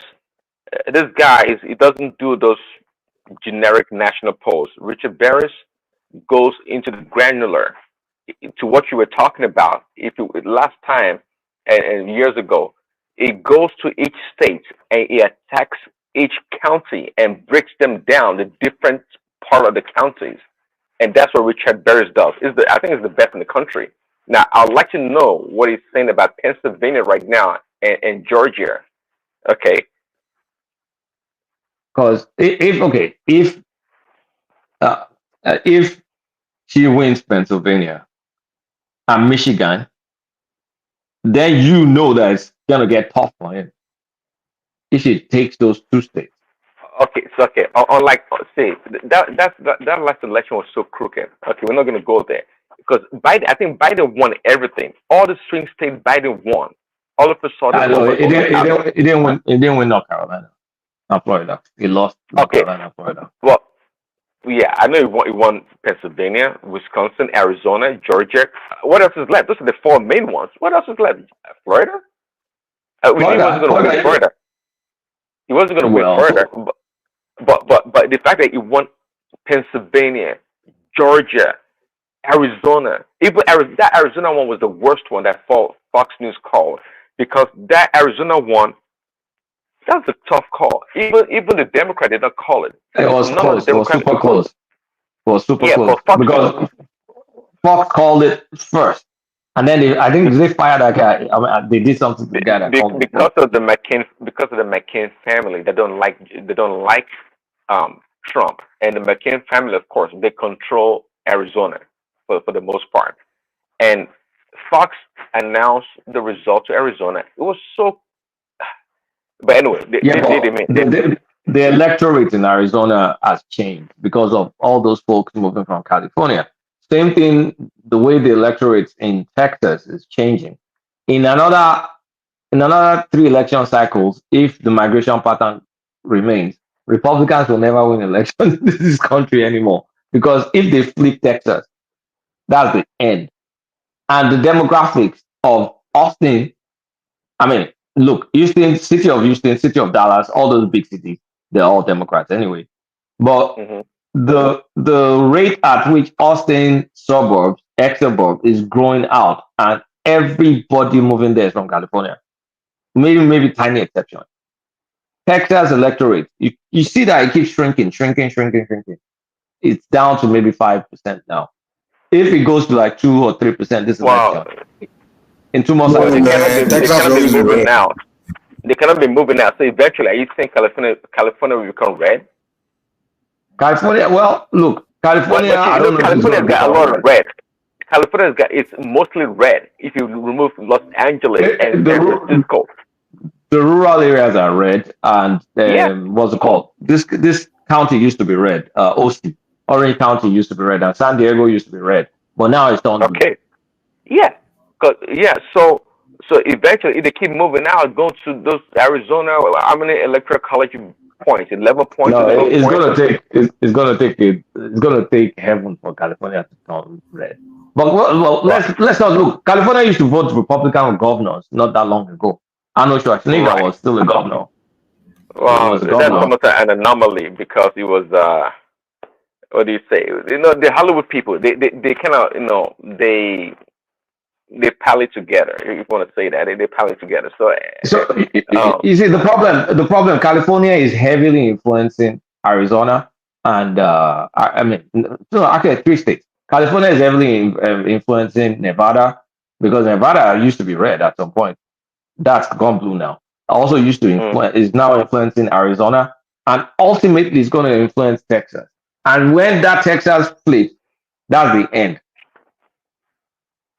Unless Republicans go and flip the Pennsylvania and all those things, if they make that red, the way they made Ohio red, if they can make Pennsylvania and Michigan red, that's going to be the counterbalance. Because if the Democrats ever flip Texas and they maintain those blue wall or whatever they call it, then it will take act of God to get a Republican president. Because Texas is Yeah, huge. yeah. Well, Texas. Well, yeah, but Arizona still with all those movements. Yeah, I think. Are we assuming that 100% of the people that move out of California are all liberals, Democrats? Is that assumption? Well, most of them are. I'm not saying all of them are. Most of them are liberal. And they're changing. The And, thing is, they're changing voting patterns wherever they move to. They moved to my right. county. A lot of people that now live in my county came from either California or New York. And my county has turned from red, reliable red, it's turned to blue. Mm. And it's due to the influx. Like one of the fastest growing county is where I live. And you can literally see the county change. When I got into this country, it was, I mean, if you knew the person that was representing my county in Congress, you won't believe it. Now it's voting blue. It's crazy. I mean, demographics is the way it's changing. That's what I'm saying. A lot of people moving from all these huge states. But They're changing what goes into a psyche of somebody that left a blue state because of whatever reason, usually economic challenges, as in things expensive, bad policies and regulations, and you go to a red state. And what compels that person to want to vote or continue to vote blue in the red state? well, because I mean, outside of the economic side of it, they vote their values. They vote their liberal values. But their liberal values, they hate the economic side of it because it comes with huge taxes. Maybe they can't afford those taxes, so they leave their home state or whatever they were to move to a cheaper state, and then they now start reinforcing the blue thing in the new state. So isn't that counterintuitive? I mean, that's almost sounds stupid. I mean, so the reason why you left in the first place is due to economic reasons, but you want to go to a new place and vote your values over your economic reason why you left. That's quite interesting. Yeah, they want to shift maybe for a state like Georgia that at least at the state level is still reliably red in terms of non-presidential election is still quite red, and they may vote. Okay, we don't have Obamacare, for example. They may vote for blue to be able to get stuff like Obamacare. So it's not going to get to the point that it swings the pendulum to the California direction, but at least it will shift to maybe purple, and so they get a little bit liberal policies mixed with legacy conservative policies. But it's all funny. The only state that's kind of like bucking the trend are the likes of Ohio and Florida, because you can see Florida is turning red. Florida used to be a bit more blue before, but Florida is turning red because you have a lot of retirees that are older and more conservative that are moving there, and the immigrant population there, they're now biting the blue pill. The immigrant population, the Hispanics are leaning more towards Yeah, because they have a natural conservative Hispanic population, the Cubans, the Cubans. Yeah, the Cubans. yeah, the Cubans especially, and Can the can this East Venezuelans Coast also. ever become can places like Boston, New York, can ever become red? You know. Like. But wait, New York, outside of Yeah, New York, New I was York gonna say, City. Mike. Outside of like Boston, it's pretty red over here. Like the county that I live in right now, and it's pretty red. Like literally up and down my street is just Trump flags, back to blue flags. Yeah. And Trump is from New York too. I'm shocked you guys not winning in states. You know, he's supposed to win New York. You know? No, so you have the state, you have outside the of New New York York State, and then City. you have like New York City. I think the state is actually probably more, depending on counties. There's more red. Buffalo and all those other places. Yeah. Mm. But when you talk about New York City, which is where I guess most of the people are, right? That's more, I would say, liberal and blue, and so I think that's what kind of tilts the scale for the Democrats in New York City. Really, same with Boston. Same with Massachusetts in general, I would say. Honestly, if Trump loses this election, the Republicans will have to redefine themselves and actually cut down a bit on the conservative side to be able to win more people because the demography is not favoring them anymore. The kids are becoming less conservative. So let me Apart ask you guys from a question.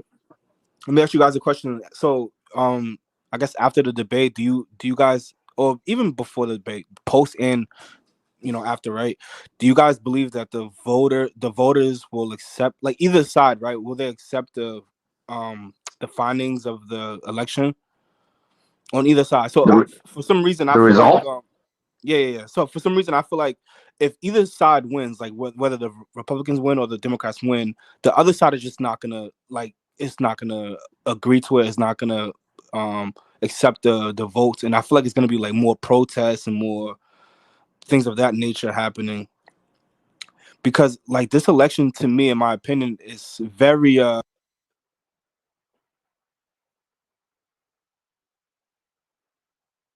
Did we lose or did I get cut off? No, I think that's it. Oh, we lost it. The Well, if there's going to be protests. There's going to be protests. no. If Trump you guys hear me? Trump is go ahead. Yeah, I can hear you now. Go ahead. Yeah. So I'm just saying like the way how the narrative and the way how people have painted this election on both sides. It seems like people are just very it's just making it framing it in a way like it's some sort of like good versus evil kind of battle, or the battle of democracy, the battle of the country. And if we let this side win, then the country's gonna fail. It's gonna turn into a complete disaster and things of that nature. Then you also had like the situation with Trump almost being assassinated on broad television. You understand what I'm saying? So like, do you guys believe that regardless of who wins the election, that it's going to be some sort of like internal turmoil in America? Or Well, my opinion is the Democrats are in charge, of course, Biden being the president, and if they win, of course, business as usual. And if they lose, mm, only some Antifa people will be jumping up and down, but it's not going to be anything serious. But this time around, if Trump loses, that's it. He's not going to be fighting the election damn results. Even if the cheating is, I mean, was going to be glaring this time around, like the previous election, um, he's not going to do nothing about it. It's that's it. It's over. I think So there's more chances of the Democrats rioting if they lose than for Trump because the Trump they've done you it think so? before. I honestly think I think so. pretty even. I think it's pretty even. Like the rhetoric that I hear in my community, right, where I live, which is mostly Trump, right? Like these white people, they're they are 100% behind Trump, and they are like not. I don't think they're gonna accept. Especially what happened with the last election, where a lot of them do feel like it was they It stole was the rigged. election. But Yeah, it was right, but rigged. remember, Trump did not accept it neither, and that's the reason why a lot of rancor was about the election. Yeah, but the thing is, Trump's side they had the what's it called capital issue, so that's not going to repeat itself. Nobody will. They won't do that. But for the Democrat, you remember when Trump was elected in 2016, there was a shitload of riots Right. in Capitol and all that stuff. So the Democrats, because the Republicans did their own last time, they're now going to do it now. The Democrats will continue that they're bitching and moaning in 2016 because of they feel entitled to have it. So that will continue along with who knows Russia Oaks or whatever bullshit they come up with. That will continue. I see it more from the Democratic side because the Republicans have done theirs, and I don't expect them to do it again. Right. Yeah, but again, the Democrat then they are in charge. What would be their objection that they rigged the election or what? I mean, what would be the base for their You protest know what they'll on do right now? They're gonna maybe people that say that Trump is gonna take abortion rights totally away, they'll go file in the Capitol. They will look for some reason to do Okay. something. You know all that stuff. Like your young kids will get. I mean, Democrats know how to do it. It's just because when Democrats do it, it feels sorry to say it, but it feels normal, like a normal process because of the way the press spins it. So you won't notice that much, except it goes nuts, like the way that Russia Oaks thing, kind of like that was over the top, crazy. So I don't think Republicans will do it again, but I think Democrats will definitely do it because of the sense of entitlement. Yeah, okay, that I agree. No, yeah, I agree. So, yeah, they will protest because of the other, just like you said, the abortion reason and other policies, not because they think they lost the election per se. It's just because that, If like their rights what are they being fear, infringed upon or something like that. right? What they Yeah, fear Trump yeah, will do. Yeah, okay, that makes exactly. sense. I mean, whatever that stuff is, it something agenda? Is it 2025 agenda? They can protest on that. They can. I mean, they Yeah, can protest on Project anything. Yeah, 2025. Project 2020. They will just look for some reason to protest, and you get a lot of liberal cities. I mean, if Trump wins, that's going to happen. You expect that. That's going to happen. But if Trump loses, I don't think the other side will go far because, like I said, they've already gone far before. So they're going to control themselves. Yeah, yeah, it will not do now. If Trump loses, it's gonna be a quiet. It's gonna be a quiet one out. It's just gonna bow out. I think that's what's gonna happen. Yeah, I mean, well, sorry, women, if Kamala loses, women, they're just going to use it to say, oh, no, our rights are gone, blah, blah, blah. I mean, it's, Yeah, let's we see how should it goes. expect BLM to come back. Come back alive if Man, they're dead already. you see how Black Lives Matter just disintegrated. Like you don't hear anything about them anymore. It's Oh, Because they're the gonna whole come thing, back. that shit was a fraud. Did you see the that shit was hype? it was a big fraud. Exactly. Was a fraud. Oh, Kalaka, I'm glad you're saying that because I thought you was pretty much like a Democrat kind of shill. I'm not. Like Prestige. I'm I thought you not. was like Prestige for a second. I was like, man. I'm in straight in the middle kind of guy. Yeah, no, that's good. That's good. I would say I'm pretty much straight in the middle as well, but I'm going for Trump this time. But I'm pretty much straight in the middle. Like I'm not voting based on like politics or partisan or anything like that. No. Again, my major concern is like the foreign policy. So yeah, and I think our foreign policy actually affects the what's happened domestically. So that's pretty much where my mind is at. And I don't. based It's on crazy foreign because policy.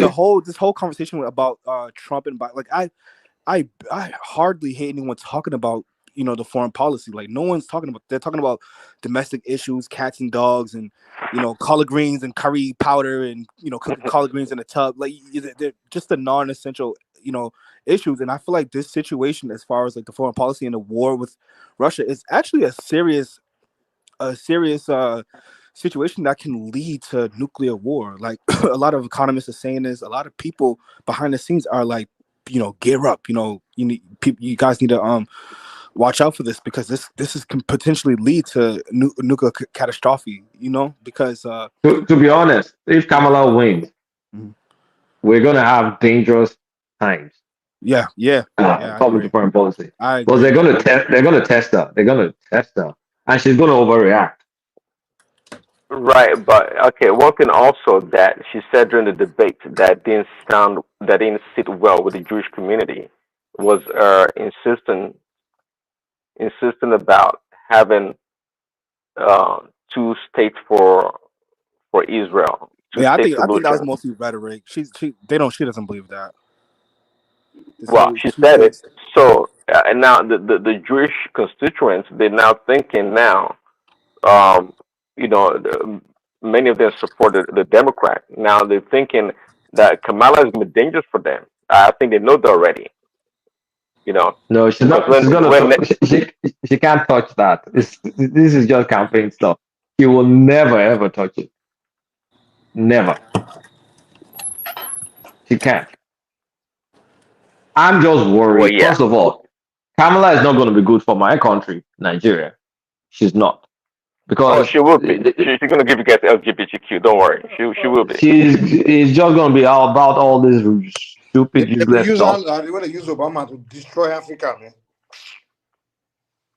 That's what Yeah. they would do.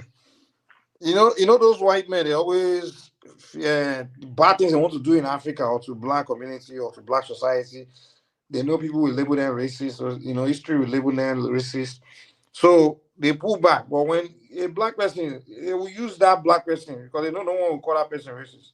Like when Obama invaded Libya, they know no one will say, Libya. why are you doing it? She might even invade one African country, say, or bomb it or do some crazy shit. So no one will call her racist because she's so-called black. That's what will happen. When I went to Nigeria, I mean, a couple of weeks ago, I was telling my parents, they were saying, "Now vote Kamala." I said, "Look, why would I do that?" Like, I now explained why Barack Obama was the source of the insecurity we have in Nigeria. They didn't get it. I just connected the dots for them. Their mouths were open. I mean, they're elderly people, but they finally saw. And I said, like, even the Democrats are the ones that will not sell us weapons. They will start bringing Leahy Act.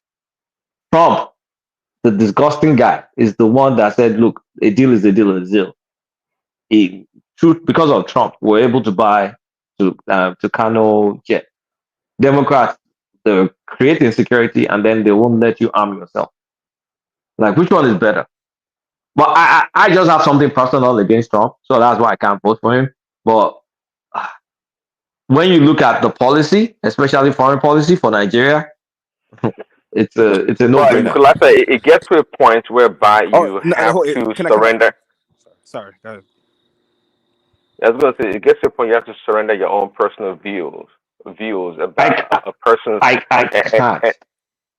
I can't. So you're willing to sacrifice Nigeria for your own personal. No, that's why I'm not. Like I said, I am voting Mickey Mouse. I'm going to write in Mickey Mouse. I can't vote for Trump, and I'm never going to vote for Kamala. It's just not going to happen. I'm going to do it right in, and that's it. But my local election, of course, Yeah, I'll put and I would say conservative in my I school think district. voting locally is the more promising and more you'll see more effects, like immediate Exactly. effects, if you ask me. But I would say those who are in the continent, right? I think if this war continues to prolong, if Kamala wins and the war continues to prolong, it does have a certain effect on Africa in the sense that, a lot of these armaments that are being given to Ukraine and Israel, a lot of these armaments are being funneled out of these wars and into Africa. In a situation in the Sahel, they're reporting a lot of these weapons that they're finding, and even Zelensky, from Zelensky Ukraine? has. Yeah, even Zelensky has some links to some of the armed rebel groups or in Africa, in the Sahelian region, and Captain Ibrahim Traore has spoke about this multiple times. So yeah, I think the more the war prolongs, I think it's actually destabilizing the world, And I mean, the war, from an African perspective, war is the wheat. It impacts the price of wheat because we get most of our, I mean, we get a significant chunk of our wheat from Ukraine. And since there's war now, that's kind of like shut down. So that's why across Africa, including Egypt, the price of bread and all that, it's one of those things that's even impacting food inflation. No African nation grows wheat. Is that what you're saying? Not to the extent that we're self-sufficient. And what is stopping us from being self-sufficient in growing wheat? Don't let me get into Because they can't my. get anything done in Africa. That's just what it is. Don't let me get into my black people problems. People will think I'm racist. So let me shut up. But I mean, you know why we're not that productive. I actually thought that the weather was not conducive enough, or the vegetation or the climate wasn't conducive for wheat growing. That's what I thought. Come on, we have Plateau State, we have Taraba Do you State. know we have the most grow apples. We grow apples in those areas. We can grow wheat. Actually, you know that they did one of the findings. The what's that science called now? One of the findings in Ife, they found ancient wheat in Ife back in something BC. So it's not like we've had wheat. Yes, archaeology. Yeah, I mean archaeology. They found wheat. I mean, we've had wheat. They found ancient wheat in Ife. Hold on. In what condition? As in archaeological finding, or archaeological finding. Transport from a different part of the world, or what? I don't Was know. it I mean, organic? of course, but you know there's different variants. But one of those ancient Right. variants, they found it. Yeah, Okay. in Ife. Wow. So it's kind of like we had some wheat, but I don't know. Nowadays, we just can't feed ourselves. So that's a different story. You know what's really funny, right? Like the rest of the world, they produce, technology and things like that. And, we can, the only thing we actually left to produce where we don't need is food. And we still can produce it. Despite being the most God. fertile, one of the most fertile Soil on the environments, planet. it doesn't make Everybody sense to else, me. they're making things like spoons, chips, other stuff, and they're trading to the world. They control that market. At least if we're not, able to do all those things, let's focus on what we're able to do. Grow something, grow food. At least let's dominate the world in food. With food, we can't even do that, man. Oh my God, man. So let me ask you Black guys a man, man. I question. don't know. Let me ask you guys another question, right? So in a scenario that, America and, I guess the, war starts to heat up, right? Between America, the West in general, and Russia, right? You have these two superpowers, these two economic superpowers that are going at it. And I'm pretty sure China will get involved, right? China and Russia has like, military pacts together, right? Do you guys think that it can actually, say if a World War III or anything like that scenario plays out, does it benefit Africa to some degree? You having these two superpowers. Well, I mean, benefit Africa in the sense of, will it force a lot of these African nations to take more self-sufficient measures? No. To answer your question quickly, no, because you can't just wake up and be productive overnight. A lazy person doesn't just get Oh, up and trust me, you become. can. Trust me. If you're put in a position to get your ass up, you will get up. Trust me. I think what will be No. just No. all these other Mike. countries, the rest of the world just abandon Africa. That's when we realize, oh, okay, it's time for us to really Yes, do for self. but it would take some time though. You can't just It wake up won't and say, take that time. Trust me, it won't take that long. Trust me. oh, "Okay, well, all right." Like I don't see it that way. I want to subscribe to Prince Daddy. I think we're just going to suffer and suffer because you must have it in you before you can pick something up and Exactly. continue where you left It's it. not In easy. us, trust me. We have things in us, but our problem is we just don't do it. We don't. Okay, The let me problem give of you an example. the Let me problem give you of an black example man of is what we're we going just through. doesn't know So wait, what to so do Prince Daddy, or how to do Prince it. We Daddy just and can't do it. so Prince Daddy and Kalaka. So you guys are pretty much saying that in a scenario of World War III, that it would actually be more turmoil in Africa and, possibly other. Of course, initially, it depends how long the war goes for. For the Mhm. first 5, I don't know, 7 years, Africa is going to suffer greatly. We Africa is don't going to have the suffer. ability. Okay. We're going to suffer. I mean, let me put it this way: we devalued our currency, right? Which should give us. I mean, it's giving us positive balance of trade, right? We should get more productive and say, okay, you know what? We're going to do import substitution in this, that, this. Guess what? We're still struggling to get the the refinery that was built to $25 billion. We're still struggling to kind of like get the modalities in place to get things going. When just not a serious people. See, I was in Nigeria 2 weeks ago and I see palm trees growing wild.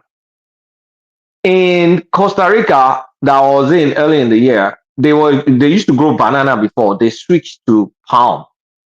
Guess where they got those palm seedlings from? They got it from us. And when you see Yeah. them, it's organized. But when you're driving throughout Osun State or your state, Mike, maybe you go to Osun State, you just be seeing palm trees going wildly. You know that there's no rhyme or reason how they're growing. They're just all over the place. So when I look at those things, I just get very annoyed. Things grow on their own in Africa. People don't plant They them. just grow on their own. No organization, no nothing. And there's land. And then you see the whole thing all over the place. And when you look at small country, Costa Rica, making a killing out of palm produce. Look at Malaysia making a killing, Indonesia making a killing. And we have these things. They got the productive seedlings from us. And look at us. I Well, mean, they go just wild. I We was are going to tap palm wine. just like Commonwealth Indonesia, World Bank Indonesia economy. and Malaysia did. The Man, problem with Africa is with the it's system very they annoying. are practicing. They just want It's someone very, very to annoying. They don't understand economy is to look within and see what you can produce from within, from petty, the smallest thing to. But that's not what we just wait for some white people to tell you how your We economy. wait for people to come and help you for commercial farming. You need white people to help Okay, you. Or they so for Mike, I mean, it's annoying. Mike, if you're saying that, then I didn't come to the conclusion that if World War III happens, we're going to be that productive or Because self-sufficient. your leadership, we no longer have to look to white people. They will now have to look to their own people. That's what we change. That's what we change. The leadership of Africa, they don't look to their people for anything. They go to their master for everything they want to do. They go to their master to ask for Because support. the people have nothing to. They The go to people are the empty. some white person in World Bank or in IMF or in England. You see how Tinubu is traveling to all these white people to go and ask them, what should I do?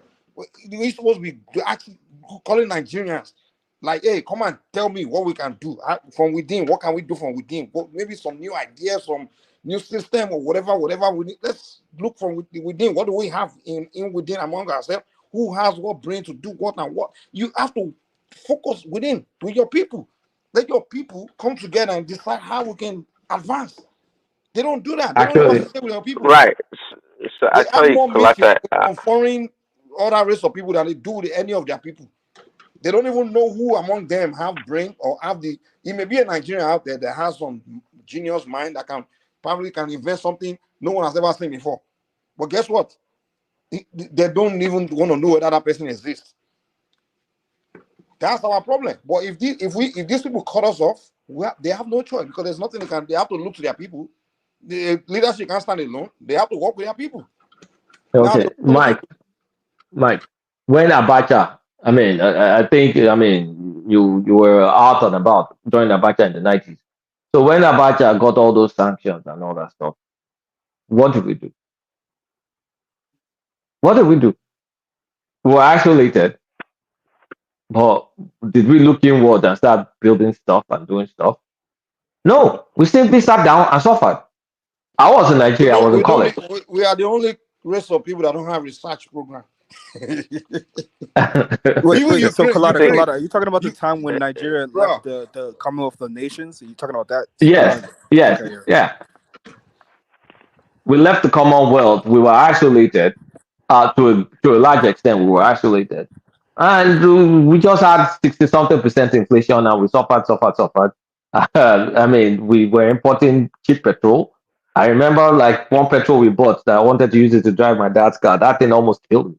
So, I mean, whether they isolate us, at the end of the people that are not willing to do stuff are not just all of a sudden start doing stuff. Well, exactly. the government, you can't tell me And to Abacha the government point was supposed. quickly about this palm oil stuff. I remember many years ago, much younger. I understand the Malaysian people came to Nigeria and procure the palm kernel whatever to go grow grow Yeah. for palm oil in their country. In today, Malaysia is the second largest producer of palm oil, and at 24%. Nigeria is number five with only 2% of the palm oil production in the world. Just 2%. And Indonesia is And like 59% yeah, of the world Indonesia is number population. one. They're number one. It's not that we have the land, we have the fertile land, we have what it takes as in naturally. See, the that's our problem. manpower, We have the talent. We you have always the have the youth. talent, but we don't have the skills or the leadership to get it done. And you're telling me when the war comes right now, we're going to wake up and feed ourselves? Yeah, you We're have only no going to choice. suffer and die. Trust me, you have no choice, man. You see, they say when the back is against the wall, is when you know you have to do something. Like Yeah, if I think it would Asian trend towards. Yeah, I think it would trend towards a scenario where the political systems, the various political systems, in Africa will have to answer to their people. And I think it could be turmoil that's going to come about that, but can it potentially be a good thing in the long run, right? that's kind of what I'm looking at. But I would say Africa in general benefits from maybe from a multi polar world instead of like a what it is now. I can't even say now because it's becoming a multipolar world, and I think this is why America is acting the way it is as far as like internationally, getting involved with China, Taiwan and Russia. Yeah. and Russia, yeah. So I think America feels threatened. You have BRICS, you have all of these different, a lot of people are turning away from the dollar or have a negative view on the American and just the Western, geopolitics in general. So I think at some point, Africa is going to have to go through maybe like a certain phase where you're going to start seeing people started to get more more revolutionized in a sense of like wanting change. We know that Africa has one of the youngest populations in the world. I mean, the people they want change, and if they see the world is pretty much collapsing in front of their eyes, you have the West and the East, pretty much a civilization cultural clash happening. I mean, I think it's to some degree is definitely going to affect the governments of the various governments of Africa that benefit from obviously like the West and these unfair trade agreements. That's the West is pretty much pushing, right? So yeah, I mean, I think I agree with you guys. Like, I think it will. To me, the trajectory it looks like it will turn into some unstable kind of for the world in general, not even just Africa, for the world, But I'm just interested to see that because me as a black man, a black American in general, like I want Africa to be prosperous. I think that if Africa is in a certain position in the world, black people globally will benefit from that. I come from that kind of thought, school of thought. Africa for the Africans, and I think a more prosperous Africa will, send shockwaves to the diasporas, and maybe Well, will. I mean, all that stuff. Yeah, that's the dream, right? If Africa is prosperous, it lifts the black people up. But I mean, But when what I'm we saying is that say this World War III scenario could bring about this needed kind of push in a way no, I for don't think so. We've had two world wars. What did Africa do during World War One and World War Two? I mean, Nah, things I think just this one. don't I think this one change. is. I don't think believe this one those is a things little are bit world war. different. I don't know why they I think call this it one's world war. It's European war. Europeans are fighting each other. I don't know why they call it world war. Yeah. You want to make everybody Yeah, they call I each think the reason other. why they call it World War because like the global economy, like it gets impacted by it, which kind of Yeah. it reverberates throughout the much of the world that has probably that's not engaged directly into the war, but we also seeing a sort of like uh you know a sort of Cold War 2.0 happening you know even in Africa. You have a lot of the Russian mercenaries and even Putin being involved in Africa in certain places, right? And I think America is trying to push back or trying to spread their influence in Africa. Meanwhile, you have China as well. So I mean, yeah, I mean, to me it seems. I mean, I don't know. I don't know. Maybe World 3. No, see, look, it's not honestly, it's not that difficult to analyze, right? Yeah. It's all about. I mean, it's all about. You look at its precedents. You need to look at what the people are doing. That shows their potential. Like I hate all this talk about hidden potential, blah blah blah blah blah. If you are not showing the will to do work or to do something, irrespective of the governance you're under, then maybe you're not going to do anything. Because think about it. When we had all these Gulf wars, right? We made money because we were selling oil, but they stole all the money. During the military time, Mike, if you remember, Saddam Hussein, whatever, Gulf War, Yeah. He invaded Gulf War, Kuwait and then invaded Kuwait. yeah. Nigeria made a shitload of money, but all that money got stolen. And then there was another war, same thing. So we say, leaders, this, that, but you look at one African country after the other, different democracy, different governance, same result. So at some point in time, you have to look at the people. Are you guys willing to do something or not? So put the scenario, whatever the scenario, until we say, okay, the land I'm on, let me even do something with the God-given resource that was given, not just start selling it crude raw. So maybe, just maybe, if the likes of Nigeria, we get that Dangote refinery, we start something with gas, we start producing gas. At least that can be our own industrial revolution. Like it's just an incremental step, nothing too high tech, but at Yeah. least we do gas, we do refinery. I mean, that will serve us to an extent. And then we have all this small IT software stuff, and then the rest is just agriculture. Nigeria has the potential to do that, especially southern Nigeria. I'm not trying to, because I'm a southerner doesn't mean I'm trying to be biased. It's just because of the Gulf, the mentality. There's a divide, the religious divide. The folks up north prefer, I mean, they're okay. They don't, whatever situation they are, they feel God wants them to be like that. They're more content with life. It's just, that's just the nature. That's just the culture. So if we get those two industries right, then whatever we can do with agriculture, that's fine. We will have some sort of industrialization based on our natural resources. At least we already got one going on now, the Dangote refinery. The next one is to get gas. I mean, the next one is to build gas infrastructure and start selling gas and doing something with gas. We can go that far for sure. But now to expect the whole thing to turn to everybody kind of like being mini genius, being all productive. The clash of cultures, the way we are organized, all that stuff is going to affect us. But I mean, it's just a reality. We can make some progress. I'm not saying it's all doom and gloom, but we have to be very wide. I mean, clear-eyed. The kind of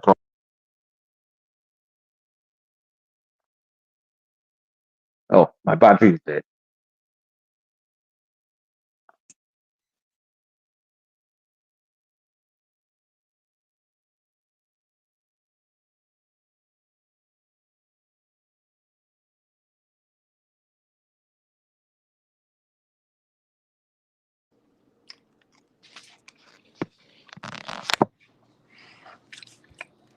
Nah, I'm hungry as hell, man. It sounds like it. I don't know. I get hungry every night. Like I can't hear. And it's so fucked up because you're not supposed to eat at night. You know, no Man, I good. don't believe that. I don't believe that bullshit. Cause I don't like breakfast like that. Like, I think I mostly eat during like the evening, the afternoon, evening, and nighttime as well. I can't sleep without eating, man. Because I get very hungry at night. Yeah. It's actually not good. When you're young, you can do that. When you still like in your 20s, early 30s, you can do whatever you like with your body, man. You can hit any out, you know. Your body used to, but when you start getting older, man, your body start telling you things you're not supposed to be doing. Even something food you eat, your body's gonna be telling you, man, you ain't eating right. Everything you're not doing right, your body will start telling you. But when you're young, in your 20s, you can eat rubbish all day long. As long as you go out and exercise or whatever. Right. Yeah.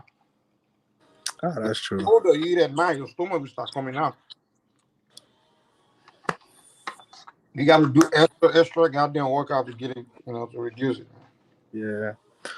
That's why I'm constantly like always walking, or that's what I like to do. Like walk, take a park, walks in like a natural kind of park, get some fresh air, some sun, just walk. I think you don't have to do too much exercise. Just walking is pretty good.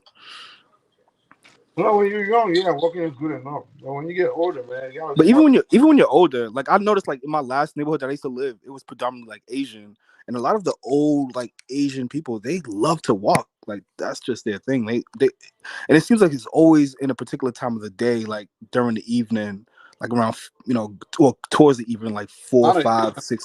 So they know all these things. They know why it's important. And you notice that these people, they have some of the highest like life expectancy as well. So I mean, there's something that they're doing that's right. That I think people should start, especially Black people. We should start to implement that because I think we have a lot of like unhealthy habits as far as like eating and Blacks, yeah. Sometimes drinking or we just we have a lot of unhealthy habits. I feel like, especially in America. Oh my God. We're the only race of people that will celebrate unhealthy habits. Yeah. We'll celebrate drinking and smoking and celebrate eating chicken. And I'm like, why do we Black people? Why are we so self-destructive? Self-destructive. I don't know. Man, I think it's I don't know. It's deep. It's deep rooted. I would say it's deep rooted. Yeah, it's deep rooted. I would say, and I notice like a lot of times I've been on like social media. People like to point out like our differences and stuff like that, but I feel like we have a lot of things that is similar, like very similar. Like a lot of both positive and negative. Mostly negative, I would say. Mostly negative, I would say. But there's a lot of characteristics that we display on both sides of the Atlantic that it's like, man, what is wrong with this sometimes? Like, Jesus Christ. The mentality, I don't know. It's crazy. Prince Daddy, you still there? Yeah, I'm here. Yeah.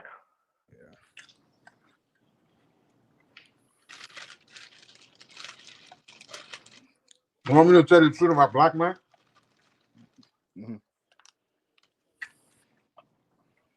Black man is suffering from ancestral curse.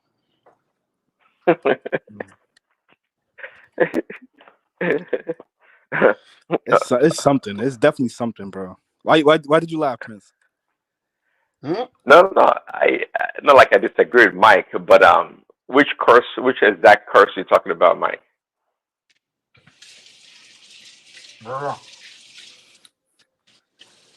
Come on, Prince. What kind of question is that? Like No, there's you can call it a myth or whatever that some people believe that the curse of Ham. Yeah, there you go. So are you saying that is that true? Is that what you're trying to validate that it is true? I don't think he's saying that at all. Because we for one, Mike doesn't even subscribe to that whole kind of biblical narrative. But I mean, I feel like you do see some parallels not parallels, but you do see it. Sometimes some things just make you wonder. Like when you see us on a global stage, like it just makes you wonder, like what the hell, man? Like I don't know.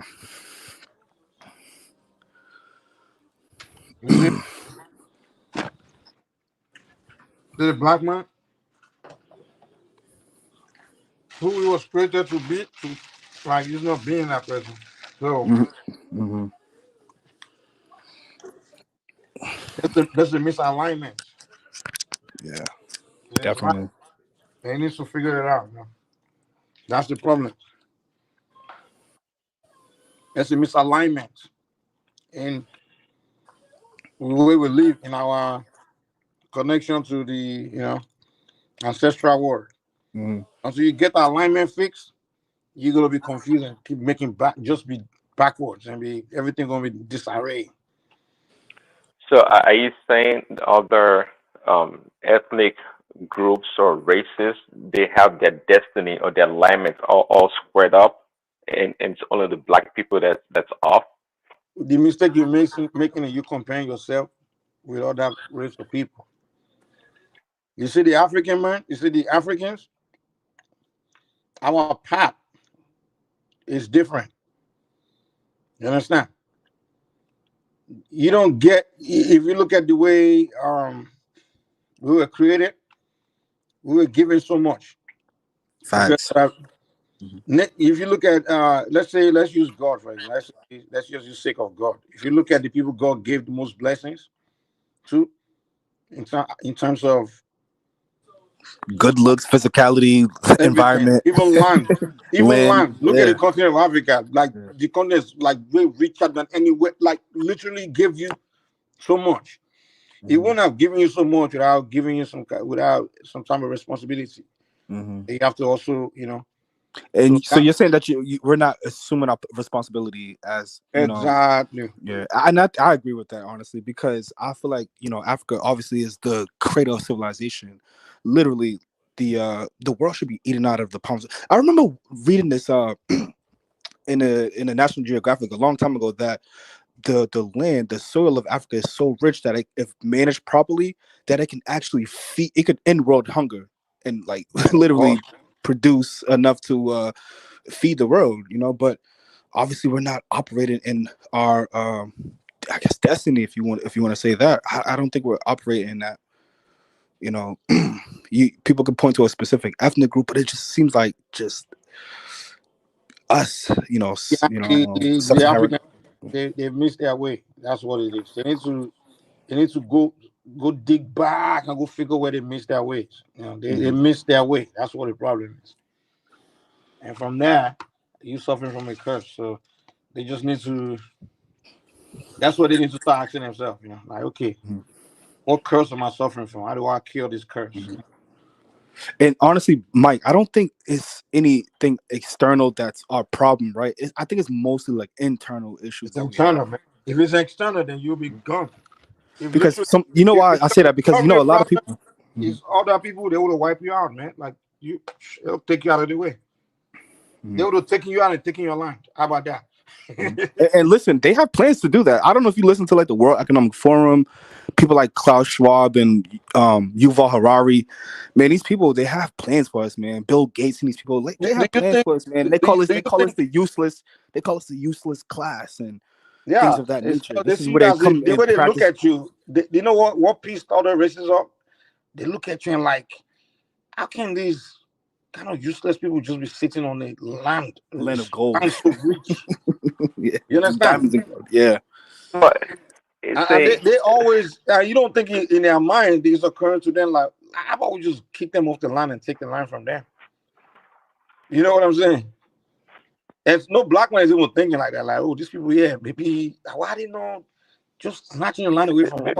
Listen, hold on, real quick, real quick, Prince. And I think this is why I kind of brought up the whole World War III scenario, because I believe, I think a multipolar type of world, I think it buys us some time. But if we lived in a unipolar world where either America or Russia or China was at the top, I mean, and there was no other opposition for them, like someone on their level to compete with them, right? Or to keep them at bay, or to keep them, But if any one of these superpowers were in a complete control or scenario where they have complete dominion, right? They will focus their attention on Africa. I think Africa is like the last frontier. I believe that in my heart, that Africa is the last frontier.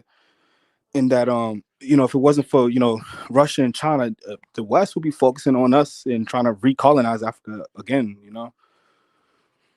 To take the cobalt, the coltan, a lot of these natural resources that are raw materials that create a lot of these technological advancements. So right? why did they stop the so-called first colony? Excuse me. So what you say they will recolonize? So why did they hand the first colonization, so-called colonization? I'm not getting your question. Why did they stop colonizing you? That's the question I'm asking. I don't think they really stopped. I mean, mentally, culturally. So you said so what do you mean by recolonizing? What does that mean?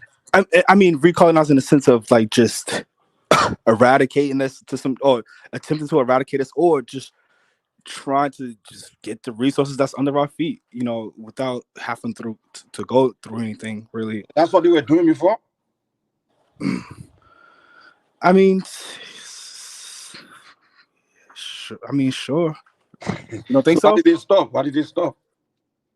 Because I think, especially during like the 60s and 70s, a lot of revolutionaries was popping off throughout the world, Africa and in the diaspora, and they had to formulate some sort of plan to keep us all from uniting. I think during the 60s and like the 50s, 60s was like the time where the diaspora in Africa were actually becoming to be more connected, right? You had people like Malcolm X, Martin Luther King that traveled throughout Africa, Black Panthers, all these different leaders. Those are the people that ended colonization?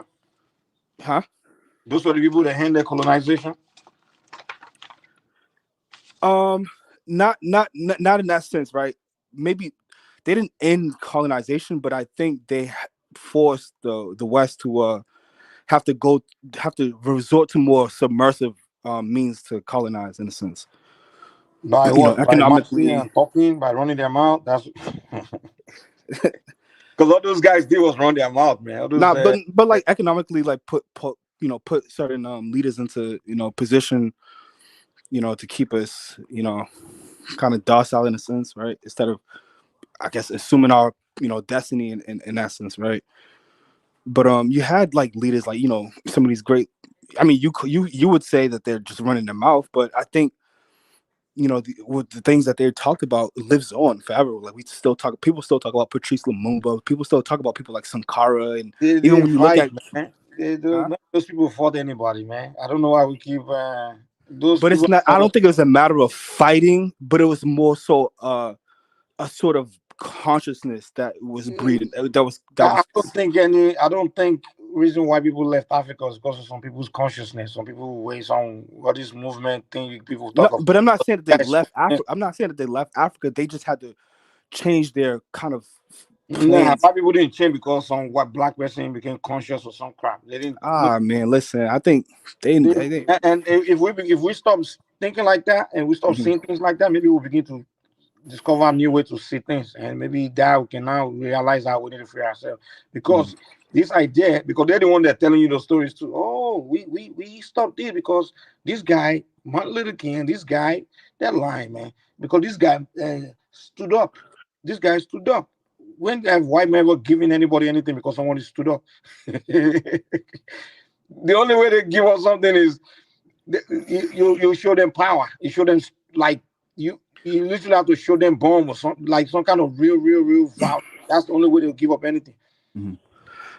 Are you telling me the Australian, the Native Indians didn't put in serious fights, and yet they still couldn't keep their territory, keep their what it belongs to them? So they only stood up talking. Now they say, oh, because you talk now, now. But it wasn't. But it wasn't just. I don't see. You're framing it as if it was just like talking, and it wasn't just that. Again, I think it was a certain consciousness, but I think that consciousness was kind of breeding a sort of like mentality that Black people should be more self-sufficient. That we need to, I guess, unite in a global kind of sense, right? From the diaspora to to Africa. Let's start making some more, connections, economically, politically, and even in some cases militarily, right? You have like Cuba and Fidel Castro, who went and fought in wars, and in Angola and parts of Africa and stuff like that. So, I mean, if you want me to be honest with you, if you want me to be honest with you, and then you see during the '60s, right? You have here in America, you had like integration, civil rights, and stuff like that, and then even in Africa, you had like and a lot of the it was forcing the situation between America and Russia was actually forcing the West to, I guess, give independence or grant independence to a lot of these African nations. Not saying that they weren't fighting back or anything like that, like they just handed it over to them. No, but I think it kind of forced their hands to have to, like, all right, just give them this false illusion that they're independent, and we can still maintain a sort of like economic supremacy over them in a sense. I don't know if that makes sense to either one of you guys. Prince, if you're there, if you're still listening, if you want to chime in, that would be cool. I don't know. Go ahead. Yeah, I was gonna say. See that. Why did Is it because the black people in America had uh the wherewithal to resist the white man? That's why they free the slaves. Okay. No. So I'm specifically talking about an era, right? You mostly like in the No, I '60s. just that's kind of a rhetorical question. To the point Okay. of why the African leaders. Mike was saying, look, they didn't have nothing. I mean, they didn't put up any real resistance, and the white man just give them independence because they wanted to. No, but Not like these that's not. people had. I wasn't saying that though. No, Like I wasn't saying. Mike was saying that. Oh, I okay. think Mike was alluding to Yeah, that. he was actually saying it. Yeah. Yeah. So, and I think you asked the question earlier. I don't think the black man was ever freed from the white man. I don't think so, and it's quite obvious, anyways. Of course, the principle remains the same, but the method has changed. No That's doubt what I'm about saying. that. Exact. That's what I'm pretty much saying. So the form of colonization wasn't more of a direct physical version, but a more so spiritual or mental or economic.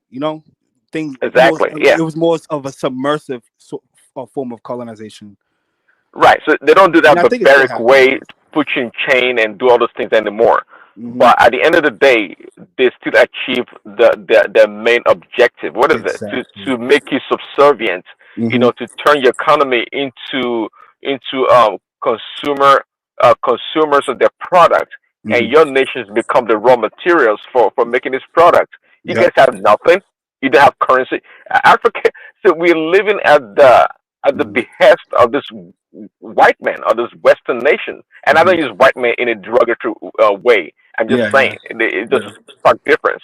We're living at their behest in everything. We have nothing as a nation, as a continent. We have nothing. As a I people. mean, as a people, yeah, we can't compete. We don't compete at all on this global scale. I mean, you know, they just let us, participate Mm-hmm. pretty much.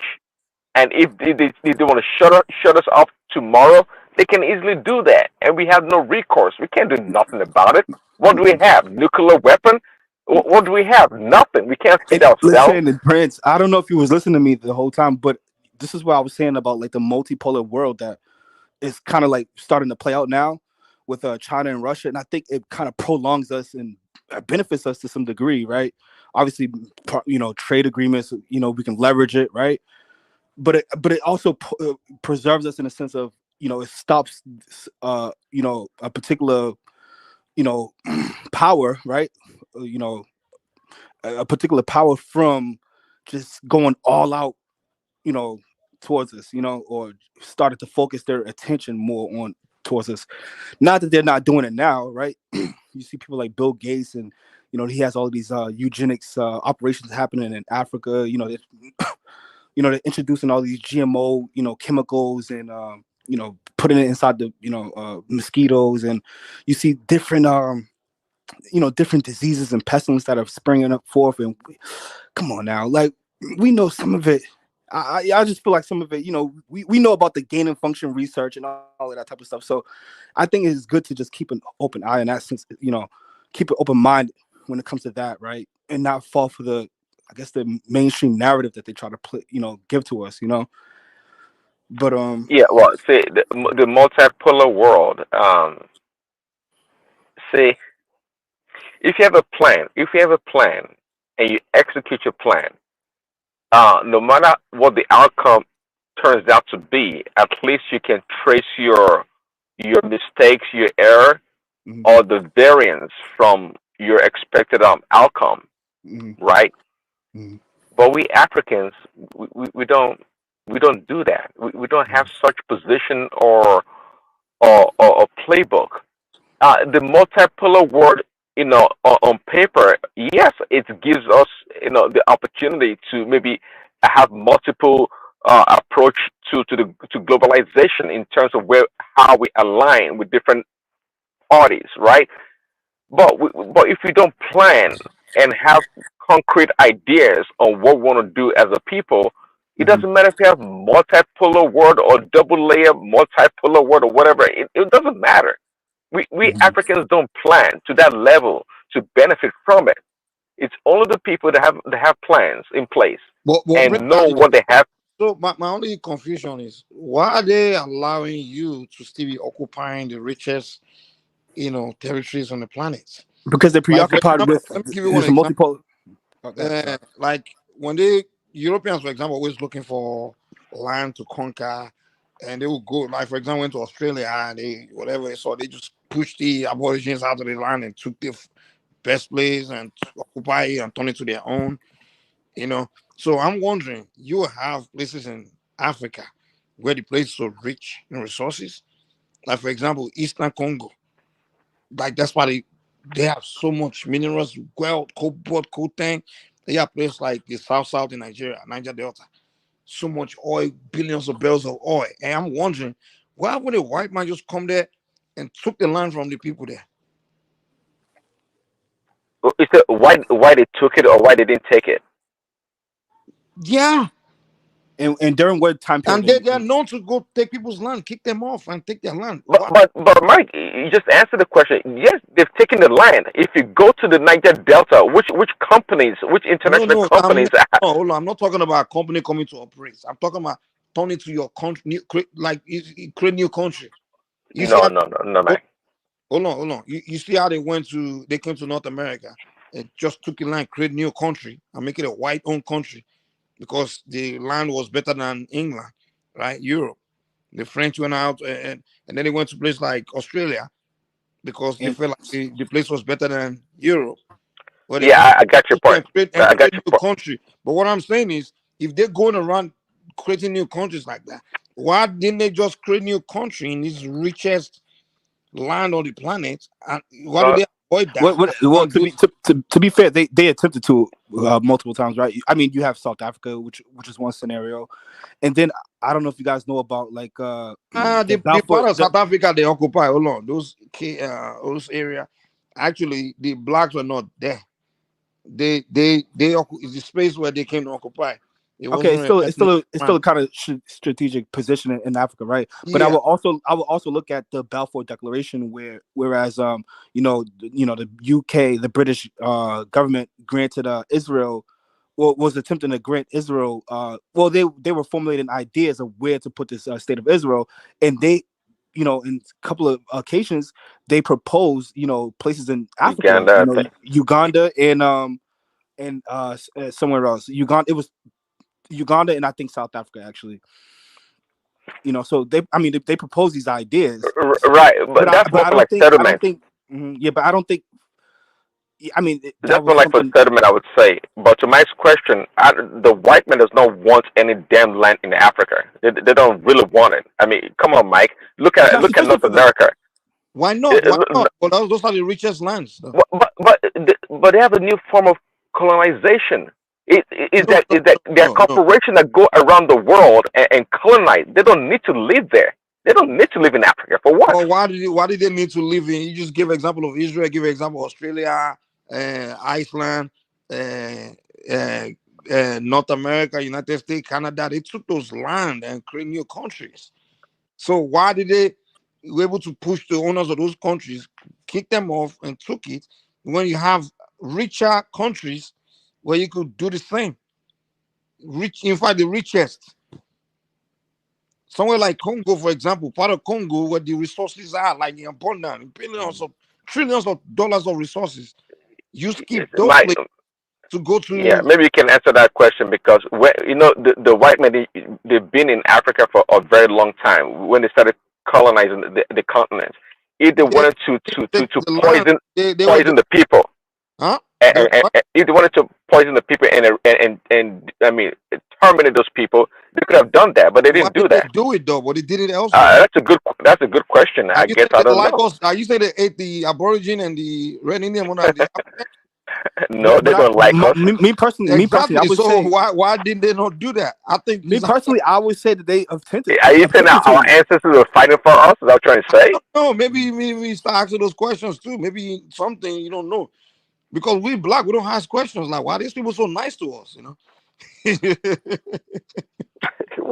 I don't think they were nice, but it is what it is. I mean, because that's the nicest thing to do now. You're going around robbing people, and the guy with the most money, you leave him alone. I mean, come on, man. It never makes sense to me. Like, these Africans, they're sitting on the richest minerals where you even fighting each other over.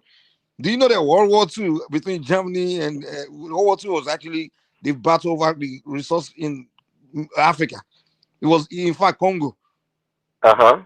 That's what World War II was all about. You know that? Germany felt like, okay, England and France, they really didn't like they split them. You know what they agreed on in Berlin Conference, not what they are abiding by. So that was, and they were fighting each other in Europe over the land in Africa. They killed millions of themselves of each other, whereas the Africans things on the land, you don't go there to white and take the land from them. I always wonder. I mean, I don't know why Africans will ask that question. Like, why are these people so nice to No, us? no, no, Mike. I think They what were willing to prevented kill that each from other in their millions for your resources, but they refuse to kill you. But my here's Go my ahead. idea, right? Here's my idea, real quick, before you go. I think that might have been a mindset. You know, obviously we see like different. Again, I'll mention like the pestilence, like AIDS and all these different diseases and that spread throughout Africa. You had eugenics and stuff like that. That they're still talking about, population control in Africa and Black people in general. But I think what prevented them from actually focusing their energy towards Africa and what made them kind of sort of take a more submersive approach was the Cold War. I think Russia, the scenario between the West and Russia prevented them. It occupied them. Occupied them in the sense of gave them something else to worry about, more of a threat to them in a sense, right? And this is, I think that's part of the reason why they decided to let's do it a submersive way, right? Let's grant them integration here in America, right? Let's grant them independence, in Africa. You notice that both of those events happened during the 60s, right? Close in close proximity to each other, right? So I think that scenario with the Soviet Union or the Cold War actually stopped that or prolonged us, and the Cold War officially ended in what, 1991. It started in what, like 1947 and ended in like 1991. The Cold War, right? Yeah. So what do you think? What do you think about that, Prince Daddy? Can that be does that make sense to you at all? The Cold War, Yeah.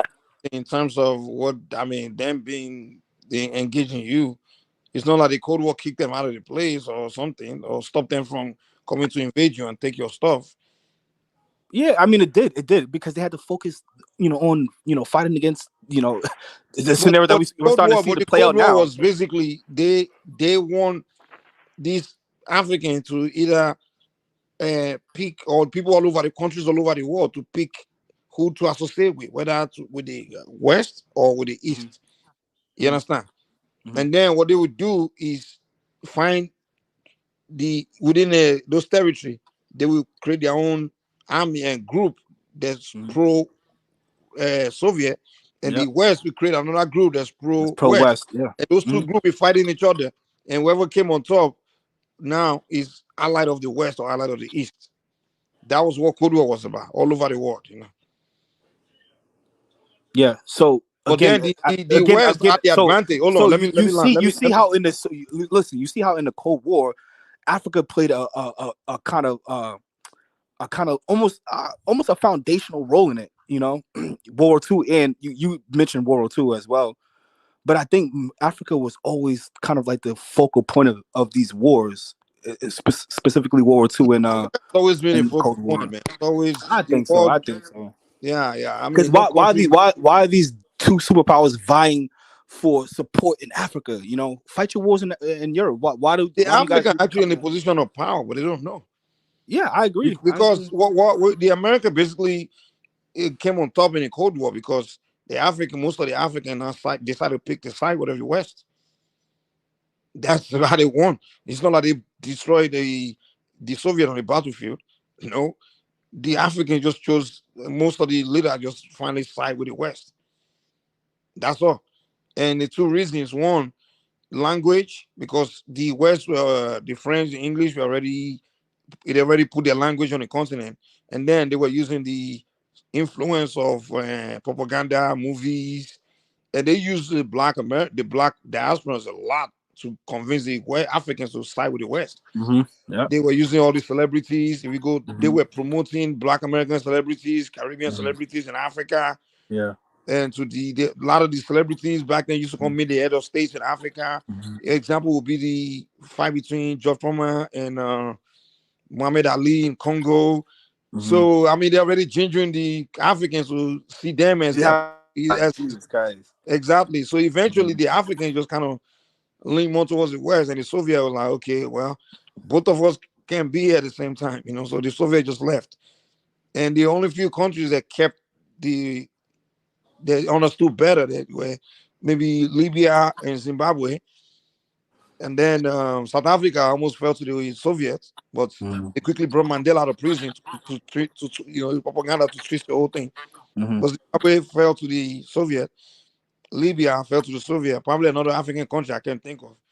And then in the Middle East, Syria fell to the Soviets. I don't know another country, and Cuba in the Caribbean and Venezuela, but the rest fell to the West. They all aligned to the West. So that's how the Soviet didn't have that much strength with how many countries decided to align with them.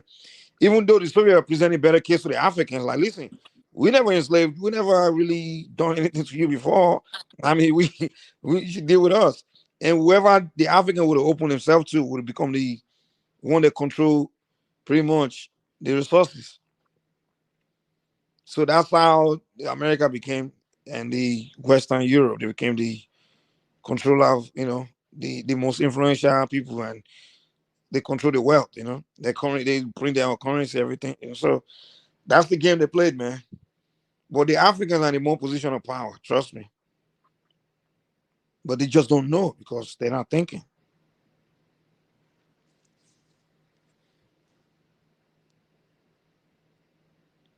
They don't know themselves. Yeah. Prince Daddy, you listening? Yeah, Africa in position of power. Well, I don't think I understand that fully, really. That's the What I was problem. gonna say, That's the huh? problem. They don't, like you said, the way you see, like, is the same way most of Africans see. They don't know. They don't know their strengths. They don't know their position. They don't I know think he's at meaning all. like position of potential power. They're in a position of power to actually, you know, control the dynamic of the world, but they don't know. They have no clue. How are they going to control the dynamic of the world? I don't. They have you can have what it takes. You know, I said it before. Say your talents, meaning your natural talents as a human being, or your natural resources, is not sufficient to do something great or anything great. And Africa is a great example of that. So We you have have all it, the natural. but you just don't know anything about it. The thing is, Huh? the Africans, they unfortunately they just don't know who they are. You know, like they don't know No, themselves. so it takes ideas and imagination to be great. Okay, and that's what I would say we lack. Because we have all what it takes to be great. If you want to say that, but We lack the where's the vision. ideas and imagination to put it together? That's So what we're it's saying. never about. And that's what I'm saying. So you're in a position. So all you have to do is just take that step, right? Okay, then who's stopping So us? so you're agreeing with me that you're in that position, but you're not taking a step, which is the Yeah, idea. but who's stopping us? Who's stopping us? What are we waiting for? You are the one stopping yourself. That's what I'm saying. So you're agreeing with me that you're in a position to be that, but you're not taking a step, and you just mentioned the step yourself. Okay, okay, good. So you and I can agree on that. So the next question that what naturally begs the next question is so why are we not taking that step? Since nobody's stopping us, we have That's why I the said resource. maybe you suffering from ancestral curse. That's why I said that earlier. You know, because it's like a Okay, guy that's okay. hungry. Now I got It's it. like a guy that's hungry and the food is on top of the tree, and he just can't. He doesn't want to climb the tree, and we were like, dude, just climb the damn tree, man. Okay, You can't now you even. answer the question. You Yeah, literally I gave him the get where the answer. ancestral curse comes from now. What else can you diagnose a guy with? A guy is cursed, man. He has the tool to climb the tree, but doesn't want to climb it. So So that's do what. you actually, Mike? Do you actually believe that, or are you just saying it as a form of like, just kind of like, I don't want to say trolling, but like, do you actually believe that we are under some sort of curse, or does it? I mean, when Yeah, you I know view our that for a history, fact. when I you know view that us in a, that's if you want to. If the thing is, some of those of us that are in certain things we know. So, Mhm. but if I tell an African, he won't believe me. But we know. Yeah, I like. I agree with you. I'll be honest with you. Does that also apply? Does that also apply to the diaspora? Us, Yeah, African it is Americans, too. It follow, Caribbeans. bro, that thing Because follows when you you see a lot of the issues across within the ocean. Africa, you also see within our community as well. Even probably worse in some instances, right? Yeah. Mm-hmm. Most of the things going on in the Black American community is part of it. Yeah. Mm-hmm. Yeah, it's part of it. Listen, when you think about that, Prince Daddy, man, we're under a curse, man. What do we do about this? How does this change? Is there some sort of like cataclysmic, well, divine? the first step is you have to Do we have to wait for some sort of divine intervention to help us out, or like can we do this with our own Well, might? Mike can chime. Mike is a spiritualist, right? But I tell you this: we Africans, Africans in Africa, in You America, don't in the consider yourself a Caribbean. spiritualist? Well, in terms of the African traditional practice, Yeah, Mike can give an answer to that. but But in terms I of kind we of as perceive black it from people, asking you. me though. Yeah, not because I kind of perceive from Prince Daddy, he might not consider himself like a spiritualist, but I think he's very intuitive. Like just from the Oh, responses he's that a he's been Christian, giving man. me. He's a Christian. He's very intuitive, if you ask me. Very, very yeah, intuitive. I subscribe to as a follower of Christ. So Mike is on the other side, on the dark side. But anyway, Nah. yeah, I just think I kidding, think just kidding. I think I'm pretty much like in the middle between you guys, man. I ain't gonna lie, like in the middle. But yeah, I But we mean, black people, we all suffer the same thing. I'm telling you. So we all come from the same roots, actually. So whatever is wrong with That, it, with black people in America, in the Caribbean, is the same thing in Africa. I think. let me ask you a question. so Do you doesn't that believe make our sense? That No, when the no, no. curse Yes, is it does on the make root, sense. if the Prince Daddy, curse is on the roots, it doesn't even. so Prince Daddy, let me ask you: do you believe that our destinies are linked as us Oh, diasporas and Western Central Africans, in oh yeah, particular absolutely. Nigerians? I absolutely believe that our destinies are absolutely linked. Yeah, Yeah, the because I've said distance this or on it doesn't matter. Yeah, because I said this so many times, and people just look at me like I'm crazy. Oh, John Zola, what is he talking about here? We're two different people. We are not the same. And it's just like, come on now. I don't think people are looking at it with an intuitive No, the thing is, people are of historical different lens. ethnic group and whatever, but they have a ancestral link. They have the black race, people of the African. They have a spiritual link. That's what I can say. A spiritual link. What do you mean the people of Africa? You mean like Niger Congo people? Are you saying that? Negro people, Western Well, Central Africans? yeah, honestly, I would just say I won't say I'm 100% sure if it's all of us, but I just know like people that are we have a spiritual link. The most people of the African DNA, and maybe What is some the people, African? There's no African. they are European DNA may link them more with the European spiritual link or something. I don't know, Yeah. but, So when you say but African DNA, like, what does that mean? What do you mean by that? For me personally, I would say so. If you're looking at it from a, I guess, genetical point of view, right? You have certain groups of Africans, that are different than genetically different, linguistically different. So you have like Cushitic, Afro-Asiatic type of people. They have a and that's why certain I'm like okay, genetical. I'm So 100% for sure. us, But I would say my part of Africa. I would Mhm. say my part of Africa, Yeah. like those there are have a spiritual link. Yeah, Niger Congo people. Yeah, Yeah. that's what I personally I I would call put it. it this way: those. Okay, there's something in the Yoruba people call egun. Egun is like a entity that serves as the link between we in the physical and the family in the other side. You understand?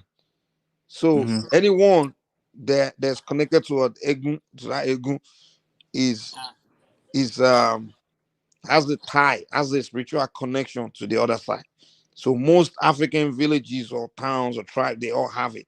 And you always see anywhere you go in Africa where there are masquerades, right? The masquerade is a symbol of the ego, but that ego itself, it's something inside of the shrine. But when the masquerade is what covers the ego, so that masquerade, when they do festival, they bring the masquerade outside. And that has been in the family since the creation of time, from the beginning of time. You understand? And there's a spiritual curse that fall on people that separate from that ego. Okay. Like I can use my own personal story. Like, for example, my parents divided from their family ego, right? So as I was growing up, I was having a lot of issues, a lot of problems in my life, like issues, just dysfunction things. And then when I did a divination, it was told that, oh, the ego in my family is tormenting us because we abandoned it.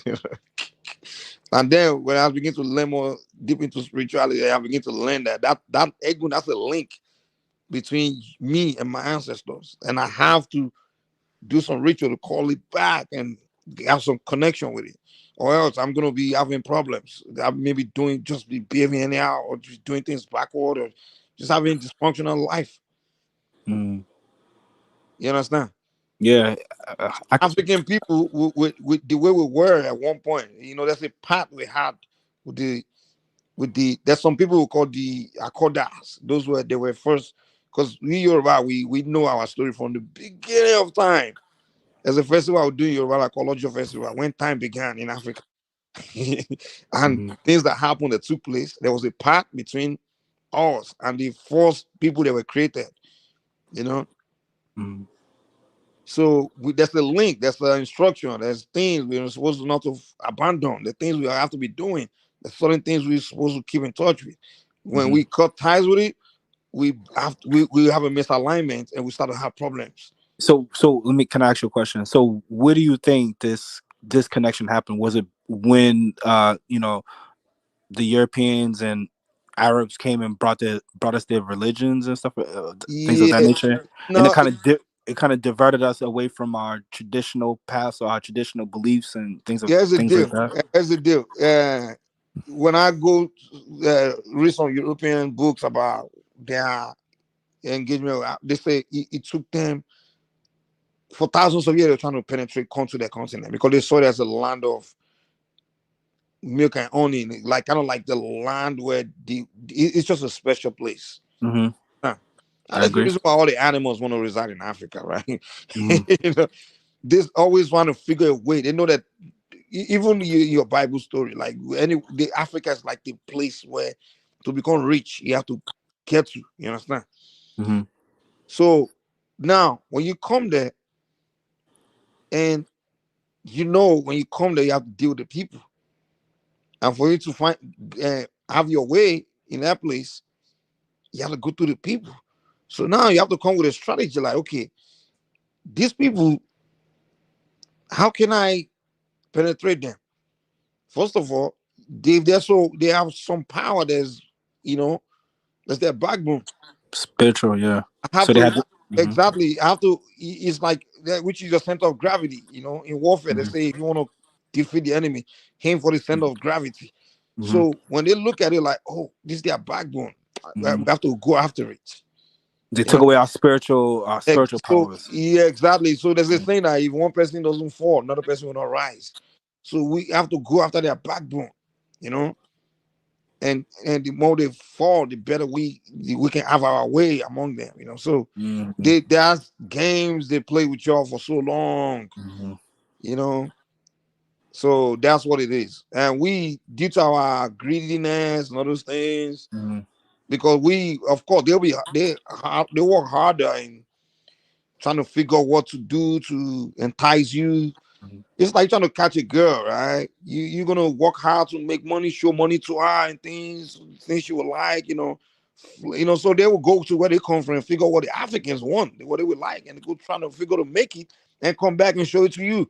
They don't know when you see, you be enticed by it. Like in our spiritual hour, I could talk about all these things, man. You always talk about it like, hey, yeah, something that will come from, someone will bring from outside is always going to entice you, and it's going to be your downfall. They talk about it, man. Our oracle talk to us about it all the time. say what the oracle used a parable to speak to us, like, hey, what the creator has created in the water is enough in the ocean is enough for the fishes to eat. But when the outsider brings something from outside and throw it in the ocean, because of greed, the fishes want to go eat on that thing. You know how you fish, right? Put something on the hook and throw it in, right? Yeah. The fish gonna bite on it, and guess what? They get hooked. So that's the game Wow. to play, man. And that kind of, oh man, that's actually It's, deep right there. it's still the same game till today, man. All you have to do is show these Africans money, man, to just let them have. And I think and I think this is why I said that the colonization never really stopped. Even after they get granted us independence and integration here in America, right? But it didn't stop. It actually it made us It more was so-called it made us more colonization. It susceptible. It wasn't. made us more susceptible to mental colonization, to spiritual and economic colonization, ultimately economic colonization, which is what they wanted, right? They want the wealth, that's below our feet, right? Yeah, so they have to do a lot of brainwashing, a lot of mind That's freak. happening still to this day. Yeah. Yeah. So when you look at us in the diaspora, you look at something like And integration. the only reason we follow them all the way is just things that they have to offer us, which is their advancement, all those pretty things like the Ferrari, the nice car, the materialism, the material. That's Man, that's all they listen. have. The That's all they independence, have. bro. The only thing they use to control you is all the material. It's materialism. Man. Yeah. So, Mike, let me ask you this. Let me ask you this, and it's sort of like a statement to it in a way. But when I look at the independence of Nigeria and various African countries, during the '60s, right? And I look at integration, they're essentially the same thing in a sense, right? So, from my perspective as a Black American, right? Before integration, we know that Black people, obviously we weren't seen on a equal level as whites, right? They discriminated against us in many ways, but in other ways, we were prosperous and as far as building our own communities, having a sort of economic center or bases, scattered throughout the country, right? We had more control over our culture, and if you can look at the statistics, right? We surpassed the whites in certain things culturally, right? As far as like marriage, right? Before integration, Black American, our marriage rates were higher than whites.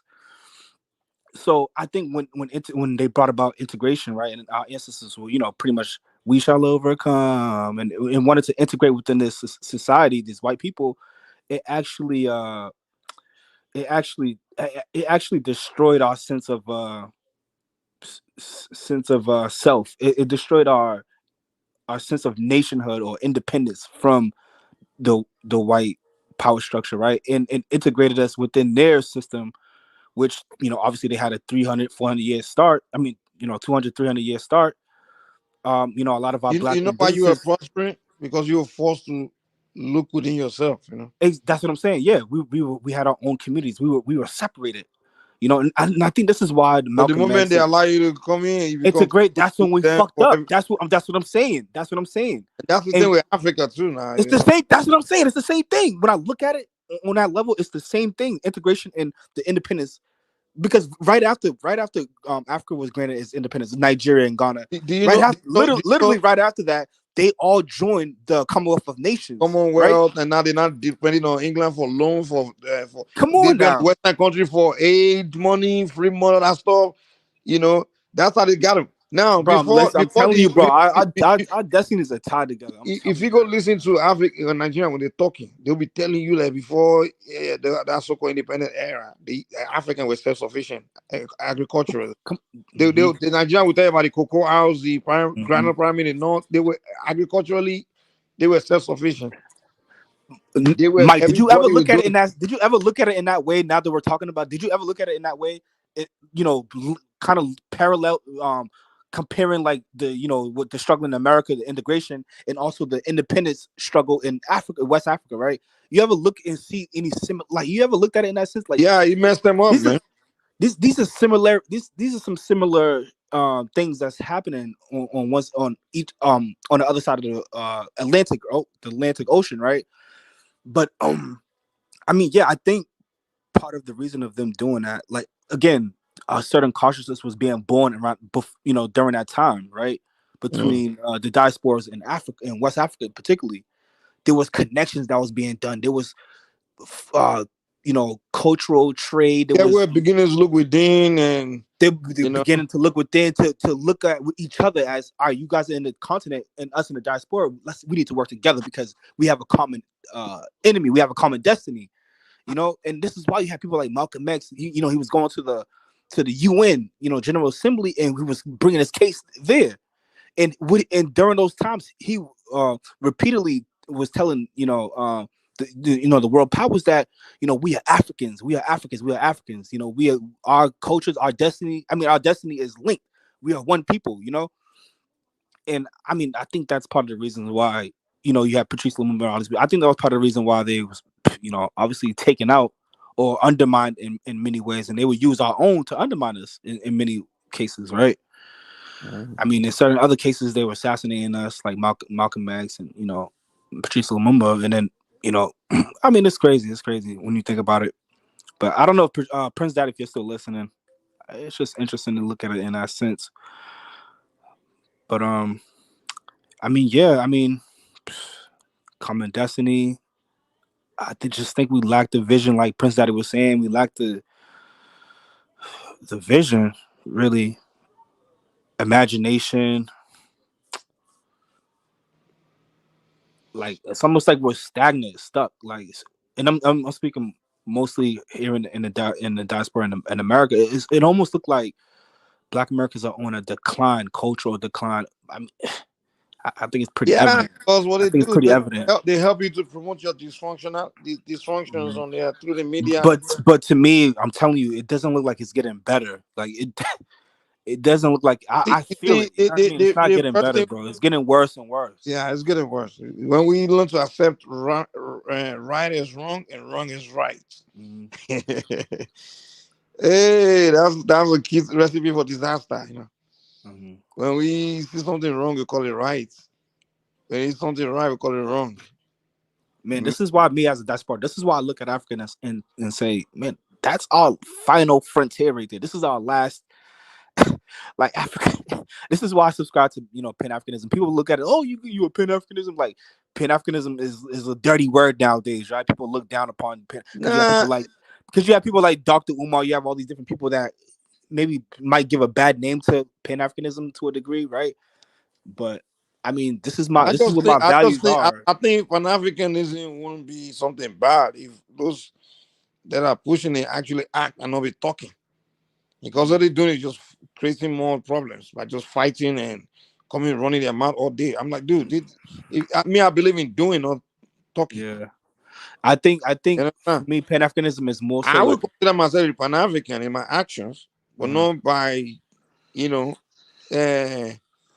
by what do you call it, terms, not by words. Like I don't.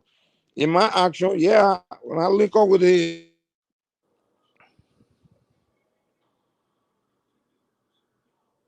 Mike.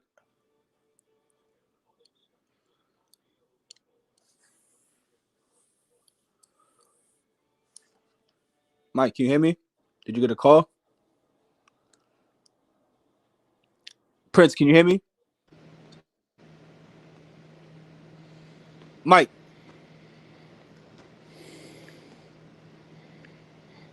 Mike, I can hear you.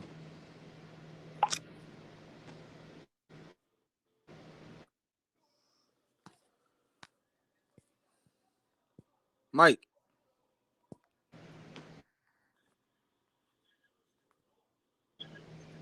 Can you hear me now? Yeah, I can hear you. Yeah, I had a phone call. My lady called me. That. Yeah, I figured that. Called me wrong. Then you getting the late night booty calls. Nah, she working night, man. So that's check if ain't nothing popping. Would you just send us some kissy emojis and No, so he's just calling you to check me. Just checking, see what I'm doing. Yeah. I didn't even pick up, man. I just hung up. I just sent a message. I'll call back. Man, I'm not a phone person like that. Like my wife when she be calling me and stuff like I just I'm not a phone person like that. Like I'll text you. Yeah, I'm the same way, man. Like, these ladies mess. You know what I hate about some ladies? Ladies, they want to sit on the phone and don't say nothing. They want you to just be there. I'm like, yo, what is this? I can't do. I'm not. I'm like, yo, I know that kind of. Like, yo, you got more things to talk about? No, okay, let's just hang up. What the hell is this about? Let me sit on the phone and just be looking. Oh my gosh. I hate it, man. I'm not a phone person at all. Yeah, Like I don't do that, man. I don't do that phone stuff, man. I ain't mm-mm. on your phone talking. Do talking what, man? I love. Right. I'll just be quiet, let my lady say what she gotta say, and then just be like, all right, let me know when you you have plans or if you need me or anything like that. But as far as just sitting on the phone, that's not really me right there. I am be honest. But yeah, man. So what curse, Prince Daddy? And then you have my boy Prince Daddy over here, he's a Christian, I mean, no shade, but I mean, they use these sort of religions to kind of colonize us initially, right?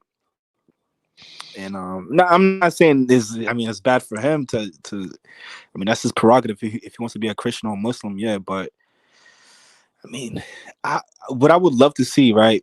And I think majority of Black people, right? We're spiritual people by nature. I don't think that's never gonna change. Um, but I would love to see like Black people. Well, I would love to see Black people kind of like synchronize these Abrahamic religions with something that's more traditional and more focused on us as a people, right? Not focused on another group of people or white Jesus or Arab Muhammad or whoever. Like I would love to see us sync, like, because when you look at the history of like these Abrahamic religion, they were always passed down from different people, and all these different groups used it for their benefit. But I feel like we're not really using it in our benefit, and it's actually keeping us more like docile in a way or more complacent in many instances, right? But like when you look at like the Romans, right? Because when you look at Abrahamic religions, they don't come from the white man. It actually You comes you from know you say it comes from where? like the huh? I was about to. You say it comes from where? Well, you can actually say it comes from Africa, really, but it comes from like Mm, Hebrew people. It comes from Hebrew people, right? The Hebrew people actually came from their story, right? They came from Africa, right? They came from Egypt, and then they traveled to like the land of milk and honey, right? They occupied this land. Obviously, they broke a lot of the laws and traditions within their customs, and they were focusing and following under other gods, and then their god punished them, put them in slavery in Babylon and Persia, and then ultimately Rome, right? yeah. Rome persecuted them, and then for some reason they had the upper hand, the Romans, right? But they took their religion and and made it their base, right? Now you have like the Vatican. Like, how does that happen? Like they Mm, Christianity, the Abrahamic religions wasn't spread through Europe in like some military fashion, right? In that sense, right? But it was embraced by I guess their pope or whatever, right? Or their leader, Caesar, whatever you want to call it. And then they took this Abrahamic religion and spread it throughout the whole world, and then they came, to Africa with it, and so this this so the point of me of mentioning is that they took this religion that wasn't from them, right? It was for the Hebrew people, right? And it was specifically for the Hebrew people. If you look at the Old Testament, it's specifically for these people. It had nothing to do with any other race, right? mm. So they took it and then they synchronized it within their culture, right? They took their religions and incorporated it. They took their religions and incorporated it within Christianity, and then they spread it throughout the whole world and have people believe in it. They came to Africa with it and things of that nature. So now we look at all of these these people within the scriptures, right? Abraham, Moses, all of this type of people as like these white, blue eyes, blonde hair, and this is the symbol that they gave us. And then So you're gonna do some people that believe in Jesus Christ is a black man. yeah, highly I believe that. Yeah, of course I believe it. But So you remember the black Hebrew Israelites? what The black believe Hebrew that. Israelites, those guys are strong in the East Coast, man. New Listen, York, Boston. nah, Those guys but are hear me out. strong. Listen, but hear me out. But I don't look at it in that sense though. I look at it in the sense of so the reason why I mentioned all this, right, is that I would love to see black people that follow these Abrahamic religions find a way to synchronize it within us, our identity as a people, make us the focal point of these religions, just like other people have done it, you know, just like how the Muslims have done it with Islam, right? Because Islam is nothing but a variation, a derivative of Judaism, right? It's all of the same But what prophets. is in it that you need? You know? What is in what the Abrahamic religions that we need? Yeah. So I think one part of it, and we had this discussion earlier in the Telegram group, right, with me and Chuku and a couple of Chance and a couple other people, right? Hey, where's Judah, by the way? He's I guess he's going through some. I think he's kind of taking a break from social media. Oh wow. It was getting to I think it was getting, man, he's been taking it kind of it's been tough for him, and he takes it really personal. I don't know if you noticed that, but he's he's emotionally invested. He's been emotionally invested into it, but I don't want to talk too much about it. I'll let him explain it. But I think he's just taking his break doing right now. well, right? He's at least good. Yeah, I think he's doing well. Yeah, he's doing well. He's tapping in with us and stuff like that. So I know he's doing well, but he's just taking a break. He'll come back around. You know, I was thinking about taking a break from social media too, man, because this shit like kind of got me a little bit unproductive, man. Yeah, I feel like I'm losing. Dude, I'm like, dude, I always kind of sometimes like, damn, why did I even get involved with social media, dude? Mm-hmm. I wish I, like I could have used so much of those times to do so many great things, man. Mm-hmm. Like some things I could have done. By now, I wanted to go get this other degree, but then I won't even. Oh Lord, man, yeah, the social media kind of took, kind of made me a little bit unproductive, to be honest. So. You think it's like a sort of distraction or something like that? Yeah, it's a big distraction, man. But at the same time, I mean, you can't say you're not totally unproductive, right? Because we're having kind of like deep dialogue and we're interconnected with people, around the world. I guess, you're right? connecting with people, you're learning things, you learn about people, you learn more about people. Yeah, there's a good side and also a bad side. I just wish I can limit the time on it. The time. I think it's just balance. I think we should just look to balance, certain things, right? Not too much like to us. But like I wanted to go back to what I was saying, but like so you asked me like what do I find within it that is so useful, right? And I would say there is some usefulness within it, right? Obviously some of the like moral kind of parables and things of that nature, moral standing, cultural kind of standing. But I think the position that we are in this world right now, right? As Black people, majority of us are in this religion, right? And there's no other alternative. If we was to say, all Black people, let's just get rid of Abrahamic religions and go back to our, cultural religions or whatever, right? I think it would make us more divided, right? Because you as a Yoruba man, you're gonna adhere more to your Yoruba spirituality. Igbo man is gonna adhere to his spirituality, right? And so forth, so on and so forth, right? But I think what the usefulness about it, Abrahamic religion, is that it's bringing us. It kind of has us under this kind of umbrella. So all these different ethnic groups within, Africa and the diaspora, we're under this. We believe in this one specific religion, opposed to being fractionalized more than what we already are, right? So the use of it is to what? To unite us, to keep us, grounded and united under some. You can't unite without some umbrella. There's no other use except you all just come together to do. Pray. It's more of a belief system, right? We have like a. So you just believe, but you don't. There's no effect. I mean, there could be an effect. That's the thing that I'm trying to say. It could be an effect. We're just not using it in that way. What effect? The same effect You know, the Okay, for Romans example, used. the Africans, right? Their own stuff. You know, they actually can evoke an energy to go do something, right? Mm-hmm. It's the raw energy. There's an actual energy in it, Yeah. right? Yep. Like for example, the Asians in '80 when they wanted to revolt against the French, they had to call the god of war Ogun and appease it, and Ogun came and possessed them, Mm-hmm. and then they fought and freed themselves, right? So that's Yeah. actually evocation of energy. So if you ask me what's the use of the African, they can tell you, okay, we do this, we can do that.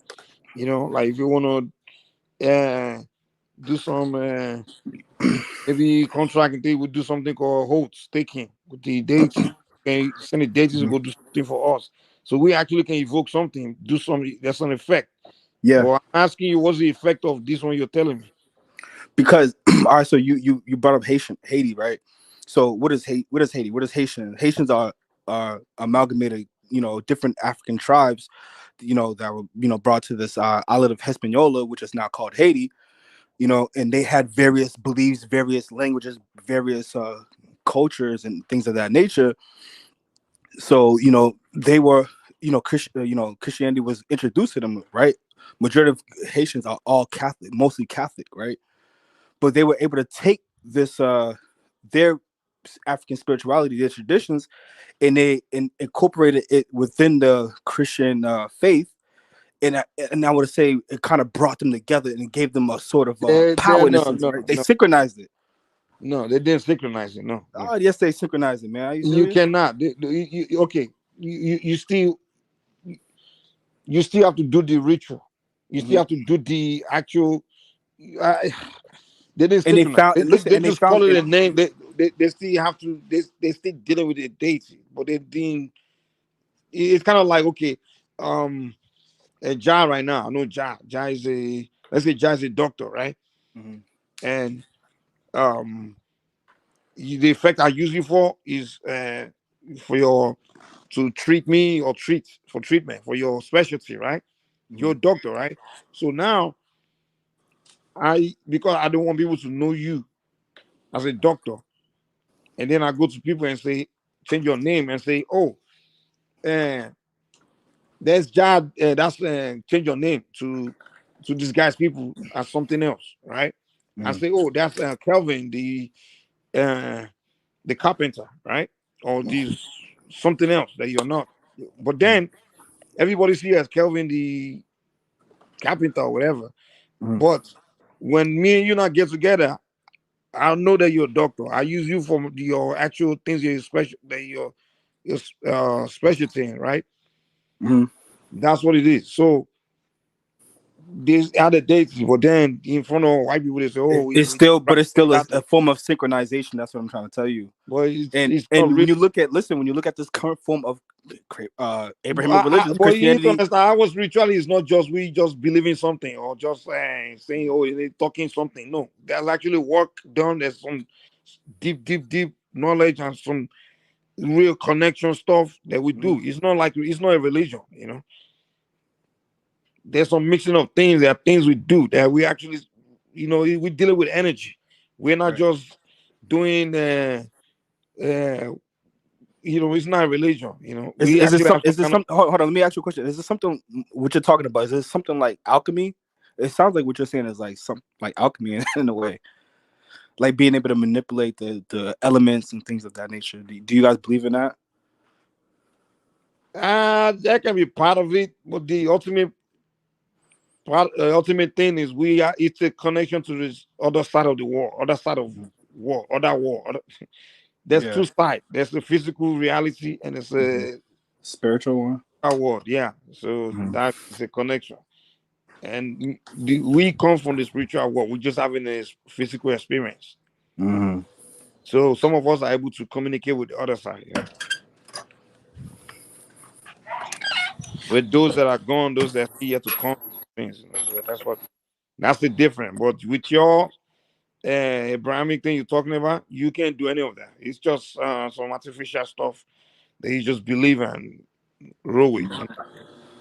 No, I saw like again. What I was pretty much the reason why I brought it up is because I think the most beneficial part of like the Abrahamic religions because we can point at all the negativity with it, right?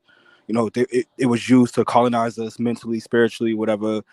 You know, they gave us the slave Bibles, you know, in Americas and things of that But nature. the point you're making is that he unites, but he actually Yes. doesn't. Okay, for example, in Yes, it Nigeria. does. Yes, it does. Hold on, wait. Okay, let me tell you. Okay, for example, you come to southern Nigeria, right? Majority of the tribes there are Christians. Are they united? I mean, they have a base to conversate, No, they to don't. have.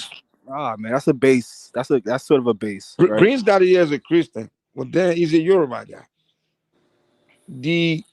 He doesn't see an Igbo guy as or a guy from Ijo or the other tribe as his people. The Christianity doesn't bring them together to become the So same all people. right, so yeah, I agree with you. I agree with you on that, and that's because there's other factors being played out, right? Which is like obviously, Across Africa, obviously cultural and tribalism, right? That's another factor of it, right? exactly. Even in Africa, we have a lot of Muslim countries Mhm. that are predominantly Muslim, but they don't see each other as people of the same people because they all do Islam. No, so it doesn't. What really bring people together is actually uh, progressive idea. That's what bring people together. You know, it's some kind of interest. Like, okay, hey, we have a goal that we're trying to achieve, and let's do it together. That's what really bring people together. You know? So I don't know. I disagree. I mean, I don't disagree on that part. I don't disagree on that part. I'm saying I disagree on the part where you're saying that the Abrahamic religions are not bringing some sort of unified it doesn't kind of spirit. The thing is, human beings are not going to unify based on um I believe in this ideology, you believe in the same ideology, so automatically now we're not rock with each other. It doesn't work like that. If our personality is different, we're still going to disagree. You understand? So But I don't think religion is just an ideology. It's a spiritual system, right? That people subscribe to it. That billions of people in this world subscribe to this Abrahamic, you know, thing, right? So if you look at it in the Islamic world, right, it's an Abrahamic religion, right? They have a sort of unified kind of like structure that they have within their religion.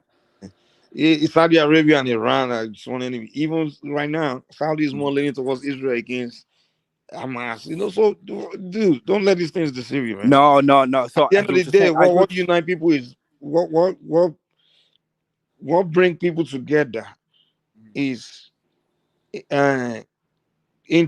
sustenance, some type of interest, typically business or some interest. What's bringing BRICS together? What's bringing those countries together? India, Russia, China, South Africa, BRICS. They come economic idea where they say that, oh, I can benefit from this. Oh, if I work with this person, I can be. So those are the only things that can bring people together, and they will smile with each other, you know, hug each other, and like each other because of that, because what they will benefit from each other. But if you're just saying, oh, let's form BRICS under a religion, yeah, they can say, yeah, I like that religion. We all like that religion. But at the end of the day, after they don't talking about religion, they go their separate ways, man, because they know the religion is not going to produce anything. So the idea of thinking people will come together and love each other on that because of a religion or something, bro, trust me, that's a fallacy, man.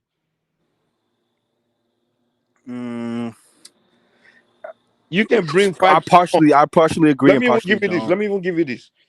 You and five guys can practice the same religion and claim that you are brothers because you practice the same religion, right? And let's say you and those five guys, you engage in one particular you're businessman, right? And you making deals together. Now, a guy that's a Muslim or practice Hindu or any religion is not even your own can come in your midst. And if you present a deal that's more freaking juicy than any of those other four guys that you call yourself your brotherhood in his religion, trust me, you're gonna rock with the guy that's not part of your religion because the deal is presenting is more juicy than the one your so-called Muslim brothers or Christian brothers are presenting. That's just the way it works. The law of nature. I think the scenario that you just brought is I think it has less to do with religion, really, and more so to do with economic interest in that sense. Exactly. Right? That's what at the end of the day, that's what it's all about, man. It's all about who can provide what, who can, who's offering what, you know. Yo, Prince Daddy, are you still there? Yeah, I gotta call my lady back. Let me just go ahead and. Yeah, I think he's all set. All right, it was a good conversation, man. We can pick it Yeah, up another time. yeah, it was a good one. Yeah, we'll pick it up. There's more to talk about. Yeah, Yeah, I have a lot to say, but yeah. I just gotta call this lady back, man. She's waiting, man. Another time, bro. All right. If you still have Telegram, that's where you can kind of get with me at. Yeah, I think I'm part of the Telegram thing, but I just never looked. I don't know if you guys been sending messages. And Man, stuff. it's probably like 5,000 missed messages, man. Yeah, I'll look. I don't even remember. I'll still have it. I'll take a look at it. See what's Take a look, man, because we have conversations on it daily. Hold on. Let me add something in the background real quick. Don't leave yet. Hold on. Let me end the show. Okay.